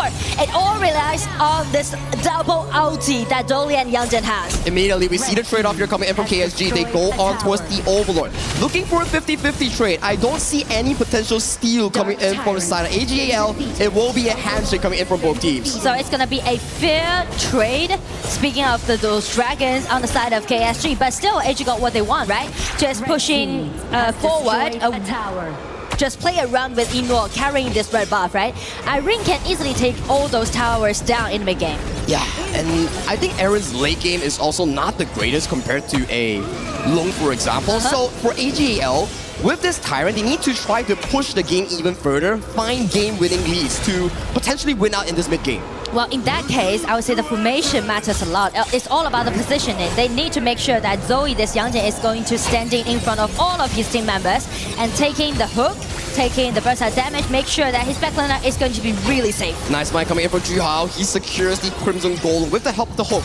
Annihilation doesn't find on towards the key targets here from the side of AGAL. Both teams having to clear the waves, just waiting for the potential moment here. Zoe going in, finds the void, gets sucked in, but where is the follow-up damage? It's just a bit of a poke. Look at Ron's HP bar, so tanky, but having to use that Pure Sky. I mean, that's the thing we were talking about, right? The shortage about whether you're gonna pair up this Quay with those late game heroes, right? So still, I would say there's like 6 or even up to 7 minutes, which is needed on the side of KSG. Yeah, they need more time, right? When Liu Lang starts getting those full items, when Silence starts getting those full items, that's where KSG's composition starts overpowering AGAL. But for now, AGAL is still in control. They need to find a potential engage, maybe on Sheng, maybe on Zoe. We need to see who can actually find it. Well, I feel like definitely going to be Zoe. You can see like how aggressively that Zoe is playing right now, right? Every time you see someone just goes in, man. Like Zoe, has no chill. Yeah, I mean, just land all those marks and let him to chase them down. And the damage coming from Liu Lang is slowly ramping up on that Annihilation. I think that ultimate took like what? 30% of HP coming in from Sheng's health bar? That's a lot. I mean, that's a lot. And also because of the match point that they are reaching right now. So both teams are actually playing extremely cautious. Yeah, one mistake can set up a very different ending here. Storm Strike onto us, Jihao. Into the void, goes blind coming in from the LFF. Both teams are fighting for control once again over this Crimson Golem. Jihao gets pulled in by the moves, get Mirage. It will be a 4v4 outer skirts here in towards the mist. Nice flash hook coming in from the side of LFF, but he doesn't find a marker here. LFF might be the first target to fall in towards the side of AGAL. Meanwhile, this is happening here. Jihao is dangerously low, being chased down by Yinor. Silence is finding the backline. Silence finds Yinor into the sky. That Yu goes. Yu wants to fight Fly over to the edge, but he comes down safe. So that is a good win for the side of Kuaishou Gaming. Exactly. I mean, KSG made it as a 1-2 trade, sacrificing the Roma trade for the jungler and the marksman. Definitely is a fair trade, and they are chasing Shy down. You might even TP down. 3-1. Clean Tyrant. It's going to be KSG. I'm feeling something, Nora. Are we going to an ultimate battle? Because Kuaishou Gaming, they are controlling the game and bringing it back into their own hands. I mean, like, it took so long for AG to take Kui down, right? They put so much effort on taking that LFF down, which allowing Silence to sneak in, allowing Yu to sneak in. Yeah, Yino has so much gold, but he got taken down because LFF stopped so much time for Jihao, for Silence to get into that backline. I mean, it's definitely gonna be the point for KSG maybe turn the table around, but how they're gonna solidify it, they're just letting Jihao testing a little bit, baiting a little bit. They're trying to secure the Tyrant that they want to have. Tyrant has been started here by the side of Kuaishou Gaming here. Jihao taking a lot of damage in this initial exchange from both teams. Silence going in from the backline, wants to look for a steal. Zoe secures the Shadow Tyrant, but backline Silence finds Yino in an assassination flank. Where is the follow-up damage here? They're waiting for Sheng in the outskirts. Zoe gets taken down, infinite access towards the sky. Wants to go for an aggressive engage, finds it towards Ron. More damage coming in from Yu, takes down Ron. And the last member from AGAO comes out. Sheng will be fall, and Shuai is the only member standing from AG. I mean, KSG is on fire. They're ready to make comebacks. Could you believe it? Like AG, they are coming for that dragon, but instead KSG, they are looking for killing. They are being hungry. You can have the Shadow Tyrant. I will take the game-winning fight. Nice hook coming in from the LFF, finding onto a Shuai. One more being taken down, and unstoppable 5-0-5 goes over to the side of Yu. I mean, falling behind in such a significant situation, but KSG just figured it out and pulled themselves together and used their own mechanics and their own awareness about how they're gonna do the team fight and take those members from AG one by one down. Welcome to the league in Kuaishou Gaming. They stalled for their item Trinity. Now is the game pace coming in from Silence, Liu Lang, and Yu. If AGAL can find a miracle play, maybe it works out. I mean, this point, I do like the way how AG is loading this ulti upon that Jihao, right? Just denying him to take the Tyrant. But the thing is that, check Silence and Yu. These two young players just sneak in and use their own mechanics and got those core players on the side of AG down. And Liu Lang was untouched in that entire team by consistently pumping out DPS. So true. And with the Shadow Overlord secured, you can now start to see on the second screen, waves are marching in. AGAL might be pushed into a Game 7. You can see the fans from side of KSG are just being very nervous, and so does AG's fans, right? Because it's still AG's match point. They're still holding their high ground terror, but KSG right now is making comebacks and looking for a potential ultimate battle. That's the haul coming in from the side of KSG. They're rotating towards the top side. They want to take down this top tier tree for the opening of the game. Yes, it's gonna be the Vanguards getting in. KSG show no sign to retreat. They're sending all those Vanguards getting in. Played around, led this Liu Lang to landing all of those poking damage upon side of AG. They need to fend off this final wave of Vanguards here. Vanguard simultaneously stacking in towards the crystal. LFF looking for a bit of push. Zoe goes really low. Silence once more. The Infinite Vassals has been cast towards the sky. The defense has been Slash engage coming in from Ron, finding on towards Silence. We do see a backline engage coming in from the side of AGAL. But where's the follow-up coming in from AG? Use on invisible on towards Shrine. Shrine goes dangerously low. But then coming in from LFF on towards side of Shun. Shun gets taken down. That's gonna be a 5v4 for the next upcoming 40 seconds. KSG, you're turning their heads. You're not going for the game-winning push. I mean, how you're gonna dodge a hook coming from nowhere, right? You had no idea how could he land his skill too, just among all those props that they had, right? So actually, KSG, they are moving closer to the ultimate battle, but still, it's not the end because AG, they're holding the mid lane's high ground tower, and also you can see the seed breaker made by Zoe Xiangjian right now. He is so fed right now on the side of Zoe. He needs to find the damage in towards the backline at the very least. Minion waves are still available for KSG, so they can actually slowly but surely pressure in AGL back towards their base. They're trying to secure the win because they can't stand another loss since AG already reaching their match point. So KSG, they're looking for the Tyrant. They're solidifying their advantage that they got right now. It's now or never for the side of Kuaishou Gaming. They need to push on with the goal lead, with the advantage that they have. They want to push it to an ultimate battle. But if speak of the ultimate battle, they need to be extremely cautious and extremely to be secured. They're landing all those minions among all three lanes. It's coming in for the side of Kuaishou Gaming. Super minions marching in towards that bottom lane. Wave clear is consistent for the side of AGAL. Zoe goes in on the initial play. But the stronghold still looks HoK almost land on towards Zoe. Oh, to me, it pretty much seems like the tranquility before the storms come. Yeah, it's like silent before the storm. You're waiting for the hungry young players on the side of Kuaishou Gaming to find the decisive fight. LFF looking for a bit of a hook. There's a lot of members that's being stacked on by the side of AGAL. Super minions are marching through from all three lanes. Zoe goes in, HoK goes wide. The initial play is starting to happen for the side of AGAL. KSG, they're looking for the potential play. Eno has the fast way towards safety. Crystal is exposed, but no one is hitting the crystal so far. Yu is fighting the finishing blow. Silence goes towards the backline, coming in from Saint Sanctuary. The stronghold still is alive. Silence gets removed, and in one more minute, we get the Tempest Dragon. Remarkable play by AG. They're holding it, even though the crystal has been taken extremely low. But it's not gonna be the end of the game.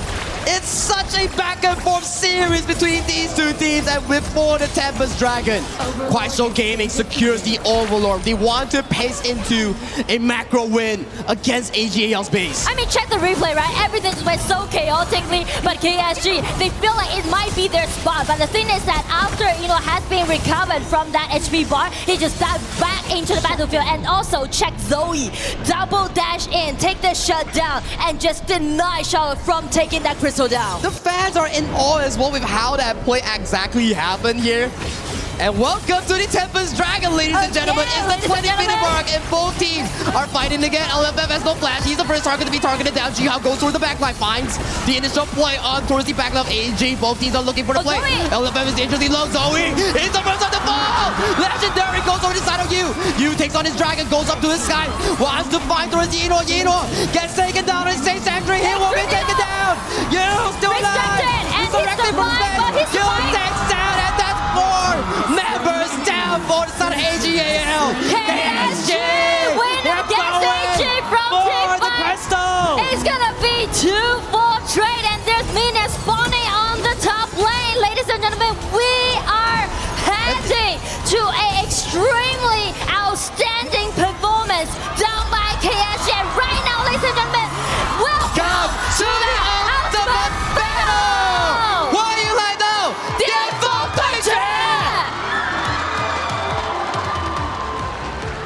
We get game 7, baby! This is Paris, France for EWC, and this is Honor of Kings World Cup 2026. I'm so thrilled today. This is the second year that AG participated into KWC's final. And this we are witnessing the ultimate battle twice in a row as we move to the final of KWC. Last year, it was AGAL taking on Talent Gaming all the way to its 7th game. History repeats itself, but this time around, will Yinhuo get its 3rd title? Will AGAL get their 2nd trophy? This is all I want to find out. Or will KSG find their win? The title defender, the titans, the icons of HoK is definitely under huge pressure caused by this young, scrappy team, which named KSG. KSG did so well this year, you know. They'll always be considered as the underdogs. And no one could expect that. How could a team with 4 members being so young, so not experienced, but only leaded by one captain could ever won that spring season? But they did it. And right now, step into the KWC, they are facing the title defender and drag it into the ultimate battle. Dreams are made here at the Esports World Cup, but one will be shattered and one will be fortune legacy here. Ladies and gentlemen, we will be finding out shortly on what exactly is the draft. Ultimate battle, blind drafts, pick and ban. Same heroes are allowed. Yeah, no more strategy. It's all go down to pure mechanics and your mindset. You're gonna be on the cliff. You're gonna be on the edge, right? Even one little slight mistake will lead you to a defeat. So that's the nerve that we are having right now. That's the tension out there. And right now, both coaches are standing on the stage, picking their sides. So AG, pick the blue side. And KSG goes to red side. So that's gonna be an interesting one coming in for both of these teams.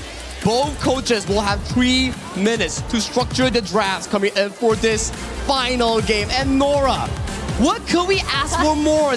A way to end our KWC 2026. And I mean, like, that is definitely an outstanding performance and so tight, so head-to-head. That is exactly the match, the final that we expect, that we may see those 2 titans play against each other.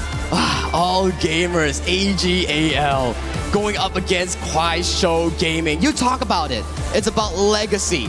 It's about being forged as a legend into EWC, or will the newcomer, the new era Kuaishou Gaming, the first picks coming in from the side of Silence, also Wuyan, they have been the cornerstone coming in for the side of Kuaishou Gaming. And I mean, that's kind of like a psychological gameplay, right? Because you're picking out those cards blindly. And speak of those experience that these 2 teams has. Actually, KSG played Ultimate Battle 11 times back into KPL region and they won 5 of them. And as for AG, they played 16 times of Ultimate Battle and they won 9 of them. And also AG played twice Ultimate Battle for this year. They won all of those 2 plays.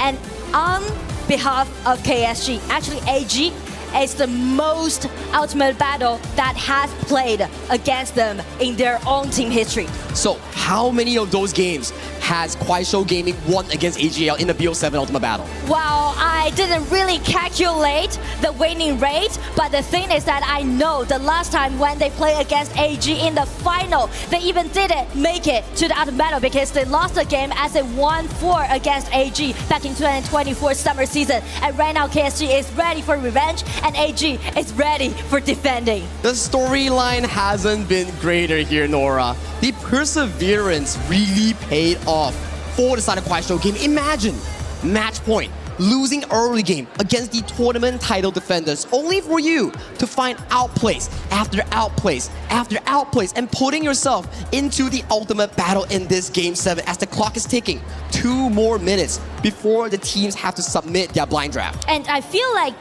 they are actually going through some discussions, right? As you can see, showing by them their faces. On the side of AG, last time in 2025 KWC in the final, they played against TD Global into an ultimate battle. And the drafted pick, that was Fatigue, Ogren, Princess Frost, Arlie, and Liang. That sounds like an all-star AG lineup, right? Exactly. FMVP skins all around. And I still remember the interview after they took that win. They said, "How you're gonna win against us with a 3 FMVP skin hero in our hand?" Hey, histories are meant to be changed and forged by these young members. Yeah, AGL, they are legendary players. Multiple seasons, this 7th win streak, back to back to back in KPL and including EWC.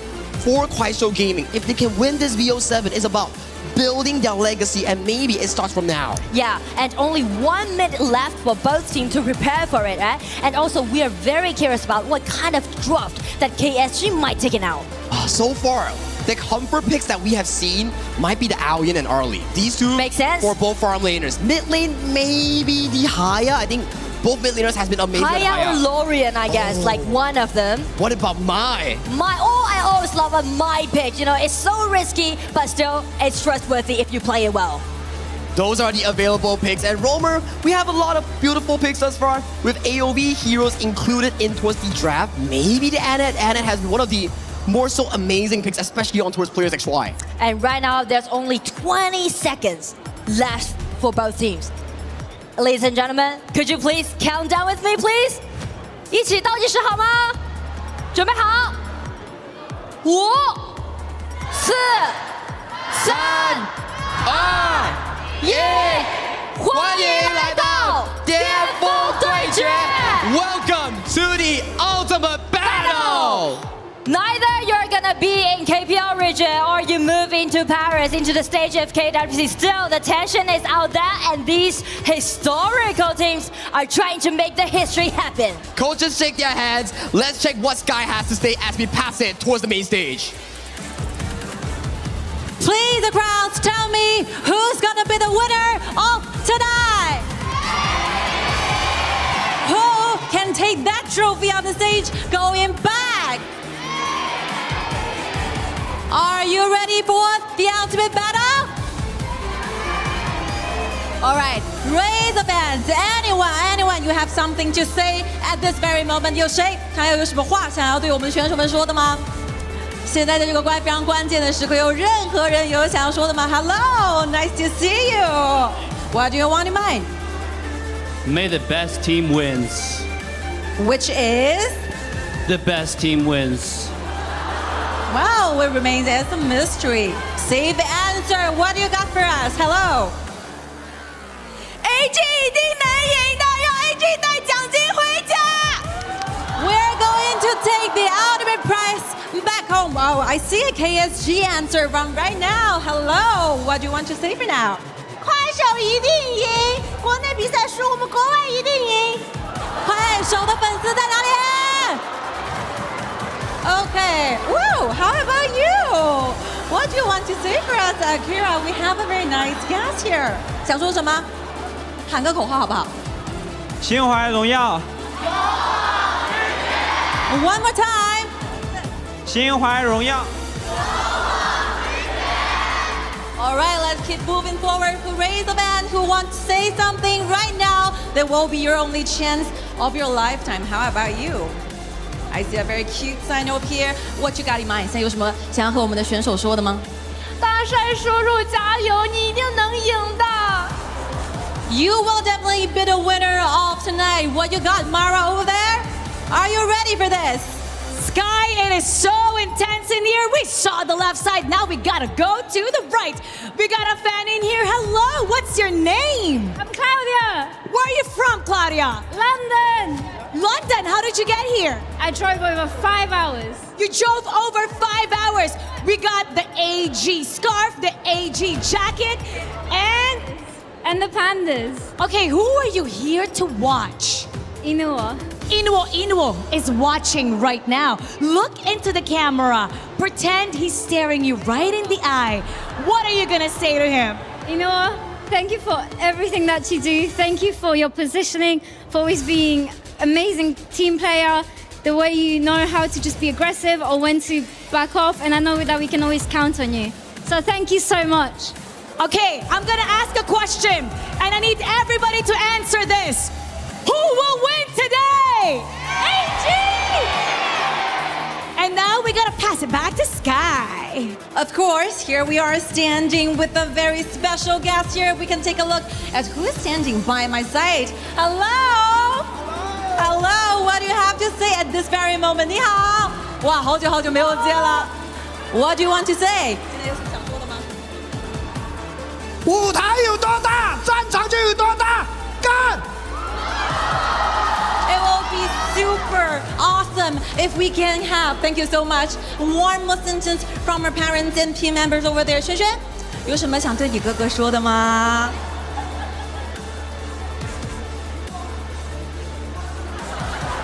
One more time. 今晚 AG 才是冠军。 Who's the champion? Answer me one more time. Who's the winner of tonight? Are you ready for this? Oh, we got more fans in here. Tell us what your name is. KSG number 1. KSG number 1. Who are you here to watch? Do a silence, Wu Yan. Silence. Silence is looking at you right now. What do you want to say to Silence? 无言，我们带奖金回家。 And how about you? 无言，get the rich, get the money. Okay, what are they going to do to our opponent, AGAL? What will KSG do? Destroy all the teams. They're gonna destroy the teams. What will KSG do? Destroy AG. Destroy AG! And we got another one right over here. Tell everybody what your name is. Joy. Joy! Who are you cheering for? So, Juhao in KSG. And what's your message to him? So, I hope you can go the champion today and show your youth power. We're gonna have one last cheer from you. Cheer on your team. Okay. KSG! Got the champion! KSG, get the champion! Sky, what do you got in there?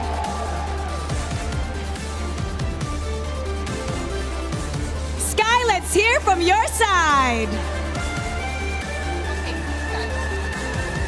There's so many fans over there. They're super hyped about this. Only one last chance. Raise up and please. 我们还有最后的一次机会，看到了一个非常热情的小姐姐，让我穿过人群找到你好吗？希望你可以带给我们你发自内心的祝福。是为了哪一位选手来到我们的现场的呢？公益跟长生，有什么话想对他们说吗 ？KPL 第一大爷，重铸中路荣光。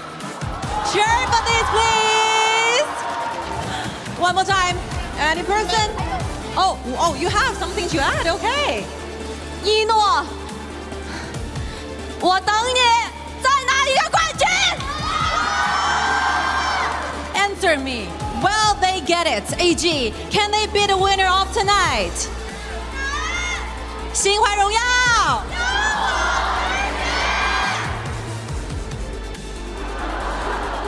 You like this? You like this?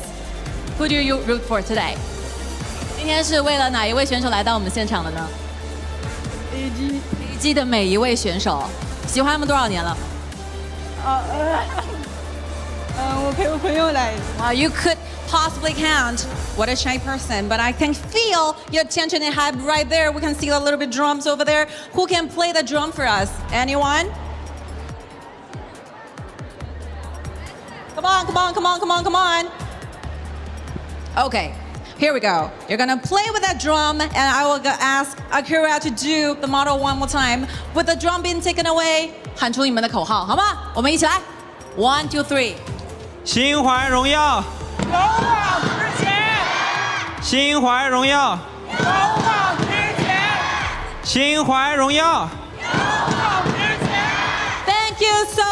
Thank you so much for the crowds here, and we have more special guests over there. What about you, Mara? Are you ready? We're ready! We're here with another fan. Come on to the fan. 你叫什么名字？你们内向。 And who are you here to cheer for? RoV. What is your message to him? 心怀荣耀。 Who's going to win? AG. How about you? Who is going to win? AG. Who is going to shine? 大帅。 And what do you want to say to him? 公司辅助荣光。 And now we're gonna get the crowd to cheer. I want you to pop them up for your favorite team. AG AL. Okay, when I say AG, you say AL. AG. AG. One more time. AG. Back to you, Sky.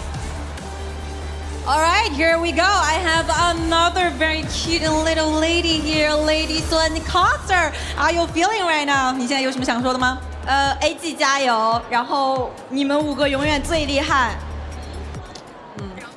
我觉得刚刚那个口号领喊的有点弱，我想领一遍。Okay, one more time. The stage is all yours. 心怀荣耀，心怀荣耀，心怀荣耀。Thank you so much for being here, everyone. We couldn't imagine this is going to be the ultimate battle for tonight, but things happen. You just have to accept the truth that every single year at the grand final here in KWC at EWC, we're going to see the ultimate battle for the last chance. So, ladies and gentlemen, are you ready for the very last match of the game? Tell me one more time, who is going to be the winner?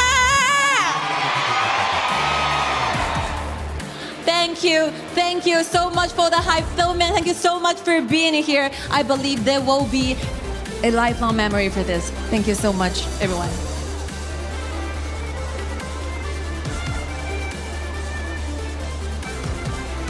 And here we are with another audience. And tell us what your name is. Lee. Lee is actually the voice actor for Yao. Let's hear some lines. 剑指的方向就是天才的故乡，加油各位，勇夺第2吧！祝福你们！我是耀，那个闪耀天际的耀，星光荡开宇宙，本人闪耀其中。Okay, we need to pretend we're here in the gorge. I want you to say another one to pump everyone up. Okay, Yao, come on in. 心怀荣耀 ，Let's go， 心怀荣耀 ，Let's go。 And there you have it. We're going to settle this inside the gorge. It's time. This is the ultimate battle. Casters, lead the gorge. Welcome to the ultimate battle. This is game 7. Before that, we got to check the drafts. Blind picks between these two teams, Nora. And I mean, I can definitely feel the tension here, right? Everyone just raising up all those badges they had and also pulling out all those cheers for their favorite teams. And right now, it's gonna be the stage for both teams. We will have to see what's gonna be the first hero that will be locked in here coming in from both teams. And I mean, the trophy is right now, right here in the middle of the stage. Who's gonna grab this trophy back to home? Only one team can do it, and we don't know how. And let's go! Last lane! Oh, Dharma for versus both! Dharma! Playmaking on both teams for both Clash laners. They have been on fire as of this point. I mean, it comes so fast, right? And here we go, like jungler! Hey, for both! 2 out of 2! Exactly the same! So what about the mid laners? Is it going to be the same one or different? We get... Mid lane! Mai versus Haya! Woo! Both mid laners allowing them to do so many things for their own team. And speak of the farm lane, also going to be the focus. It's going to be early against Channel. He wants FMVP early to defend his 3rd title. He wants it, and he's hungry with that channel. All right, last pick. It's gonna be Chowfei versus Lapu. Lapu, so classic as we see so far in KWC. All right, here, that's gonna be Zhangfei, and finally the Lapu that will be picked up by the side of the roamers here.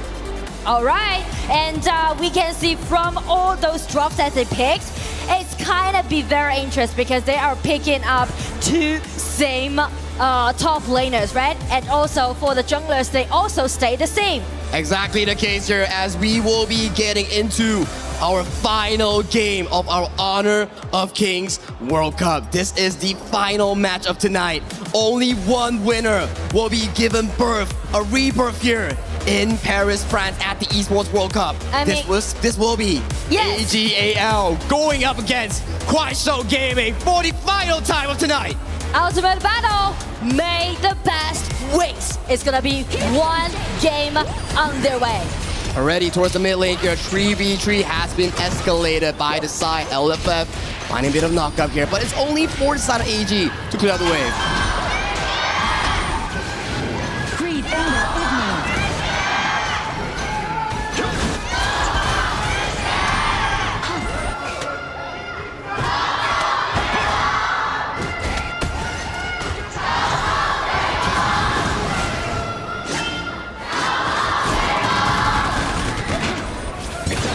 Hearing from the crowd, and right now dive right into the crowd that they are right now in the gorge. You can see the lane swap again performed by AG. Let this early to rotate first in the early game, and also let Shen just play defensively at the bottom.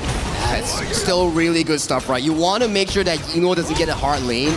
Funnel as much gold as possible so that this early can scale into those late game item power spikes. Exactly. And since these junglers are actually picking the same pay pick, so the efficiency about how they're gonna farm up matters a lot. And this is Juhao's first pay pick in the entirety of this BO7 here, so they have been banning it. They want to remove this potential pick from this player. Ron looking for a play, but Silence respects it. Both jungles will be appearing on this top side. They're doing the vision game so far. And Lapu Lapu, because Lapu Lapu didn't really rely on his level 4, so he's gaining the vision control for his teammates. Yeah, both teams are just scaling into those big timers on that level 4. When the ultimate comes online, I'm looking at Sheng and also Liu Lang. These two players will be the key playmakers to find potentially that big play towards the backline. So actually the ulti that they have will be really, really deciding. That's correct here. So if we were to look at the composition, right, I would say it's boiling down to who gets the perfect initiation. Is it Shuai, Sheng, or Ran? It's going to be Silence, Liu Lang, or LFF. These three players will be the pivotal 2-3 members to set up those game-winning fights. I mean, speak of the initiation, it do matters a lot to both teams, but their power type is kind of different because of their farm lane pickers. Shuai comes in with the upright outburst, catches on towards 2.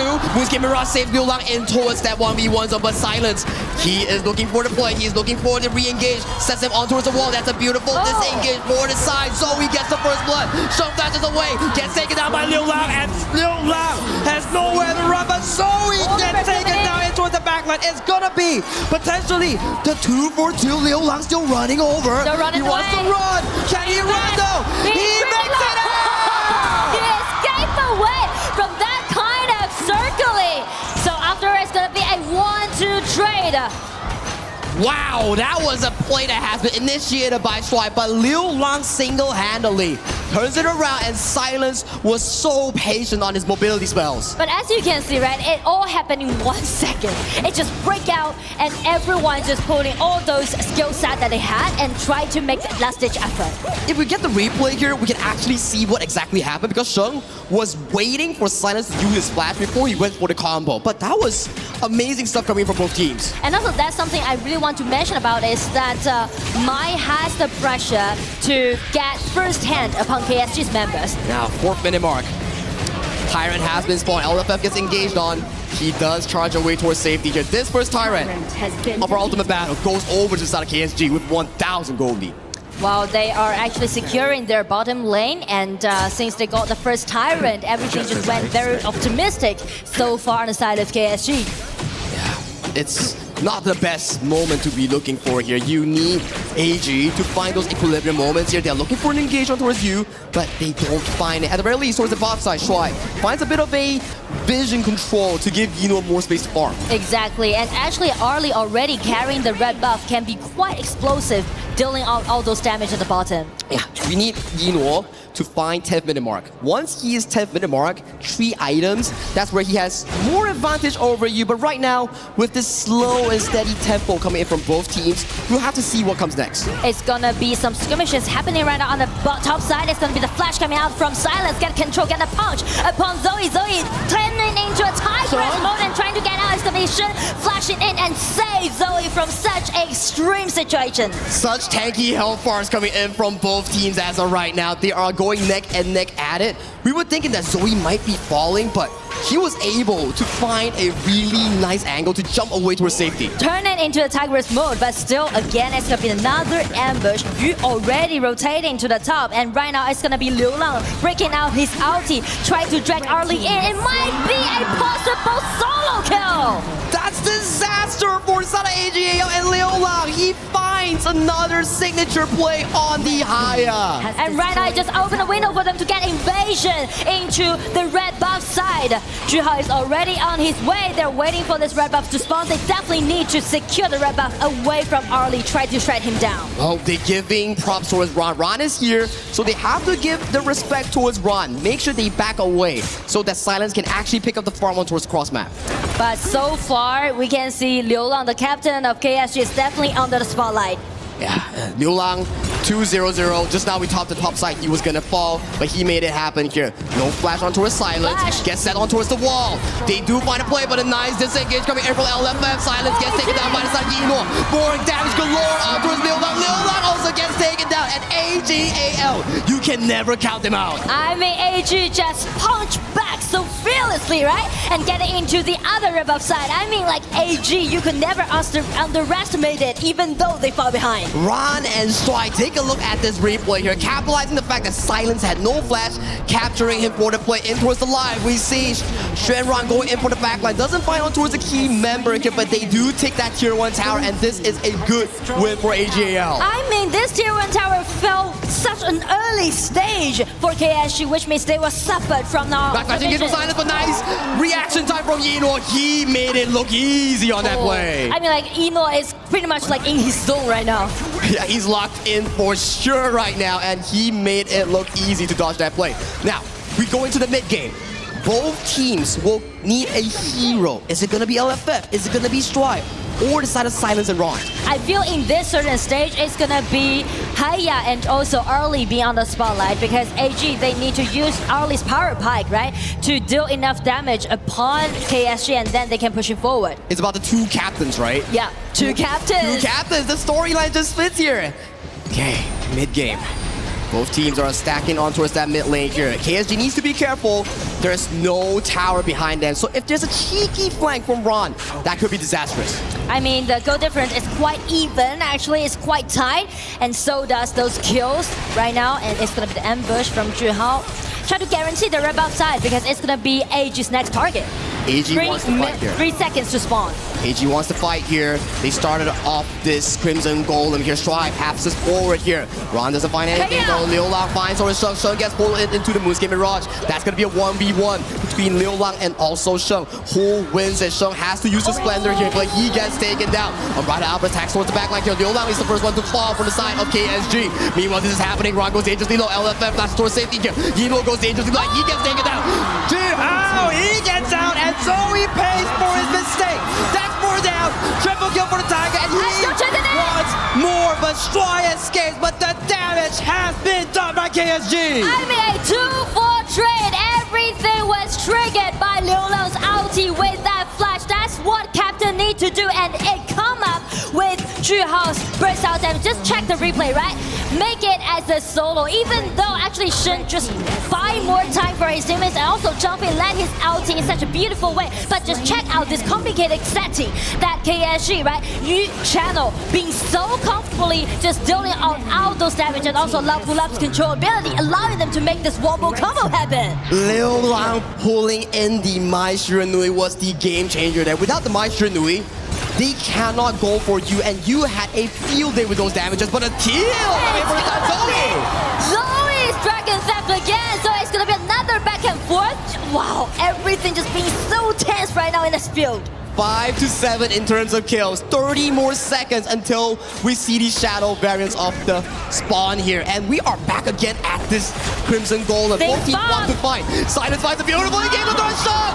Sheng gets taken out of the equation here. Silence won't be the next to fall. So we have fallen as well. Jiha is still chasing on towards the side of Yino. And Yino is down! Sheng is the only member alive. And this has happened not once, but twice. I mean, another triple goes over to his channel, so it has to mean 10 minutes mark, and we already had double triple goes over to KSG side. It's not looking good for AGAL. KSG, they are going for double objectives. They are trying to secure the advantage that it has, not even mentioned to. They actually lost those games against AG so many times, so they are so determined to make their revenge. And they are doing it at one of the biggest stages in the world here at EWC Paris, France, at the Honor of Kings World Cup here, Nora. And time is ticking for AGAL. I mean, check the replay, right? Same spot, same setting, and it's gonna be Shen fell down first, being denied, and just check the Tigress, right? Check Jihao jumping in. That is pure technique. 4-0-3 on towards Jihao, 3-0-2 on towards you. They are just playing it so well, and in the final few moments, KSG, they're knocking on your tier 2s. The Vanguards are on the top side, and they're trying to enclose the vision, enclose the neutral objectives, enclose the victory. But still, AG is holding up very well because of the early and also this Jumpfish ulti. As long as Jumpfish ulti can land it in a quite nice way, still allowing them to turn over. They need a good one-more combo, but Silence finding out towards Yino. Yino is very low. Yino needs to take the back. They need to give out this outer tier 2. They need to retreat for a second, but in that, it's gonna be the tier 2 tower on the top side down. It's gonna be fell down, the tier 2 tower. And it's gonna be Jumpfish trying to protecting his teammates. Lapulap's ulti breaking out. Top tier 3 goes down. Jihao skips away Sungs from his leg. Hino is down. Zoe is down. Overlords are marching towards that top side. Zoe is getting pushed. Run finds the through, but it is too little, too late. KSG are your KWC champions here at Paris, France. Congratulations to KSG, Show Gaming. Youth questioned and tested, but today, with this outstanding performance, they defeated the legends, and now they are crowned by honor. A new era begins. Show Gaming are your 2026 Honor of Kings World Cup champions here in Paris, France. They do it with style, and they are your champions. And let's pass it over to Sky for the winners. Now behold, the world is watching our 2026 KWC champion, KSG. Please, 流浪。逆风破阵，陈梦追光。One more time. 逆风破阵。And gentlemen, please take a step towards where you crush the keys. This will be the moment where you crush AGAL's key and be claimed as the champion for the KWC 2026.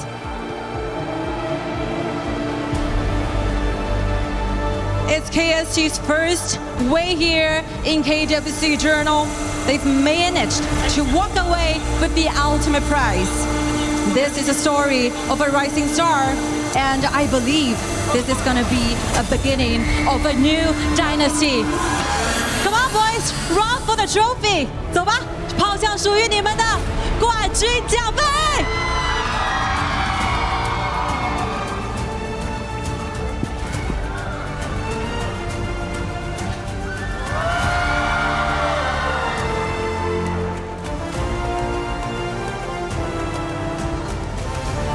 Trophy up and high, and this will be the moment where you cement all your glory and write down your own history and dynasty here in Paris in KWC. So much for everything that has happened in this best of 7 series. It will be the time where we'll listen to the stories from our soldiers. Congratulations! 恭喜你就好，从你开始没有关系。Miracle happens after Game 6. What happens? How do you feel? 在比赛的第6局开始之前，我们仿佛在我们的比赛当中看到了奇迹。可以告诉我们发生了什么和你们现在的心情吗？我觉得，因为当时陷入绝境了吧，我觉得要该站出来了。I think that is a dead end spot, and that will be the time where I stand up and shine. This is your first time here on the international and global stage. What do you want to say to all the fans from all over the world becoming the new world champion? 这是句号和 KSG 第一次在世界性的比赛舞台上获得冠军。现在有什么想要和我们分享的话吗？我有挺多想说的吧，因为 OK。因为在国内可能我们经历了一段非常长时间的低谷吧，当时可能说对整个队伍我们都有点丧失信心了。但我觉得这个冠军对我们来说真的很重要，我们非常棒，然后我们有最好的赛运组和最好的运营团队，谢谢大家。I have so much inside of me I want to say, because back in the time when we were in China in KPL, we are facing so many obstacles and ups and downs. We kind of lose our confidence and faith in us. And I believe this title will be one motivation for us to fight harder. And I believe we got the best teams, best players, best coaches. Thank you so much for having us here in Paris. Thank you so much for 句号，谢谢你。Next up, silence. It's time to not be silent at all. Thank you， 谢谢。无言，虽然你的名字叫做 Silence， 我希望这个时刻你不再无言了哈。有什么话想和我们说吗？我来。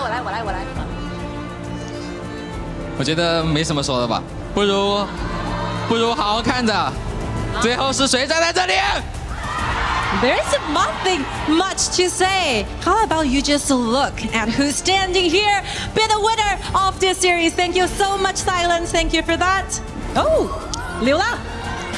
Very good to see you here, being the champion here in KWC. You are the foundation. You are the core player and captain, of course, leading the entire KSG. What do you have in mind?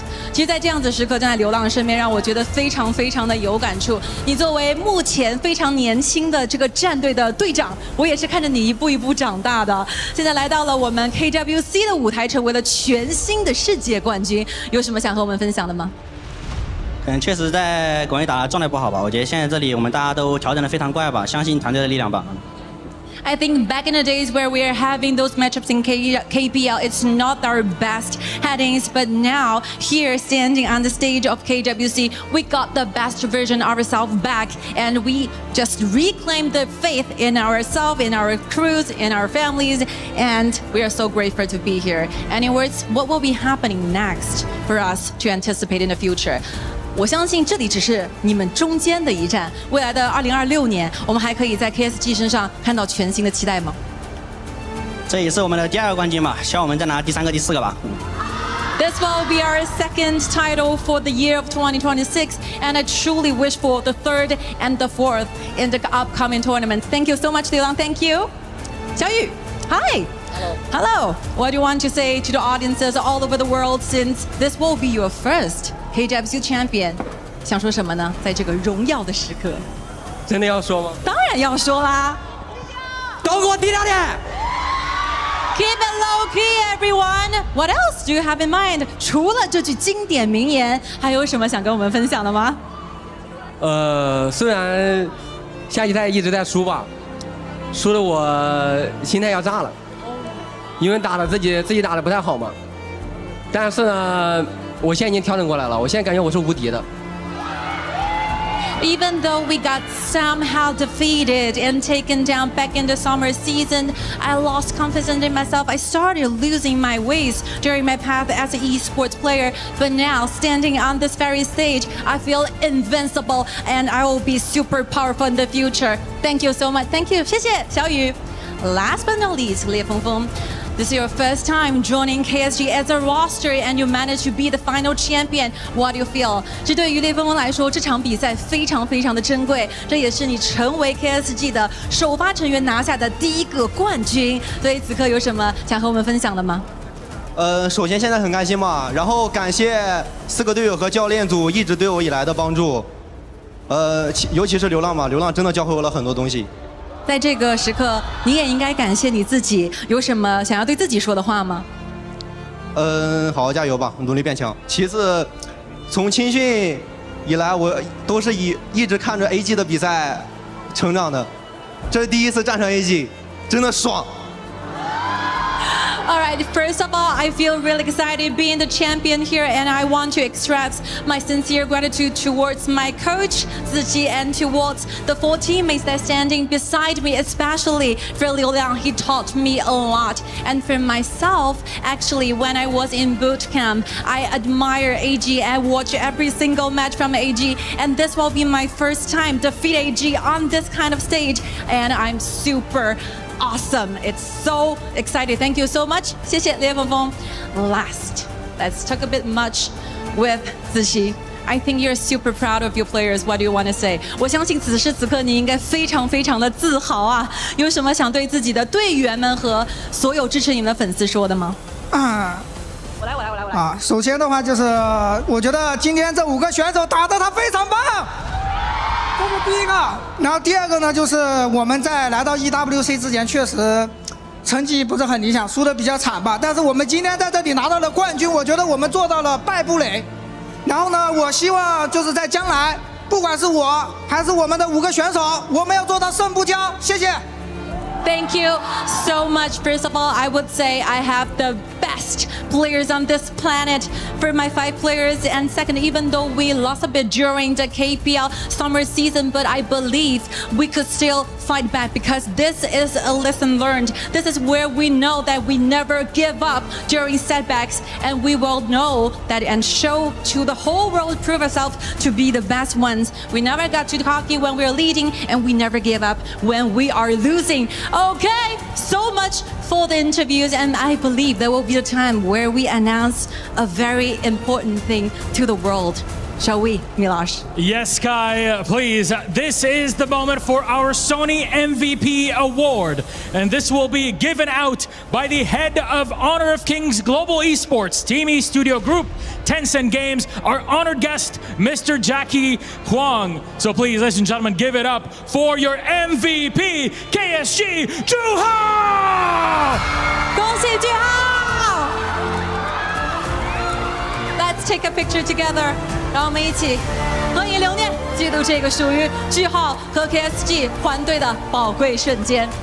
Thank you so much for being here. Please, one step further. Did you ever imagine to be the Sony MVP for tonight? 句号，这是属于你自己的个人荣誉。有想过可以在今天的比赛当中获得决赛 MVP 的称号吗？只想赢吧，因为不能想这个。其实打比赛的时候。All I think during my game is how to win. That is the only thing I care about. Actually, there is a very interesting fact. You will have $25,000 as a prize to be the Sony MVP. This is very special. How do you want to spend this money and prize money on? 句号，告诉你一个特别有趣的事情哈。获得我们今晚的 MVP 呢，你会获得$25,000的个人奖金哦。那你会想怎么样去消费一下这样子的个人荣誉和奖金呢？有什么 plan 吗？有什么计划？首先给粉丝吧，先豪一波。哦，还有其他可以说吗？当然。夏季赛可能不能跟队友征战了吧，因为要去打别的比赛。然后我相信年总冠军是属于我们快手的。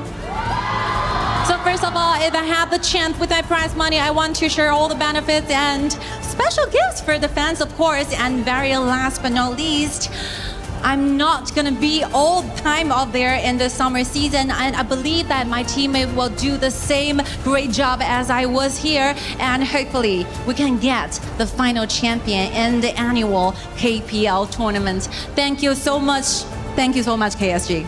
Ladies and gentlemen, one more time, your champions of KWC and EWC 26, Kuaishao Gaming! Gentlemen of Kuaishao, you may head to the totem and seal your keys frame in EWC and esports history. Well, they say it takes a Titan to slay a Titan. And KSG have proven it. On the biggest stage in the world, in France, they cement their legacy as the top dogs in Honor of Kings. But it is just one moment, that Game 7, that gave them the opportunity to do the unthinkable. The crowd dispersed Another way to say it might be silenced. As KSG said, there's no need for words. Just look with your eyes. That trophy, that MVP, it tells the entire tale as they cement their legacy.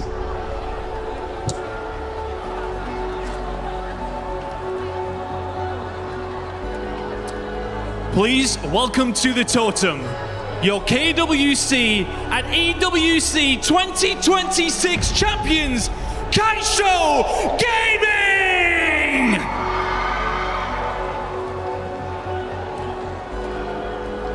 A massive victory for KSG against AGL, against all odds. They managed to get it done. A fantastic showing. Congratulations, guys. What a performance in a map 7. They take the KWC.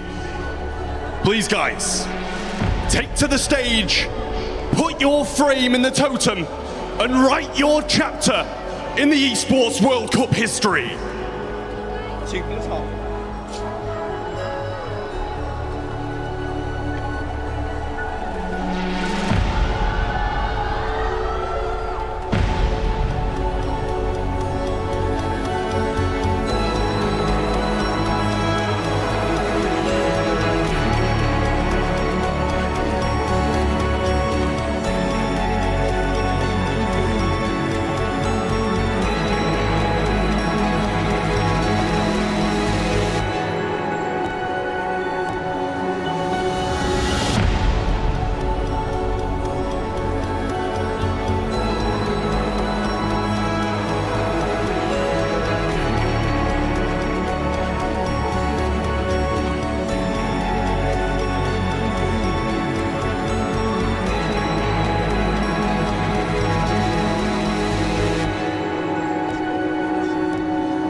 It's official. The Titans of HoK, Isaac. It has been such a lovely 10 days here in France. We loved it last year in Riyadh. We're loving it right now here in Europe. It is the moment of the young players. It is not about the past. It's all about the present. KSG Gaming showing us exactly how this game is supposed to be played. All that hard work, the dedication to your craft, the time away from your family, all to have this one moment, to be able to go up against kings, to take them down, and to become the true champion. And from KSG, this entire year has been a bit of a dream. Spring champions, and now in France, world champions. Their legacy has been built here in 2026. But in many ways, LFF, you, Liu Long on the mid, Ju Hao, Silence, and even the coach, Zishi, have just begun to build the architecture of what could be a long-standing, a beautiful memory here that lasts a lifetime. This is just the beginning. And where will they take us? That's for time to tell. But we know one thing's for certain. They came and they conquered. France is theirs, and so is the trophy. Your champions of KWC 2026, KSG Gaming. And in this world where things are so often malleable, this concrete moment of defiance, of rising to the occasion, of showing your best when your best was only what could have gotten the job done, they will have this to remember for the rest of their lives. And from all of us here, from all of the crew, the production, the talent, these dear friends, these hardworking people who put this show on, we thank you. We appreciate you. And we invite you to never give up, to never stop gaming, and to remember that dreams are possible when you believe. We leave you with the STC recap and say good night from Paris. We'll see you next time.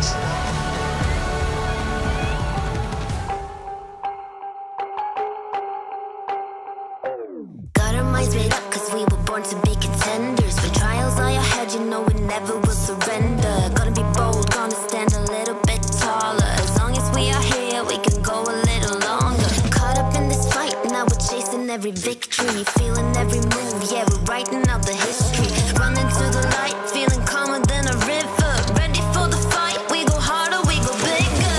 Feel your heartbeat raising. Goes like 3, 2, 1, that you're counting down. I won't let this crown be taken. Can you hear me go? Winner, legacy, feel it, limited. Listen, I'm on it, I wanna live it up like, call it, want it. Yeah, I hardly started, you're falling fast. Fortune, Valor, crowning on. We're the champions, ready to go. Yeah, we're made out of gold, never letting it go. Got your back, and it coming, strong in the storm. Do you wanna go up in fortune? Valor, crowning on us. Taking it from the top, I wanna rise it up.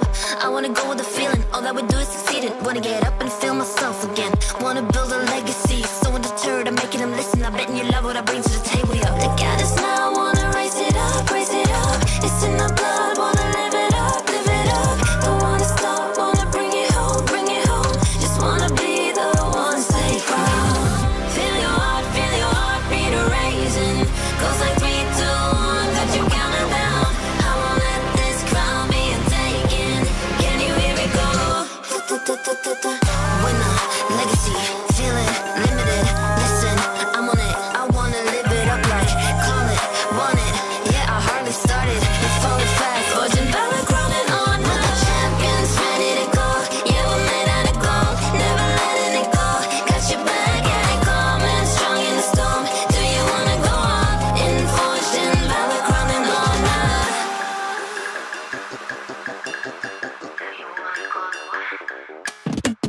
Winner, legacy, feel it, limited. Listen, I'm on it, I wanna live it up like, call it, want it. Yeah, I hardly started, you're falling fast. Fortune, Valor, crowning on. We're the champions, ready to go. Yeah, we're made out of gold, never letting it go. Got your back, and it coming, strong in the storm. Do you wanna go up in fortune? Valor, crowning on us. Yeah, crowning on us.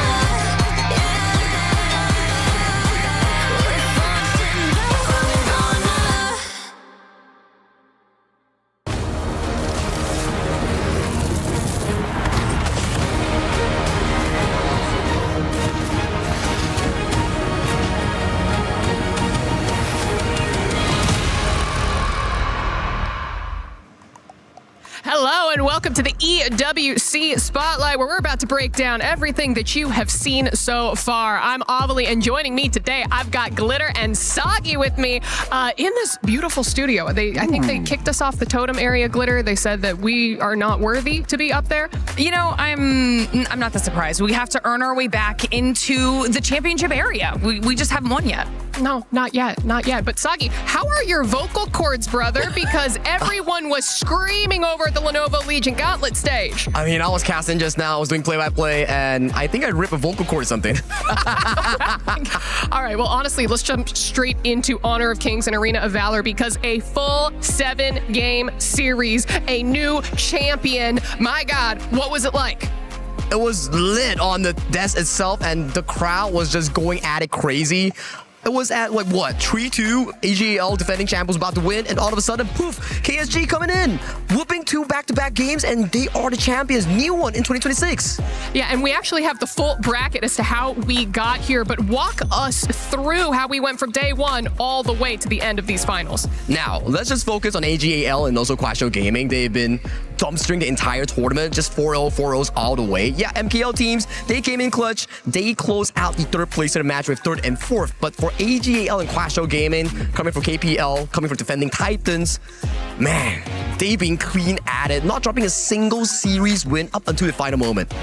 I know, I can't believe that. There were so many 4-0, 4-1, 4-0, 4-1. I mean, do you think that the pressure was on as soon as they stepped onto the stage, finally having a little bit of pushback for each of these squads? Definitely has to, right? Like, imagine you're just like minding your own business, doing like 4-0s every single day. They're like, oh, coming to the final day, like, wait, the difficulty just went from easy to extremely hard. They're not just gonna let me win? Of course I'm not not. used to this.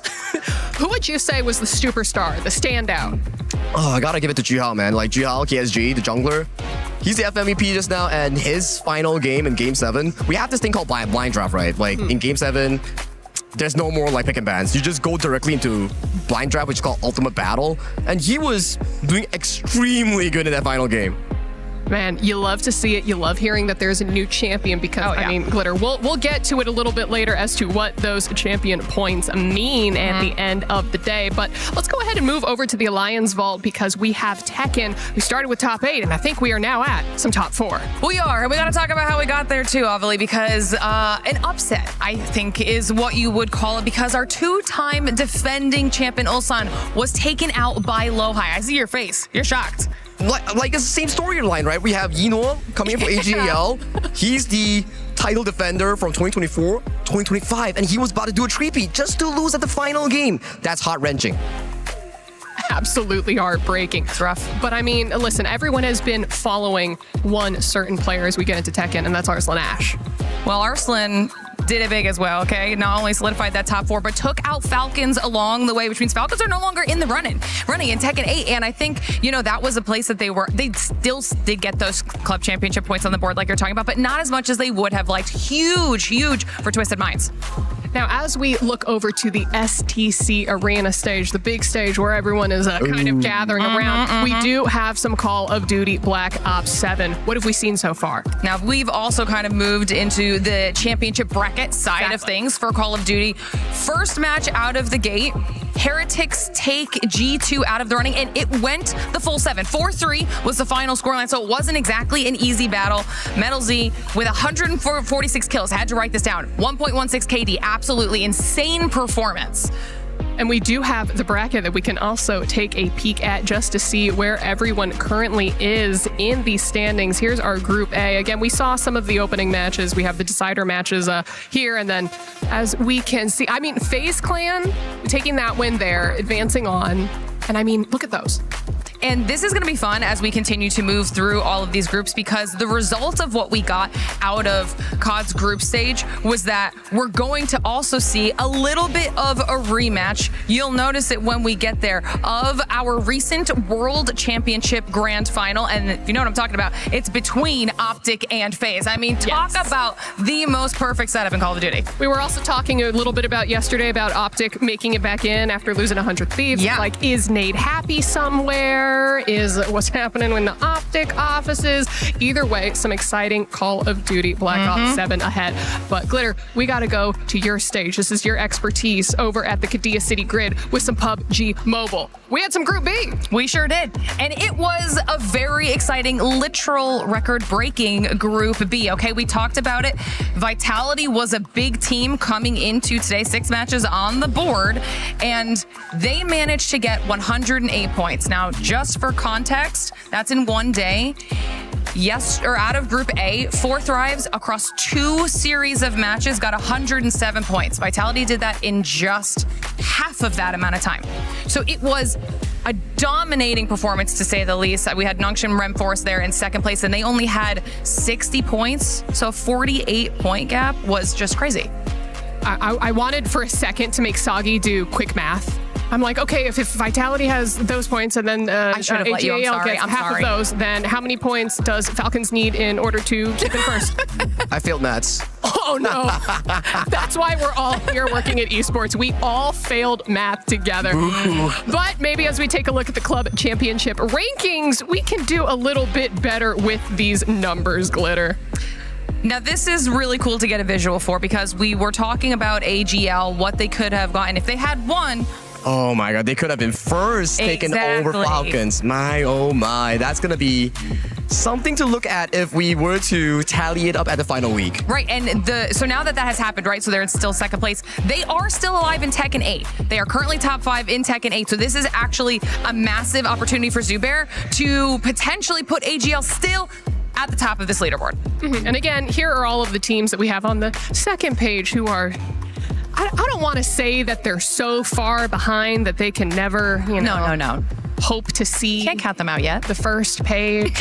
Maybe they need to try better, Try better. Try better. Be better. Be better, like their time will come eventually. Look into your camera and just, give the losing teams a pep talk really quick.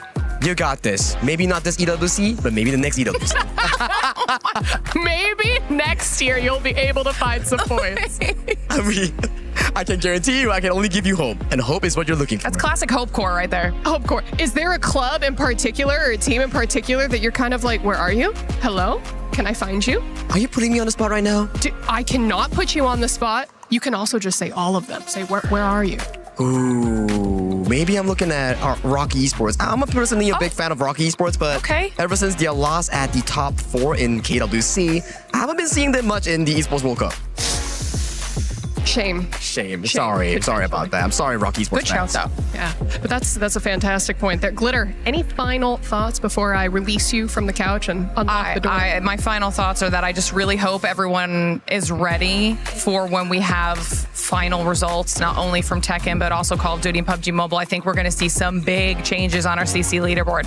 I am incredibly excited to see what happens next. But for everyone, thank you all so much for joining us for this EWC Spotlight, and we'll see you for the next one.